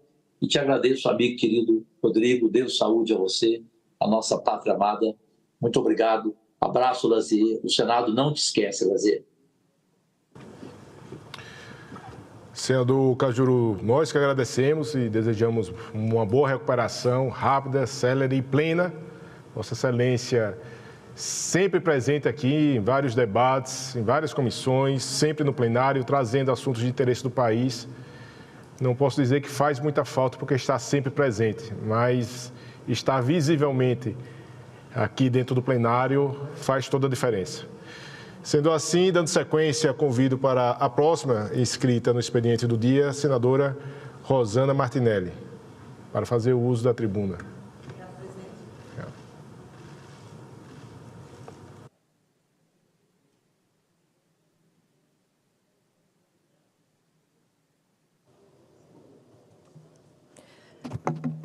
Boa tarde, senadoras, senadores.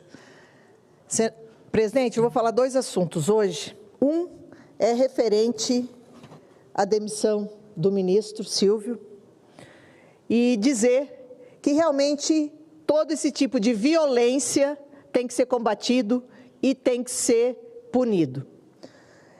Nós, como mulheres, nós nos sentimos muito tristes de quando um ministro que faz parte de um governo que tinha que dar exemplo, comete esse tipo de agressão, assédio contra todas e muitas mulheres companheiras deles, né? E agora está se desdobrando com mais ainda acusações.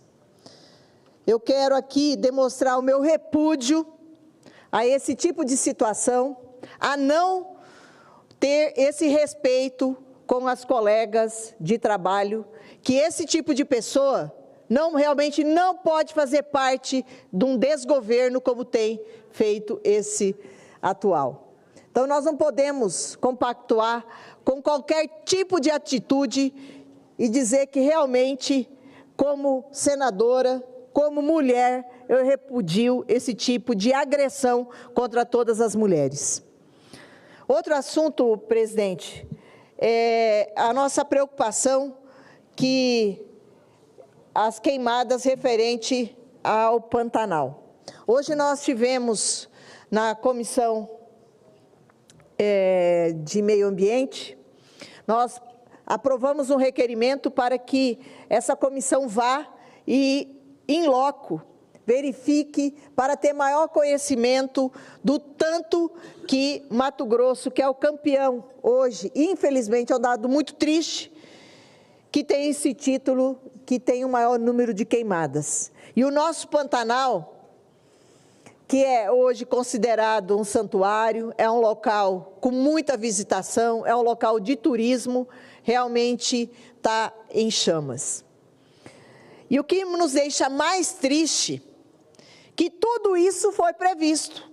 Ano passado, em 2020, teve uma das maiores secas e maiores queimadas. O governo do estado de Mato Grosso, o governo de Mato Grosso do Sul, tomou inúmeras iniciativas e realmente melhorou. Ainda bem que tomaram essas iniciativas. Porque esse ano, essas queimadas poderiam ter sido muito maiores. Ainda estamos com problema, mas está sendo controlado.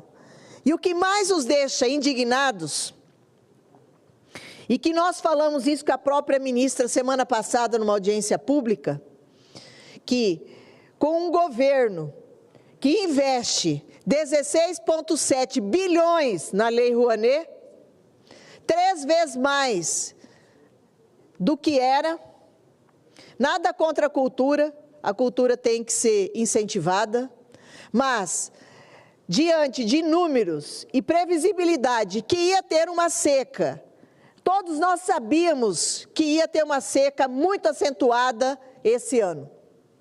E o governo corta 700 milhões da pasta do meio ambiente. O que nós queremos? Você acha que apagar fogo vai ser com a mão? Precisa de recurso, precisa de gente, precisa de equipamentos. Como que nós vamos colocar esses brigadistas, essas pessoas que são instruídas, os próprios bombeiros, sem equipamentos? Nós precisamos de investimentos fortes e maciços no controle do fogo. Não adianta ficar falando, muito bonito, fazendo discurso, mas na prática efetiva, sabendo que ia ter todo esse fogo no Brasil inteiro esse ano, e aí vai e me corta 700 milhões da pasta do meio ambiente.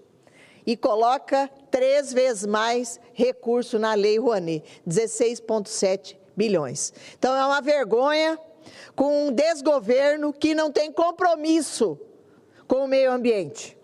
Na hora de punir e fazendo protestos, fazem punições, são muito bons. Na hora de investir, não é o que está acontecendo. Então nós temos que rever essa situação. O Brasil todo está em chamas. Nós não podemos deixar isso acontecer. Isso está previsto e para o ano que vem também.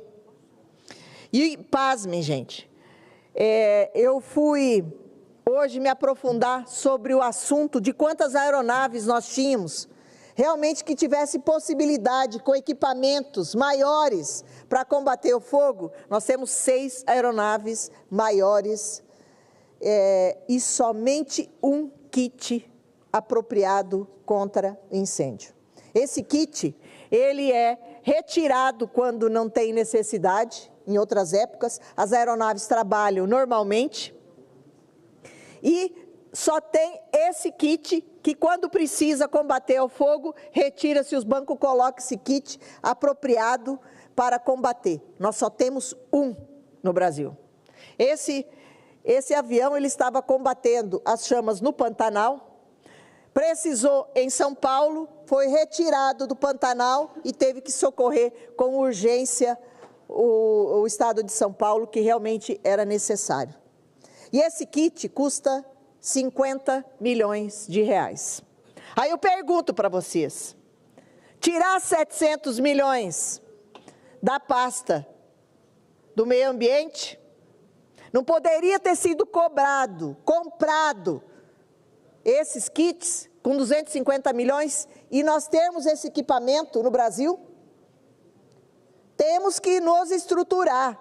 E esses equipamentos podem ser deixados, um no Pantanal, um no Mato Grosso, um em Rondônia, um na Amazônia e assim por diante. Nós precisamos de investimento. Combater fogo só com a mão não vai. Nós já perdemos 4 brigadistas. Não tem as áreas de mata. Ninguém segura. Quando o fogo vem, ninguém segura. E eu sou prova disso. Eu sou lá do norte do Mato Grosso, em Sinop. Muitos amigos meus. Eu estava conversando ontem com um amigo meu, o Emerson Antonioli, ele falou, olha, Rosana, todos os equipamentos, todos os nossos vizinhos é pá, é trator de esteira, é trator de lâmina, está todo mundo ajudando, um ao outro. Porque se depender do governo, se depender de infraestrutura, não tem. Então, o que nós precisamos é sair da conversa e realmente, quando tem um problema, realmente abraçar e resolver o problema. E esperamos, presidente, que para o próximo ano a gente não tenha que estar aqui falando novamente, que o governo se estruture. É isso que nós queremos, porque nós precisamos se estruturar. É lamentável o que está acontecendo. E esperamos, e foi colocado em pauta, para que realmente todos os senadores ajudem, destinem as suas emendas para as suas cidades. Nós precisamos equipar todas as cidades com instrumentos para que eles que estão na ponta, iniciou o foco, que seja apagado o mais rápido possível. Que se esperar a estrutura do Estado, se esperar a estrutura do governo, se queima muito e o meio ambiente está pagando, principalmente os animais. E os produtores, e eu quero ressaltar, não querem queimar. Quando fala do agronegócio, é do pequeno, o médio e o grande. Não é só o grande, o pequeno também. E eu falo aqui, quem é que quer que queima a sua casa? Quem é que quer que queime a sua área, a sua palhada, que dá um prejuízo de 4 a 5 anos para esse solo ser recuperado? Quantos animais foi perdido? É incalculável o valor de perdas quando se trata de meio ambiente. Então, nós temos que se preparar realmente para combater o fogo em nosso país com seriedade. Mas também, presidente, eu quero saudar a amiga nossa, a doutora Cláudia, que está fazendo uma visita aqui no Senado, que ela é da cidade de Canarana. Seja muito bem-vinda em nossa casa e esperamos que tenha sucesso, êxito nos seus novos desafios. Também o Mauro de Água aqui. Muito obrigada pela visita. Também o Beto de Barra do Garças, que está aqui fazendo uma visita, nos prestigiando e visitando Brasília. Que Deus abençoe nas suas campanhas, nos seus novos desafios, que consigam obter maior êxito com sucesso e que Deus abençoe grandemente todos vocês. Sejam muito bem-vindos. É um prazer recebê-los aqui em Brasília. Muito obrigada pela oportunidade, presidente. Fique com Deus. Senadora Rosana Martinelli, agradeço pelas suas palavras. Há um momento que eu também acompanho Vossa Excelência, cumprimentando a todos que visitam o Senado Federal, principalmente aqueles que vêm de outros estados. E aqui eu quero remeter ao amigo Jetson, que veio de Alagoas e está aqui acompanhando presencialmente essa sessão que é vista muitas vezes pelos telejornais e que traz, sim, uma esfera interessante para uma pessoa que entra e sente essa energia que transforma o país. Aqui nós fazemos, no dia de hoje, a história do amanhã. Então é muito importante ressaltar sempre essas visitas que acontecem constantemente aqui no Senado Federal. E dando sequência, estamos alternando entre os presenciais e os virtuais. Senadora Rosana falou, virtualmente, senador Marcos Duval, senador Flávio Bolsonaro, senador Lucas Barreto, senador Isalci Lucas. Não estando presentes estes, seguimos a sequência com o senador Cleitinho, que representa o estado de Minas Gerais, para fazer uso da palavra.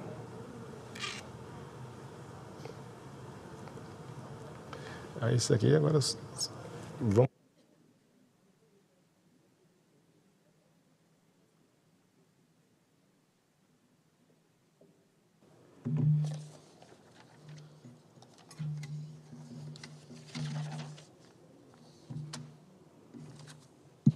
Senhor presidente, boa tarde. Boa tarde aos senadores, senadoras, à população que acompanha a gente, pela TV Senado também, a todos os servidores dessa casa. Sobre a questão da PEC da anistia, gente, eu quero ser bem justo aqui. Tanto a Câmara, né, pode votar, e aqui os senadores também podem votar. O que está acontecendo dentro da Câmara lá é que estão tentando boicotar essa questão da anistia, principalmente dos presos do dia 8, que tem muita gente injustiçada. Então, para você que está me acompanhando aqui, vou te mostrar para vocês aqui por que a gente tem que votar essa PEC da anistia. Eu tenho certeza que a partir do que eu vou mostrar para vocês aqui, vocês vão pedir aos deputados, aos senadores, para votar favorável. Deixa eu mostrar para vocês aqui, ó. Algumas matérias que eu peguei aqui. Gilmar Mendes manda soltar traficante preso com quase 200 quilos de cocaína. Tem mais. Gilmar ordenou 21 solturas na Lava Jato em menos de 30 dias. Contar desde 15 de maio, uma delas foi solta 2 vezes. Bretas questionou a postura. STJ solta chefe do PCC por considerar a abordagem da PM ilegal. Policiais e promotores reagem. STF concede liberdade ao ex-governador do Rio, Sérgio Cabral. Já falei, esse cara foi condenado a 400 anos. Para ele pagar essa pena dele, ele tinha que ressuscitar no mínimo 4 vezes. Está solto aí e está querendo vir candidato de novo, gente. Aí vem um projeto aqui de lei da ficha limpa para poder flexibilizar, para poder dar oportunidade para um cara igual o Sérgio Cabral, né? E mais o Eduardo Cunha, que eles deviam ser candidatos no pavilhão 3, no pavilhão 4, no pavilhão 7. Aqui no Brasil, nunca mais ser candidato na vida deles. Se eles tivessem o mínimo de consciência. Eu tenho certeza que nem a mãe deles vão votar neles, porque a mãe quer corrigir. Então a mãe fala assim, meu filho, não quer que vocês mexam com isso mais. Então se tivesse um mínimo de consciência e esse país fosse sério, esses caras nunca mais poderiam ter saído da cadeia. Isso aqui roubou dinheiro público. Isso aqui desviou dinheiro público, que poderia estar na saúde, na infraestrutura, na educação, na segurança pública. Mas estão soltos. Aqui, ó, tem mais. Solto pelo STF, traficante André do Rep completa 3 anos foragido. STF anula a apreensão de 695 quilos de cocaína sem mandado judicial de busca. Então, por que os patriotas do dia 8, fala aqueles que não fizeram nada, né? Não pode ter anistia para eles? Por quê? Porque essa turma aqui está tudo solta. Essa é a situação da Deolane também, que aconteceu. Deolane, não sei o que chama, aquela moça lá que também que agora estava presa e soltou ela também, né? Teve habeas corpus para ela, está solta aí, ó. Aí acho que voltou agora porque xingou o delegado. Mas estava solta, lavagem de dinheiro, né? Inclusive tem investigação aí que tem situações com PCC. Aí essa aqui, gente, aqui, ó, só para vocês terem noção, quero mostrar para vocês aqui, ó. Moraes mantém mãe de 2 crianças presas por 14 meses sem denúncia. Hoje deve estar mais, né? Porque essa matéria é mais antiga. Caso de prisão da Débora Rodrigues dos Santos, de 38 anos, devido à manifestação de 8 de janeiro em Brasília, está ganhando repercussão devido ao vídeo publicado hoje com imagem dos filhos menores, Caio, de 10 anos, e Rafael, de 7 anos. Na gravação, as crianças pedem que a mãe seja solta. Essa anistia é para ela e para outros. É isso que a gente está querendo votar aqui, de todas as formas. E aí eu espero que você que me acompanhou nesse pronunciamento aqui, e que eu mostrei para vocês aqui, ó, só vou refrescar a memória de vocês. Solto pelo STF, traficante André do Rep completa 3 anos foragido. Esse está solto. E por que essa aqui não pode? Com a PEC dessa aqui da anistia. Por quê? O que eu mais busco ser aqui, eu não sou perfeito, né, tem defeitos, né, mas é ser justo. Então o que a gente vai fazer aqui é fazer justiça. Então espero aqui que os senadores, né, e também os deputados federais, e quem estiver lá na Câmara boicotando, que tenha consciência. Você já pensou se fosse a sua mãe que tivesse uma situação dessa? Você já pensou se fosse a sua filha, como o caso dessa moça que está aqui agora aqui? Então tem pelo menos empatia pelo próximo. O mínimo. Então, o que a gente quer aqui é que vote essa PEC da anistia o mais rápido possível. Eu queria mostrar para vocês aqui, que eu acho que, aí, gente, fazer uma consulta popular, viu? E se a população brasileira falar que pode, eu faço, não tem problema nenhum. Lá no México, gente, Senado do México aprova a reforma que prevê eleição para juízes, desembargadores, para os ministros. Lá do México. Você já pensou se a gente faz eleição aqui para os ministros? Você já pensou se os ministros estivessem disputando eleição agora para vereador e para prefeito? E bater na porta da casa lá, com um santinho desse, que é santinho maravilhoso? Aí eu queria ver, a hora que o cidadão perguntasse assim, você é a favor do aborto? Você é a favor das drogas? Queria ver o que os ministros, vossas excelências, iam responder. Então que tal se a gente fizer, igual o México fez aqui, hein? Colocar mandato para eles. E colocar eleição para eles. Ser eleito pelo povo. Vamos ver se os ministros vão ser eleitos pelo povo. Vamos ver se vai sair na rua agora. Que aqui a quantidade de puxa-saco levantando bandeira para lá e para cá, e entrando na casa do cidadão, e tomando café, e comendo bolo, e tomando refrigerante. Porque a política é assim, gente. Na época da campanha, agora, se você chamar um político para ir lá meia-noite na casa dele, ele sai de pijama na casa dele, vai lá na sua casa, se você dá veneno, ele toma veneno. Ele faz de tudo para ganhar a eleição. Depois, a primeira coisa que ele faz depois que ele ganha a eleição é sumir e desaparecer. Aí eu queria ver os ministros na rua. Você já pensou? Para no sinal, entregando santinho? Vai, ministro. Eu estou pensando aqui, viu, se a população brasileira topar, falar que pode fazer, eu faço igual o México fez, hein? Nada se cria, tudo se copia. Então, se copiar coisa boa, não tem problema nenhum. A gente faz um plebiscito aqui e pergunta, o que vocês acham dos ministros serem eleitos pelo povo, pelo voto popular? Você já pensou? Ter que bater na porta de cada cidadão agora, hein? Ir lá para Minas Gerais, para o norte de Minas, o Vale de Jequitinhonha, lá para Belo Horizonte, e ter que ir lá pedir voto para o povo, ter que falar, eu quero ver. Aí eu quero ver defender aqui, legalização de droga, descriminalização das drogas, aí eu quero ver legalização do aborto, eu quero ver defender, eu quero ver fazer um vídeo, né? Ou ir para a televisão, ter horário eleitoral gratuito também para eles também, aí eles vão lá com a cara deles lá e falar, eu sou a favor de legalizar as drogas, eu sou a favor de saúde, segurança e educação. Aquela daí que está passando na sua casa e que você vê isso toda hora, essa injeção de saco. Você já pensou? Então, gente, se vocês toparem, se vocês quiserem, eu faço questão de também copiar lá no México e essa turma agora tem que ser eleita pelo povo. E outra coisa, ter mandato, viu? Chega de vitalício. Acabou, chega. Tem que ter mandato, o mínimo. Parece que tem um projeto desse aqui no Senado, que já passou da hora de votar ele.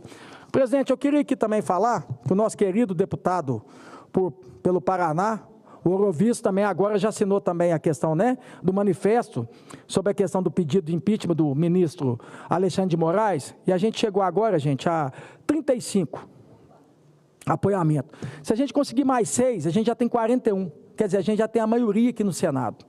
Aí o que a gente vai pedir aqui, com urgência, o mais rápido possível, é que o presidente Pacheco aqui coloque em plenário a votação, né? Mas eu queria aqui sempre valorizar os senadores que estão dando esse apoio. Eu quero aqui citar todos os senadores aqui novamente aqui, né? E se por acaso você que está me acompanhando aqui não viu o seu senador, pera, meu senador, o Cleitinho não falou o nome dele não.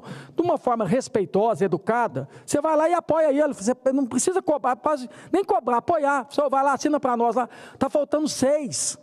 E eu queria chamar você que está fazendo esse manifesto, está apoiando a gente, está indo para as redes sociais. Eu estou vendo questionamento do Pablo Marçal, gente, pedindo para ele dar apoio. O Pablo Marçal é candidato a prefeito. Eu não tenho como ela assinar isso, não. Ele não vai votar pedido de impeachment aqui, não. E a hora que chegar na votação, que precisa de 54, Pablo Marçal não vai. O Nunes, vocês estão vendo o Nunes questionar isso? Ou a Tabata, ou o Boulos? Não. Por quê? Porque eles são candidatos a prefeito, eles não são senadores. Então gaste energia para procurar agora esses 6 senadores aqui que ainda não se manifestou, para a gente ter 41 ou até ter mais. Então vamos gastar energia de uma forma educada e apoiar. Chama o senador que você votou, senador, conta com o seu apoio, assina lá para nós lá, para a gente ter a maioria aqui. Então quero valorizar aqui os 35 senadores aqui, ó. E tem uma situação, viu, gente? Tem senador que está aqui, que ele é suplente. Então o senador, no caso, eu vou dar um exemplo do Carlos Viana, que é lá de Minas Gerais. O Carlos Viana não assinou, porque está de licença, está disputando a eleição de prefeitura de BH. Então quem assinou para ele foi o Castelar Neto. Então eu queria passar isso para vocês aqui. Tem o caso da Rosana que está aqui também, que está como suplente, o Elton Fagundes também, se tivesse aqui assinaria. Então tem essa situação também que você tem que pesquisar aí para você saber. Mas eu vou falar o nome aqui dos 35, ó, para finalizar. Alan Rick, Alessandro Vieira, astronauta Marcos Pontes, Beto Martins também, que é suplente, Carlos Portinho, Castelar Neto, no caso, o Viana, Cleitinho, Damares Alves, Eduardo Girão, Eduardo Gomes, Espiridião Amin, Flávio Azevedo também, que no caso é o nosso líder, Rogério Marinho, Hamilton Mourão, Isalci Lucas, Jaime Bagatoli, Jorge Cajuru, Jorge Seife, Lucas Barreto, Luiz Carlos Renzi, Magno Malta, Márcio Bittar, Marcos Duval, Marcos Rogério, Nelsinho Trade, Oriovis, que assinou agora e virou 35, falta só mais 6, gente, para virar 41 e a gente ser a maioria, Plínio Valério, professora Dorinha Seabra, Rosana Martinelli, Sérgio Moro.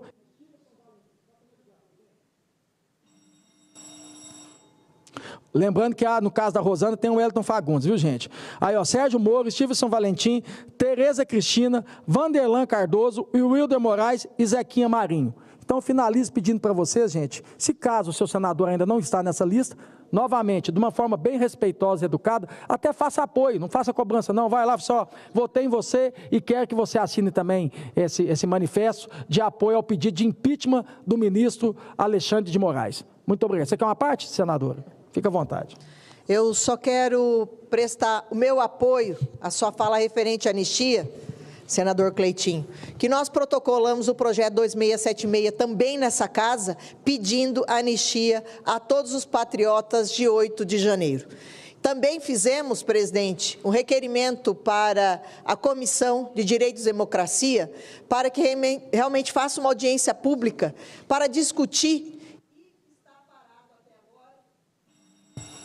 Está parado e realmente tanto o projeto do senador Mourão e tanto o meu está parado nessa comissão, não foi avaliado ainda e não está saindo do lugar. E é isso que eu queria reiterar, o pedido para que realmente desse prosseguimento, que colocasse como o próprio Cleitinho falou, nós queremos que coloque, de repente até a gente perca, mas coloque em apreciação. Coloque em apreciação na casa para realmente ver quem é que está a favor da anistia, quem que está contra. Nós não somos soberanos da verdade, mas também nós acreditamos que foi cometido muitas injustiças. Os direitos de muitas pessoas foram violados. Todos foram colocados numa vala comum. E nós não estamos aqui acobertando quem cometeu irregularidades referente ao patrimônio. Depredar patrimônio público é crime, mas tem muita gente inocente, presidente, que não pode, e salientando ainda, tem 7 ainda presos há mais de 1 ano e meio, ainda sem uma acusação formal. Então, nós não podemos compactuar com esse tipo de situação. Então, é isso, nós temos que falar realmente, precisamos da anistia referente aos patriotas de 8 de janeiro. Parabéns pela iniciativa, senador Cleitinho. Obrigado, senador, e conta sempre comigo. O presidente, para finalizar, 30 segundos, é só para refrescar a memória do governo, porque o governo costuma me escutar. Eu quero ver a ação sobre a redução do preço da gasolina, viu? Porque vê que aquela história, né, de preço de política da Petrobras, que não podia calcular, né, no caso dólar, tinha que ser brasileiro, a gasolina só aumenta. E na época do Bolsonaro, ficava cobrando o Bolsonaro com a pandemia, a gasolina está cara. Quando terminou o mandato do Bolsonaro, a gasolina chegou a R$ 4,00. Já está chegando em vários lugares aí a 7. Aí só uma matéria que agora aqui, gasolina está 5% mais cara no Brasil do que no exterior. Quer dizer, já está com a gasolina mais quase cara do mundo aqui no Brasil, aqui, viu, gente? A gasolina mais cara que tem hoje aqui é do Brasil. Aqui, ó, para equiparar preço, seria necessária redução de 0,16 por litro. Então, Haddad, né, taxado de Haddad, resolva, tá? Vocês falaram que ia colocar a gasolina barata, então estou aqui para cobrar, porque eu não sou ministro da Economia, eu sou senador. Muito obrigado.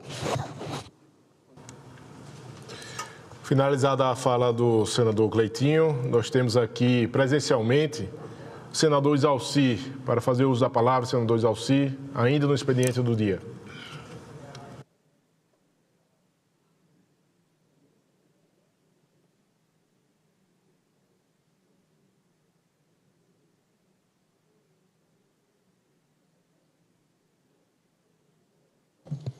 Senhor presidente, senhoras e senhores senadores e senadoras, hoje, 11 de setembro, comemoramos o Dia do Cerrado, uma data que alerta para a preservação deste tão importante bioma, lar de importantes espécimes de nossa fauna e flora e de um povo alegre e trabalhador. Lamentavelmente, neste ano, enfrentamos o aumento de focos de incêndio em nosso bioma, que já ultrapassou a Amazônia, com registro de 2.489 focos só nessa semana.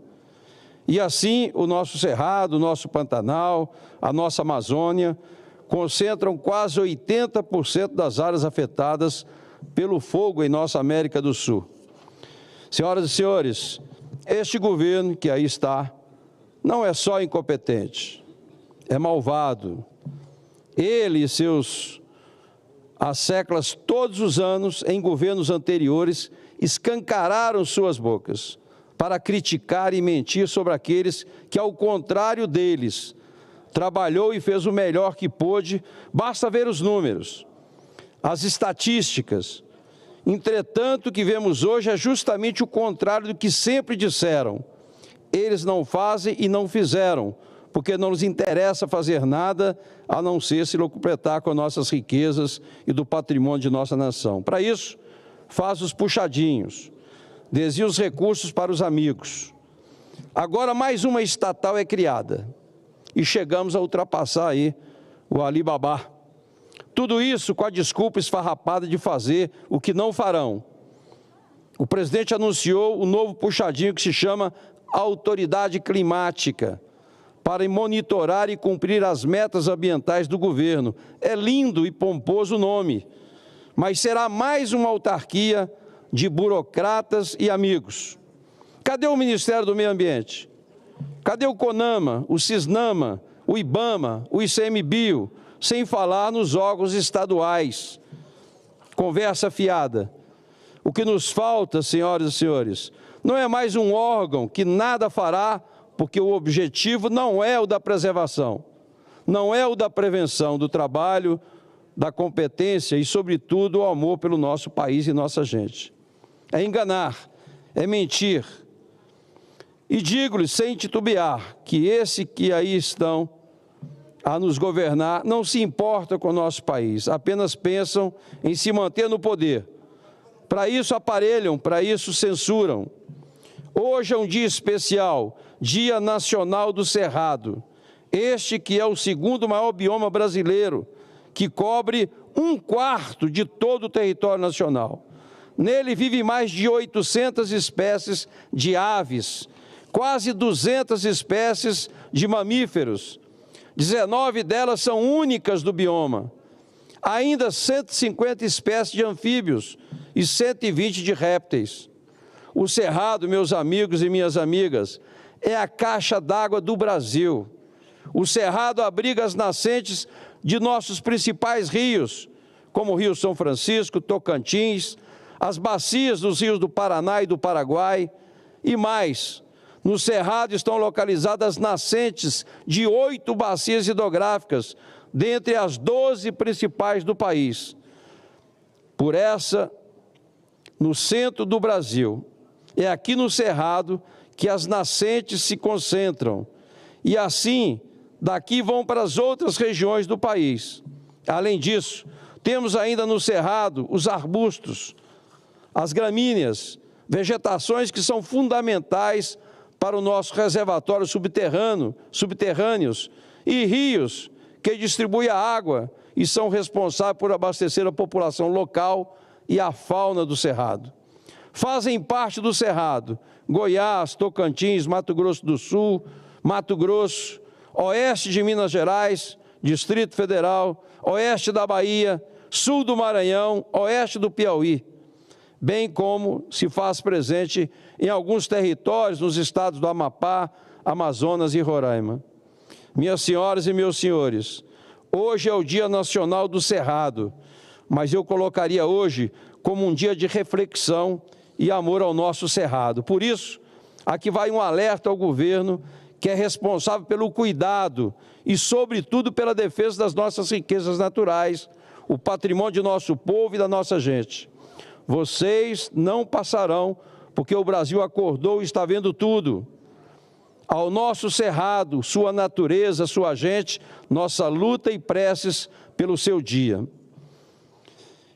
Em tempo, eu quero aqui também incluir nessa luta o nosso Pantanal, a nossa Amazônia, que queimam como nunca vimos antes. O governo e seus amigos, que tanto cantaram o amor mentiroso que nunca tiveram, eu digo-lhes, o disfarce acabou. É hora de pedir desculpas e pegar um extintor. E eu quero ainda, presidente, falar de um outro tema. Quando a ignorância é uma virtude. Aparentemente, a relação entre o governo federal e as agências reguladoras se assemelha a um embate digno de uma tragicomédia, onde o protagonista, o governo, se recusa a reconhecer o papel essencial dessas entidades. Em menos de uma semana, testemunhamos o ministro das Minas e Energia, Alexandre Silveira, e o próprio presidente atacarem de forma veemente a Agência Nacional de Energia Elétrica, a ANEEL, e também a Agência Nacional de Vigilância Sanitária, a Anvisa. Qual a razão? Simplesmente não estão agindo rápido o suficiente para atender os caprichos do governo. Silveira, com toda a sua perspicácia, chegou a acusar a ANEEL de inércia, incompetência e omissão. Uma carta repleta de acusações que, se fossem verdadeiras, deveriam ter sido abordadas de maneira técnica e não através de ameaça de intervenção. Mas, claro, esperar essa abordagem de um governo que enxerga as agências reguladoras como obstáculos ao seu projeto de centralização do poder é um exercício de futilidade.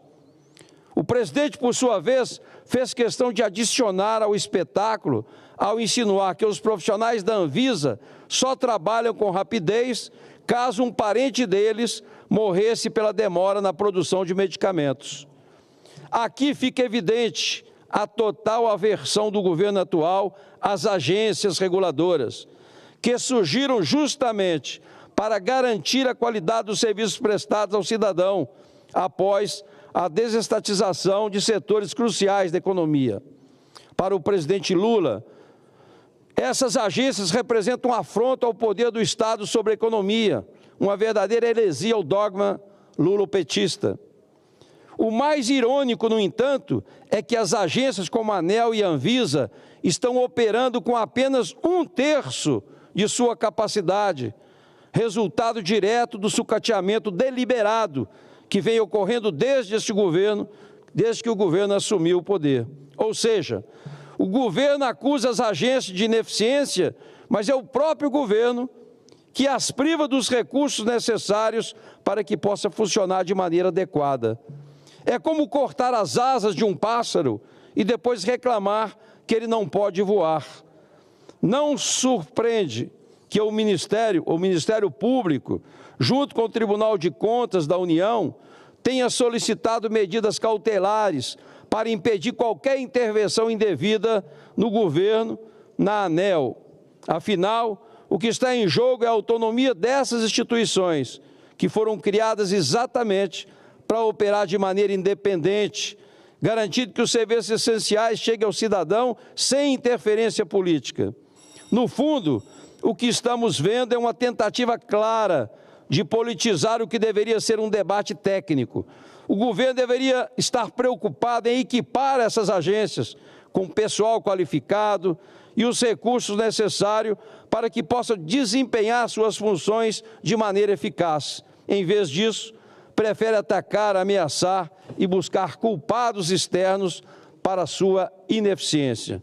Então, espero que o governo possa realmente dar mais condições para essas agências poderem funcionar, tendo realmente uma estrutura e pessoal compatível para o desempenho das funções dessas tão importantes agências como a ANEEL e a Anvisa. Era isso, senhor presidente. Senhor presidente, pela ordem, em 10 segundos, tá? É só que na hora que eu estava lendo a lista, a assessoria do Flávio Bolsonaro disse que eu não citei Flávio Bolsonaro, é só para confirmar o nome do Flávio Bolsonaro também, tá bom? Muito obrigado. Tudo bem, Cleitinho. Bem, sendo assim, todos os senadores que estavam presentes e também inscritos já se posicionaram. E não havendo mais oradores presentes, a presidência suspende a sessão deliberativa, que será reaberta para apreciação das matérias constantes na ordem do dia em sequência. Por isso, essa sessão está suspensa.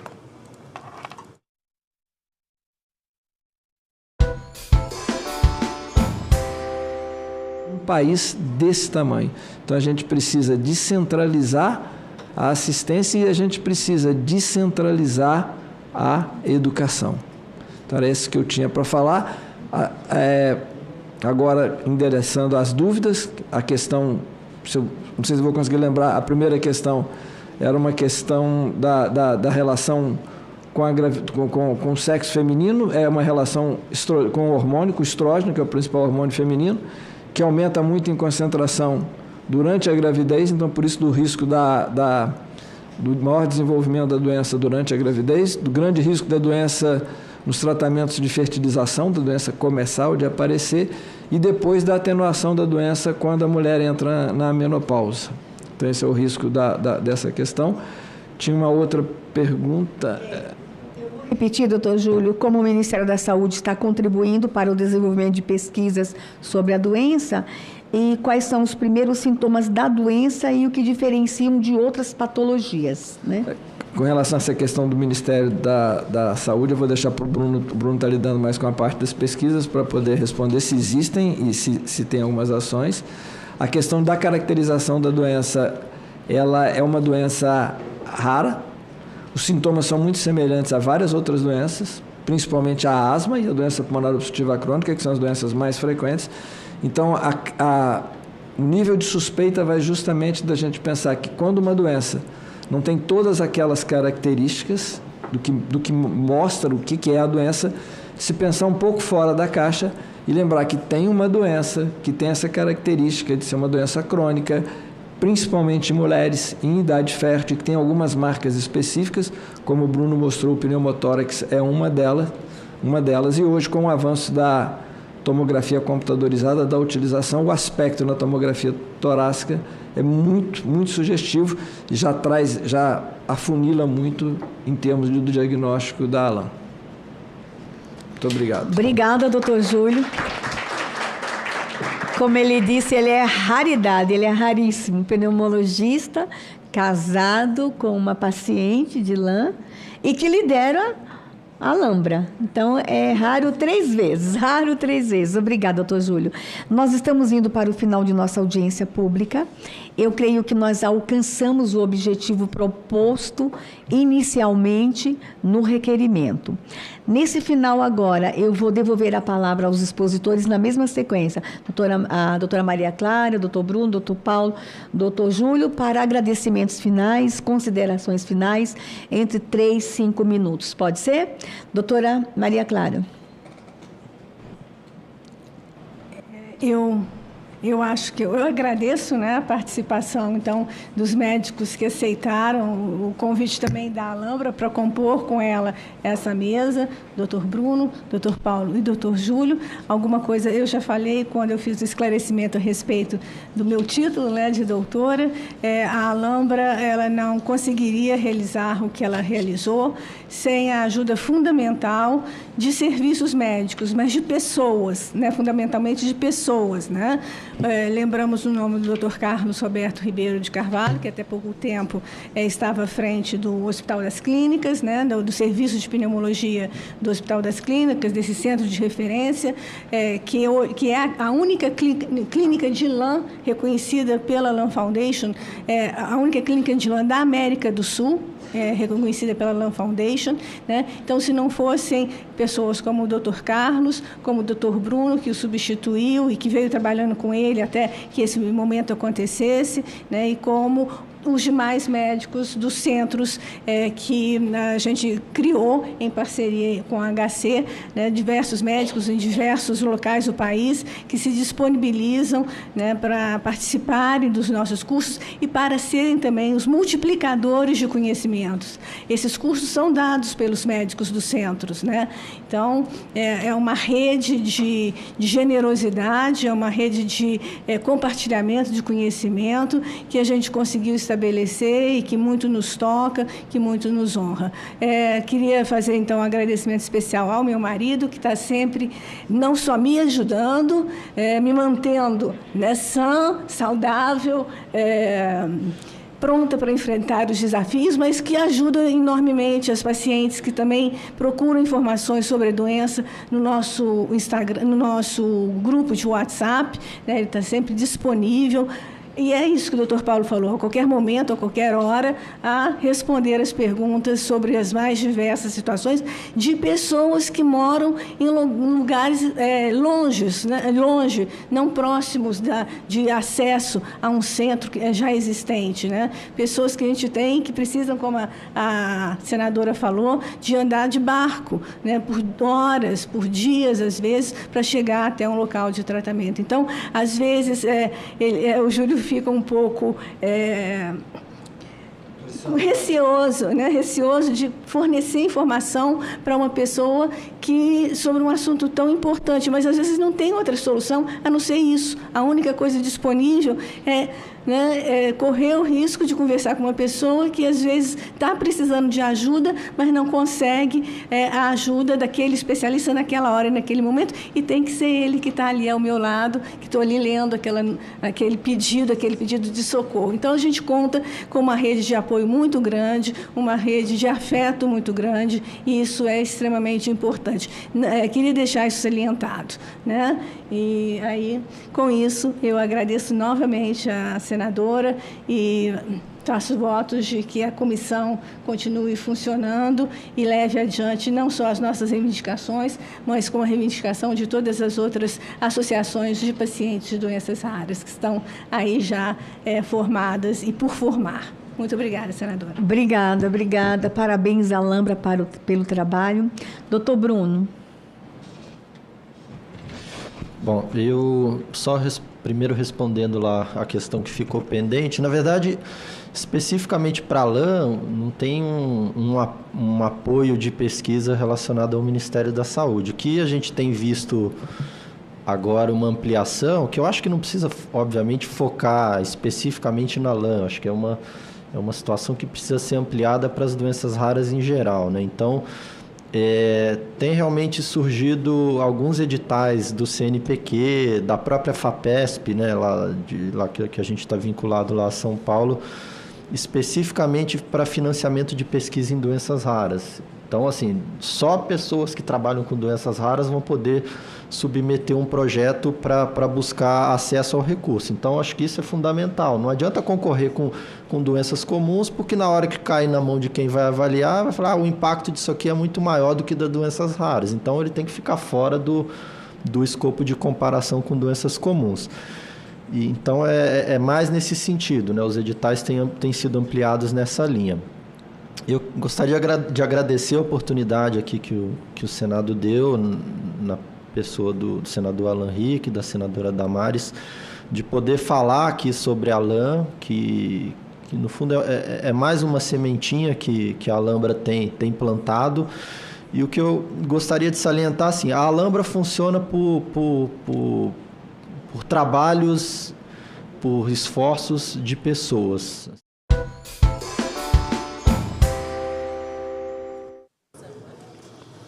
Está reaberta a sessão, encerrado o período do expediente, declaro aberta a ordem do dia. Senhoras senadoras, senhores senadores, o item 2 da pauta é o projeto de lei 537 de 2019, de autoria do deputado federal Baleia Rossi, que institui o Estatuto Profissional dos Trabalhadores Seletistas em Cooperativas.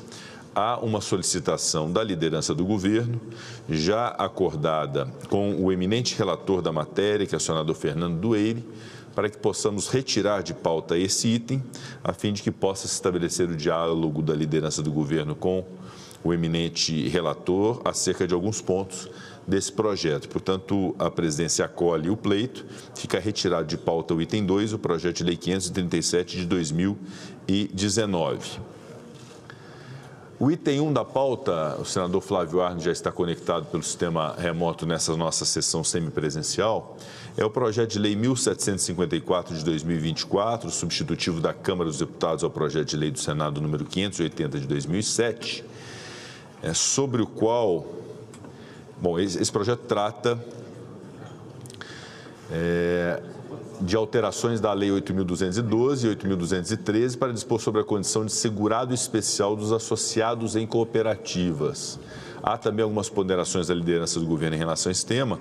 Eu consulto o eminente relator, senador Flávio Arnes, a respeito desse projeto. Com a palavra, senador Flávio Arnes. Eu quero, em primeiro lugar, agradecer a Vossa Excelência, cumprimentá-lo, cumprimentar os demais senadores e senadoras e dizer que o projeto de lei que a gente pretende apreciar na tarde de hoje é um projeto muito aguardado pelas cooperativas do Brasil, OCB, né, Organização das Cooperativas do Brasil, amplamente discutido na Câmara dos Deputados, inclusive com a concordância do governo. Há uma reunião, inclusive, agendada para amanhã, após a aprovação do projeto, se os senadores e senadoras, colegas, concordarem com o texto, para mostrar que a argumentação do governo, até com a liderança da Câmara dos Deputados, pode ser retificada, corrigida, no sentido de que não existe aumento nem de despesa, nem de concessões, nem de direitos, mas simplesmente fazer com que o direito seja assegurado. Então, se Vossa Excelência concordar ao anseio, à expectativa das cooperativas de uma maneira geral, para que esse projeto seja votado e que os esclarecimentos, sem dúvida, serão dados, como já aconteceu na Câmara dos Deputados, nesse sentido, senhor presidente. Com a palavra, obrigado, senador Flávio Arnes, com a palavra o líder do governo, o senador Jacques Wagner. Bom, presidente, cumprimentando Vossa Excelência, o relator senador Flávio Arnes, os outros colegas e colegas que estão aqui ou presencialmente ou virtualmente. Senador Flávio, o projeto é de origem do Senado. Ele data de 2007, há 17 anos atrás. Esse projeto, na sua origem, ele tratava das cooperativas de trabalhadores rurais e pretendia que o direito à aposentadoria especial daquele trabalhador que trabalhava por conta própria no campo, que tinha uma aposentadoria especial, que era de um salário mínimo, pudesse ser estendido aos trabalhadores de cooperativas rurais. O projeto que veio da Câmara, que está na relatoria do senador Flávio Arnes, ele estende isso para todos os trabalhadores de cooperativa, à exceção das cooperativas de trabalho. Então, senador, eu sou obrigado a dizer, mais uma vez, é um projeto que, ao estender direito, que Vossa Excelência disse corretamente, ele está prevendo um outro contingente que terão direito a uma aposentadoria especial para o qual não foi construído lastro, ou seja, não houve o recolhimento para o pagamento. Do ponto de vista fiscal, por mais que eu concorde que é um direito, nós temos que chegar a uma equação de saber de onde vem a compensação para isso, senão nós vamos continuar dizendo do rombo da Previdência. O que eu ia sugerir a Vossa Excelência é, como nós teremos sessão, e eu estarei aqui presente semana que vem, se pudesse ser adiado, eu vou tentar buscar com o governo qual é o ponto de mediação. Se for aprovado no dia de hoje, eu sou obrigado a dizer, não como uma ameaça, mas para ser verdadeiro, que muito provavelmente vai ser pedido o veto do presidente. E eu não quero que o presidente vete, até porque, em relação aos trabalhadores rurais de cooperativa, eu diria que isso é encaixável, porque o contingente é muito menor. Então, eu queria fazer, senador Flávio, essa ponderação com Vossa Excelência. Nós estamos numa quarta-feira, semana que vem eu imagino que teremos sessões semipresenciais e tentar evoluir até lá. Se for hoje, eu terei que encaminhar o voto contra pelo governo, de novo por não haver compensação à previsão da extensão dessa concessão de benefício. Senador Flávio Arnes, a essa ponderação do líder do governo, imagino que não haja grande prejuízo que possamos adiar a apreciação desse item para a semana que vem, a fim de que alguns desses pontos possam ser eventualmente alinhados com o governo. Por isso, pondero a Vossa Excelência a respeito desse pedido. De minha parte, como presidente, acho muito razoável que possamos passar para a semana que vem. Senador Flávio Arnes. Agradeço de novo a Vossa Excelência, sempre ponderado, conciliador, isso é muito importante para o Senado e para o Brasil, e concordo que se pudermos colocar na pauta na próxima terça-feira. Eu só quero lembrar ao caro amigo senador Jacques Wagner de que, de fato, está em tramitação há muitos anos esse projeto de lei. Não é como Vossa Excelência colocou. Contudo, a apreciação na Câmara dos Deputados aconteceu neste ano, com a coordenação, inclusive, de um parlamentar do Partido dos Trabalhadores, Carlos Veras, de Pernambuco. E nessa negociação, nesse entendimento, há, inclusive, a manifestação da liderança do governo na Câmara a favor do projeto, que, na verdade, não aumenta direito, só para explicar, inclusive para as pessoas que nos acompanham pelo Brasil, mas trazendo o fato de que a condição de segurado especial, quando esta pessoa está exercendo um cargo de administração na cooperativa, ele já é segurado especial, não deixará de haver, né, uma mudança no seu status, porque continuará sendo, né, um segurado especial da cooperativa. E, inclusive, como Vossa Excelência colocou, houve mudanças no decorrer desses 15, 17 anos, né, na própria legislação do Banco Central. Razão porque o projeto de lei, né, as mudanças que aconteceram na Câmara dos Deputados para adequar as novas exigências do Banco Central e da legislação. Eu quero até destacar, senador Jacques Wagner, que no dia de amanhã, né, haverá uma reunião, inclusive com o governo, e isso pode subsidiar perfeitamente uma decisão que tomemos em conjunto na terça-feira da semana que vem.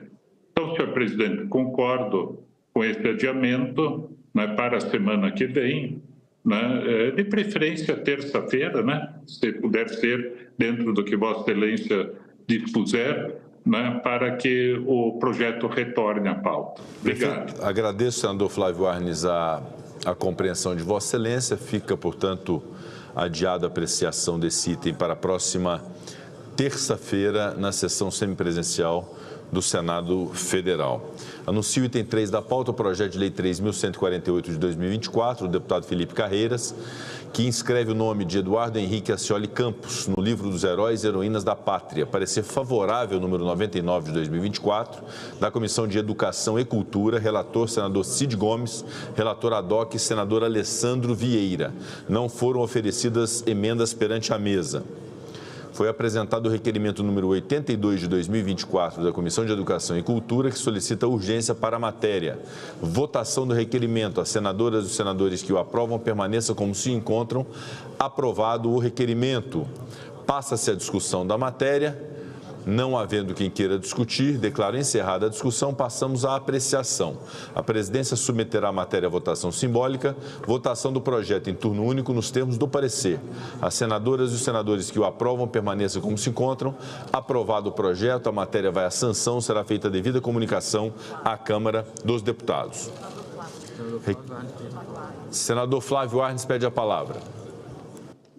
Senhor presidente, é só para reforçar o que acabou de ser aprovado pelo Senado Federal, pelo Congresso Nacional, porque esse projeto, inclusive, passou pela Comissão de Educação e Cultura, né, com a relatoria do senador Cid Gomes, como já foi colocado, para inserir o nome de Eduardo Campos no livro dos Heróis e Heroínas da Pátria. Inclusive, 10 anos do falecimento dessa grande liderança nacional, jovem, reconhecido, considerado como um expoente da política nacional também. Morreu no acidente aéreo, todos se lembram, na cidade de Santos, chocou o país. Tivemos uma sessão especial na Câmara dos Deputados para lembrar, né, a figura dessa grande liderança. E penso que sempre é importante ressaltar que o Brasil e o mundo sempre precisam de referência. E essa referência em Eduardo Campos deve ser sempre valorizada. Então, nesse sentido, enaltecer a iniciativa do projeto, cumprimentar a família de Eduardo Campos, particularmente o filho, né, deputado federal Pedro Campos, o prefeito, né, de Recife, João Campos, a família, enfim, de Eduardo Campos, e parabenizar a todos pela figura do pai, do marido, do avô, né, o Pedro Campos, agora, inclusive, o neto de Eduardo Campos está para nascer agora no mês de outubro. Então, que a família tenha e a nação tenha, Eduardo Campos, uma dessas belas referências na política. Obrigado, senhor presidente. Obrigado, senador Flávio Arnes. As palavras de Vossa Excelência expressam o sentimento deste plenário do Senado Federal e, por esta presidência, toda a nossa homenagem ao saudoso Eduardo Campos, os nossos cumprimentos à sua família, em especial aos seus filhos que trilham o seu caminho na política com grande brilhantismo e com grande engajamento. Muito obrigado, senador Flávio Arnes. O requerimento... Pois não, senador Isalci Lucas com a palavra pela ordem. Presidente, na última sessão, o senador Nelsinho fez uma colocação para a mesa, não era você que estava presidindo, que era exatamente colocar no extrapauta o requerimento 517 de uma sessão solene no dia hematologista, no dia 29 de outubro. E aí eu reforço o pedido que foi feito para que a gente possa fazer essa homenagem à sessão solene. Perfeitamente. Peço à Secretaria-Geral da Mesa que localize o requerimento do senador Nelsinho Trade. Anuncio o requerimento número 645 de 2024, do senador astronauta Marcos Pontes, que solicita a prorrogação do prazo da Comissão Temporária Interna sobre Inteligência Artificial no Brasil por 60 dias. Votação do requerimento. As senadoras e os senadores que o aprovam permaneçam como se encontram. Aprovado o requerimento, será cumprida a deliberação do plenário. Senador Zequinha Marinho, como orador. Senador Zalci, nós vamos localizar e colocamos na pauta da próxima sessão do Senado para apreciação o requerimento do senador Nelsinho. Ainda há tempo para essa sessão solene. Senador Jaime Campos, com a palavra. Senhor presidente, caro amigo senador Rodrigo Pacheco, demais senhoras e senhores senadores. Senhor presidente, ultimamente eu tenho muito sido perguntado por que não ter assinado o pedido de impeachment do ministro Alexandre de Moraes. Infelizmente, toda hora estou sendo indagado pelo povo mato-grossense, sobretudo aqueles que confiaram e me otorgaram da segunda vez o mandato de senador da República para bem representar o povo mato-grossense aqui no Congresso Nacional. Eu gostaria de indagar de Vossa Excelência se, por acaso, existe algum pedido de impeachment promovido aqui pelos ilustres senadores e senadoras. Se, por acaso, foi protocolado na mesa diretora aqui do Senado Federal. Se Vossa Excelência pode me dar essa resposta. Claro, senador Jaime Campos, há diversos pedidos de impeachment em relação a ministros do Supremo Tribunal Federal, o mais recente formulado por deputados federais e não por senadores. Portanto, não há nenhum tipo de formalização por parte de senadores de pedidos de impeachment, de modo que essa cobrança feita a Vossa Excelência, de fato, não há razoabilidade, porque é um pedido ainda pendente de apreciação pela presidência do Senado Federal e não há nenhum tipo de formalização que incumba a Vossa Excelência fazer. Então, esse esclarecimento fica dado. Eu agradeço muito, Vossa Excelência, a sua resposta, muito pontual e esclarecedora, que aqui nós temos que passar limpo aqui, com certeza, algumas situações que têm ocorrido. Lamentavelmente, tem muitos colegas nossos senadores aqui que têm promovido com verdadeiramente assim a tentativa de desmoralizar aqui esta casa, sobretudo a presidência de Vossa Excelência, que muito bem conduz o trabalho aqui do Senado Federal. Isso é muito ruim. Aqui é a casa da federação, é a casa revisora. E eu tenho que dar uma satisfação para o meu eleitor, daqueles que me deram a oportunidade de bem representá-lo, como prefeito, como governador, como senador, por 6 vezes que eu tenho o privilégio de dizer que disputei a eleição e ganhei todas. Agora, da forma como alguns senadores aqui, de forma, eu vou ser muito prático e objetivo, usa da má fé, isso é má fé que eu posso afirmar aqui, que tem usado as redes sociais para muitas vezes degredir não só a imagem do senador Jaime Campos ou de outros senadores, mas sobretudo desta casa. Isso é inconcebível na medida que, lamentavelmente, senadores aqui estão fazendo aqui, com certeza, tentando desmoralizar o Senado. E eu quero me dirigir especificamente ao povo mato-grossense. Aqui está o testemunho, a prova viva do presidente do Senado, Rodrigo Pacheco, que não foi protocolado nada nesta casa em termos de impeachment contra o ministro Alexandre de Moraes. Quem protocolou de fato de direito aqui foi 100 e tantos deputados federais, do 513 deputados, que na última terça-feira, se me falha a memória, ou segunda-feira, protocolaram junto à mesa diretora do Senado, da presidência, esse pedido de impeachment. É bom que se esclareça. Isso aí tem um processo, um rito que corre aqui nessa casa.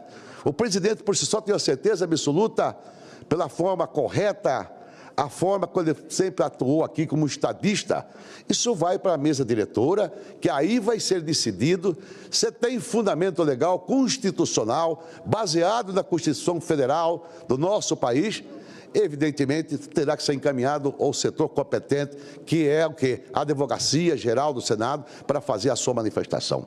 Feito isso aí, Eu me dirijo ao cidadão mato-grossense e ao povo brasileiro. Acabamos com os fake news que estão sendo praticados aqui por vários colegas aqui, muitos deles não são não do estado de Mato Grosso e muitas vezes querem digredir a nossa imagem lá. Feito isso, ainda você tem, de fato, legalidade, você tem constitucionalidade para que possa, de fato, prosseguir, naturalmente, através de tudo aquilo que possa ser o certo ou errado. Por outro lado, é bom que se esclareça ao povo mato-grossense que quem acusa, ele não pode ser julgador. Constantemente eu tenho feito aqui, senadores ou senadoras, dizendo que o ministro Alexandre de Moraes, se ele está certo, se está errado, não me cabe, não me compete, porque eu não sou nenhum jurista, e muito pelo contrário, não é eu que fazia o julgamento aqui. Tem dito, como via o próprio senador Magno Malta, há pouco dia atrás, dizendo que ele não assinaria nada em termos de impeachment, porque não é o correto. Ninguém pode acusar. Mais um minuto. Ao mesmo tempo, esse cidadão que acusa, julgar. Eles têm condenado veemente aqui, muitas das vezes, algum magistrado, que ele quer ser autor do inquérito, que vai promover inquérito, depois vai promover acusação, depois vai promover o julgamento. Ora, basta. Vamos reaver aqui a verdade. Vamos restabelecer aquilo que é o certo e é o errado. Diante do que não podemos continuar, com certeza, essa maneira, que eu acho particularmente, não é o correto para um parlamentar, sobretudo um senador da República. De forma, senhor presidente, a sua fala foi esclarecedora. A você, mato-grossense, que me assiste no canal de televisão da TV Senado, que me ouve pela Rádio Senado, fique certo e o faça um desafio aqui, neste plenário. Me aprove, aponte aqui, que me traga o documento, de que foi feito aqui um pedido de impeachment promovido por senadores desta casa aqui. É uma inverdade, é uma mentira. E nós temos que esclarecer o povo brasileiro e, sobretudo, o povo mato-grossense, que, de fato, aquele que sai todos os dias, dizendo quem assinou impeachment de Alexandre de Moraes, quem não assinou, colocando nossas fotos. Isso não é decente, isso não é razoável na prática do Estado Democrático de Direito, daquele que tem compromisso com o seu povo, daqueles que fazem política séria, que fez e tem uma história como o Jaime Campos tem diante da sociedade mato-grossense. Eu não faço a política da mentira, eu faço a política da verdade, daquilo que certamente o eleitor quer ter do seu homem público, sobretudo para aqueles que vão representar aqui, seja a nível de Congresso, da Assembleia ou nas próprias câmaras de vereadores dos seus municípios mato-grossenses. De forma, senhor presidente, para mim foi muito esclarecedora. Aqui os senhores acabaram de ver a verdade. Nenhum senador protocolou pedido de impeachment aqui. É mentira desaivada. Essas pessoas não merecem crédito. Chega o cúmulo do absurdo, o presidente Rodrigo Pacheco, um senador do seu estado, cobrando de nós, senadores de Mato Grosso, que assinassem o impeachment. É uma mentira. Não tem crédito. Esse cidadão, imagino, poderia ser nem senador da República, que usa muitas vezes de falácia, de truques de palavra para comprometer o mandato, comprometer a honra, a história de pessoas que trabalharam sempre para o progresso, desenvolvimento e bem-estar do povo do seu estado e da sua cidade. Encerro dizendo ao povo de Mato Grosso, eu sempre agi de forma independente. Eu sou um senador que voto conforme a minha consciência. Eu sou um senador que, graças a Deus, as minhas atitudes nesta casa, os meus gestos, primeiro de respeito aos meus colegas, a instituição, seja de quem for que está presidindo, tem com certeza ter o respeito aos nossos pares que compõem esta casa aqui. Sou um senador que, graças a Deus, tenho me pautado da melhor forma possível, sobretudo trabalhando para levar os investimentos para Mato Grosso, aprovando bons projetos de leis na defesa do interesse do povo brasileiro, mas sobretudo também do povo mato-grossense. Por isso, eu estou aqui fazendo esse desabafo indignado. E aqui está a verdade. Não tem nenhum senador aqui que possa levantar agora aqui ou deslocar do seu gabinete e me apresente o documento agora aqui. Me apresente o documento que os senadores já assinaram um pedido de impeachment contra o ministro Alexandre de Moraes. Quem de fato protocolou aqui foi os senhores deputados, em torno dos 150 ou 155, não sei qual o número, dos 513 deputados federais que compõem a Câmara dos Deputados do nosso país. Portanto, presidente, me desculpe o meu desabafo, mas não posso concordar. no alto dos meus 73 anos, que estou fazendo agora dia 13, concordar com pessoas que, lamentavelmente, não faz política com seriedade, com respeito, sem mentira, sem falácia, de forma torpe, querendo com certeza condenar pessoas que certamente sempre trabalharam para o meu querido Mato Grosso e, sobretudo, para a sua gente e o seu povo. Fico muito grato pela oportunidade, senhor presidente. Obrigado, senador Jaime Campos. Todo o nosso respeito a Vossa Excelência. Um registro importante da participação de Vossa Excelência, aí sim, objetivamente, na aprovação da PEC das decisões monocráticas no Senado Federal. O seu voto foi fundamental numa maioria muito apertada, muito pequena, que nós tivemos para a aprovação dessa proposta de emenda à Constituição, que visa limitar os poderes do Supremo Tribunal Federal, evitando que decisões monocráticas possam desvalidar decisões do Congresso e da Presidência da República. Isso sim, um remédio institucional e constitucional muito eficaz para o equilíbrio entre os poderes. Vossa Excelência votou sim naquela ocasião, permitindo que ela fosse aprovada, hoje pendente na Câmara dos Deputados. Senador Messias de Jesus, com a palavra. Senhor presidente, me ouve? Perfeitamente, senador Messias, Vossa Excelência tem a palavra. Senhor presidente, muito obrigado pela atenção, cumprimento Vossa Excelência, os colegas senadores e senadoras. Senhor presidente, venho expressar o meu completo repúdio ao atual presidente da República, o senhor Lula, pelo veto ao projeto de lei 397/2024, de minha autoria, que proporcionava a prorrogação dos prazos para os pagamentos de dívidas por parte dos micros produtores e da agricultura familiar atingidos, senhor presidente, por emergências climáticas como cheias ou enchentes. Minhas boas-vindas aí ao presidente veneziano Vital do Rego, que acaba de assumir a presidência.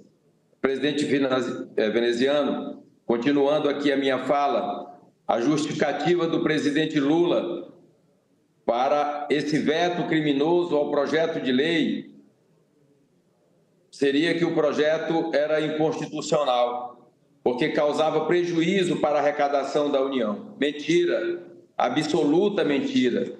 Faço questão de reforçar. Tratava-se de uma prorrogação e não de uma anistia, como as que o atual presidente costuma beneficiar os apaniguados de seu governo. Nos palanques Brasil afora, Lula se auto-intitula o presidente dos pobres. Fez toda a sua campanha apoiando-se nessa miragem, na esperança de que uma mentira repetida 1000 vezes tenha o poder de se transformar em verdade. A verdade é que Lula não enxerga o mais necessitado fora da época de eleição.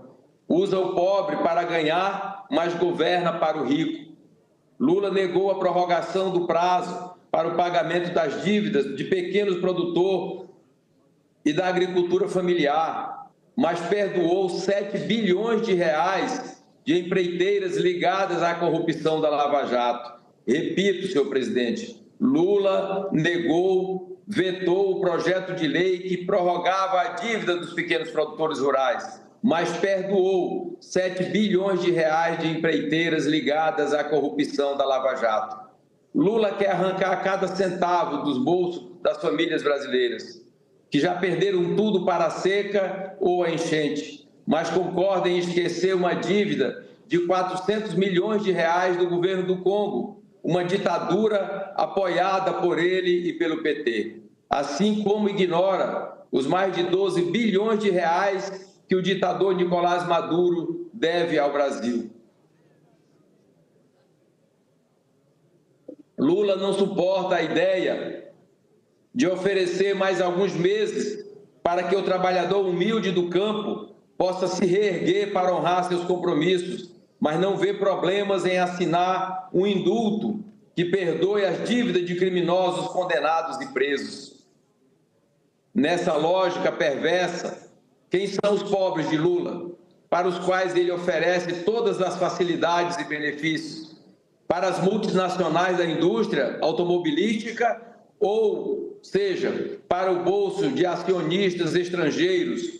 Lula abriu mão de 20 bilhões de reais, mas para o senhor João, seu José, seu Pedro, que mora e vive de seu roçado no interior de Roraima e de todo o Nordeste brasileiro, de todo o Brasil, não há dinheiro, não pode prorrogar.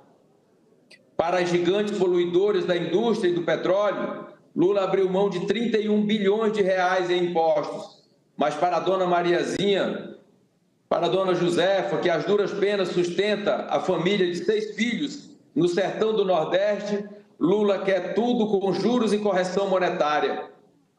Esse é o governo que dá R$500 bilhão, vejam bem, R$500 bilhão para banqueiros e investidores estrangeiros, além de ditadores corruptos de outros países, mas que é incapaz de socorrer o seu povo nos momentos de necessidade. Com esse veto, o presidente Lula deixa claro o seu lado, oferece os favores do governo aos bilionários, perdoa a dívida dos ditadores, mas ignora o cidadão brasileiro, o pequeno produtor rural que teve toda a sua produção perdida pela seca excessiva ou por enchentes. Presidente, vou lhe dizer uma coisa, se tem um povo que honra o seu compromisso é o pobre, é o mais humilde, porque o pobre sabe que a única coisa que ele tem é o nome, é a sua reputação. Por isso, o pobre não quer nada de graça. Ele paga, às vezes, com sacrifício, porque é assim que ele alcança as suas conquistas. Mas é uma satisfação para o pobre poder honrar suas contas. Então, presidente veneziano, quando eu elaborei o projeto de lei 397/2024, que permite a prorrogação dos prazos de pagamento de dívidas de pessoas afetadas pelas tragédias climáticas, não busquei oferecer nenhuma caridade do governo. Pelo contrário, foi apenas a proteção, o braço amigo do governo para aqueles que tanto precisam e que tiveram seus bens, sua produção e suas criações perdidas pela estiagem prolongada ou pelas enchentes, como aconteceu no Acre e aconteceu no Rio Grande do Sul. Busquei apenas o justo direito para um trabalhador que não tem a quem recorrer, senão a fé em Deus e a si próprio, e que, infelizmente, agora tem a exata percepção de uma realidade em que está absolutamente abandonado pelo governo federal. Apesar disso, senhor presidente, renovo aqui o meu compromisso com a nossa população, a população brasileira e de Roraima, e continuarei lutando para que o trabalhador brasileiro tenha o apoio e o reconhecimento que merece. E mais, lutarei aqui e no Congresso Nacional para derrubarmos esse injusto veto do presidente Lula. Veto esse, senhor presidente, a uma lei justa que apenas prorrogava o prazo de pagamento das dívidas dos pequenos produtores rurais brasileiros. Por eles, eu continuarei lutando e agradeço mais uma vez ao Senado Federal e à Câmara dos Deputados pela aprovação de um projeto justo para a sociedade brasileira, logicamente para aqueles mais necessitados. E lamento muito que o presidente que se diz defensor dos pobres perdoe bilionários e corruptos e condene e obrigue a pagar uma conta sem condições de pagar no momento, que é a situação dos produtores brasileiros. Muito obrigado, presidente veneziano, e agradeço mais uma vez, em seu nome, o Senado Federal Brasileiro e a Câmara dos Deputados. Muito obrigado. Não há de que, senador Messias, receba dessa presidência, senador Rodrigo Pacheco teve que se ausentar para cumprir a agenda na presidência, pedindo-me para que nós pudéssemos continuar a sessão, e fiquei muito feliz ao tempo que Vossa Excelência tomava a palavra para, como orador inscrito, fazendo uso da mesma, tecer as suas observações. Caloroso abraço, senador Messias. Nós temos como inscrito próximo o senador Magno Malta. Senador Magno, seja bem-vindo. Vossa Excelência tem a palavra. Senhores senadores, senhoras senadoras, senador veneziano, nosso amigo lá de Paraíba, ex-prefeito de Campina Grande, tenho grandes amigos ali, Campina Grande, colegas, muita gente de Campina Grande com quem tive oportunidade de estudar juntos, e hoje colega de Vossa Excelência nessa casa. Senhor presidente, eu gostaria de nesse momento, me solidarizar. Nós não fazemos parte, nós temos divergências doutrinárias e políticas em algum ponto, não na vida, de maneira nenhuma, até porque a regra da boa convivência é o respeito, até quando as pessoas discordam 100% uma das outras, e não é o meu caso com Vossa Excelência, que com Vossa Excelência acho que a única diferença é que Vossa Excelência mora na Paraíba, eu moro no Espírito Santo, mas todos somos brasileiros, né? E todos somos baianos também. O Brasil nasceu na Bahia, todo paraibano é baiano, todo rio-grandense é baiano, todo paulista é baiano, porque foi lá que o Brasil nasceu. Mas, senhor presidente, de uma maneira muito específica, eu quero me solidarizar com a Jane. Quem é a Jane, senador Exalci? A Jane é a esposa do Clezão. O Clezão morreu dentro da papuda, senador veneziano. Morreu nas vísceras do Estado. Hoje, na CCJ da Câmara dos Deputados, em que eles estão discutindo a anistia para os presos do dia 8, pessoas inocentes, que por conta dos seus sonhos, dos seus ideais, estiveram aqui em Brasília, e todos nós sabemos que nós estamos vivendo num país onde vaca não reconhece bezerro, onde não há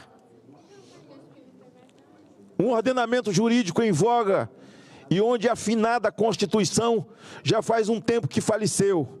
Senhor presidente, me dirigindo a Vossa Excelência para dizer que a viúva do Clezão hoje, com as filhas na CCJ, assim como a esquerda reclama a morte do Herzog, jornalista e advogado, nos porões da ditadura, tudo eles se lembram. Aqui tem até uma medalha que as pessoas recebem, uma premiação que foi criada aqui nessa casa, como tantos outros. O Clezão morreu na tutela do Estado. E hoje lá na CCJ, o deputado Túlio Gadelha se dirigiu à viúva de Clezão e suas filhas, e aqueles que lá estavam, clamando por justiça, de que os pares dele que ali estavam glamourizando, embora tenha morrido, mas um terrorista. Clezão morreu como terrorista. Qual foi o crime que ele cometeu? E aí, olhem em que país estamos vivendo. Não é o povo brasileiro em si, porque o povo brasileiro só ele pode por ele. Mas nós estamos vivendo num país em que uma pessoa inocente, um trabalhador, morre nas vistas do Estado, senhor presidente, e com pedido de soltura da PGR por não ter provas contra ele e com diversos laudos de comorbidade.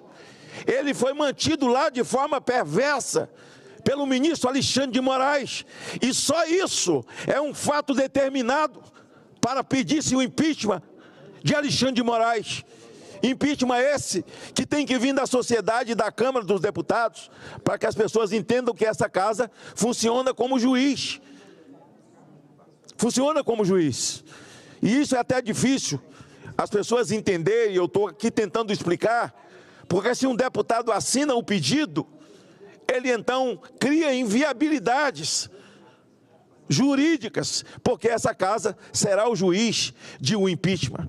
O cara é sabatinado aqui, o cara é ouvido aqui, aprovado na CCJ ou desaprovado, nunca vi ninguém desaprovado, porque muitas vezes os senadores vão para lá elogiar o currículo do cara, e quando está cheio de processo no Supremo, o discurso dos caras é mais ou menos assim: lembra-te de mim.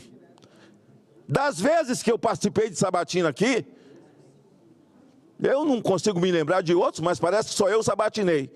Na época de Alexandre de Moraes, ele foi atacado de forma vil por esse PT que está aí, que hoje vive de consórcio com ele. Randolph chamava ele de advogado do PCC, entrou no PGR, chamando ele de golpista. Hoje são amiguinhos. Agora o Clezão, que morre na tutela do Estado, por conta da perversidade de um ministro. E alguém diz, mas a gente fala em Alexandre de Moraes, foram palavras também do senador Pacheco, quando nos recebeu de forma educada no seu gabinete, de que é preciso entender também que a Suprema Corte, ela forma a maioria. Ora, então todos são coniventes. E eu tenho dito que o Brasil hoje não passa de um consórcio de perversos, que envolve do PCC ao Comando Vermelho, ao MST, ao Executivo e à Suprema Corte desse país. Essa mulher que é minha irmã em Cristo, é evangélica, membro de uma igreja evangélica aqui, de onde o Clezão fazia parte, e não é esse o mérito.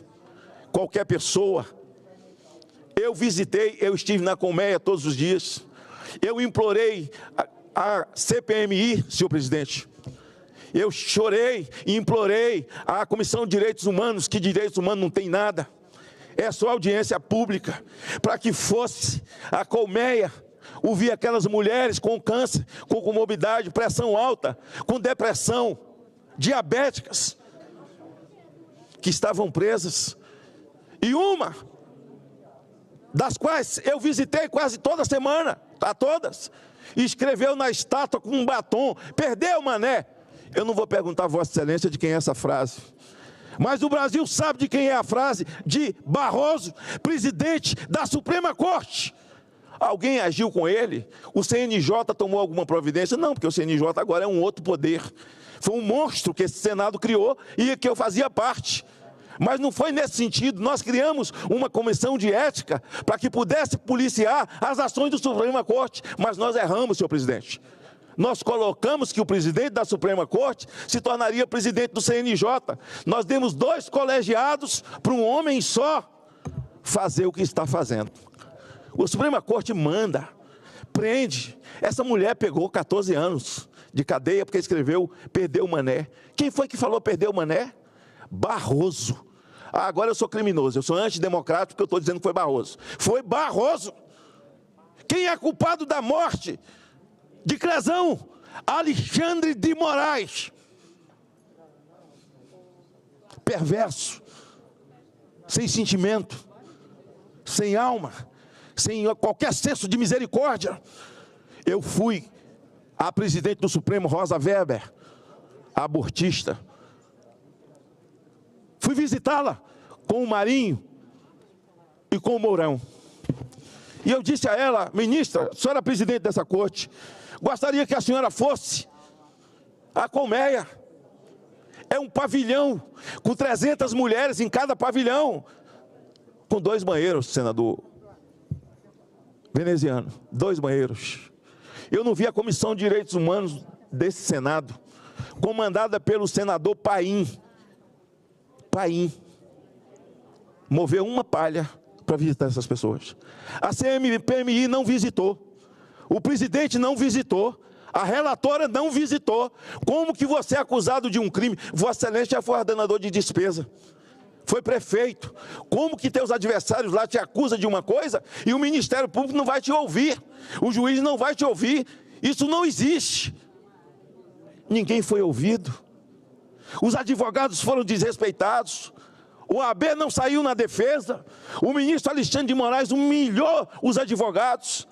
Mas tudo isso vai tomando outro contorno. Esse tumor foi crescendo. Senhor presidente, veio a furo.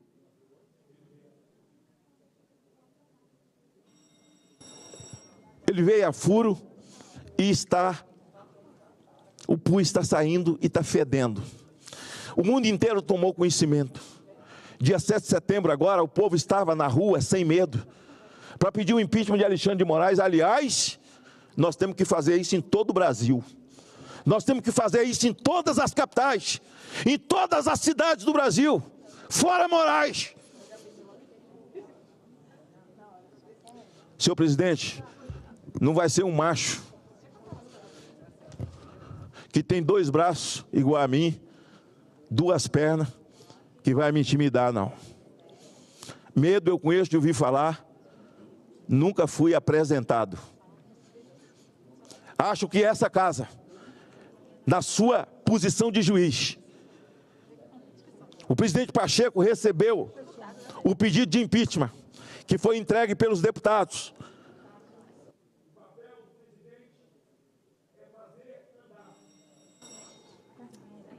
Se vai ser aprovado ou não, não é problema dele. Porque a conversa que sempre se ouviu nesse plenário é que, mas não passa. Tudo bem, não passa. Quem quiser votar contra, que vote. E quem entende, que vote a favor. Não entendi, senhor presidente. Ah, tem mais orador? Eu pensei que só era eu. Porque você ficou olhando tanto para mim que eu falei, ele está mandando eu ir. Então, só repõe meus 30 segundos. Senhor presidente, eu vou encerrar dizendo mais uma vez que o comportamento desse deputado Túlio Gadelha, ele não tem coragem de olhar nos olhos dessas filhas, a mulher do Clezão. Eles evocam tanto o Herzog e a sua família. E hoje a ditadura do proletariado está instalada no Brasil. A Jane, as filhas e a todas as mães e pais, advogados, maridos, mães que estão presas com 17, 14 anos, presas pelo mesmo tribunal que inocentou César e Batiste, presos, condenados pelo mesmo tribunal que aprovou a graça que Lula deu para um terrorista, senador Exalci, que queimava criança, queimou criança com a família viva dentro de casa. O mesmo tribunal que dá 15, 17 anos sem ouvir para uma pessoa, porque estava aqui no dia 8. Foi uma catarse. Teve vandalismo? Teve. Quebraram as coisas? Pague. Mas na primeira instância, no juiz natural, não é no Supremo Tribunal Federal.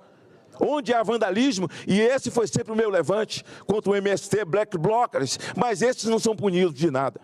A Jane, mais uma vez, representa todos os sofridos desse dia. Vai aqui a minha solidariedade e a minha vergonha desse deputado de, no meio de um debate. Aliás, o PT, a esquerda, sabe fazer isso muito bem. Ontem eles impediram de que o relator fosse lido pelo nosso querido Valadares, um jovem deputado que é o relator dessa anistia. Mas Figueiredo, ao sair do governo, disse que estava fazendo anistia para essa gente que está hoje no poder, que voltaram do exílio, mas um dia nós nos arrependeríamos dessa atitude que o Brasil estava tomando com a volta desses perversos que estão hoje no poder no Brasil. Obrigado, senhor presidente. Obrigado, senador Magno Malta, a sua participação. Senador Zequinha, por gentileza, convido a nossa tribuna. Vai ter sexta-feira?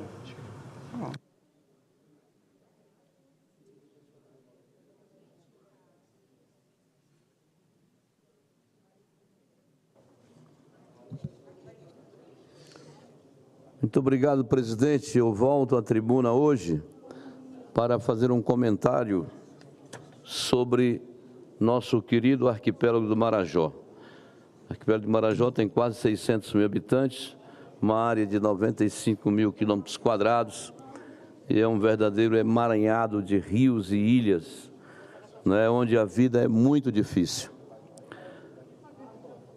Uma pesquisa feita nos traz a seguinte informação: fome invade casas de ribeirinhos no Marajó e crianças ficam sem merenda após jornadas até as suas escolas.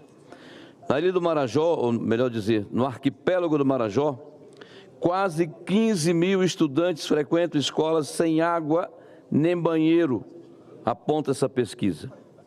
Isolamento geográfico amplia a vulnerabilidade que caracterizam essas ilhas naquela região. Essas são as manchetes recentes que surgiram numa breve busca no Google ao digitar a palavra Marajó.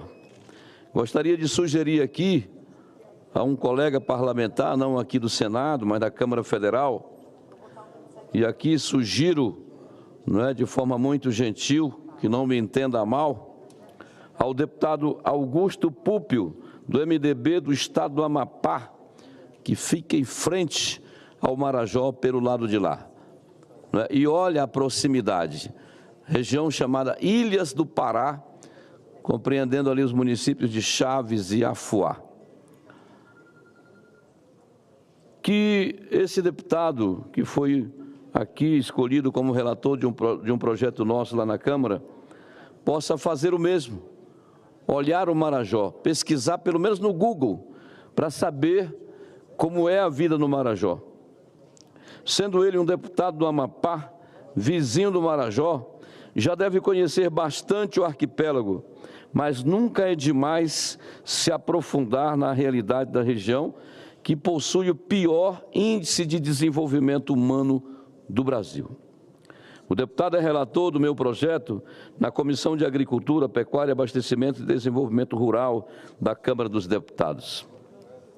Esse nosso projeto, que cria o Pronaf Marajó, foi aprovado aqui no Senado. Lá na Câmara já passou pela Comissão de Integração Nacional, Desenvolvimento Regional e da Amazônia, e agora tramita na comissão onde o deputado Púpio é o relator, que é a Comissão de Agricultura lá. Lamentavelmente, o relatório do deputado, apesar de ser favorável à matéria, descaracteriza o objetivo do projeto. Ele mantém a redução das desigualdades sociais e regionais entre os princípios a serem observados pela Política Nacional de Agricultura Familiar e Empreendimentos Familiares Rurais, mas retira o artigo 3º, que é onde a gente caracteriza o que é e para que é o Pronaf Marajó. Esse artigo determina que o poder público estabelecerá condições especiais que levem em consideração as particularidades regionais para as linhas de crédito rural e para os serviços de assistência técnica e extensão rural destinados a agricultores familiares e empreendimentos familiares situados na região do arquipélago do Marajó, formando assim o Pronaf Marajó. Em seu relatório, o deputado Púpio justifica a retirada do artigo 3º por entender que o tratamento diferenciado aos agricultores da Ilha do Marajó ou do arquipélago parece desproporcional e injusto. Meu deputado, quanta falta de sensibilidade humana ou de conhecimento de uma região que fica a pouquíssimos quilômetros, da sua cidade. Pois em várias outras localidades, segundo o deputado, várias outras localidades do país, como o semiárido, milhares de agricultores familiares operam sob as mesmas condições tão ou mais desfavoráveis. Interessante que a região do semiárido nordestino, citada pelo relator, pelo deputado Púpio, já possui uma linha especial do Pronaf, chamado Pronaf do Semiárido. E aqui o deputado diz que o semiárido não tem ainda uma linha como essa. Está muito desinformado, precisa ler um pouco mais, precisa entender um pouco mais, precisa viver um pouco mais. Essa linha especial para os produtores rurais do semiárido faz parte de um conjunto de outras linhas, como Pronaf Floresta, Pronaf Mulher, Pronaf Jovem, Pronaf Agroecologia, Pronaf Bioeconomia e Pronaf Produtivo Orientado. São tipos de financiamento dentro da linha Pronaf para atender os mais diversos públicos de forma bem adequada a cada realidade, a cada público. Manter uma linha de crédito para a região do semiárido é necessária, assim como se faz necessária e urgente a criação de uma linha de crédito para o nosso sofrido Marajó. E aqui, queridos, eu falo em nome de 593.822 marajoaras e faço um apelo ao deputado que, pela localização da sua terra, é praticamente marajoara também, que é ali o estado do Amapá, certamente a cidade de Macapá, para que nos ajude a melhorar as condições de vida do Marajó, ou no Marajó, por um descaso histórico, né, das autoridades, daqueles que governam aquela terra por tanto tempo, né, e a gente vê os resultados que ali estão. É nosso dever cumprir a Constituição brasileira.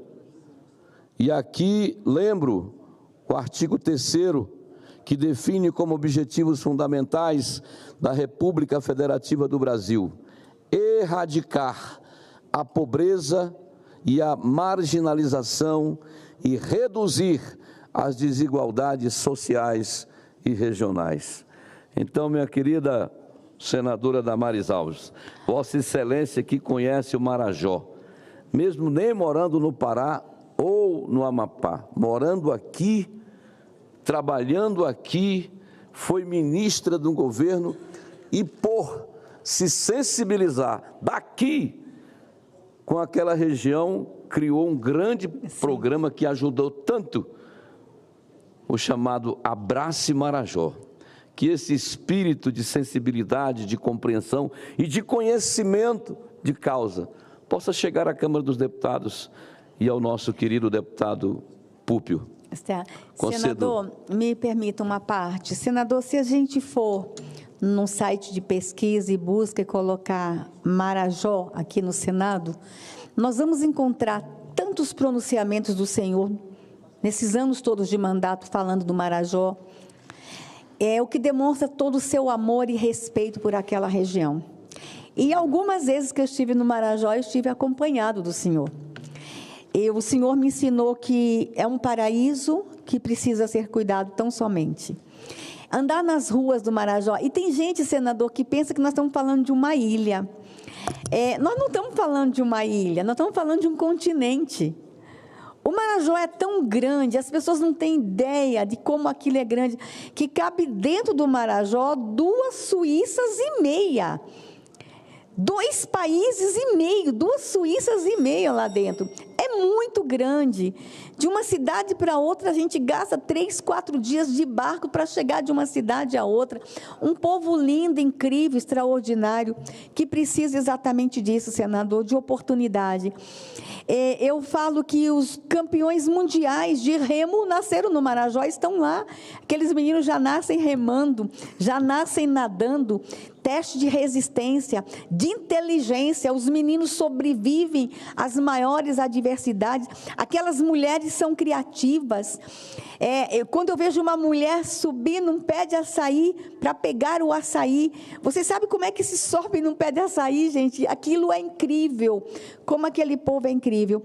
E ver, senador, toda a sua admiração, carinho e atenção àquele povo.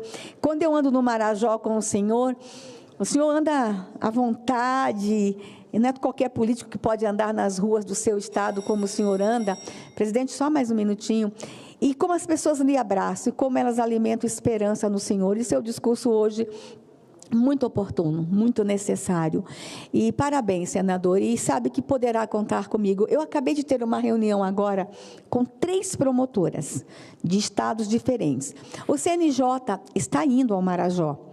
E eu estou muito feliz com isso. Inclusive, capitaneado aí, uma das mulheres que está coordenando isso é a nossa juíza, a doutora Renata Gil, que está no CNJ, que essa casa aprovou. Ela está fazendo uma maratona de visitas ao Marajó, para identificar as necessidades das mulheres e meninas. Que bom que o CNJ está indo agora. Que bom. Que bom que está todo mundo descobrindo o Marajó agora. E não me importa, senador, o preço que eu paguei por isso. E meu preço foi alto. Respondo processos, respondo ações administrativas, ações judiciais, querem que eu indenize o Estado do Pará por ter denunciado o que acontece lá, mas eu não me importo o preço que eu tinha e que tive que pagar. Eu quero ser sua parceira. para ajudar aquele povo do Marajó. E o que o senhor falou aqui hoje é muito sério, muito necessário e muito oportuno. Parabéns, senador. O povo marajoara tem nessa casa um verdadeiro representante. E quero lembrar da sua esposa. Eu conheci muito o Marajó também pelos relatos da sua esposa. Quem não sabe, a esposa do senador, ela foi deputada, vice-governadora, o meu senador foi vice-governador. E, assim, o amor que ela tem pelas mulheres marajoara. Então, assim, é um amor da família por aquele povo. Parabéns. Eu tenho muito orgulho de ser sua companheira aqui no Senado Federal. Muito obrigado, senadora Damares. E agradeço e vamos continuar precisando da sua ação, não é? Porque a senhora plantou bastante no Marajó quando foi ministra de Estado, não é? Levando as mulheres e a todo mundo, as crianças e aquele povo. Programas que hoje estão funcionando. Questão do Luz para a Amazônia, que o presidente Bolsonaro investiu pesado, comunicação também, um monte de coisas que estão ali, dando resultado e atendendo, aliviando um pouco da dificuldade vivida por aquela boa gente. Que Deus continue te abençoando. Vamos conversar com o CNJ, porque é importante. Nós temos aquelas causas que a senhora me passou, não é? Nós estamos acionando a Secretaria de Estado de Segurança Pública para dar respostas, porque, lamentavelmente, as coisas acontecem e muita gente se acostuma. E ao se acostumar, nem liga, né? Quer dizer, as forças policiais, de viver tantas dificuldades ali, já não acham que é importante correr atrás daquilo. Mas eu acredito que o governo do Estado, pela sua Secretaria de Segurança Pública, possa nos atender para que as investigações continuem e evite, não é, as pressões, perseguições e ameaças que aquelas famílias estão vivendo em função dos crimes acontecidos no passado. Muito obrigado, presidente. Obrigado, senador Zequinha. Passo agora a palavra à nossa querida senadora Damares Alves, nossa grande representante aqui do Distrito Federal.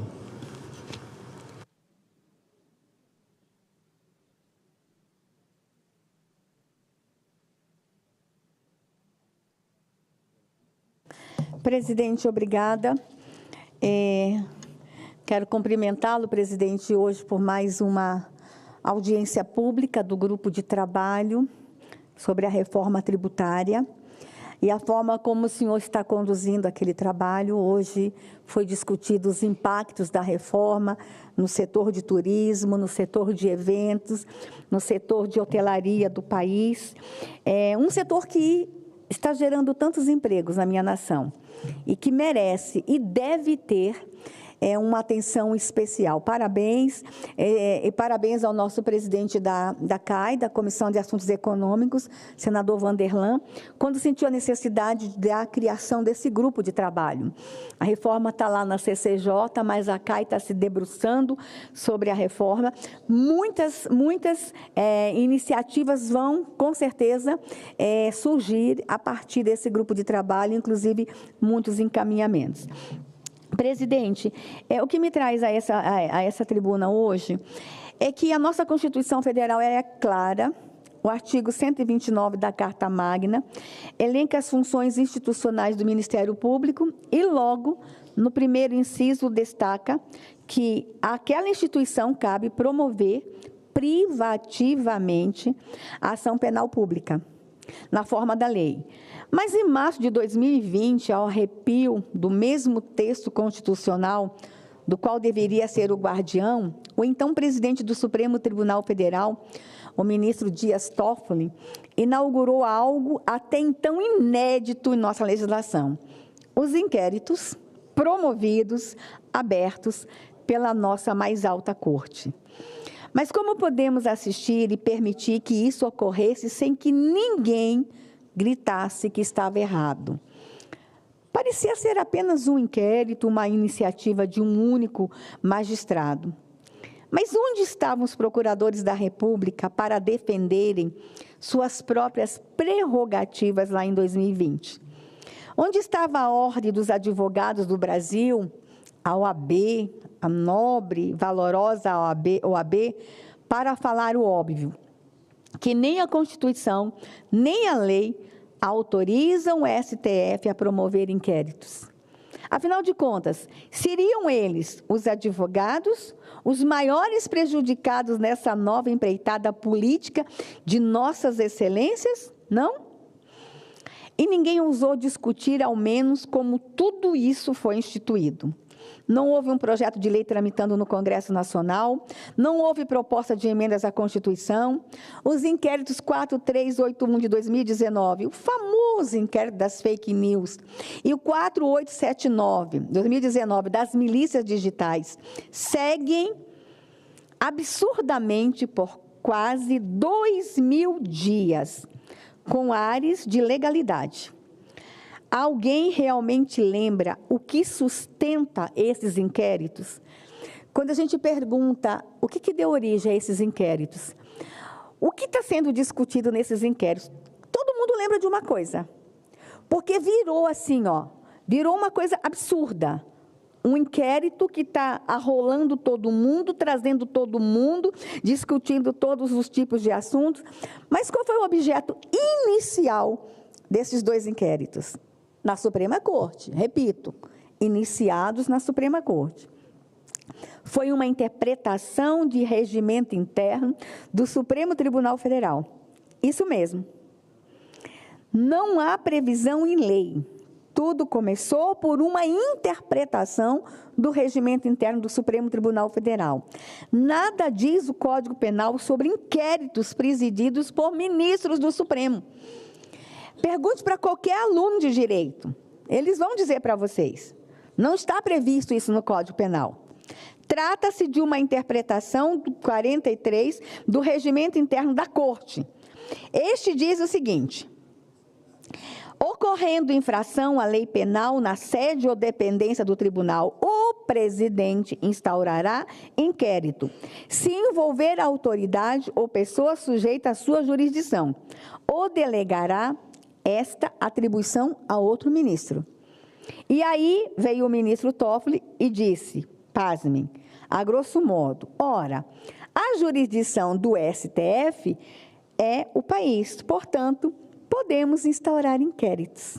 E nessa onda de criatividade, de interpretação jurídica, o ministro do STF, que preside os inquéritos, ficou empoderado. E coloque poder nisso.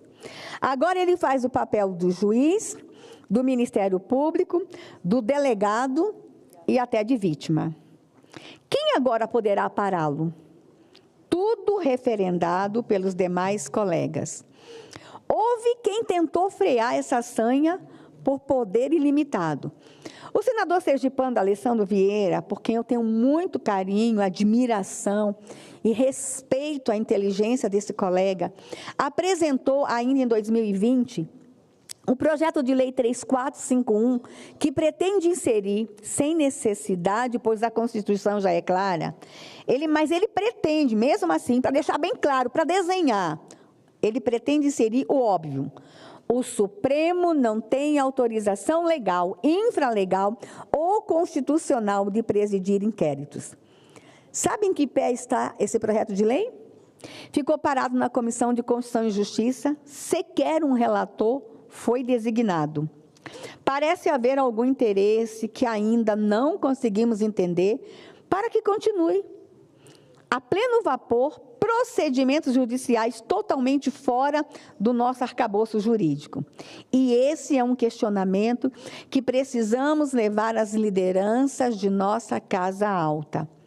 E lá se vão mais de 2.000 dias, presidente, sem sequer uma voz entre as grandes instituições do país, sem que um veículo de comunicação da chamada grande imprensa questione a legalidade da abertura desses inquéritos. Prisões foram realizadas, diligências, apreensões, sequestro de salários de um parlamentar, troca de mensagens com objetivos de produzir prova, um monte de escândalo sendo divulgado e nada, silêncio absoluto da imprensa. Recentemente, a Folha de São Paulo e o Estado de São Paulo, o jornal Estado de São Paulo, subiram um pouquinho o tom com relação às ações para lá de suspeitas, entre um dos ministros da Corte e seus auxiliares. Bem suspeitas, mas não levantaram a bola do óbvio. Os inquéritos foram construídos fragilmente a partir de um ato ilegal, na medida em que não está previsto em lei. Isto, o mais importante, não foi questionado. Os veículos de comunicação informam que mais um inquérito foi aberto de ofício no STF. Desta vez para investigar como a Folha de São Paulo teve acesso a gravações de conversas entre auxiliares do ministro. É dizer, as conversas foram dentro de um inquérito que não deveria ter sido aberto. Agora eles vão abrir um inquérito para questionar as conversas que aconteceram dentro de um inquérito que não deveria ter sido aberto. É muita criatividade. Os precedentes estão aí, presidente, e é isso que nos preocupa. A liberdade de imprensa agora é ameaçada. Vivemos momentos obscuros de nossa história. Cuidado, imprensa. Pode ser de um inquérito lá que vocês serão cerceados da liberdade de imprensa. Aqueles inquéritos têm objetivos que a gente ainda não conseguiu entender. Não conseguimos entender até onde aqueles inquéritos querem chegar. Minha equipe já trabalha, presidente, já que o projeto de lei do senador não sai da CCJ, nem relatora consegue ter, não se consegue discutir o PL 3451 do grande senador Alessandro Vieira, eu e a minha equipe estamos estudando com alguns consultores para que possamos fazer uma mudança de rumos. Para que nós, parlamentares, façamos uma mudança de rumos e possamos exercer nosso papel de legisladores, tantas vezes usurpada pelo Supremo. E essa mudança de rumo é uma proposta que eu estou apresentando nos próximos dias, uma emenda à Constituição, à nossa Constituição. Presidente, encerro aqui. Mais uma vez, mais um parlamentar de oposição sobe na tribuna para dizer o óbvio. Enquanto pudermos subir na tribuna para dizer o óbvio, meu salário não foi cortado ainda, nem tampouco a minha verba de gabinete. Mas é possível que daqui a pouco eu não possa vir à tribuna, porque é possível que daqui a pouco a Suprema Corte e alguns deuses, alguns semideuses que ocupam aquela corte, também abram um novo inquérito para impedir um parlamentar de oposição vir aqui questionar os inquéritos que eles estão abrindo. Muito obrigada, presidente. Que Deus tenha misericórdia do nosso país.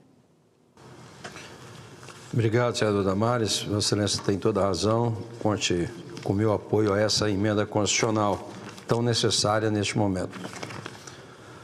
A presença informa a senadores ou senadores que está convocada a sessão não deliberativa semipresencial para sexta-feira, 13 de setembro, às 10 horas. Cumprida a finalidade dessa sessão, a presidência declara o seu encerramento.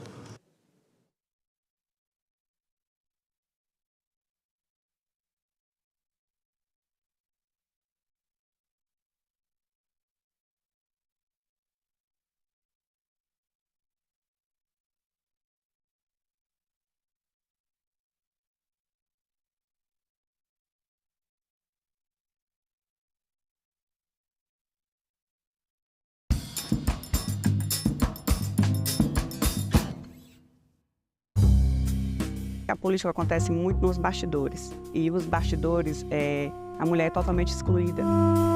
A violência política de gênero impacta a qualidade da democracia no país?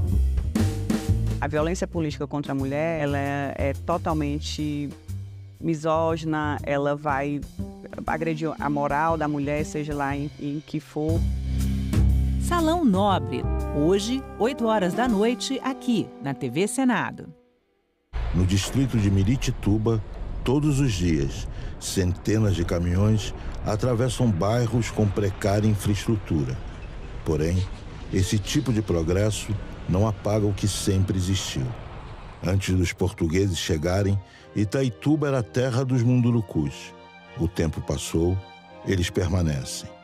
Dentro da cidade, aldeias urbanas comprovam a história secular de resistência. Ouro, soja e cultura indígena. Projetos de vida em rota de colisão. O povo munduruku, nesse contato com a sociedade branca, ela sofre alguns impactos. Afeta culturalmente, afeta linguisticamente, afeta nos costumes. E isso tem causado muitos problemas. principalmente na nossa saúde. O próprio mercúrio, né, nos peixes, nós estamos consumindo, né, praticamente o próprio mercúrio, né, que é trazido por consequências da garimpagem.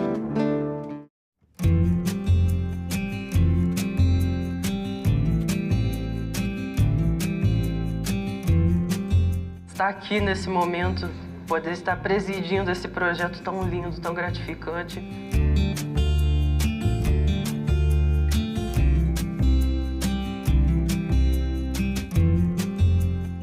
Está sendo algo novo, está sendo algo único e está sendo algo extremamente marcante para mim.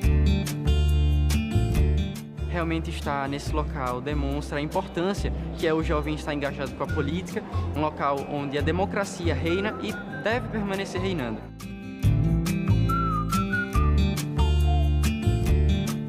Cada passeio aqui, cada momento é uma janela que abre na nossa mente. Tivemos acesso às constituições, além de, o mais interessante, a versão original da Lei Áurea.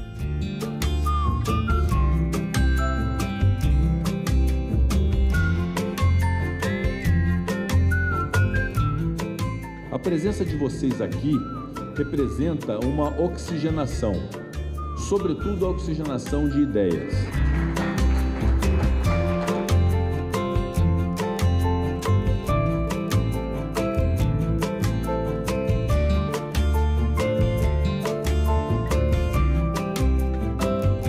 As comissões mostraram a importância do diálogo.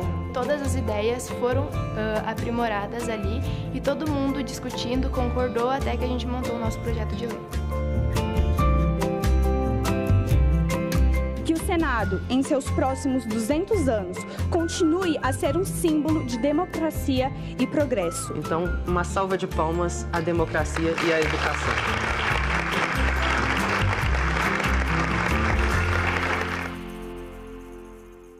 Transição energética. O mundo precisa de minerais. O Brasil tem os recursos. Transição energética depende de bateria. E bateria se faz com minerais. O lítio do Brasil ele é processado, grau bateria, verde e único no mundo. O mais importante é trabalhar a matéria-prima e industrializar. Em discussão, nesta quinta, 20h, aqui na TV Senado. De acordo com a Constituição brasileira, as funções administrativas do nosso país são exercidas por 3 poderes distintos e independentes: o poder executivo, o judiciário e o legislativo. Eles precisam funcionar em harmonia e se complementar, porque dessa forma um equilibra o outro. O poder executivo é representado por aqueles que têm funções governamentais e administrativas. Já o poder judiciário é responsável pela interpretação e execução das leis. O poder legislativo atua representando a população, formulando as leis e fiscalizando o poder executivo.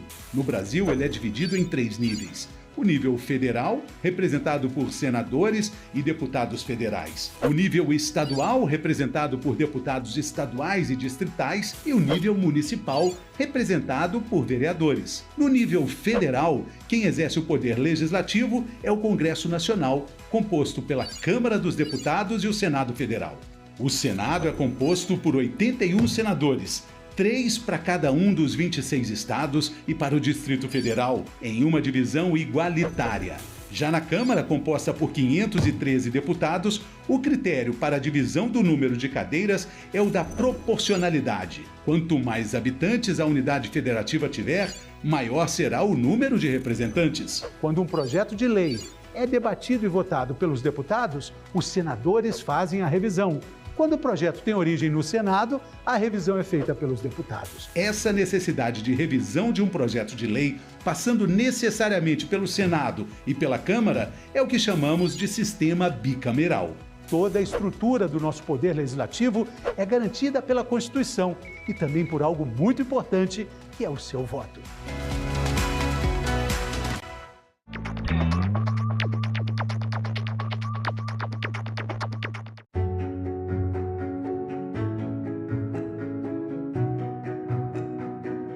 O trabalhador brasileiro possui hoje o seu Código de Direitos, a sua Carta de Emancipação Econômica.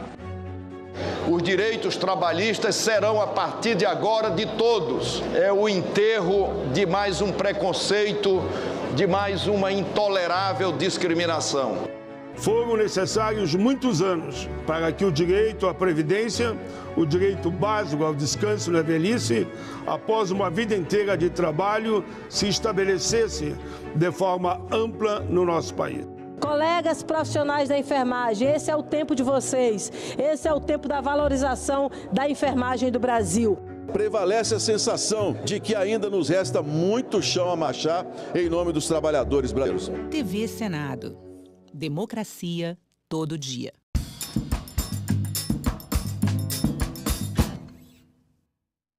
O programa a seguir é livre para todos os públicos.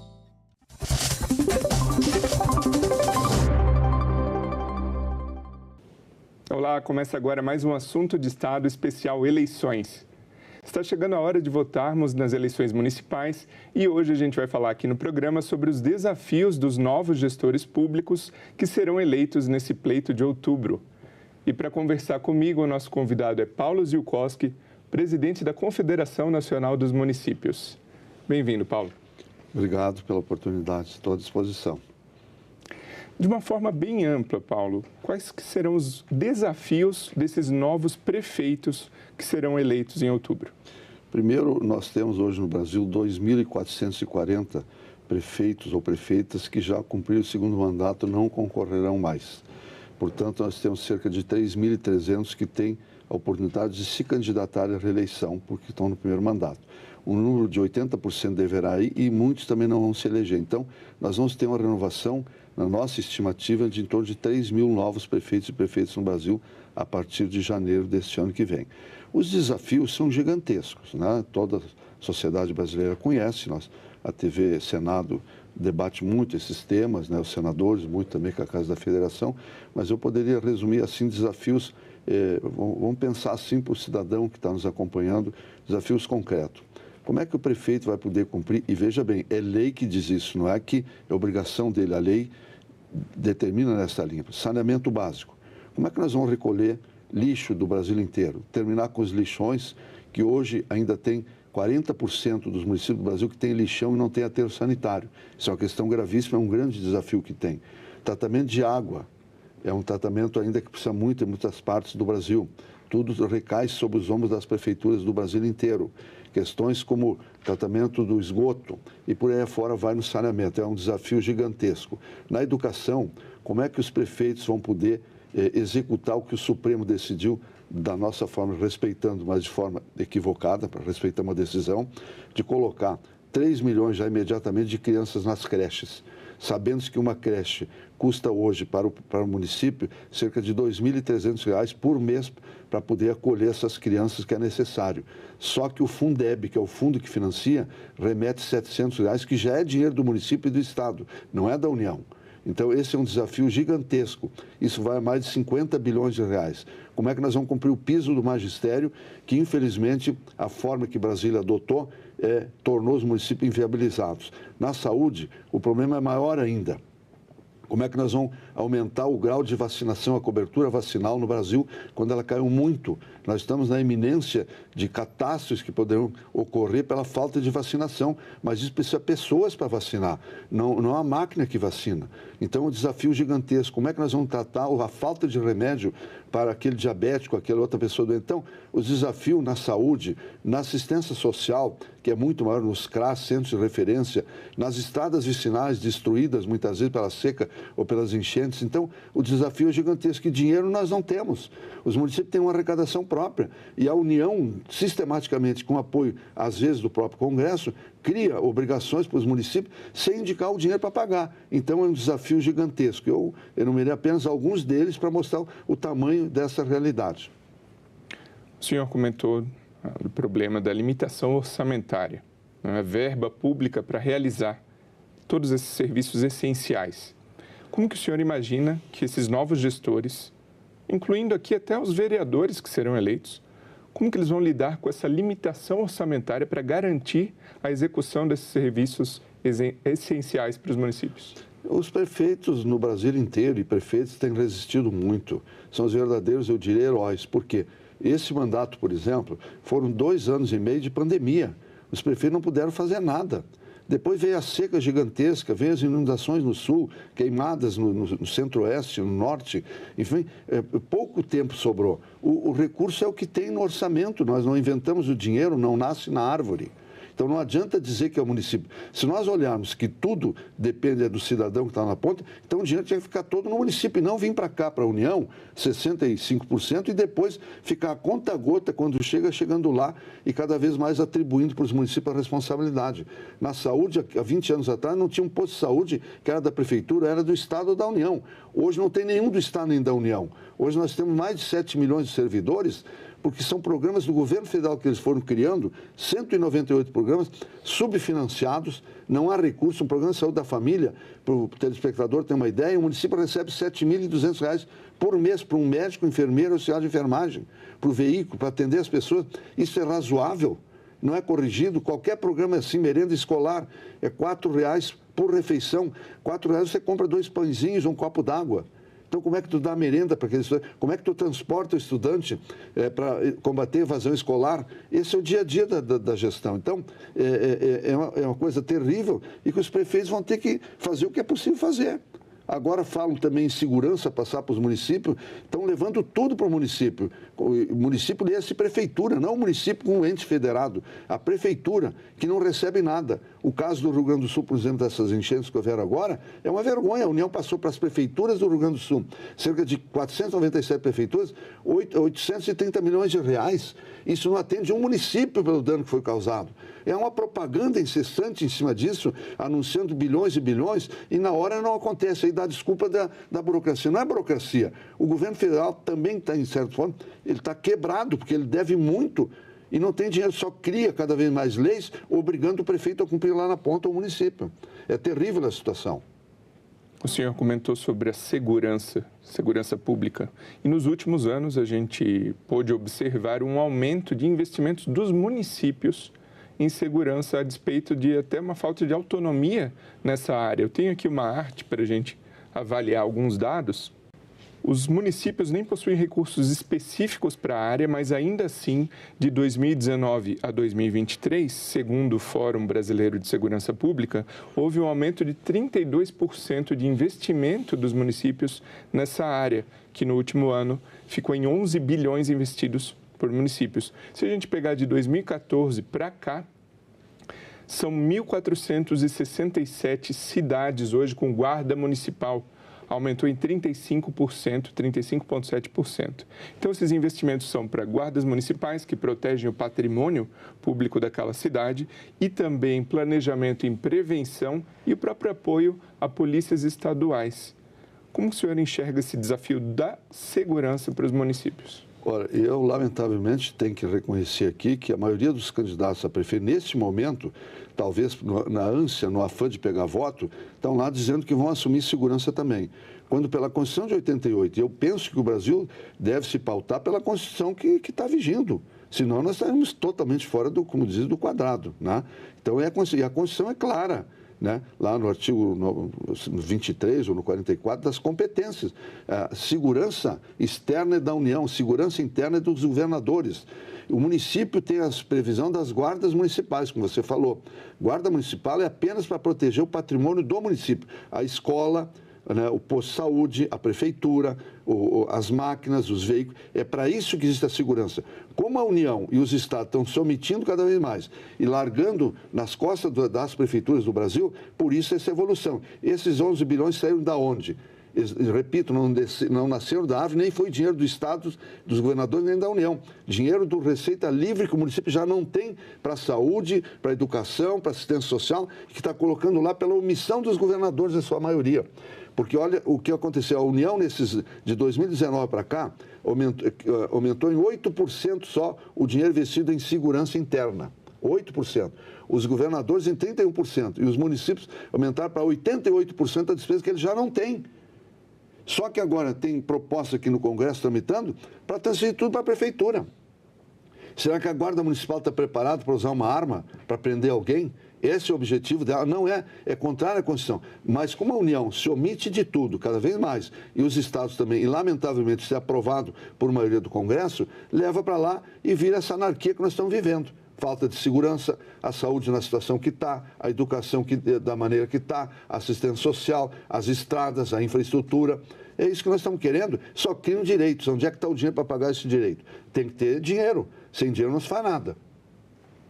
O senhor estava comentando, antes da gente iniciar o programa, que a Confederação Nacional dos Municípios convida novos prefeitos eleitos para virem a uma reunião para fornecer um apoio, um direcionamento para esses novos gestores municipais.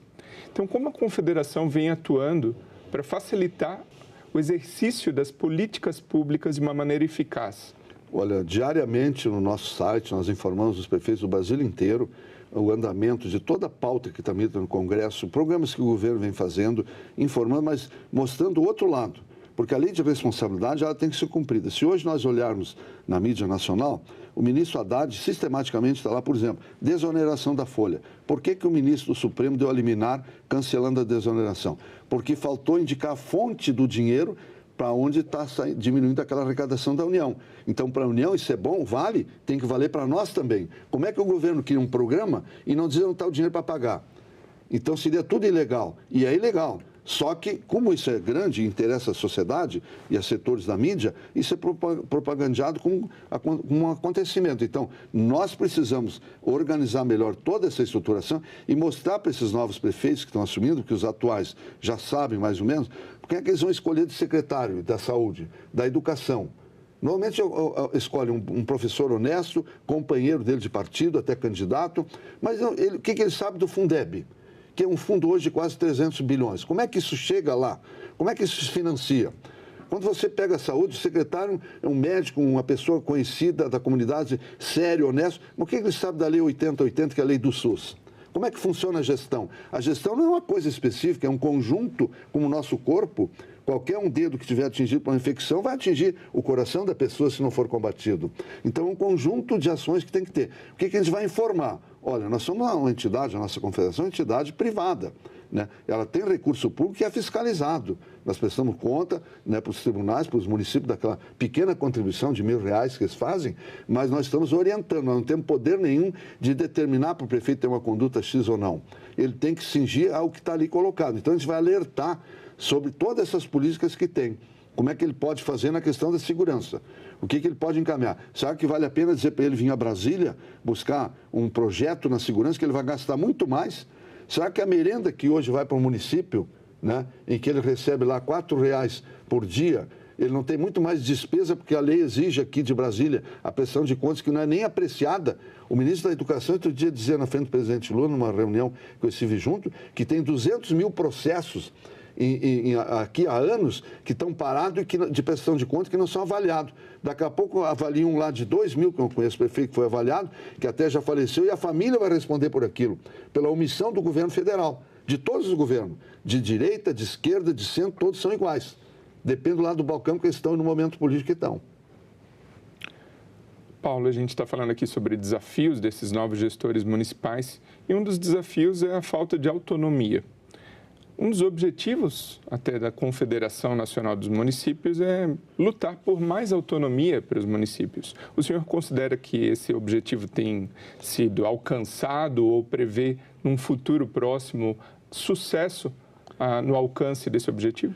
Nós temos avançado muito na regulação do chamado Pacto Federativo, mas de maneira efetiva. Tem muitas autoridades, quando assumem um cargo, declaram que o pauta número 1 é aperfeiçoar o Pacto Federativo. O que é isso? É colocar para baixo do tapete a realidade para não decidir nada. Nós não. Nós já fizemos aqui, em parceria com o Congresso Nacional, mais de 20 emendas constitucionais regulando esse pacto. E centenas, quase, de leis ordinárias e complementares regulando. Por exemplo, o Congresso aprovou aqui o pagamento de um piso para os enfermeiros. Foi muito debatido. Nós conseguimos avançar numa discussão grande no Supremo e conseguimos mudar. Foi iniciativa do governo, com apoio do governo, criar o piso. Só que o Supremo decidiu, sim, é criado o piso, mas quem tem que dar o dinheiro para pagar é a União. Então, isso melhorou muito esse ambiente, porque senão o prefeito ia ter que pagar do dele. Então, a gente mudou essa realidade. As ações que a gente está discutindo todas aqui no dia a dia, mostrando por que o prefeito não deve adotar o aumento do magistério, que foi de maneira equivocada, estimulada pelo Ministério, pela União, tanto do governo anterior como pelo atual, que é ilegal, totalmente ilegal, mas desestruturou as finanças dos municípios. Porque dos 500 bilhões que nós gastamos em pessoal no ano passado, todos os municípios do Brasil, cerca de 30% é só magistério. Não somos contra o magistério. Pelo contrário, tem que valorizar o magistério. Mas tem que ter dinheiro para pagar melhor. Então, com o piso, o que uniram? Deram um aumento aqui por portaria errada, porque não é nem por lei, passaram por cima do Congresso, não houve lei. O novo Fundeb, que desconstituiu o anterior, terminou com a correção do piso e isso impactou de que forma? A quantos bilhões?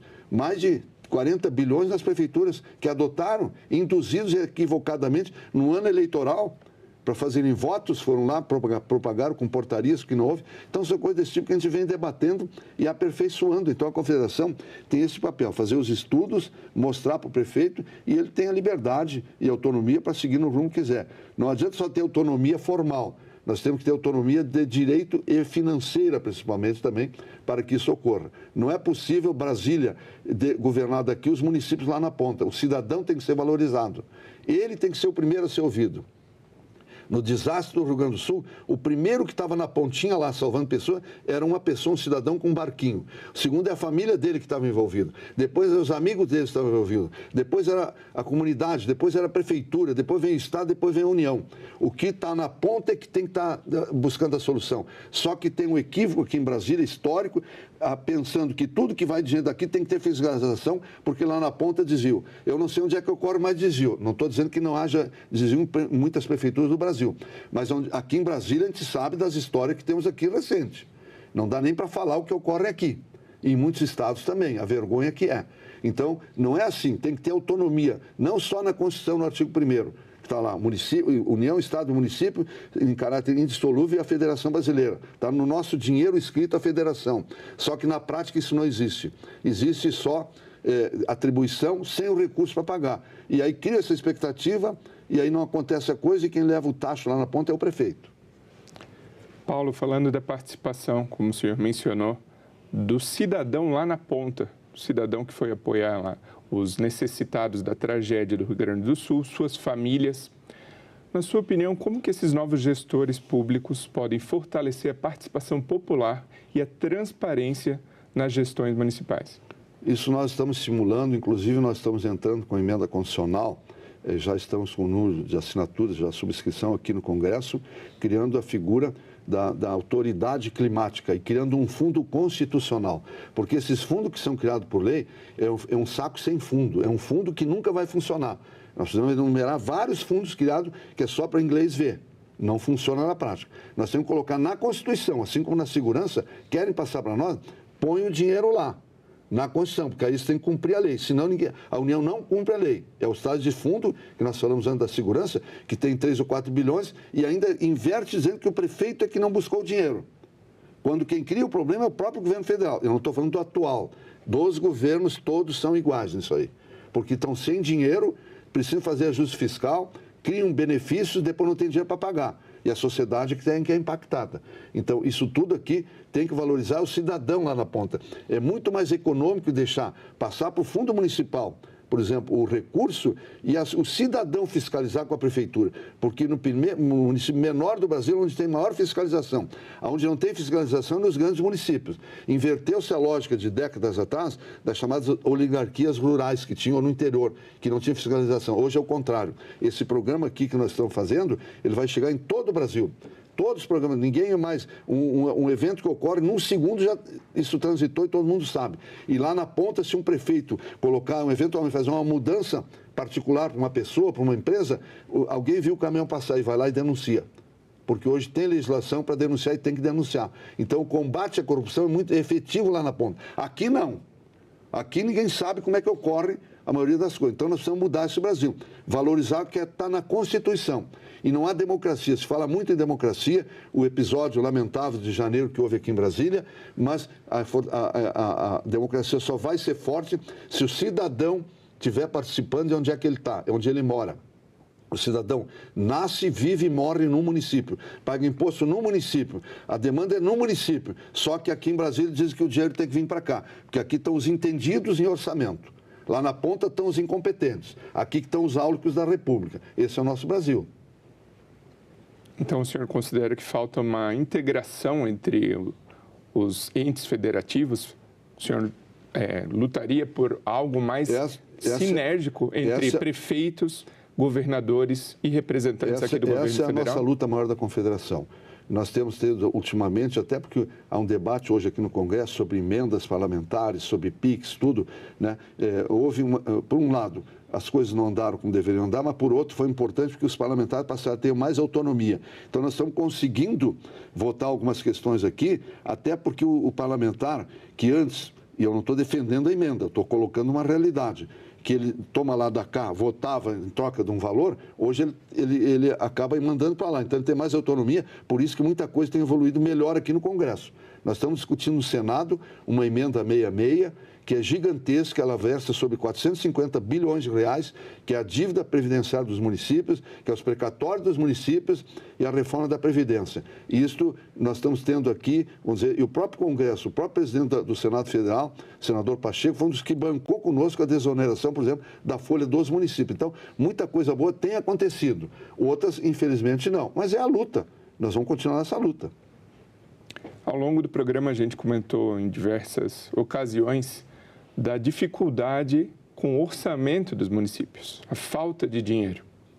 Quais estratégias esses gestores, novos gestores municipais, poderiam adotar para atrair investimentos para os seus municípios? Bom, é uma pergunta muito oportuna, porque esses próximos 4 anos vai ser o momento da implantação da reforma tributária que está sendo votada agora, nesse mês, na Câmara e no Senado, também as leis complementares, porque a emenda da reforma já foi aprovada, né? Agora nós estamos nas leis complementares, em seguida já inicia-se o ano que vem, praticamente a começar a implantar o novo IBS, que é o Imposto de Bens e Serviços, que vai ser uma gestão entre municípios e estados, que só esse tributo hoje sobre o consumo, ele atinge cerca de R$1 trilhão, né? Lógico que o CBS é da União, ela vai poder trabalhar essa questão separada, é dual essa reforma. Então, esse é o grande desafio dos novos gestores, é implantar a reforma tributária, porque agora o município, o seu fiscal, que hoje, desde 88, nós só cobramos ITBI, IPTU e SSQN taxa, não teve nenhum tributo, nós não criamos nenhum, nem inventamos nada. Toda a carga tributária que aumentou foi produzida aqui em Brasília, não pelos prefeitos, do Brasília e as câmaras de vereadores, que tem um papel fundamental, os vereadores também. Então, essa questão nós estamos atuando forte, vai ser um momento oportuno, porque agora o fiscal vai fiscalizar também o consumo naquela cidade, porque a reforma tributária trata só de consumo, não é sobre patrimônio nem renda, nós estamos aqui no consumo ainda, as outras vão vir em seguida. Então, esse é um desafio importante, mas é um desafio tributário, ou seja, ele é importante, é fundamental, mas nós, lamentavelmente, não estamos discutindo a parte orçamentária. Para onde que vai esse dinheiro? Quais as políticas que ele vai financiar? Isso não está discutido. E isso é o ponto agora, no horizonte a ser discutido, é a reforma orçamentária, que é para saber onde o dinheiro vai. Não adianta tu arrecadar na tua casa um valor alto se ele está indo só para um filho e não está indo para o outro, ou se está indo só para uma direção e não para outra. Nós temos que também discutir, porque esse dinheiro tem que reverter para o cidadão e o cidadão mais desprotegido. E essa discussão não é aceita, porque na hora que vai mudar, por exemplo, a tributária, ela tem que ser neutra. Ela é neutra. É 6 por meia dúzia, então não troca. Agora, a tendência é aumentar a arrecadação, e aí é o desafio que você coloca. Como é que os municípios vão atrair investimento? Né? Se o valor adicionado terminou, entendeu? Nós propusemos ficar 20%, ou seja, que a produção tivesse um valor também para estimular. Só que agora, dentro do novo IBS, vai ter o estímulo também, porque se houver consumo e habitantes, ele vai passar a receber mais também. Então, é toda uma discussão que vai ser travada e a Confederação está muito atenta, participando efetivamente desse debate e vamos, pela primeira vez, ter um protagonismo como nunca os municípios tiveram. Porque hoje o ICMS, que é o maior tributo do Brasil, 800 bilhões, 25% dos municípios. Só que o CONFAS, que regula, ele só é integrado por secretário de Estado, não tem município junto. Agora não. Agora o novo comitê gestor dessa reforma tributária vai ser 27 representantes dos governadores e 27 dos prefeitos. Igualdade de condições, nós vamos discutir toda a implantação do IBS. É um grande desafio dos próximos 4 anos. E o senhor considera, aproveitando que citou a reforma tributária, que ela foi justa, benéfica ou, em certa forma, até prejudicial aos municípios? Olha, como nós temos 5.100 municípios filiados conosco, É difícil compatibilizar um de 2 mil habitantes e um de 12 milhões, 10 milhões. Mas dentro do possível a gente chegou a um consenso e a nossa entidade foi a única entidade que não foi para a televisão lutar contra a reforma, e sim apoiamos a reforma. Tivemos grandes debates e o Senado nasceu daqui um grande avanço para os municípios serem mais protagonistas no novo momento que vão viver. O senador Roberto Rocha, ex-senador do Maranhão, que era o relator das 110 aqui, nos acolheu, fizemos 12 emendas, ele acolheu todas elas e teve um impacto grande que agora nós estamos já começando a colher nesse papel de um senador que teve essa visão e que teve o apoio da maioria do Senado dentro da nova formulação que estamos fazendo. É um momento importante, sim, que o Brasil vai viver. Paulo Ziolkowski, muito obrigado pela sua participação aqui no Assunto de Estado. Eu que agradeço a oportunidade. Um abraço a todos. E muito obrigado a você que nos prestigia com a sua audiência. Essa entrevista já está disponível para você rever ou compartilhar no nosso site senado.leg.br/TV ou também no nosso canal no YouTube. Aproveita e se inscreve lá. Até o próximo Assunto de Estado.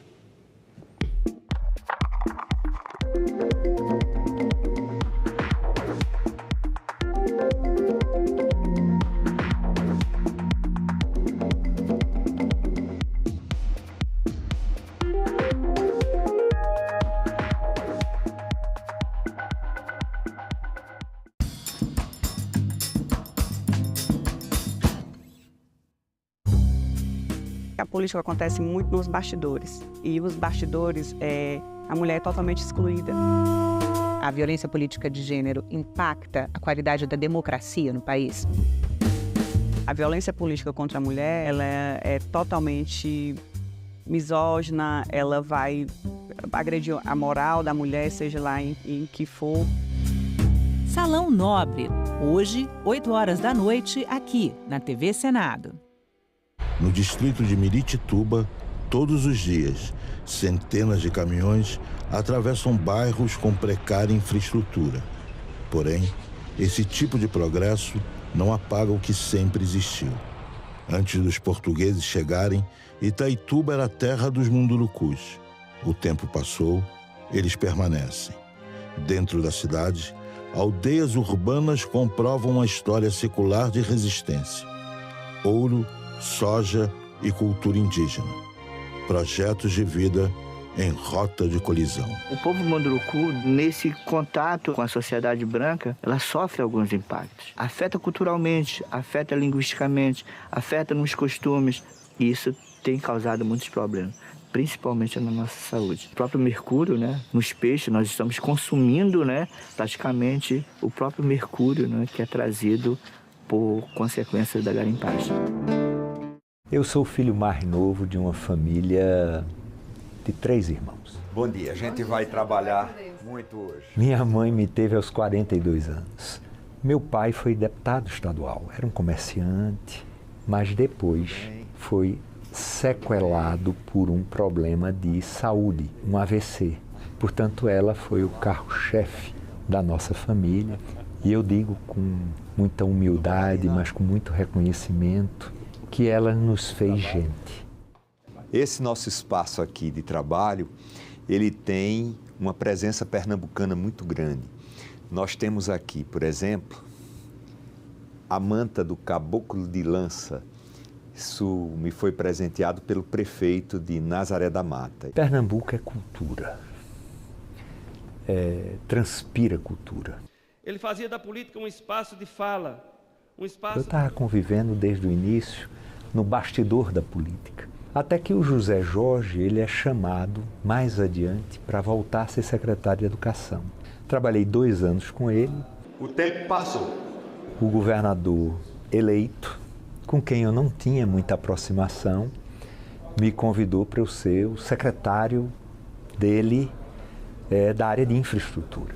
Até que meu ex-governador, que me convidou a passar 8 anos seguidos numa área imensa do governo dele, me chamou e me convidou para ser o seu primeiro suplente. Prometo guardar a Constituição Federal e sustentar a união, a integridade e a independência do Brasil. Ele me convida, ele diz, olha, quando eu lhe chamei tinha uma razão de ser. Eu vou me aposentar e quero que você assuma, você está preparado para assumir o mandato de senador da República. É com esse espírito que chego a esta casa, firme nas convicções. Eu fui colocado aqui em áreas que eu conheço. Comissão de Assuntos Econômicos, Comissão de Relações Exteriores e Defesa Nacional, Comissão de Assuntos Sociais, Comissão de Ciência e Tecnologia. E eu tenho muita gratidão aos meus colegas de Senado e de bancada do MDB. Essa é a minha história, que está pela metade, se Deus quiser, porque eu ainda vou viver muito.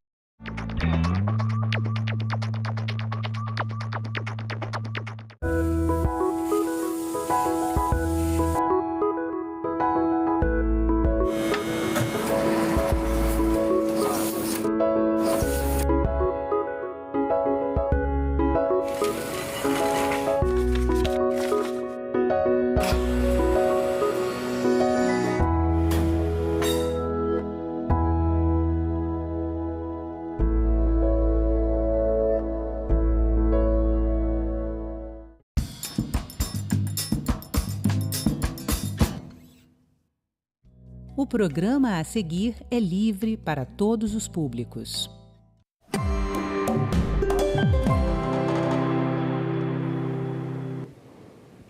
O Senado vai votar, depois das eleições municipais, a regulamentação da reforma tributária, que já foi aprovada pela Câmara dos Deputados. As mudanças mexem com a vida das pessoas, mas nem todos sabem como. O cidadão se perde em meio a tantos números e siglas que falam de impostos e outros tributos. Será que dá para compreender de forma simples o sistema tributário? Para nos ajudar nessa tarefa, convidamos o consultor legislativo do Senado, Ricardo Bastos. Tudo bem, Ricardo? Tudo bem. Prazer receber você aqui. E nós queremos hoje, no nosso programa, de forma bem didática, bem simples, explicar para as pessoas, afinal, do que se trata essa reforma tributária. E eu quero começar mostrando aqui na nossa tela uma arte que traz aqueles que são os principais tipos de tributos, eu imagino, né? Sei que existem outros mais específicos, mas os principais tipos de tributos para que nós possamos começar conversando sobre eles. Nós temos, então, impostos, taxas e contribuições. Seriam esses os principais, né? Sim, esses são os principais. Hoje nós temos 5 espécies tributárias, né? As contribuições, elas podem se dividir em contribuições especiais e contribuições de melhoria. E nós também temos os empréstimos compulsórios. Então, são 5 espécies tributárias que nós temos no nosso ordenamento jurídico atualmente. Bom, eu queria que você explicasse essas 3 aqui, né? Que são as principais, aquelas que o cidadão está acostumado a pagar. Qual que é a diferença entre um imposto, uma taxa e uma contribuição? O imposto, ele é tem vários fatos geradores para o imposto, mas, em regra, não há nenhuma obrigação do Estado em prestar algum serviço ao cidadão ou mesmo de dar uma destinação específica aos recursos arrecadados a título de imposto. Então, essa é a diferença. Ele é um recurso que entra nos cofres públicos sem qualquer vinculação à destinação ou mesmo a uma prestação a uma atividade estatal. Já a taxa, ela é vinculada a uma prestação de um serviço ao Estado. Então, nós temos as taxas de polícia e as taxas de serviços. Então, determinados serviços, eles são remunerados por taxas. Já as contribuições, elas têm uma destinação específica. Então, por exemplo, a contribuição para o financiamento da Seguridade Social, ela é um recurso que é arrecadado pelo Estado, pelos cofres públicos, mas que já vem carimbado. Ela tem uma destinação específica. Então, essas são as diferenças. Se existe uma obrigatoriedade de um serviço público a ser prestado ou se há uma destinação específica. Então, por isso, muitas vezes, há uma crítica em relação ao IPVA, por exemplo, né? Fala-se, eu pago muito impostos caríssimos a título de IPVA e não tenho estradas adequadas ou as estradas estão muito emburacadas, mas é importante lembrar que o IPVA, ele é um imposto e que, por isso, ele entra nos cofres públicos e não tem uma destinação específica. O recurso do IPVA pode ser utilizado para pagar salário de servidores, para pagar para serviços de saúde e, eventualmente, também para os serviços de manutenção das estradas e rodovias. Muito interessante isso que você falou, né? As pessoas, de fato, fazem essa crítica, essa confusão em relação ao IPTU também, né? Eu pago o IPTU e a rua na frente da minha casa está esburacada, não tem segurança. Assim como o IPVA, o IPTU é um imposto que o Estado, no caso a Prefeitura, né, pode usar como bem entender. Isso, justamente, né? E nós temos, inclusive, uma contribuição que é de competência dos municípios, que é a contribuição sobre a iluminação pública. Então, esse sim é uma contribuição que é destinada a remunerar, né, os serviços de iluminação pública, e essa é cobrada pelos municípios. Haveria também a taxa do lixo, né? Muitas vezes em algumas cidades você paga o IPTU e junto com ele a taxa do lixo. Aí nós estamos falando de dois tipos de tributo, então. O IPTU é esse imposto geral que vai para o caixa, e a taxa aí sim estaria vinculada ao serviço de limpeza urbana. Isso, está vinculado a um serviço prestado, mas ela não necessariamente é destinado àquele fim específico. Então, ela é vinculada a taxa, ela é vinculada à prestação de serviço. Está se prestando um serviço, o Estado está prestando um serviço, então ele tem direito de cobrar a taxa, mas não necessariamente aqueles valores serão destinados a subsidiar aquele serviço que está sendo prestado. Bom, eu acho que ficou claro, então, para quem nos assiste, a diferença de imposto de uma taxa. A contribuição, você disse, essa sim é vinculada, deu o exemplo da contribuição previdenciária. Eu quero lembrar de uma outra contribuição que durante um tempo foi paga, que era a CPMF, que quando surgiu era vinculada à saúde. Sabemos que depois isso se desvirtuou. Então, a diferença é que a contribuição, essa sim tem que ser usada ao fim a que se destina. Justamente, essa é a diferença. Ela tem um carimbo, por assim dizer. Mas é claro, a gente tem alguns instrumentos que acabam utilizando esses recursos para outros fins. A gente tem a DRU, que é a desvinculação das receitas da União, que acabou sendo também aprovada para estados e municípios, que permite que alguma parcela desses recursos tenha uma outra destinação. Mas a natureza jurídica da contribuição o que garante a sua natureza jurídica específica é a sua destinação vinculada. Bom, já entendemos, então, os principais tipos de tributos. Eu queria lhe perguntar o seguinte. Nós temos no Brasil 3 entes que tributam, que cobram do cidadão, né? O governo federal, a União, os governos estaduais e as prefeituras. O que cada um desses entes pode tributar? Que tipo de imposto cada um deles pode criar? Os impostos, eles são discriminados na Constituição Federal. Então, a Constituição, por exemplo, ela atribui à União a competência para instituir o imposto sobre a renda, o imposto sobre a importação, sobre a exportação e diversos outros. Já os estados possuem uma outra competência para instituir impostos. Então, eles podem instituir o ICMS, que está em vias de extinção, podem instituir o ITCMD. O IPVA também, né? O IPVA, justamente. E os municípios, o IPTU e o ISS e o ITBI. São esses os impostos que cada um possui a sua competência já discriminada na Constituição. As contribuições, as taxas, na verdade, elas têm elas podem ser instituídas por qualquer um dos três. Qualquer um dos três, desde que ele seja o prestador do serviço. Como eu falei, a taxa é vinculada a uma prestação de serviço. Então, um serviço que seja de competência dos municípios, ele pode remunerar por meio de taxa. Ele pode cobrar uma taxa vinculada àquele serviço. Já as contribuições são de competência exclusiva da União. Nenhum outro ente pode cobrar as contribuições, exceto a conhecida como COSIP, que é a Contribuição sobre Iluminação Pública, que é de competência dos municípios e do Distrito Federal, que possui tanto a competência estadual quanto a competência para os tributos municipais. Ricardo, a Constituição de 88, ela fez uma mudança nesse sistema. O que aconteceu de 88 para cá? Os estados tiveram mais poder de tributação ou a União concentrou mais? A partir de 88, como é que esse sistema tributário brasileiro mudou? Houve houve uma dinâmica política muito interessante após a Constituição de 88. O Constituinte, ele delegou aos estados uma competência tributária maior do que tinha antes, aos estados e aos municípios. No entanto, o que a gente viu ao longo dos anos foi um aumento das contribuições, da incidência das contribuições, e isso acabou que voltou novamente ao cenário que era antes da Constituição, com uma arrecadação concentrada na esfera federal. Então, hoje, salvo engano, 22% dos tributos arrecadados em relação ao PIB são da União. Nós temos uma carga tributária de cerca de 32,5%, e desses 32,5%, cerca de 22% são de tributos da União. Mas é claro que há também uma parcela desses tributos arrecadados pela União que são compartilhados com os estados. A sua receita é compartilhada com os estados e com os municípios. O próprio imposto de renda, né, que é também uma parcela dele, vai para os estados? O imposto de renda, o IPI. E agora, com o fim do IPI, com o término do IPI, com a reforma tributária, o seletivo vai entrar para fazer as vezes do IPI. Bom, então eu acho que tem uma coisa que nós vamos chegar no seguinte ponto.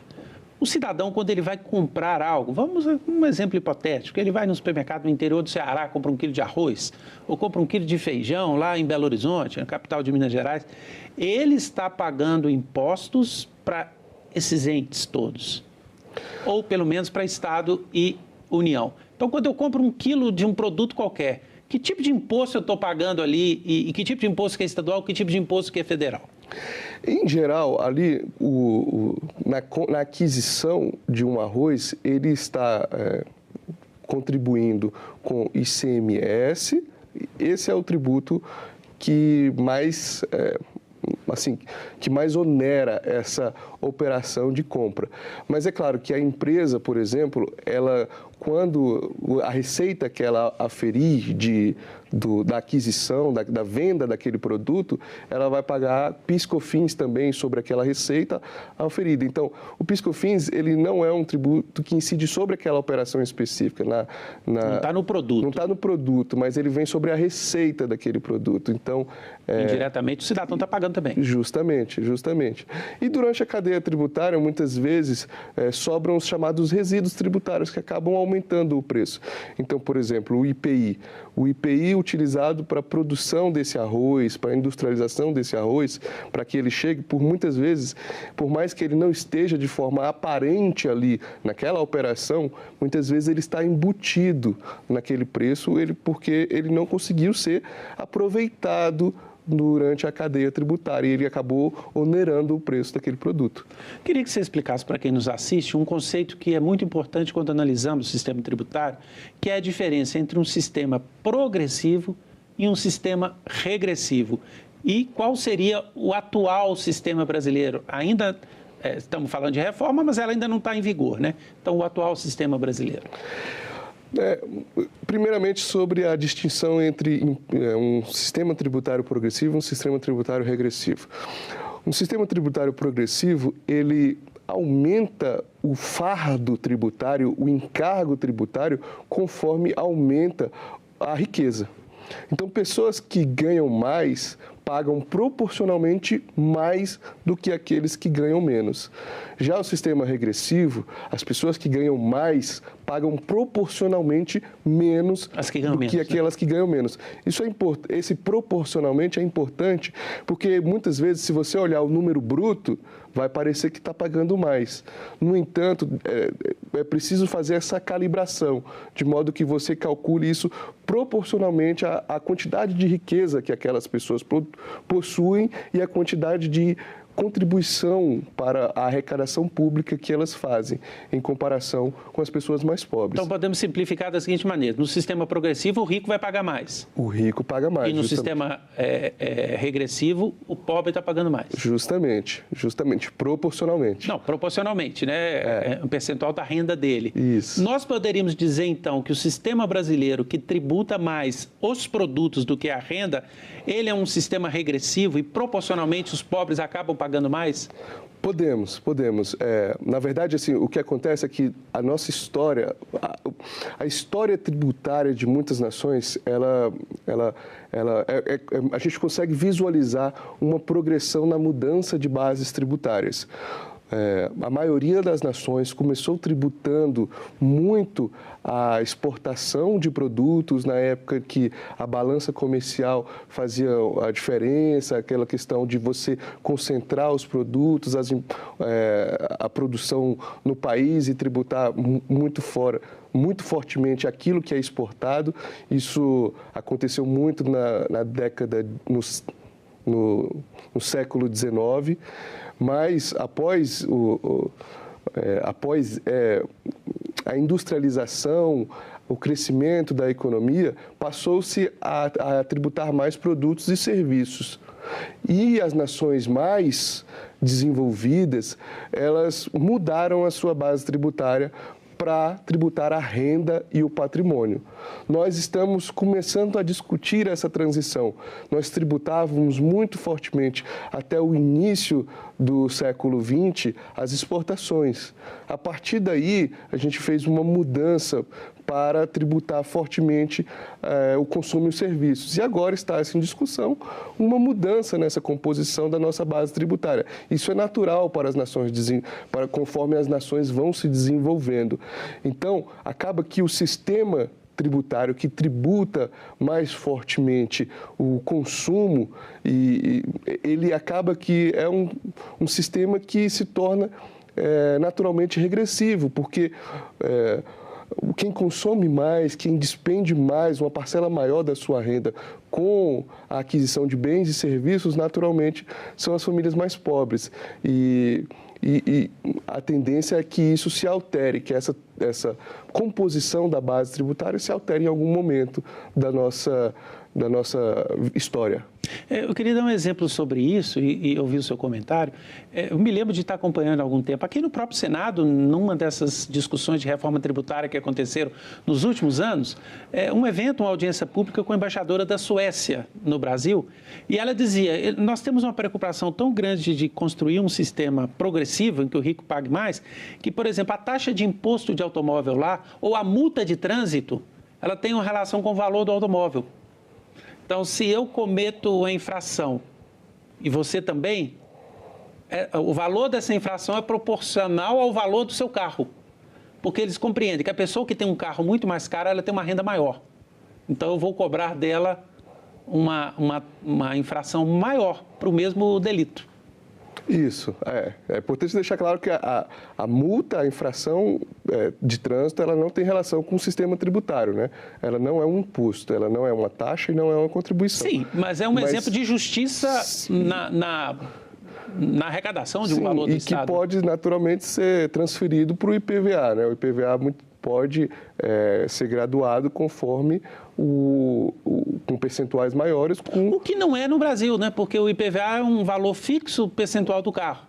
No caso deles, que procuram essa justiça tributária, o percentual aumenta de acordo com o valor do carro. Em vez de ser 2% para qualquer valor de carro, você tem aí um escalonamento. Né? Salvo engano, eu não tenho certeza, teria que confirmar, mas, salvo engano, há decisões que não permitem essa gradação devido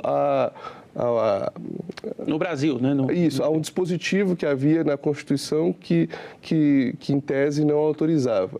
Mas como princípio, é um princípio de justiça tributária. Sim, mas, salvo engano, isso também foi um objeto de alteração durante a reforma tributária, que também alterou, que permitiu a tributação do IPVA a jatinhos, embarcações, que eram uma demanda social já Se antiga. fala muito, né? Que não existe, né? Que não existe, justamente, o IPVA sobre embarcações, jatinhos e esses veículos que são utilizados a gente sabe que são veículos pessoas de luxo.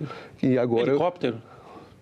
Isso, e que agora vão poder ser cobrado IPVA sobre esses veículos.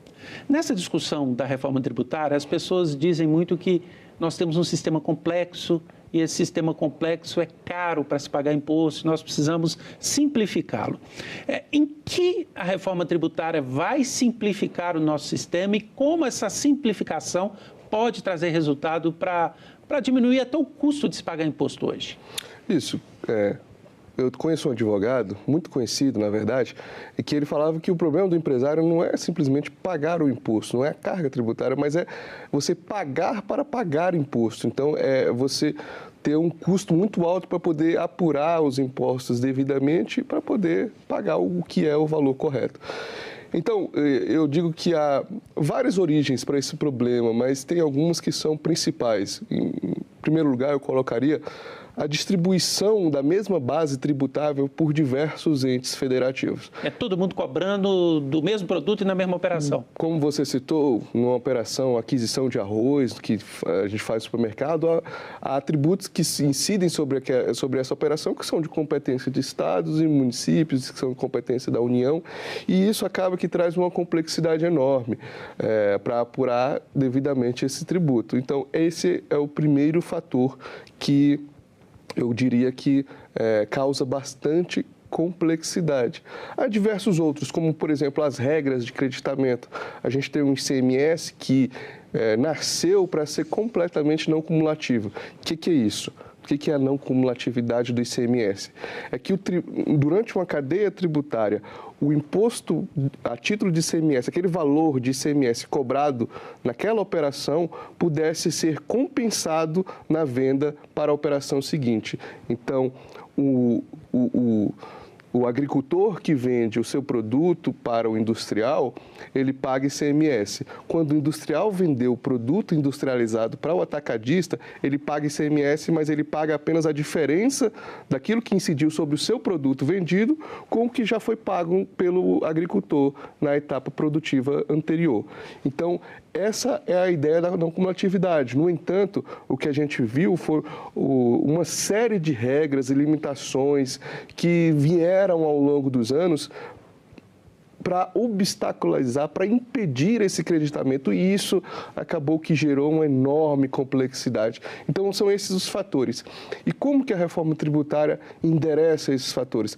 Em primeiro lugar, preciso destacar que o IBS e a CBS são tributos siameses, praticamente. IBS e CBS vai ser a junção desses vários impostos em dois. Isso. IBS e CBS são os dois principais tributos que estão sendo criados pela reforma tributária. É o imposto sobre bens e serviços e a contribuição sobre bens e serviços, que na Constituição define que eles devem ter a mesma fase do gerador, a mesma base de cálculo, as mesmas alíquotas. Então, são tributos siameses. Eles são como se fossem o mesmo tributo, só que a receita da CBS vai para a União, a receita do IBS vai para estados e municípios. Então, essa junção desses tributos, ICMS, ISS, PIS/COFINS e IPI, em dois tributos siameses, que são praticamente um, então isso vai facilitar enormemente essa complexidade que existe atualmente. Uma discussão se um produto era bem ou serviço, software, por exemplo. Havia uma discussão histórica no STF se software era um produto ou era um serviço. Isso, qual era a diferença? Se fosse produto, deveria pagar ICMS, e por isso a arrecadação era estadual. Se fosse um serviço, deveria pagar ISS, e por isso a arrecadação iria para o município. No entanto, com o desenvolvimento dos novos produtos, da economia digital, essa linha entre o que é produto e o que é serviço se tornou muito tênue. E isso acaba que traz uma série de conflitos que acabam desembocando no Poder Judiciário. Essa é uma das formas como a reforma tributária vai endereçar. E a outra é a não cumulatividade plena, que é assegurada na Constituição Federal, agora com a Emenda Constitucional 132 de 2023, conhecida como reforma tributária. Ela garante que todos os tributos pagos a título de IBS e CBS na etapa produtiva anterior possam ser apropriados como créditos para ser utilizados para abater os seus débitos. Então, isso está assegurado na Constituição. E isso aí depende se ela compra um detergente ou se compra uma máquina industrial. o IBS e a CBS que incidir sobre aquela aquisição, a empresa poderá abater dos seus débitos. Então, nós devemos explicar para o cidadão que nos assiste que o objetivo da reforma não é necessariamente que a gente pague menos imposto, mas é descomplicar o sistema, o que pode trazer ganhos para toda a sociedade. Seria isso? Sim, é justamente isso. Os ganhos de eficiência vão ser enormes, porque hoje, devido a essa complexidade, há uma série de brechas que muitas empresas acabam se utilizando para poder organizar as suas operações para pagar menos impostos. No entanto, não deveria ser esse o fator primordial para a organização de uma empresa.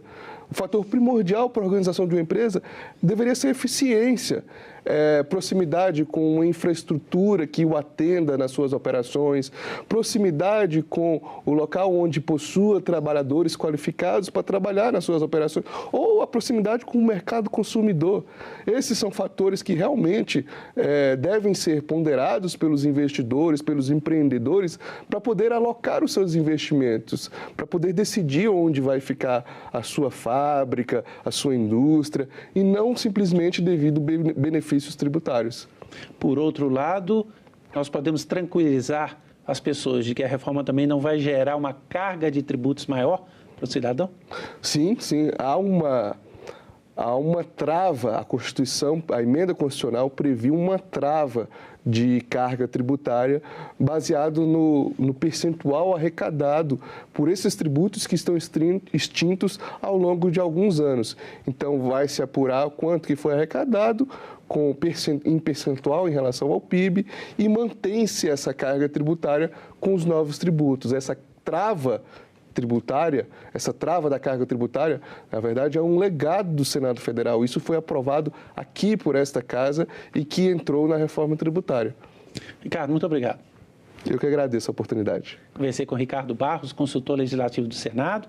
Agradeço também a você que nos acompanhou até aqui. Este programa está disponível no nosso site, senado.leg.br/TV, e no nosso canal no YouTube. Você pode se inscrever no nosso canal para acessar todos os conteúdos produzidos pela TV Senado.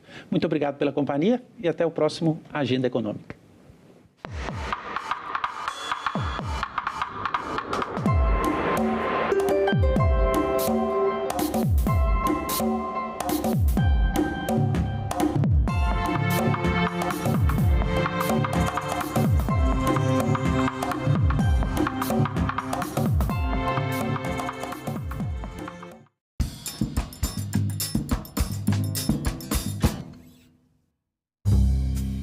A política acontece muito nos bastidores. E os bastidores, a mulher é totalmente excluída. A violência política de gênero impacta a qualidade da democracia no país? A violência política contra a mulher, ela é totalmente misógina, ela vai agredir a moral da mulher, seja lá em que for. Salão Nobre, hoje, 20h, aqui na TV Senado. Há algo incompreensível no fim de uma estrada. É uma coisa abrupta, uma trajetória interrompida, quase uma violência. A Transamazônica foi declarada pronta em meados de 1974, sem asfalto e com os projetos de colonização praticamente abandonados. Deveria ter chegado até Boca do Acre, mas ficou pelo caminho, com seu fim acompanhando o término do mandato do ditador que a idealizou. Em Lábrea, seu ponto final, sequer existe uma rodoviária. Percorrer essa estrada, 50 anos depois do início de sua construção, foi andar por um Brasil inacabado, onde esperanças são a matéria-prima de utopias fabricadas todos os dias. Colhemos histórias que ainda não terminaram. Precisamos continuar caminhando.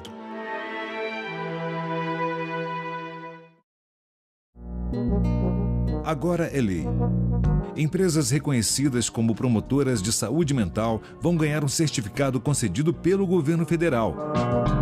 Para obter o título, as empresas interessadas devem prestar apoio psicológico e psiquiátrico aos trabalhadores, oferecer programas de promoção e avaliação psíquica e realizar treinamentos e campanhas de conscientização em saúde mental. O Senado votou, agora é lei. Uma notícia falsa pode vir de quem a gente menos espera, no grupo da família ou nas nossas redes sociais. Mas como saber se uma informação é verdadeira? Agora, as informações sobre o Senado podem ser checadas pelo WhatsApp. Envie texto, link, foto, captura de tela ou vídeo de qualquer notícia duvidosa sobre o Senado Federal. Nossa equipe vai analisar o material e responder se a informação é falsa, verdadeira ou imprecisa. Ficou na dúvida? Senado verifica.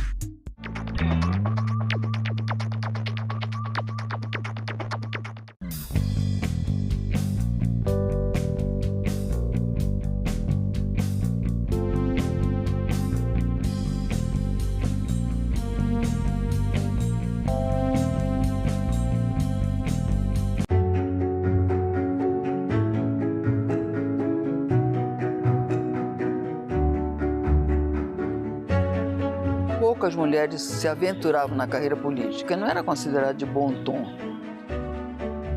A luta da mulher não é apenas um princípio, é uma questão social.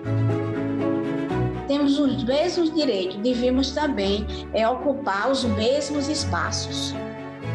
Nós estamos chegando à conclusão que não basta reivindicar os nossos direitos, que é preciso gritar.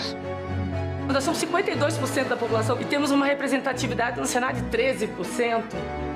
Nós estamos falando abertamente que nós queremos sim espaços de poder. Liderança no Senado Federal, não há dúvida nenhuma, é uma grande conquista, nós conseguimos avançar.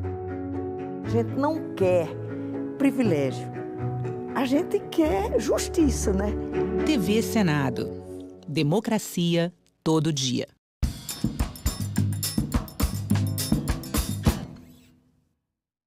O programa a seguir é livre para todos os públicos.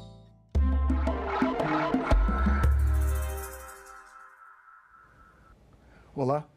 Quando a Organização Mundial da Saúde alerta para o avanço de um novo vírus, o monkeypox ou mpox, a comparação com a recente pandemia do coronavírus é inevitável e logo surgem as perguntas. Para respondê-las e tirar dúvidas sobre essa possível ameaça, Cidadania convidou e recebe o infectologista André Bon. Seja bem-vindo, André. Muito obrigado, é um prazer estar aqui com vocês. André, a Organização Mundial da Saúde lançou um alerta. Qual foi a dimensão desse chamado e o que ele significa na verdade? Então, é um início para uma preocupação a nível global. A gente, em 2022, já teve uma epidemia de mpox, anteriormente conhecida como monkeypox, e varíola do macaco, são termos que a gente não utiliza mais, então a gente chama de mpox atualmente. Essa epidemia em 2022 se espalhou por diversos países e o Brasil foi um dos principais países em número de casos, né? E essa epidemia, ela arrefeceu e se manteve com um número baixo de casos em 2023 e 2024, foram cerca de 800 casos no Brasil, sendo que em 2022, 10 mil casos. Mas agora na África, na República Democrática do Congo, a gente tem o surgimento de um outro subtipo da mpox, o clado 1B, que parece estar se disseminando de forma mais rápida do que o esperado. A mpox é uma doença endêmica nessa região, mas esse novo tipo de mpox, o tipo 1B, ele é um tipo novo, ele tem se disseminado mais rápido e ele começou a ser identificado nos países que fazem fronteira com a República Democrática do Congo e a gente já tem um caso relatado na Suécia. Então, existe uma preocupação com a velocidade da disseminação dessa doença nesse momento e, por isso, a OMS estabeleceu esse alerta. Bom, é inevitável fazer uma comparação com o início e a divulgação do espalhamento, digamos assim, da pandemia do coronavírus, né? Mas o que temos de diferente nesse caso agora, até para tranquilizar a população? São vírus muito diferentes, né? Inclusive na sua forma de transmissão, eles são de famílias diferentes, as formas de transmissão não são tão parecidas assim. O coronavírus, ele é um vírus respiratório, de transmissão fundamentalmente respiratória, com uma taxa de ataque relativamente alta. A mpox é um vírus que pode ser transmitido por gotículas respiratórias, mas essa não é a principal causa. A principal forma de transmissão é através do contato direto com a lesão ou do contato muito próximo com o indivíduo infectado. ele pode se disseminar de maneira rápida, ele é altamente contagioso, mas a gente está falando de doenças muito diferentes e de formas de transmissão diferentes também. Quando se falava no início da pandemia do coronavírus, havia aqueles vídeos com as imagens de alguma pessoa espirrando, pessoa tossindo e as gotículas de saliva no ar e tal. Essa forma não é a forma preferencial de disseminação do mpox? Não, não é. O mpox ele pode ser transmitido por gotículas respiratórias, então pessoas que estão falando muito alto, muito próximo do outro, ou tossindo, ou espirrando, mas esses não costumam ser a principal forma de transmissão. Ela pode acontecer, mas não é a principal. Sintomas respiratórios não são presentes na mpox de maneira frequente, então isso não costuma ser o maior problema. O maior problema é o contato direto. E a nossa experiência com a epidemia de mpox de 2022 mostra que ela foi fundamentalmente, ela se comportou fundamentalmente como uma IST, como uma infecção sexualmente transmissível. Né? O mpox. O mpox, exatamente. Então, majoritariamente predominante em pessoas com múltiplos parceiros, né? E com lesões, se você procurar sobre mpox, procurar na internet agora sobre mpox, de pele, né? Vai aparecer umas fotos muito chocantes sobre muitas lesões de pele. Aí a gente tem que voltar talvez um pouquinho na questão da denominação. Primeiro ela foi chamada de varíola do macaco. Bom, nem ela é do macaco, nem ela é varíola, mas a varíola chama para erupções de pele, não é? Exatamente. Ela tem uma apresentação que é semelhante à varíola, a antiga varíola que todo mundo conheceu. Ela é da família do vírus da varíola. E ela causa lesões de pele que lembravam a da varíola. Só que o que é importante dizer aqui é que essas fotos que você vai ver, se você procurar na internet, não refletem o que a gente viu de maneira absoluta em 2022, iniciozinho de 2023. Qual a diferença? A grande diferença entre o que a gente vê nos casos de mpox que estão relatados na internet e que eram tradicionais endemicamente na África e para o que a gente vê atualmente a transmissão sexual e, eventualmente, o surgimento de lesões que são muito simples, às vezes parecem uma espinha ou são poucas lesões vesiculares e que afetam muito também regiões genitais. Então, vesiculares, você fala aquelas bolinhas. São bolinhas de água. Então, as lesões, elas inicialmente são uma manchinha vermelha, que evoluem para uma bolinha vermelha, que vira uma bolinha d'água. Essa bolinha d'água estoura, vira uma crosta, e depois isso vira uma úlcera e se recupera. O que vale dizer é exatamente isso. A apresentação do mpox que a gente viu em 2022, ela é muito diferente do que a gente vê endemicamente na África, que são essas fotos que as pessoas vão ver de lesões pelo corpo todo. O paciente pode ter poucas lesões e pode ter lesão em regiões genitais. Então, isso precisa chamar muita atenção para a possibilidade de diagnóstico. E lembrar que, junto dessas lesões, geralmente pode ter febre. A febre pode anteceder o surgimento das lesões de pele, mas febre, aquela dor no corpo, então sintomas inespecíficos e surgimento de linfonodos aumentados, de gânglios. Esses sintomas se parecem muito com outras doenças, há uma similitude, uma coisa muito parecida. Mas assim, como é que a gente... Porque, na verdade, não é uma doença respiratória, né? Mas a pessoa pode ter febre, pode ter outros tipos de lesões. E esse diagnóstico diferencial, como é que ele é feito? Inicialmente, pode ser muito difícil de identificar o quadro de mpox nos sintomas que são inespecíficos, como febre e dor no corpo, né?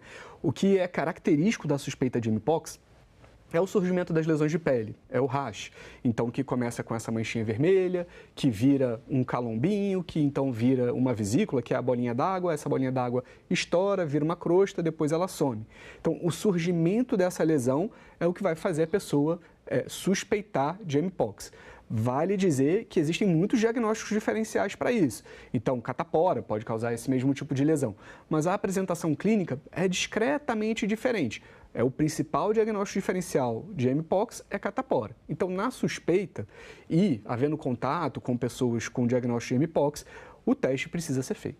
Vale dizer que no histórico aqui do Ministério da Saúde já foram feitas, no total da história, 57 mil e tantas comunicações. E foram confirmados 11 mil e poucos diagnósticos, e que corresponde a pouco mais de, não sei, um quinto dos casos, ou um sexto dos casos comunicados. Mas haveria uma necessidade de uma classificação diferente agora, a partir dessa dessa nova que você chama, não é a variante, né? Como se chama mesmo? O clado, né? Mas é o tipo, o subtipo, a cepa de mpox que está circulando.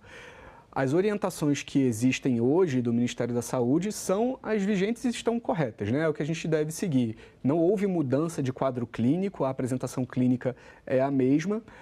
O que pode haver uma preocupação é sobre a possibilidade dos testes atuais de identificarem esse clado, mas até agora a gente não tem nada dizendo que os testes que a gente tem, o PCR da lesão, não é capaz de identificar o clado existente. Mas pode existir essa preocupação.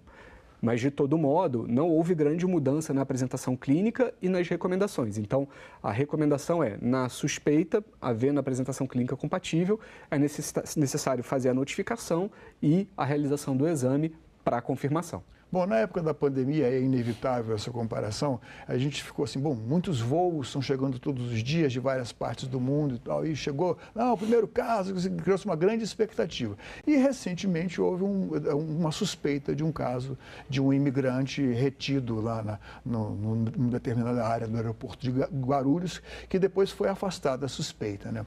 Você pode definir o que na realidade aconteceu? Eu não tenho detalhes sobre o caso, não tenho como confirmar o que aconteceu de fato, mas o que acontece é que a autoridade sanitária ela está presente em todos os aeroportos e ela fica vigilante em relação à possibilidade de introdução de várias doenças, não só a mpox, como outras doenças também que podem ser introduzidas por conta desse fluxo internacional de viajantes.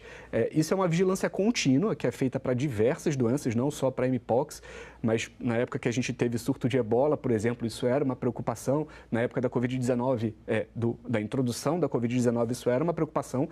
Isso é uma atividade regular da vigilância sanitária para a identificação de casos possíveis de doença e de introdução de novas doenças no Brasil. O que pode ter acontecido da identificação do vírus, que foi depois afastada a hipótese do mpox e identificado a varicela, que é a catapora, né? Isso. Muito provavelmente esse paciente deve ter chegado com lesões de pele e fizeram a testagem da lesão e se identificou que isso não era um mpox, que era varicela, que é a causadora da catapora, né? Então, isso acontece com muita frequência. A varicela é um diagnóstico diferencial para mpox, então é natural que eventualmente... Catapora, né? A catapora.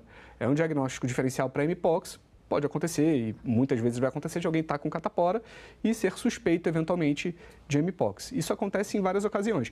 Só para dar um exemplo paralelo do que aconteceu, se a gente lembrar, 2014 e 2015, durante o surto de ebola na África, teve um caso de um paciente que foi identificado no sul do Brasil, vindo de um dos países com circulação do ebola, foi atendido numa UPA lá no sul, e aí acharam que era ebola. E aí ele foi transferido para Fiocruz, no Rio, salvo engano, foi testado e, na verdade, ela era malária. Então, só para mostrar que esses sistemas de vigilância, eles acontecem para várias doenças e, eventualmente, a gente acaba identificando outras causas mais comuns. Catapora é muito mais comum que mpox. É claro. Agora, da linguagem que nós aprendemos, até via jornais, né, dos telejornais principalmente, a Organização Mundial da Saúde alertava, essa aí é uma, ainda com coronavírus, essa é uma variante de interesse. VOI, não é isso? E depois virava variante de preocupação, VOC, que é Variant of Concern. Essa mesma... Como se enquadraria esse clado diferente agora, esse, entre aspas, novo tipo de vírus? A evolução do mpox, virologicamente, é bem diferente da evolução do coronavírus, né? Até pela possibilidade de desenvolvimento de variantes, pela própria característica de replicação e maquinário de ajuste do DNA dos diferentes vírus. Me explica melhor um pouquinho isso. Então, a capacidade de fazer mutações é mais lenta, é menor? Isso significa que o coronavírus ele consegue formar variantes e apresentar variantes relevantes para a saúde de uma maneira muito rápida. Ele tem muitas mutações, ele pode variar rapidamente. Já o mpox não parece apresentar essa mesma característica. Ele vai demorar mais para apresentar tantas variantes. O que aconteceu com esse clado atual é que, por conta da circulação intensa em seres humanos, houve uma mutação específica que levou ao surgimento do clado 2B, Então, o mpox é dividido em clado 1 e clado 2. O clado 1 é um A e um B, e o clado 2 era só o 2. Aí surgiu agora um outro tipo de 2, que foi chamado, então, o 2A anterior e o 2B atual. Isso devido à circulação dele entre humanos? Muito provavelmente devido à circulação entre humanos, devido à alta circulação e o número de casos em humanos que a gente teve ao longo desses últimos 2, 3 anos. Isso favoreceu uma mutação e o surgimento do clado 2B, que parece ter uma capacidade de transmissão um pouco maior do que os anteriores, mas isso ainda precisa ser confirmado, inclusive se ele é relevante também do ponto de vista de causar casos mais graves ou se existe alguma outra preocupação. Crianças e adultos são atingidos do mesmo modo, ou existe uma imunidade diferente em cada faixa etária? Não existe, para pessoas não vacinadas e que não tiveram a doença previamente, não existe uma imunidade diferencial. Crianças, adultos, idosos, homens, mulheres podem pegar igualmente. O número de casos foi diferente e foi raro casos em crianças, por exemplo, nessa última epidemia a partir de 2022, porque a doença se comportou muito como uma doença sexualmente transmissível. Então, por isso, a gente viu poucos casos em crianças, eram raros casos em crianças, muito provavelmente relacionados a contato domiciliar com alguém infectado. Mais íntimo, Isso, né? Exatamente. Então, se morar numa mesma casa de alguém que tem mpox, você tem um risco aumentado de pegar mpox.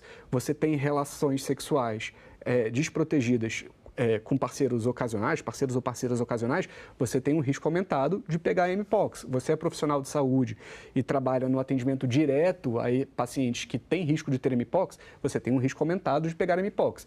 Então, tudo isso precisa ser adequadamente informado para que as pessoas possam tomar as devidas precauções em relação aos riscos. Mas todo mundo pode pegar igualmente. A questão é se essa pessoa está exposta ao risco ou não.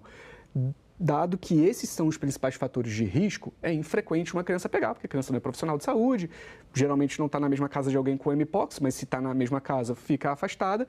E, obviamente, como ela se comporta como uma IST, não é um fator de risco para as crianças nesse sentido. Eu acho importante insistir nessa diferenciação entre o mpox e o coronavírus, até para dar mais segurança às pessoas e não apavorá-las, né?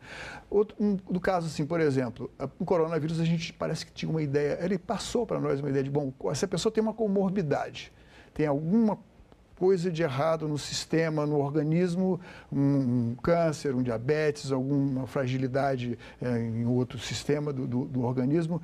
Parece que o coronavírus migrava para aquilo ali de uma forma, vamos dizer assim, até diabólica, né? Foi terrível, eu perdi um tio assim, né? Com 3 dias ele faleceu.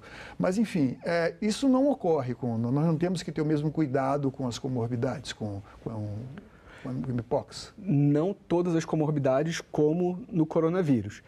A gente precisa sim ter preocupação com algumas comorbidades, especialmente os pacientes imunossuprimidos. Então, pacientes imunossuprimidos, aqueles transplantados de órgão sólido, transplantados de medula óssea, ou pessoas vivendo com HIV, especialmente aquelas pessoas vivendo com HIV com a imunidade baixa, ou seja, com CD4 abaixo de 200, eles têm maior risco de formas graves de mpox, por conta do sistema imune debilitado. E pessoas em quimioterapia de câncer também. Pessoas em quimioterapia de câncer. Então, todas as pessoas que têm algum fator que leva à redução da imunidade de maneira objetiva, elas têm maior risco de evolução para formas graves de mpox. Mpox, em geral, é uma doença autolimitada. Em pessoas saudáveis, ela vai se resolver sozinha e as complicações costumam ser mais relacionadas à proctite, bala no post-it, que precisa de manejo da dor. São lesões no pênis, né? E no ânus. E que geralmente causam muita dor e precisa de manejo da dor. Formas mais graves de mpox, como pneumonite, então um tipo de pneumonia, conjuntivite muito intensa, são mais raras e podem acontecer nessas pessoas com a imunidade comprometida. E aí sim elas vão precisar de uma observação mais intensa e acompanhamento talvez hospitalar. Bom, na época do coronavírus, a gente ficava assim, nossa, transmissão, para cada 100 pessoas, 130 estão sendo contaminadas, potencialmente contaminadas. Não estamos nem de longe numa situação como essa aí, né? Não estamos. Durante a epidemia de 2022, a gente não chegou perto disso.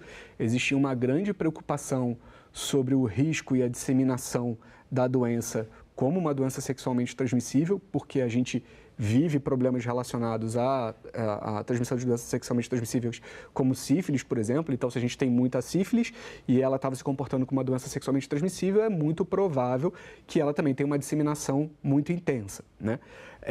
Mas isso nem de perto se aproxima do problema que a gente viu com a Covid-19 neste momento. Isso quer dizer que isso não pode mudar para o futuro? Pode mudar para o futuro, mas são vírus muito diferentes, o comportamento é muito diferente e a gente já tem vacinas, a gente já tem formas de combater. Essas vacinas estão disponíveis para todas as faixas etárias? Existe vacina e quem pode procurar o serviço público para se vacinar? A vacina existe no mundo, mas não o suficiente, talvez, para todas as pessoas que precisem da vacina nesse momento. Então, existe um gap aí entre a necessidade da vacina e a disponibilidade dela hoje no mercado. Isso no mundo inteiro. Tá? O Brasil vacinou a população de maior risco durante um período e existe a perspectiva de aquisição de novas doses de vacina para serem utilizados tanto como pré-exposição, então você vacinar aquelas pessoas que têm maior risco de desenvolvimento da doença e das formas graves da doença, como pós-exposição. Então, pacientes que têm alto risco de evolução para formas graves e que foram expostos podem ser vacinados para evitar que eles desenvolvam a doença. A gente pode ter um quantitativo de quantas pessoas foram imunizadas nessa época de 2022? Eu não tenho esse dado aqui comigo, assim, certamente não foi toda a população sob risco, porque, mais uma vez, essa é uma vacina que não está amplamente disponível por uma questão de produção. O que a gente tem notícia é de que o Brasil está adquirindo novas doses, mas eu também não tenho dados para saber se essas doses vão ser suficientes para toda a população que está sob risco nesse momento. Quais foram as pessoas que em 2022 ficaram classificadas como de risco e foram vacinadas? Então, quando a gente olha os dados sobre quem são as pessoas que tiveram Mpox, a gente vê que a imensa maioria são homens, em torno de 95% de homens, acima de 90% de homens, a imensa maioria abaixo de 40 anos de idade e a imensa maioria pessoas com múltiplos parceiros. Sexualmente ativos e com múltiplos parceiros, mostrando que essa doença foi uma doença que se comportou como uma IST. Então, é extremamente importante a gente ressaltar aqui as medidas de prevenção de transmissão de ISTs, de infecções sexualmente transmissíveis. Utilização de preservativos, buscar atendimento médico para testagem, e aí vale reforçar que se uma pessoa tem uma IST, ela pode ter todas as outras ISTs.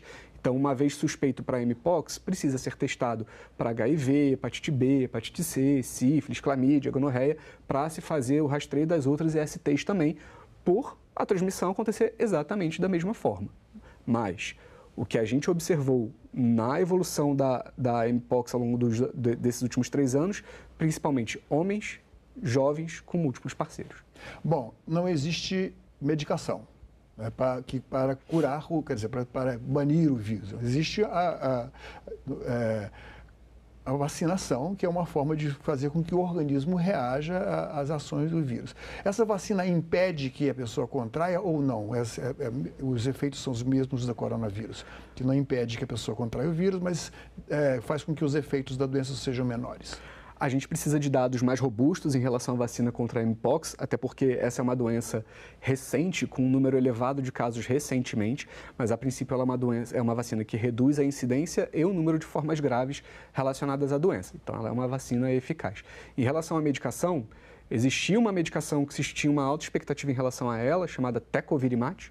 Ela chegou a ser utilizada dentro de protocolos de pesquisa, mas resultados recentes de estudos científicos comparando o Tecovirimat com placebo não foram tão animadores assim. A vacina ainda está disponível dentro de protocolos de estudo, a medicação ainda está disponível dentro de protocolos de estudo, ela eventualmente é utilizada em pacientes com risco de formas graves, mas os resultados mais recentes sugerem que ela não seja tão eficaz, a medicação não seja tão eficaz quanto a gente achou que seria. Ou seja, não existe nenhum tipo de medicação que se tome esperando medicações já existentes, que se tome esperando que vá combater uma coisa preventiva, da forma como aquelas outras coisas que eu não quero falar para trás, que foram disseminadas como panaceias para curar o coronavírus. Infelizmente não, a gente tem a vacinação contra a Mpox, que se mostra eficaz, mas não existem medicações já existentes que sejam eficazes ou no tratamento ou na prevenção.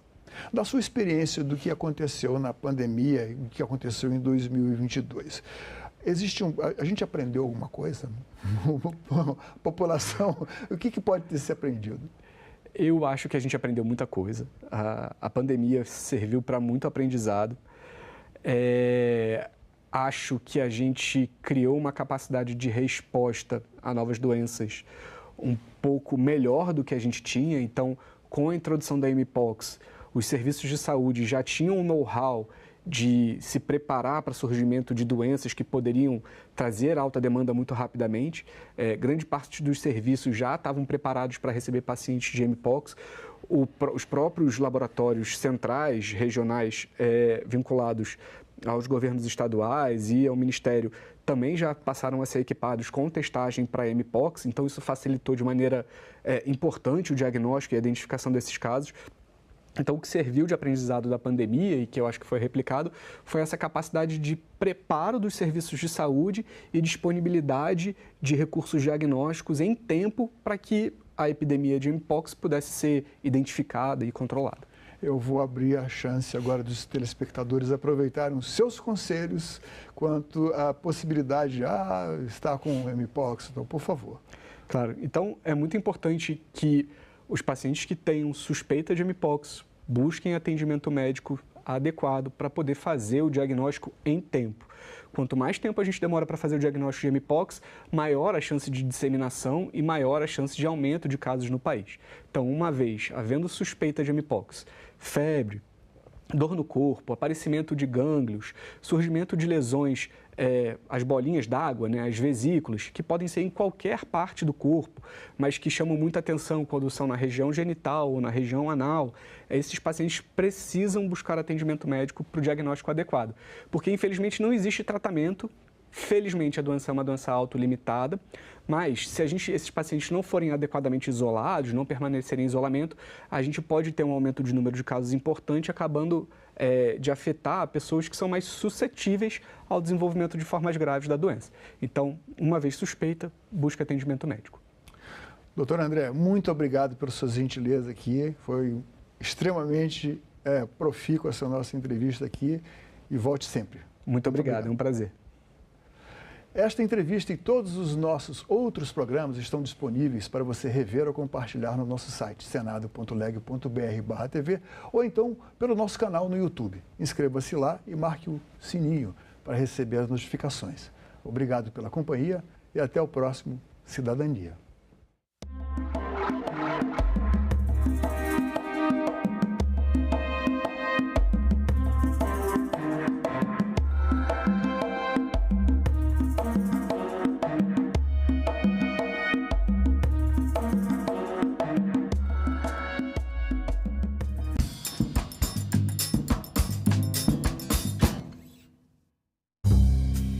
A política acontece muito nos bastidores e os bastidores a mulher é totalmente excluída. A violência política de gênero impacta a qualidade da democracia no país? A violência política contra a mulher ela é totalmente misógina, ela vai agredir a moral da mulher, seja lá em que for. Salão Nobre, hoje, 20h, aqui na TV Senado. A corrupção parece ser uma verdade que eu posso usar contra um outro. Quem é essa pessoa que eu trato como sendo corrompida? Dentro do direito a gente tem uma mania de tentar dividir a sociedade entre os honestos e os bandidos. E a gente nunca consegue achar essa linha, que linha tênue é essa? Não vai haver ninguém que vai passar a vida inteira sem cometer um crime. Então a gente não vai achar pessoas para colocar como homem do bem. A gente costuma olhar a corrupção sempre do outro, né? Você é o sujeito que usa drogas, eu não uso, né? Você sonega o imposto, eu não sonego. Você não reza para um Deus, eu rezo. A gente acha que o que a gente está pensando é a verdade, nossa e do outro. Na verdade, a gente foi posicionado num lugar, né? Foi posicionado por histórias que vêm da nossa infância, das nossas experiências. A gente vai para um lugar que a gente começa a organizar a lei, achando que a lei que a gente organiza é a lei universal. Mas, na verdade, ela é uma lei fundada numa história particular. Agora é lei. Os medicamentos que contenham substâncias proibidas pelo Código Mundial Antidopagem deverão trazer obrigatoriamente um alerta com essa informação nos rótulos, nas bulas e nos materiais de propaganda e publicidade. O objetivo da lei é preservar os atletas brasileiros de casos não intencionais de doping. O Senado votou, agora é lei. O mundo é quem gira, somos nós quem ficamos tontos. Amanhã já vem. Durante o período eleitoral, nossa programação terá uma mudança, em virtude do horário eleitoral gratuito.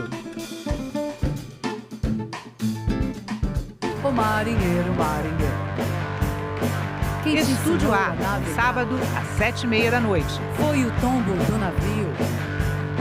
Ou foi o balanço do mar?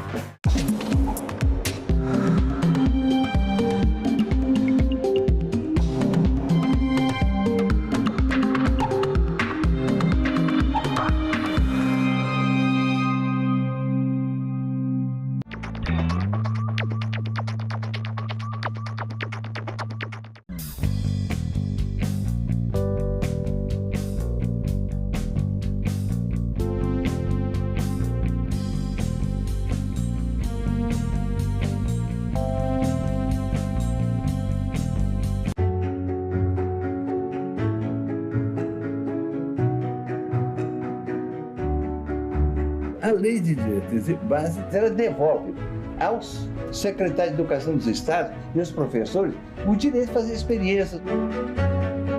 Aprovamos uma segunda libertação para negros e negras.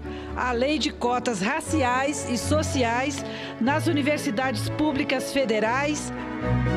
Que não é um ganhou, o outro ganhou, mas que ganha a educação. Valorizar o Fundeb para aumentar os recursos para a qualidade da educação e da educação pública nesse país. Nós só seremos, de fato, uma grande nação quando, para essa geração de 0 a 18 anos, não faltar absolutamente nada no quesito de educação. TV Senado. Democracia todo dia.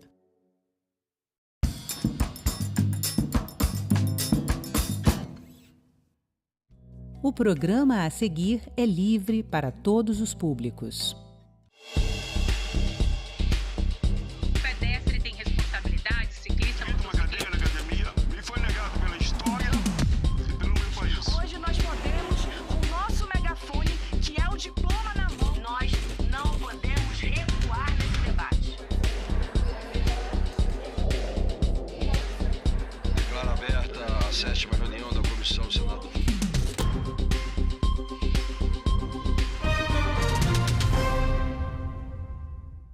Olá, que tal um salário em média para começar entre 4 e 5 mil reais? Em um mercado que demanda cerca de 800 mil profissionais até 2025. Mas as empresas e o próprio mercado não têm esse trabalhador. E que profissional é esse? É o que lida com a tecnologia da informação, é o pessoal da informática, que faz gestão de dados e muito mais.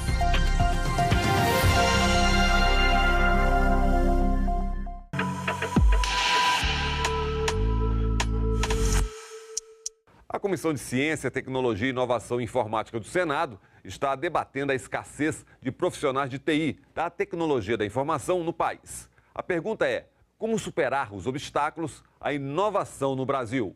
Projetos são adiados, investimentos são perdidos, a competitividade no Brasil no mercado global é comprometida. Além disso, a falta desses profissionais também afeta setores tradicionais que estão em processos de transformação digital, como a agricultura, saúde, educação e a indústria brasileira. Nós, de fato, temos esse déficit.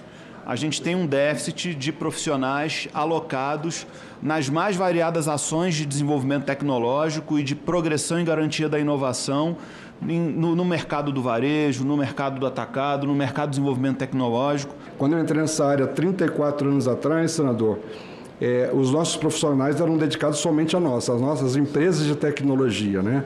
Hoje, nossos profissionais estão nos bancos, grandes varejistas, grandes atacadistas, no sistema de saúde, ou seja, nós perdíamos nossos profissionais somente entre nós e hoje nós temos uma concorrência com todos os demais setores no país e também para fora do país, né? Vamos ver um panorama do setor da tecnologia da informação, números profissionais no mercado e salários. Em 2023, o setor produziu cerca de 711 bilhões de reais.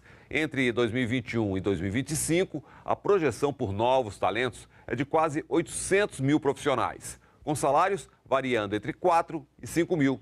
E entre esses trabalhadores destacam-se o especialista em nuvem, em inteligência artificial e o profissional da segurança da informação. O Fórum Econômico ele indica que analista e cientista de dados são funções chaves que devem ser priorizadas para a requalificação e aperfeiçoamento profissional nos próximos 5 anos. Quer dizer, nós estamos nesses 5 anos, né? Pesquisa de 2023, então nós estamos nisso. Estima-se que, enquanto a demanda média seja de 159 mil profissionais, o Brasil forma apenas 53 mil profissionais por ano. Significa dizer, portanto, que a cada 3 vagas criadas, somente uma é preenchida. Dados da indústria apontam ainda um déficit superior a 500 mil de profissionais em diferentes áreas tecnológicas até 2025, o que evidencia a necessidade de uma política pública efetiva para capacitação adequada de mão de obra. Para a gente ter uma ideia, apenas 7% das startups consideram que tenham todas as capacidades e competências profissionais nos seus times. 92% acreditam que faltam profissionais de tecnologia para que elas possam contratar, sendo que as maiores áreas de concentração são justamente engenharia de software, ciência de dados, cibersegurança e inteligência artificial. Faltam profissionais e faltam profissionais sêniores, né? 2/3 das startups consideram ou relatam dificuldades em atrair profissionais mais sêniores, porque os talentos júniores eles são muito rapidamente absorvidos, os poucos que estão disponíveis, e aí a competitividade de salários na contratação de talentos mais sêniores torna proibitivo para essas empresas acessarem talentos com maior experiência. Em maio do ano passado, nós fomos perguntados ao vice-presidente Geraldo Alckmin quais seriam as profissões, as habilidades que seriam importantes no contexto da transformação digital. E nós mandamos para ele, eu vou dizer aqui para o senhor quais são: ciência de dados e análise de dados, desenvolvimento de software e programação, segurança cibernética, inteligência artificial e machine learning, internet das coisas, o chamado IoT, que faz com que nós, praticamente todos nós aqui, temos acoplados, às vezes, um smartwatch ou alguma coisa que faça a leitura de questões que nos tragam benefícios assim na nossa rotina, né? Experiência do usuário e design de interfaces, marketing digital, gerenciamento de projetos digitais e robótica e automação. Hoje o nosso salário aqui no Distrito Federal, no início de carreira, média é R$5 mil. Nós temos o setor mais inclusivo, né? 52% dos nossos colaboradores são negros ou pardos, e isso através de autodeclaração. A demanda por profissionais de TI no Brasil cresce uma taxa impressionante de 7% ao ano. No entanto, nossas instituições de ensino não conseguem acompanhar esse ritmo, formando novos profissionais a uma taxa de 4,5%, ou seja, nós temos um gap anual de 2,5% de profissionais no nosso mercado. Falaremos ainda sobre TI, educação e inclusão. Agora, vamos ver a pesquisa de inovação do IBGE, focada em grandes empresas do país. 2022 é o ano de referência.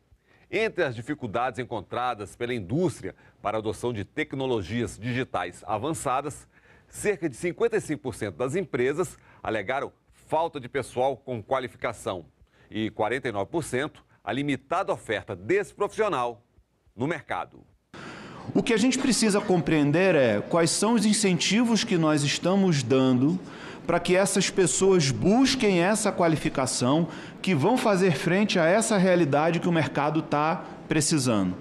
Esse talvez seja o grande desafio. Às vezes há os profissionais, né, disponíveis, no entanto, eles não chegam nem perto, né, de atender as necessidades e as demandas, né, que essas empresas necessitam para desenvolver aquelas inovações ou para desenvolver essas questões relacionadas, né, com tecnologia de informação. A gente sabe que existe uma série de dificuldades que acaba nesse descompasso entre oferta e procura. Agora, os impactos sobre quem está começando e quer tornar-se grande. O pequeno empreendedor, a startup.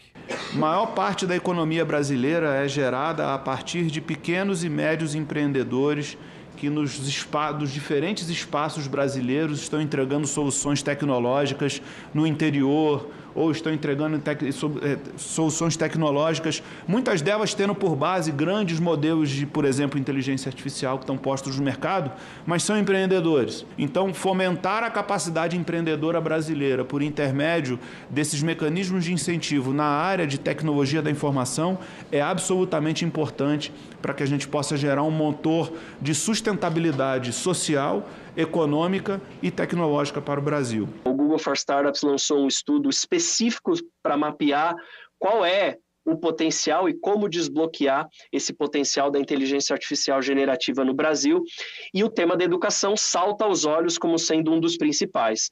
Só para a gente ter uma ideia, senador, 43% dos empreendedores ou das startups entrevistadas consideram que o desenvolvimento de soft skills, e aí a gente está falando de linguagem, comunicação, relacionamentos, é essencial para o desenvolvimento da IA generativa no Brasil. Desses empreendedores entrevistados, 38% acreditam que é necessário uma revolução na educação básica para desenvolvimento de um raciocínio lógico que seja capaz de habilitar um número maior de brasileiros a interagir e a criar com a IA generativa. E tudo acaba mesmo na educação, a origem de tudo, professor e aluno, o conhecimento. E esse tema foi um dos mais debatidos durante a audiência pública. O que está acontecendo hoje? Os alunos chegam na faculdade, na universidade, 90% saem do ensino médio sem saber português e matemática. Não vou nem falar de educação profissional. O cara que não sabe matemática, nem português, vai fazer o quê? Né? Mas o profissional tem que ser quem está no mercado. Não adianta pegar um engenheiro para dar aula que nunca construiu nada, um enfermeiro que nunca entrou no hospital para dar aula de enfermagem hoje, né?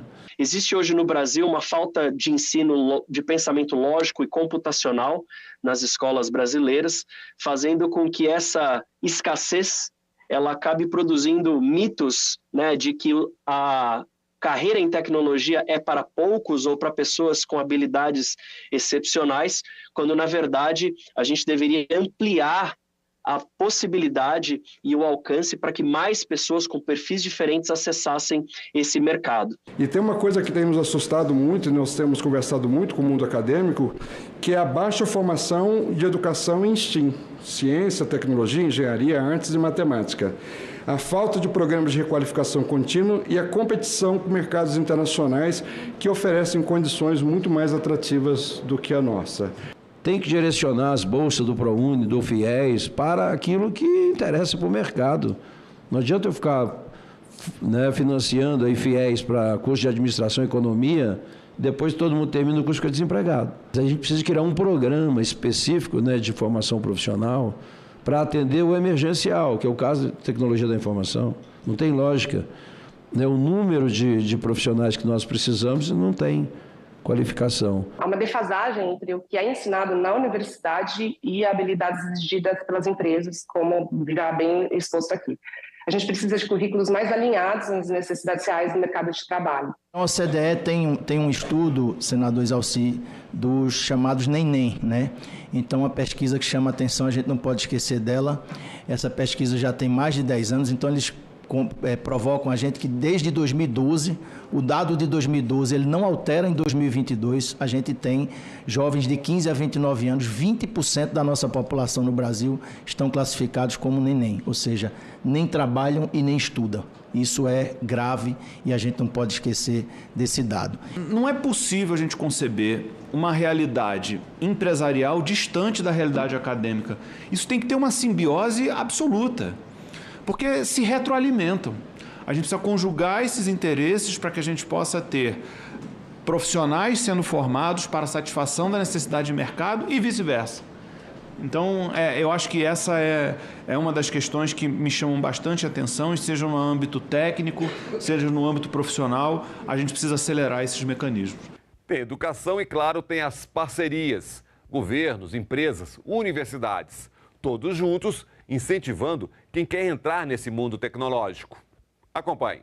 Quando falamos de capacitação, como falamos de necessidade de superar um déficit, nós temos que olhar as habilidades técnicas, Nós temos que olhar as habilidades chamadas soft skills e a conjunção disso deve deflagrar um mecanismo de incentivo para fazer com que o jovem que hoje, às vezes, não se interessa em se enquadrar no mercado de trabalho, ou aquela pessoa que busca uma nova qualificação, esteja verdadeiramente convidada a fazer parte desse universo tecnológico que, sem dúvida nenhuma, é um motor poderoso para o desenvolvimento da economia. Precisamos incentivar parcerias entre universidades, empresas e governos para atualizar os currículos acadêmicos e implementar programas de formação técnica e tecnológica. Além disso, é crucial ampliar o acesso a programas de qualificação e requalificação profissional e fomentar a educação continuada. Para tornar o Brasil mais atrativo para os profissionais de TI, precisamos criar um ambiente que valorize e recompense esses talentos. Talvez incentivos fiscais para empresas que investam na capacitação de seus funcionários, bem como a melhoria de condições de trabalho, podem ajudar a reter esses talentos e profissionais do país. A gente precisa criar incentivo para a retenção de talento. Isso pode incluir desde política de incentivo fiscal até a melhoria das condições de trabalho e remuneração. É essencial que o país se torne um ambiente atrativo para os profissionais de TI, não só para os formados aqui, mas também para atrair talentos internacionais. E o incentivo pode vir de várias formas, entre elas, cursos para desenvolvimento pessoal, habilidades específicas, público e privado. E vejam as evidências. O tema da audiência fala do programa Capacita, né? Eu ontem fiz uma visita ao site do Capacita, capacita.gov, e identifiquei que dos aproximadamente 1 milhão de servidores ativos que nós temos no governo federal, e o programa Capacita, ele se presta exatamente a melhorar as habilidades dos servidores públicos federais, ele capacitou 91.328 pessoas, são 9%. Então, menos de 10% dos servidores ativos estão sendo capacitados nas áreas de tecnologia. Então, quais são os mecanismos de incentivo, portanto, para que a gente possa aumentar isso para 40%, 30% de capacitação? Por que o servidor que tem à sua disposição a ENAP, que é a Escola Nacional de Administração Pública, com todo o seu conteúdo de excelência, não está sendo atraído a buscar esse ambiente para poder requalificar as suas habilidades e, portanto, entregar um serviço público mais satisfatório? Eu citaria aqui um programa voltado a habilidades de cloud, de nuvem, né, que é o Capacita Mais, que vem treinando milhões de pessoas em habilidades em nuvens, uma das mais demandadas pelo mercado, e formando continuamente talentos para trabalhar com essas habilidades. Além disso, a gente tem aqui no Brasil também disponível um programa de certificações ou certificados profissionais do Google. E aí um dado importante que demonstra a relevância e centralidade de iniciativas como essa: 88% das pessoas que se graduaram nesses certificados, elas revelaram algum resultado positivo, seja um novo emprego, uma promoção, um aumento, apenas 6 meses depois da conclusão. E é importante dizer que os pré-requisitos para acessar esses certificados são pequenos. Mais de 55% dos participantes não dispunham, por exemplo, de nenhum tipo de diploma universitário. O projeto integrador, as empresas associadas ao Softex Pernambuco se comprometem a submeter projetos que aqueles alunos vão poder praticar ao final do curso.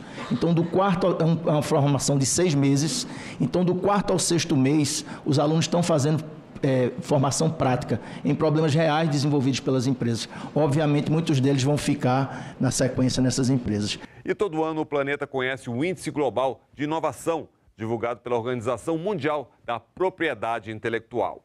Em 2023, o Brasil ocupou o 49º lugar no ranking entre 132 países.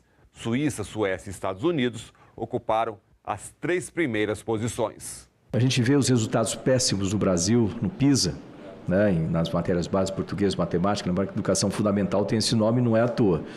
Né, e é muito importante, né, que nós tenhamos isso.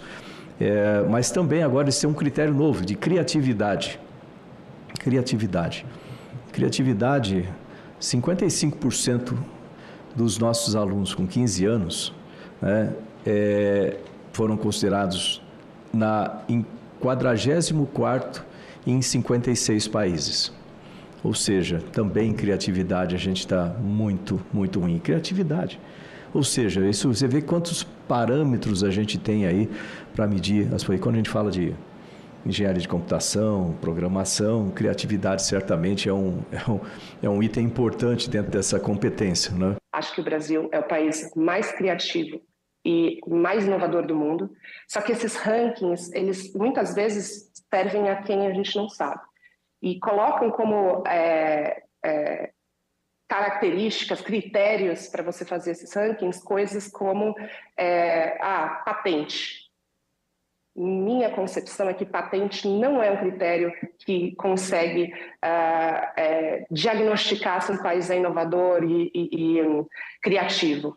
Então, a gente tem que repensar também como a gente compra esses rankings, porque muitos deles eles estão servindo para alguém, que não é o Brasil, e muitas vezes coloca o Brasil numa posição que eu não concordo. Eu acabei de voltar de Parintins, fiquei no final de semana em Parintins, foi a coisa mais linda que eu já vi na minha vida, é extremamente tecnológico, extremamente inovador, além de valorizar a nossa cultura de uma maneira geral, mas não só isso, é negócio que eu vi ali, eu vi muita possibilidade de negócio.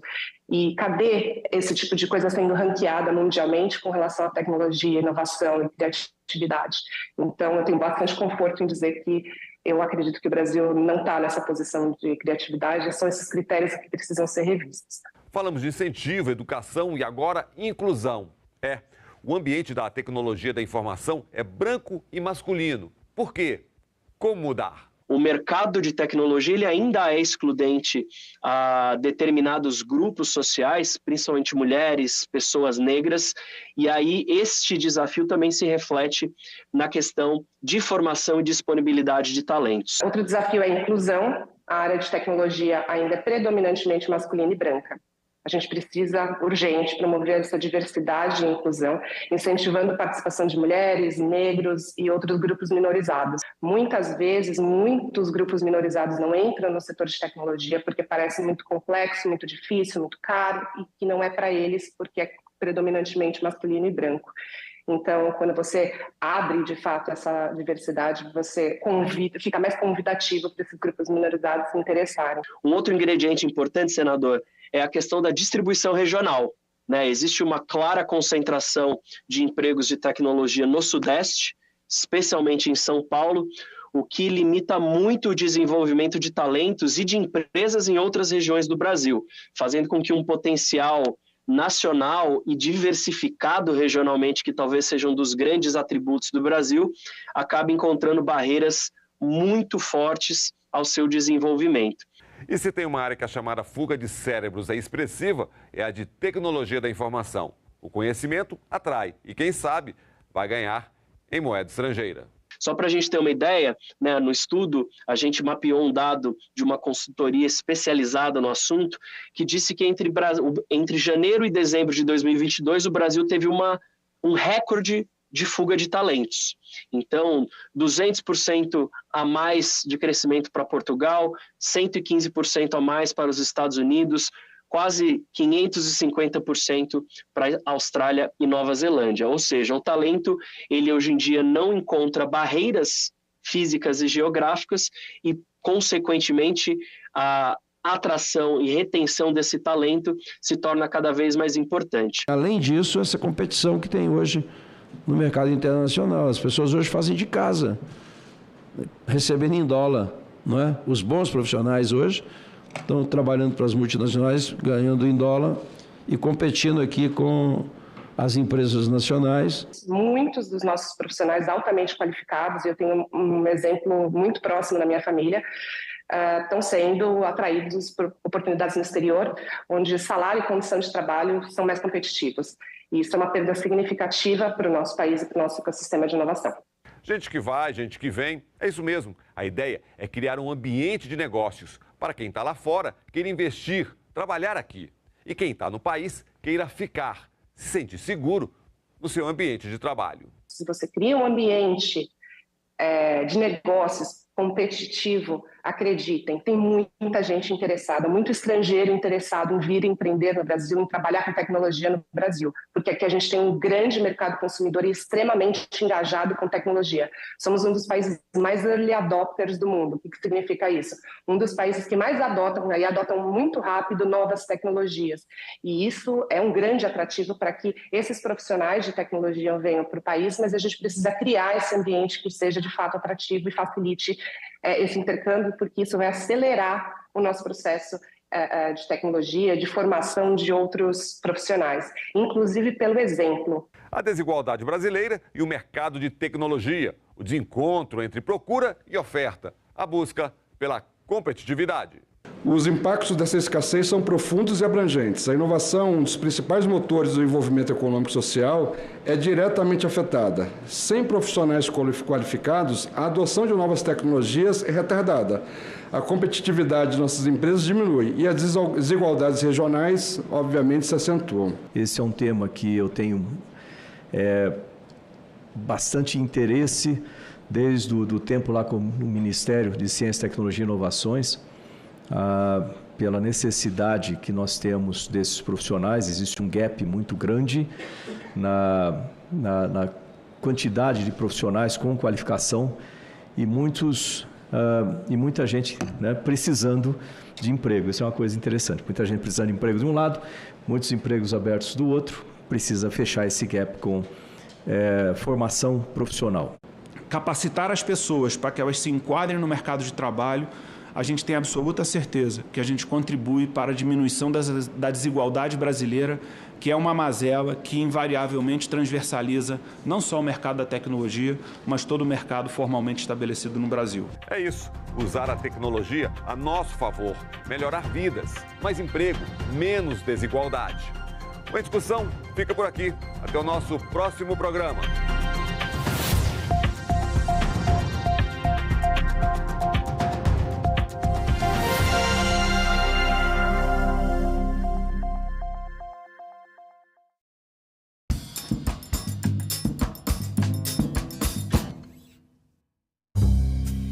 A política acontece muito nos bastidores. E os bastidores, a mulher é totalmente excluída. A violência política de gênero impacta a qualidade da democracia no país? A violência política contra a mulher, ela é totalmente misógina, ela vai agredir a moral da mulher, seja lá em que for. Salão Nobre, hoje, 8 horas da noite, aqui na TV Senado.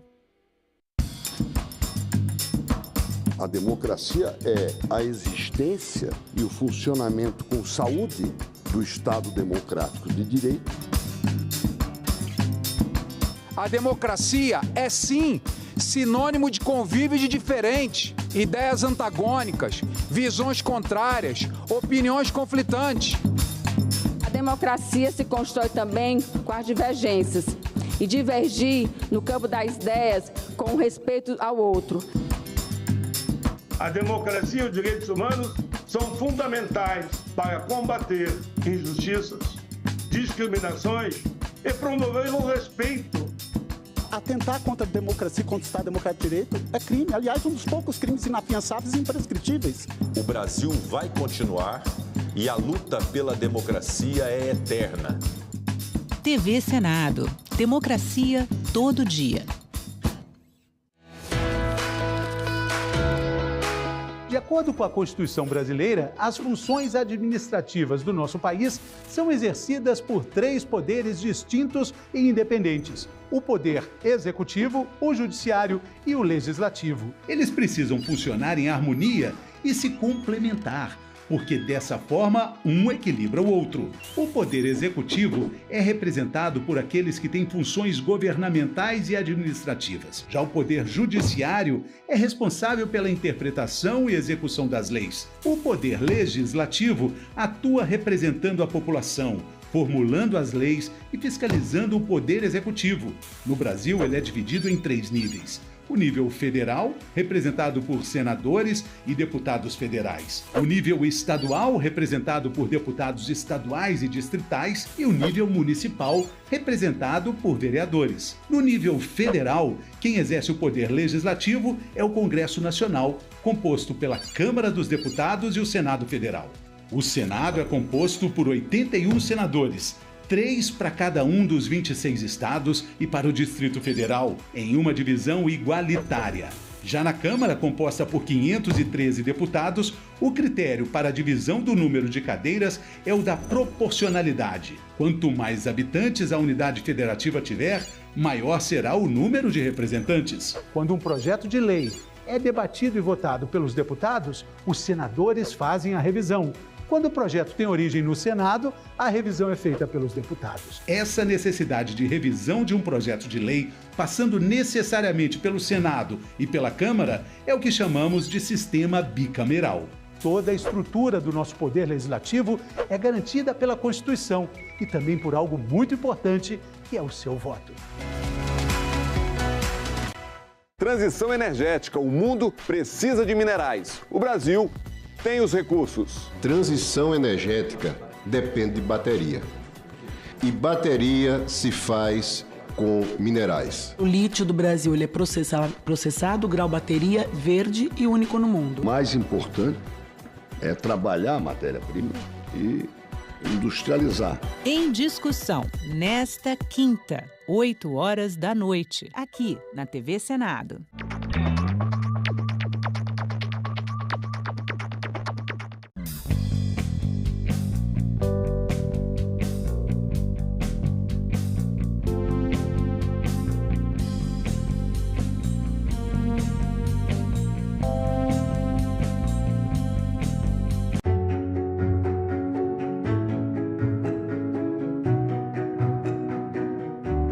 Agora está bem definido que a saúde é um direito de todos e um dever do Estado. O Plano Nacional de Imunizações atingiu o grau de excelência com a criação do Sistema Único de Saúde. O SUS é a maior política nacional responsável pela elevação da expectativa de vida da população brasileira. Todos nós aqui lembramos do que ocorreu na pandemia. Todos nós aprendemos com muita dor que sem saúde não temos nada. Acreditamos na medicina, no Sistema Único de Saúde. Nós acreditamos na ciência. Temos o sentimento de dever cumprido e de que ainda temos que cumprir, porque essa batalha e esta guerra ainda não terminaram. TV Senado. Democracia todo dia.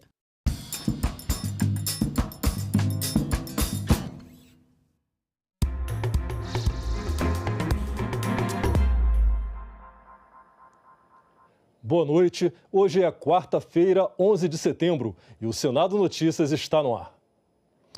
Os senadores aprovaram hoje em plenário um projeto que inscreve o nome de Eduardo Campos no livro dos heróis e heroínas da pátria. Eduardo Campos foi deputado, ministro, governador de Pernambuco. Ele morreu em um acidente aéreo quando disputava as eleições presidenciais de 2014. Também foi aprovado um requerimento que prorroga as atividades da Comissão Temporária Interna sobre Inteligência Artificial no Brasil, por 60 dias.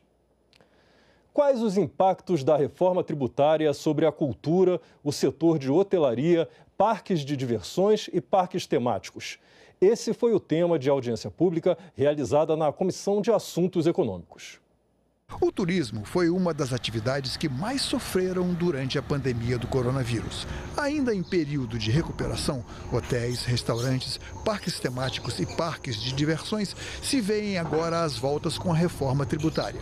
Para analisar as possíveis consequências desse setor, que emprega quase 8 milhões de pessoas e corresponde a 7,8% do Produto Interno Bruto brasileiro, a Comissão de Assuntos Econômicos promoveu uma audiência pública. Se tiver uma condição tributária ainda pior para as operações nacionais, essa distância vai aumentar.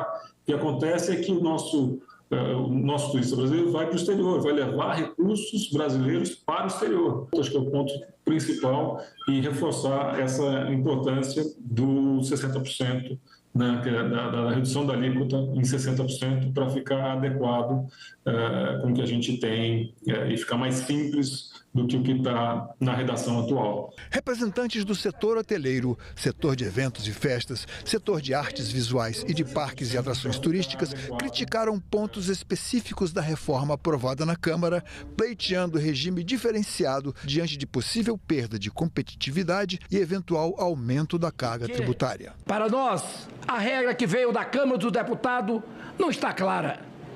A nossa regra de tributação diz que haverá um cálculo da alíquota, que será uma razão matemática dos impostos pagos entre os anos 2017 e 2019, dividido pelo faturamento das empresas no ano. Ou seja, cálculo totalmente confuso, que poderá dar mais judicialização e que não é transparente para o setor de turismo e evento. No caso específico de artes visuais, quando o artista plástico ele vende uma obra de arte, a saída dessa obra de arte, da pintura, da escultura, ela é realizada com isenção de ICMS, não tem tributação.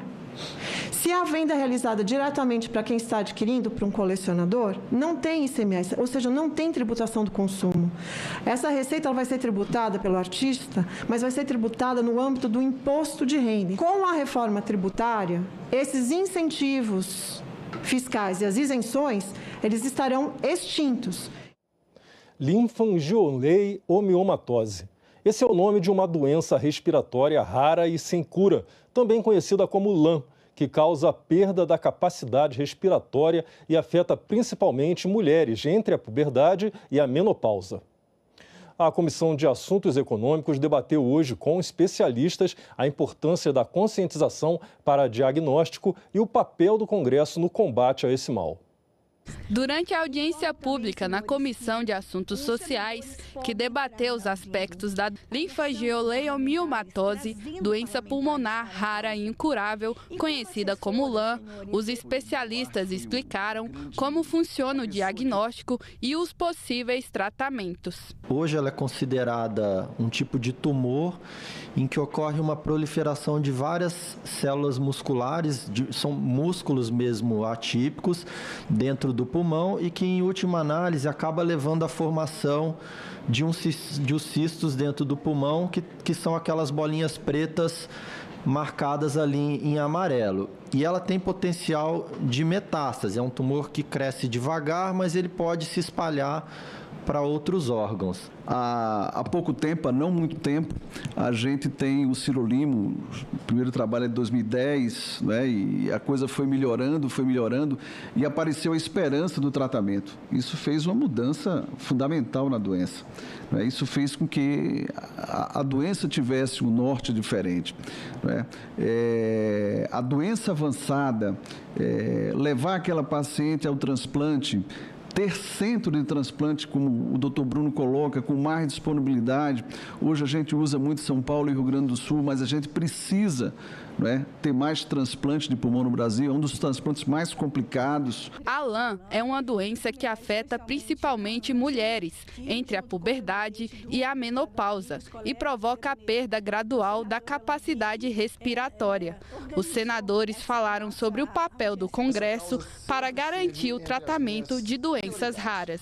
Fomos pioneiros ao levar esse debate à Câmara dos Deputados, realizando audiências públicas e apresentando projetos de lei, como o PL 5.078 de 2016, que cria a Política Nacional de Conscientização e Orientação sobre a LAM. Quando eu olho onde nós chegamos, quem nós éramos há 30 anos atrás no Congresso, e vejo a gente ter uma subcomissão, o Congresso parar uma tarde como esta aqui, dedicar uma tarde a discutir uma doença, eu acho que nós chegamos a um momento importante no Congresso Nacional, frentes parlamentares, grupo de trabalho, mas tudo isso, Maria Clara, foi possível graças à participação da sociedade civil.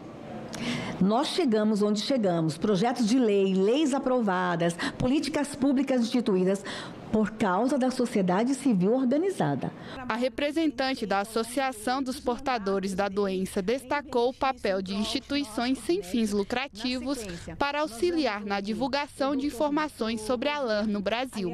A Alhambra, eu acho que é um exemplo de uma associação que tem lutado por verbas e tem conseguido ela própria arrecadar fundos para poder continuar fazendo suas ações de conscientização e de ajuda aos portadores de LAM e de educação médica também.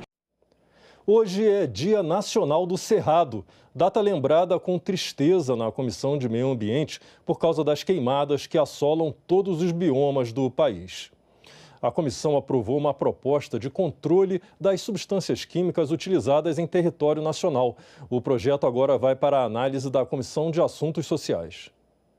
O texto aprovado cria o Inventário Nacional de Substâncias Químicas e estabelece a avaliação e o controle de risco das substâncias químicas utilizadas, produzidas ou importadas.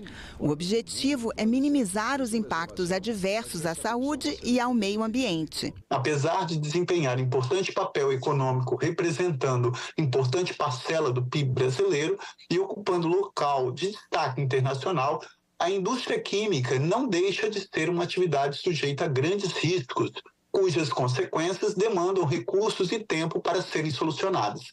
A senadora Leila Barros, presidente da comissão, lembrou que 11 de setembro é Dia Nacional do Cerrado, mas lamentou que há pouco a comemorar. E apelou aos senadores que protejam o meio ambiente.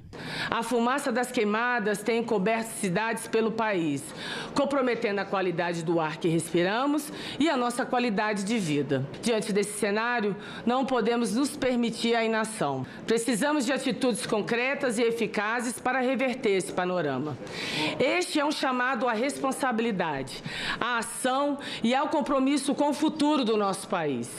Que possamos aqui, na Comissão de Meio Ambiente, discutir e implementar políticas que realmente façam a diferença. O ano passado, no orçamento, quando a gente foi avaliado no orçamento aqui, destinação para as comissões, Comissão de Infraestrutura, mais de 2 bi.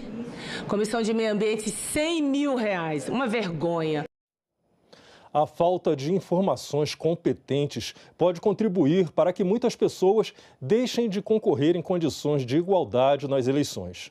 O Senado Federal, em parceria com o Ministério da Igualdade Racial e o Ministério das Mulheres, lançou um guia eleitoral para a orientação de candidaturas femininas e de pessoas negras. Embora sejam maioria, as mulheres brasileiras ocupam menos de 15% do parlamento. A presença de pessoas negras na Câmara Federal não chega a 30%, embora correspondam a 56% dos cidadãos. Nos recortes de gênero e raça, existe uma evidente desproporção identitária. As razões para isso ainda são objeto de estudos. Você tem homens e mulheres candidatas. As mulheres votam em homens, né, porque pensam, né, que os homens são mais afeitos à administração, mais afeitos à governança, enquanto as mulheres foram educadas a pensar que isso não é para elas. Então, as mulheres vão achar que os homens vão ser mais efetivos na liderança. E a mesma coisa acontece com as pessoas negras. Acham que as pessoas não negras, as pessoas brancas, vão ser mais efetivas na governança do que elas, que nunca estiveram ou quase nunca estiveram em espaço de poder. Em 20 de agosto passado, o TSE divulgou os números de candidaturas femininas e de pessoas negras nas eleições deste ano. Do total de 456.310 candidaturas registradas, 155 mil são de mulheres e 301.310, quase o dobro, são homens. Na classificação por gênero, 74.335 das candidatas são mulheres não negras, superadas em número pelas 80.645 negras. Dentre os candidatos homens, 159.942 são negros e 141.368 não negros. Em parceria com os Ministérios das Mulheres e da Igualdade Racial, o Senado Federal lançou o Guia Eleitoral para Candidaturas Femininas e Negras. Gostaria de informar que o Ministério da Igualdade Racial, publicou o Guia Eleitoral com Perspectiva Feminina e Negra, em parceria com o Senado Federal e o Ministério das Mulheres. A publicação surge da necessidade de democratizar as informações relativas às normas eleitorais, enquanto um poderoso instrumento para ampliação da igualdade de gênero e de raça na política. Se o guia que a gente elaborou em parceria com o Poder Executivo e com o Senado Federal puder auxiliar essas pessoas que foram violadas no acesso à justiça, eu acredito que ele já cumpriu muito da sua finalidade. O Guia Eleitoral é um exemplo de ação afirmativa e inclui um conjunto completo de informações sobre calendário, prazos, leis, recursos e instruções úteis no passo a passo da campanha nas próximas e futuras eleições. Inclui também um alerta e como denunciar violência política de gênero e raça. Esse momento que a gente está vivendo agora é um momento de muitas dúvidas, porque a candidata muitas vezes não sabe como que faz uma campanha, ela não sabe que ela precisa de um CNPJ, qual é a conta bancária que ela tem que abrir, quantas contas bancárias abrir, como é que faz uma propaganda eleitoral, o que precisa estar nessa propaganda, quais são os requisitos, o que pode, o que não pode, e exatamente para tentar sanar essas dúvidas, tentar orientar, é que o Senado Federal fez esse guia, que é da maior relevância, e a gente também está usando esse guia na nossa comunidade. Na opinião de cientistas sociais e especialistas, a publicação chega em boa hora como um instrumento de grande valia na superação das desigualdades e no enfrentamento do preconceito e da discriminação. É importante para a democracia a parceria do Senado Federal, do Ministério das Mulheres, do Ministério da Igualdade Racial e do próprio governo federal, diante do fortalecimento de candidaturas femininas e negras, por meio do lançamento do Guia Eleitoral aqui no Senado. O Guia Eleitoral para candidaturas femininas e negras pode ser acessado e baixado gratuitamente da página da Biblioteca Digital, senado.leg.br/BDSF. E nós ficamos por aqui. Você pode rever as reportagens desta edição na nossa página na internet, senado.leg.br/TV. Muito obrigado pela sua companhia e continue sintonizado aqui na TV Senado.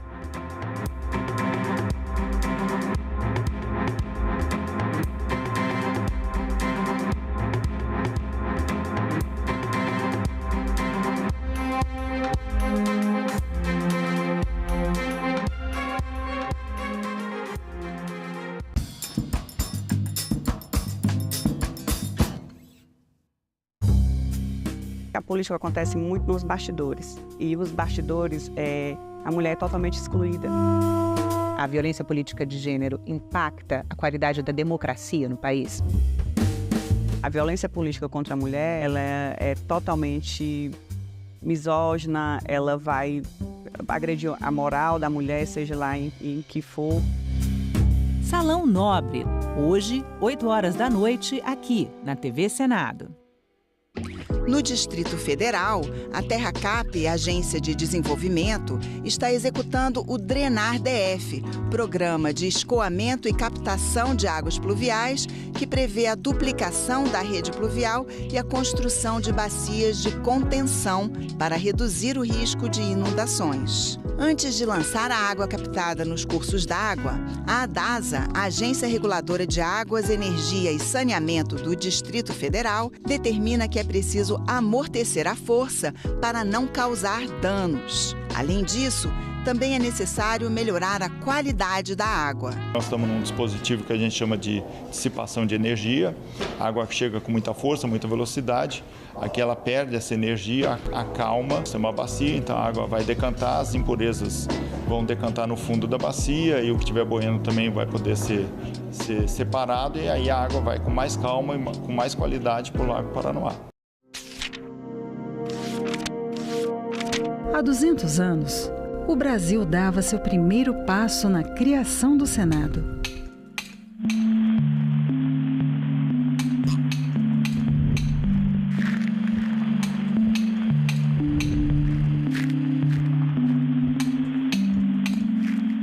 E começava a pavimentar o caminho para uma democracia representativa.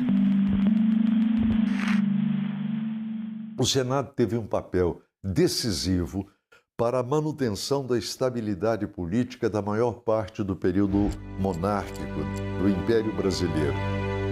O maior desafio do Brasil era a manutenção da integridade territorial do país. Ao longo de 2 séculos, em 3 endereços diferentes, o Senado foi palco de discussões que definiram os rumos do país. O Senado está presente em todas as decisões que culminam com a aprovação de leis que vão ser decisivas para o andamento da vida brasileira ao longo do século XIX. O Senado participou dos debates e da votação das chamadas leis abolicionistas. E o Senado teve muita importância na resolução de conflitos.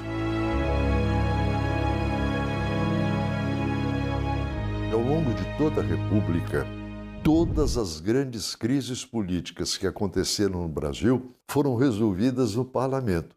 E quando o parlamento não conseguiu resolvê-las, houve a ruptura. Fundamental para a estabilidade política do Brasil, o Senado promoveu o debate, aprovou leis transformadoras, aboliu injustiças, conquistou direitos, atravessou crises, foi calado, fiscalizou, investigou, julgou,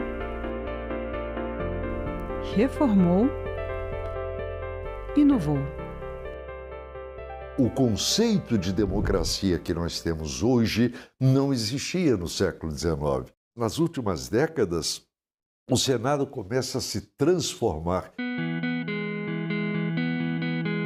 porque ele passa a contar com pessoas que estão mais diretamente ligadas às condições gerais da população brasileira.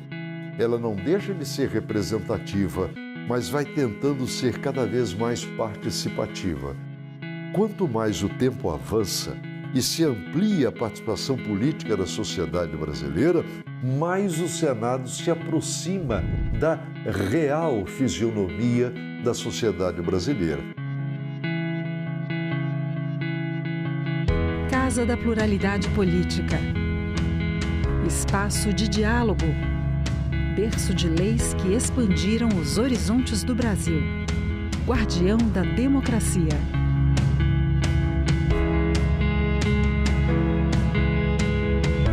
Senado Federal. 200 anos de história.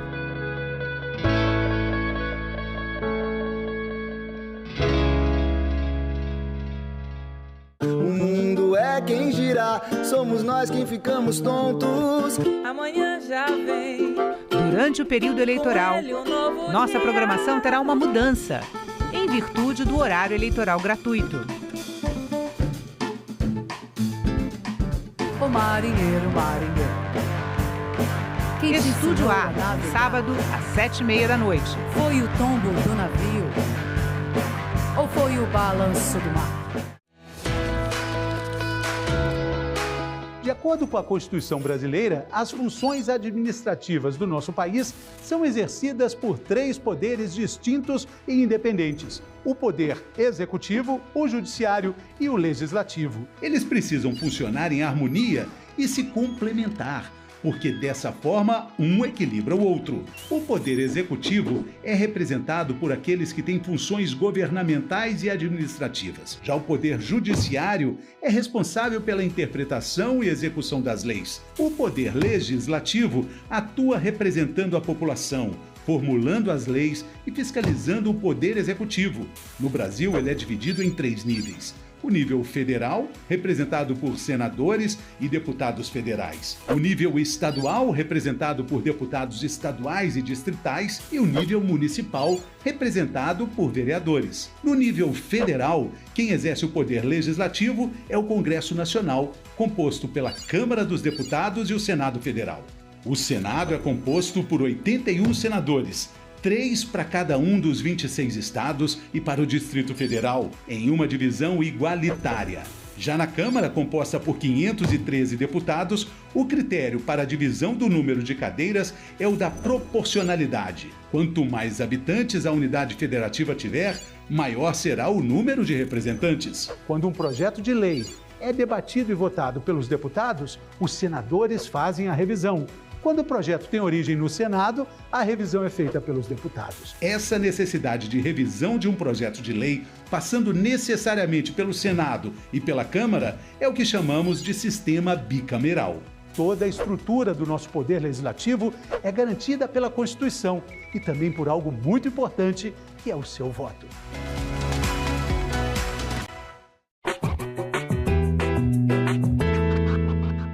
O Senado brasileiro foi criado pela Constituição de 1824, mas havia um problema. Em que lugar os senadores iriam se reunir? Pensando nisso, Dom Pedro I decide comprar o Palácio Conde dos Arcos e reformá-lo para abrigar o poder legislativo. Só 2 anos depois, em 1826, aconteceria a primeira sessão oficial do Senado.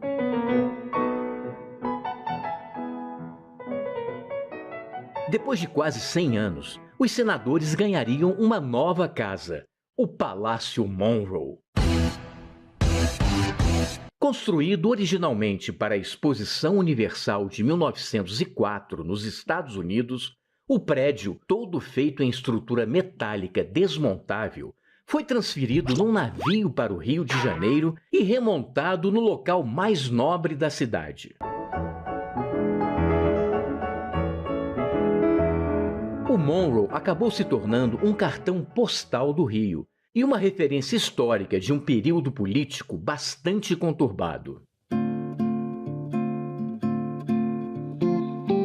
Em 1960, com a inauguração de Brasília, o Senado passou a ter um novo endereço. A cúpula côncava de Oscar Niemeyer trouxe ousadia e modernidade à tradição democrática, sugerindo ponderação e equilíbrio em suas formas. Mas nem tudo são flores. Se o Palácio Conde dos Arcos hoje é a Faculdade Nacional de Direito, o Palácio Monroe foi quase apagado da nossa memória quando o ex-presidente Ernesto Geisel mandou demolir o prédio para construir um chafariz e um estacionamento subterrâneo. Objetos históricos foram perdidos ou vendidos pela empresa demolidora, mas a memória ainda permanece nos resquícios preservados pelo Senado.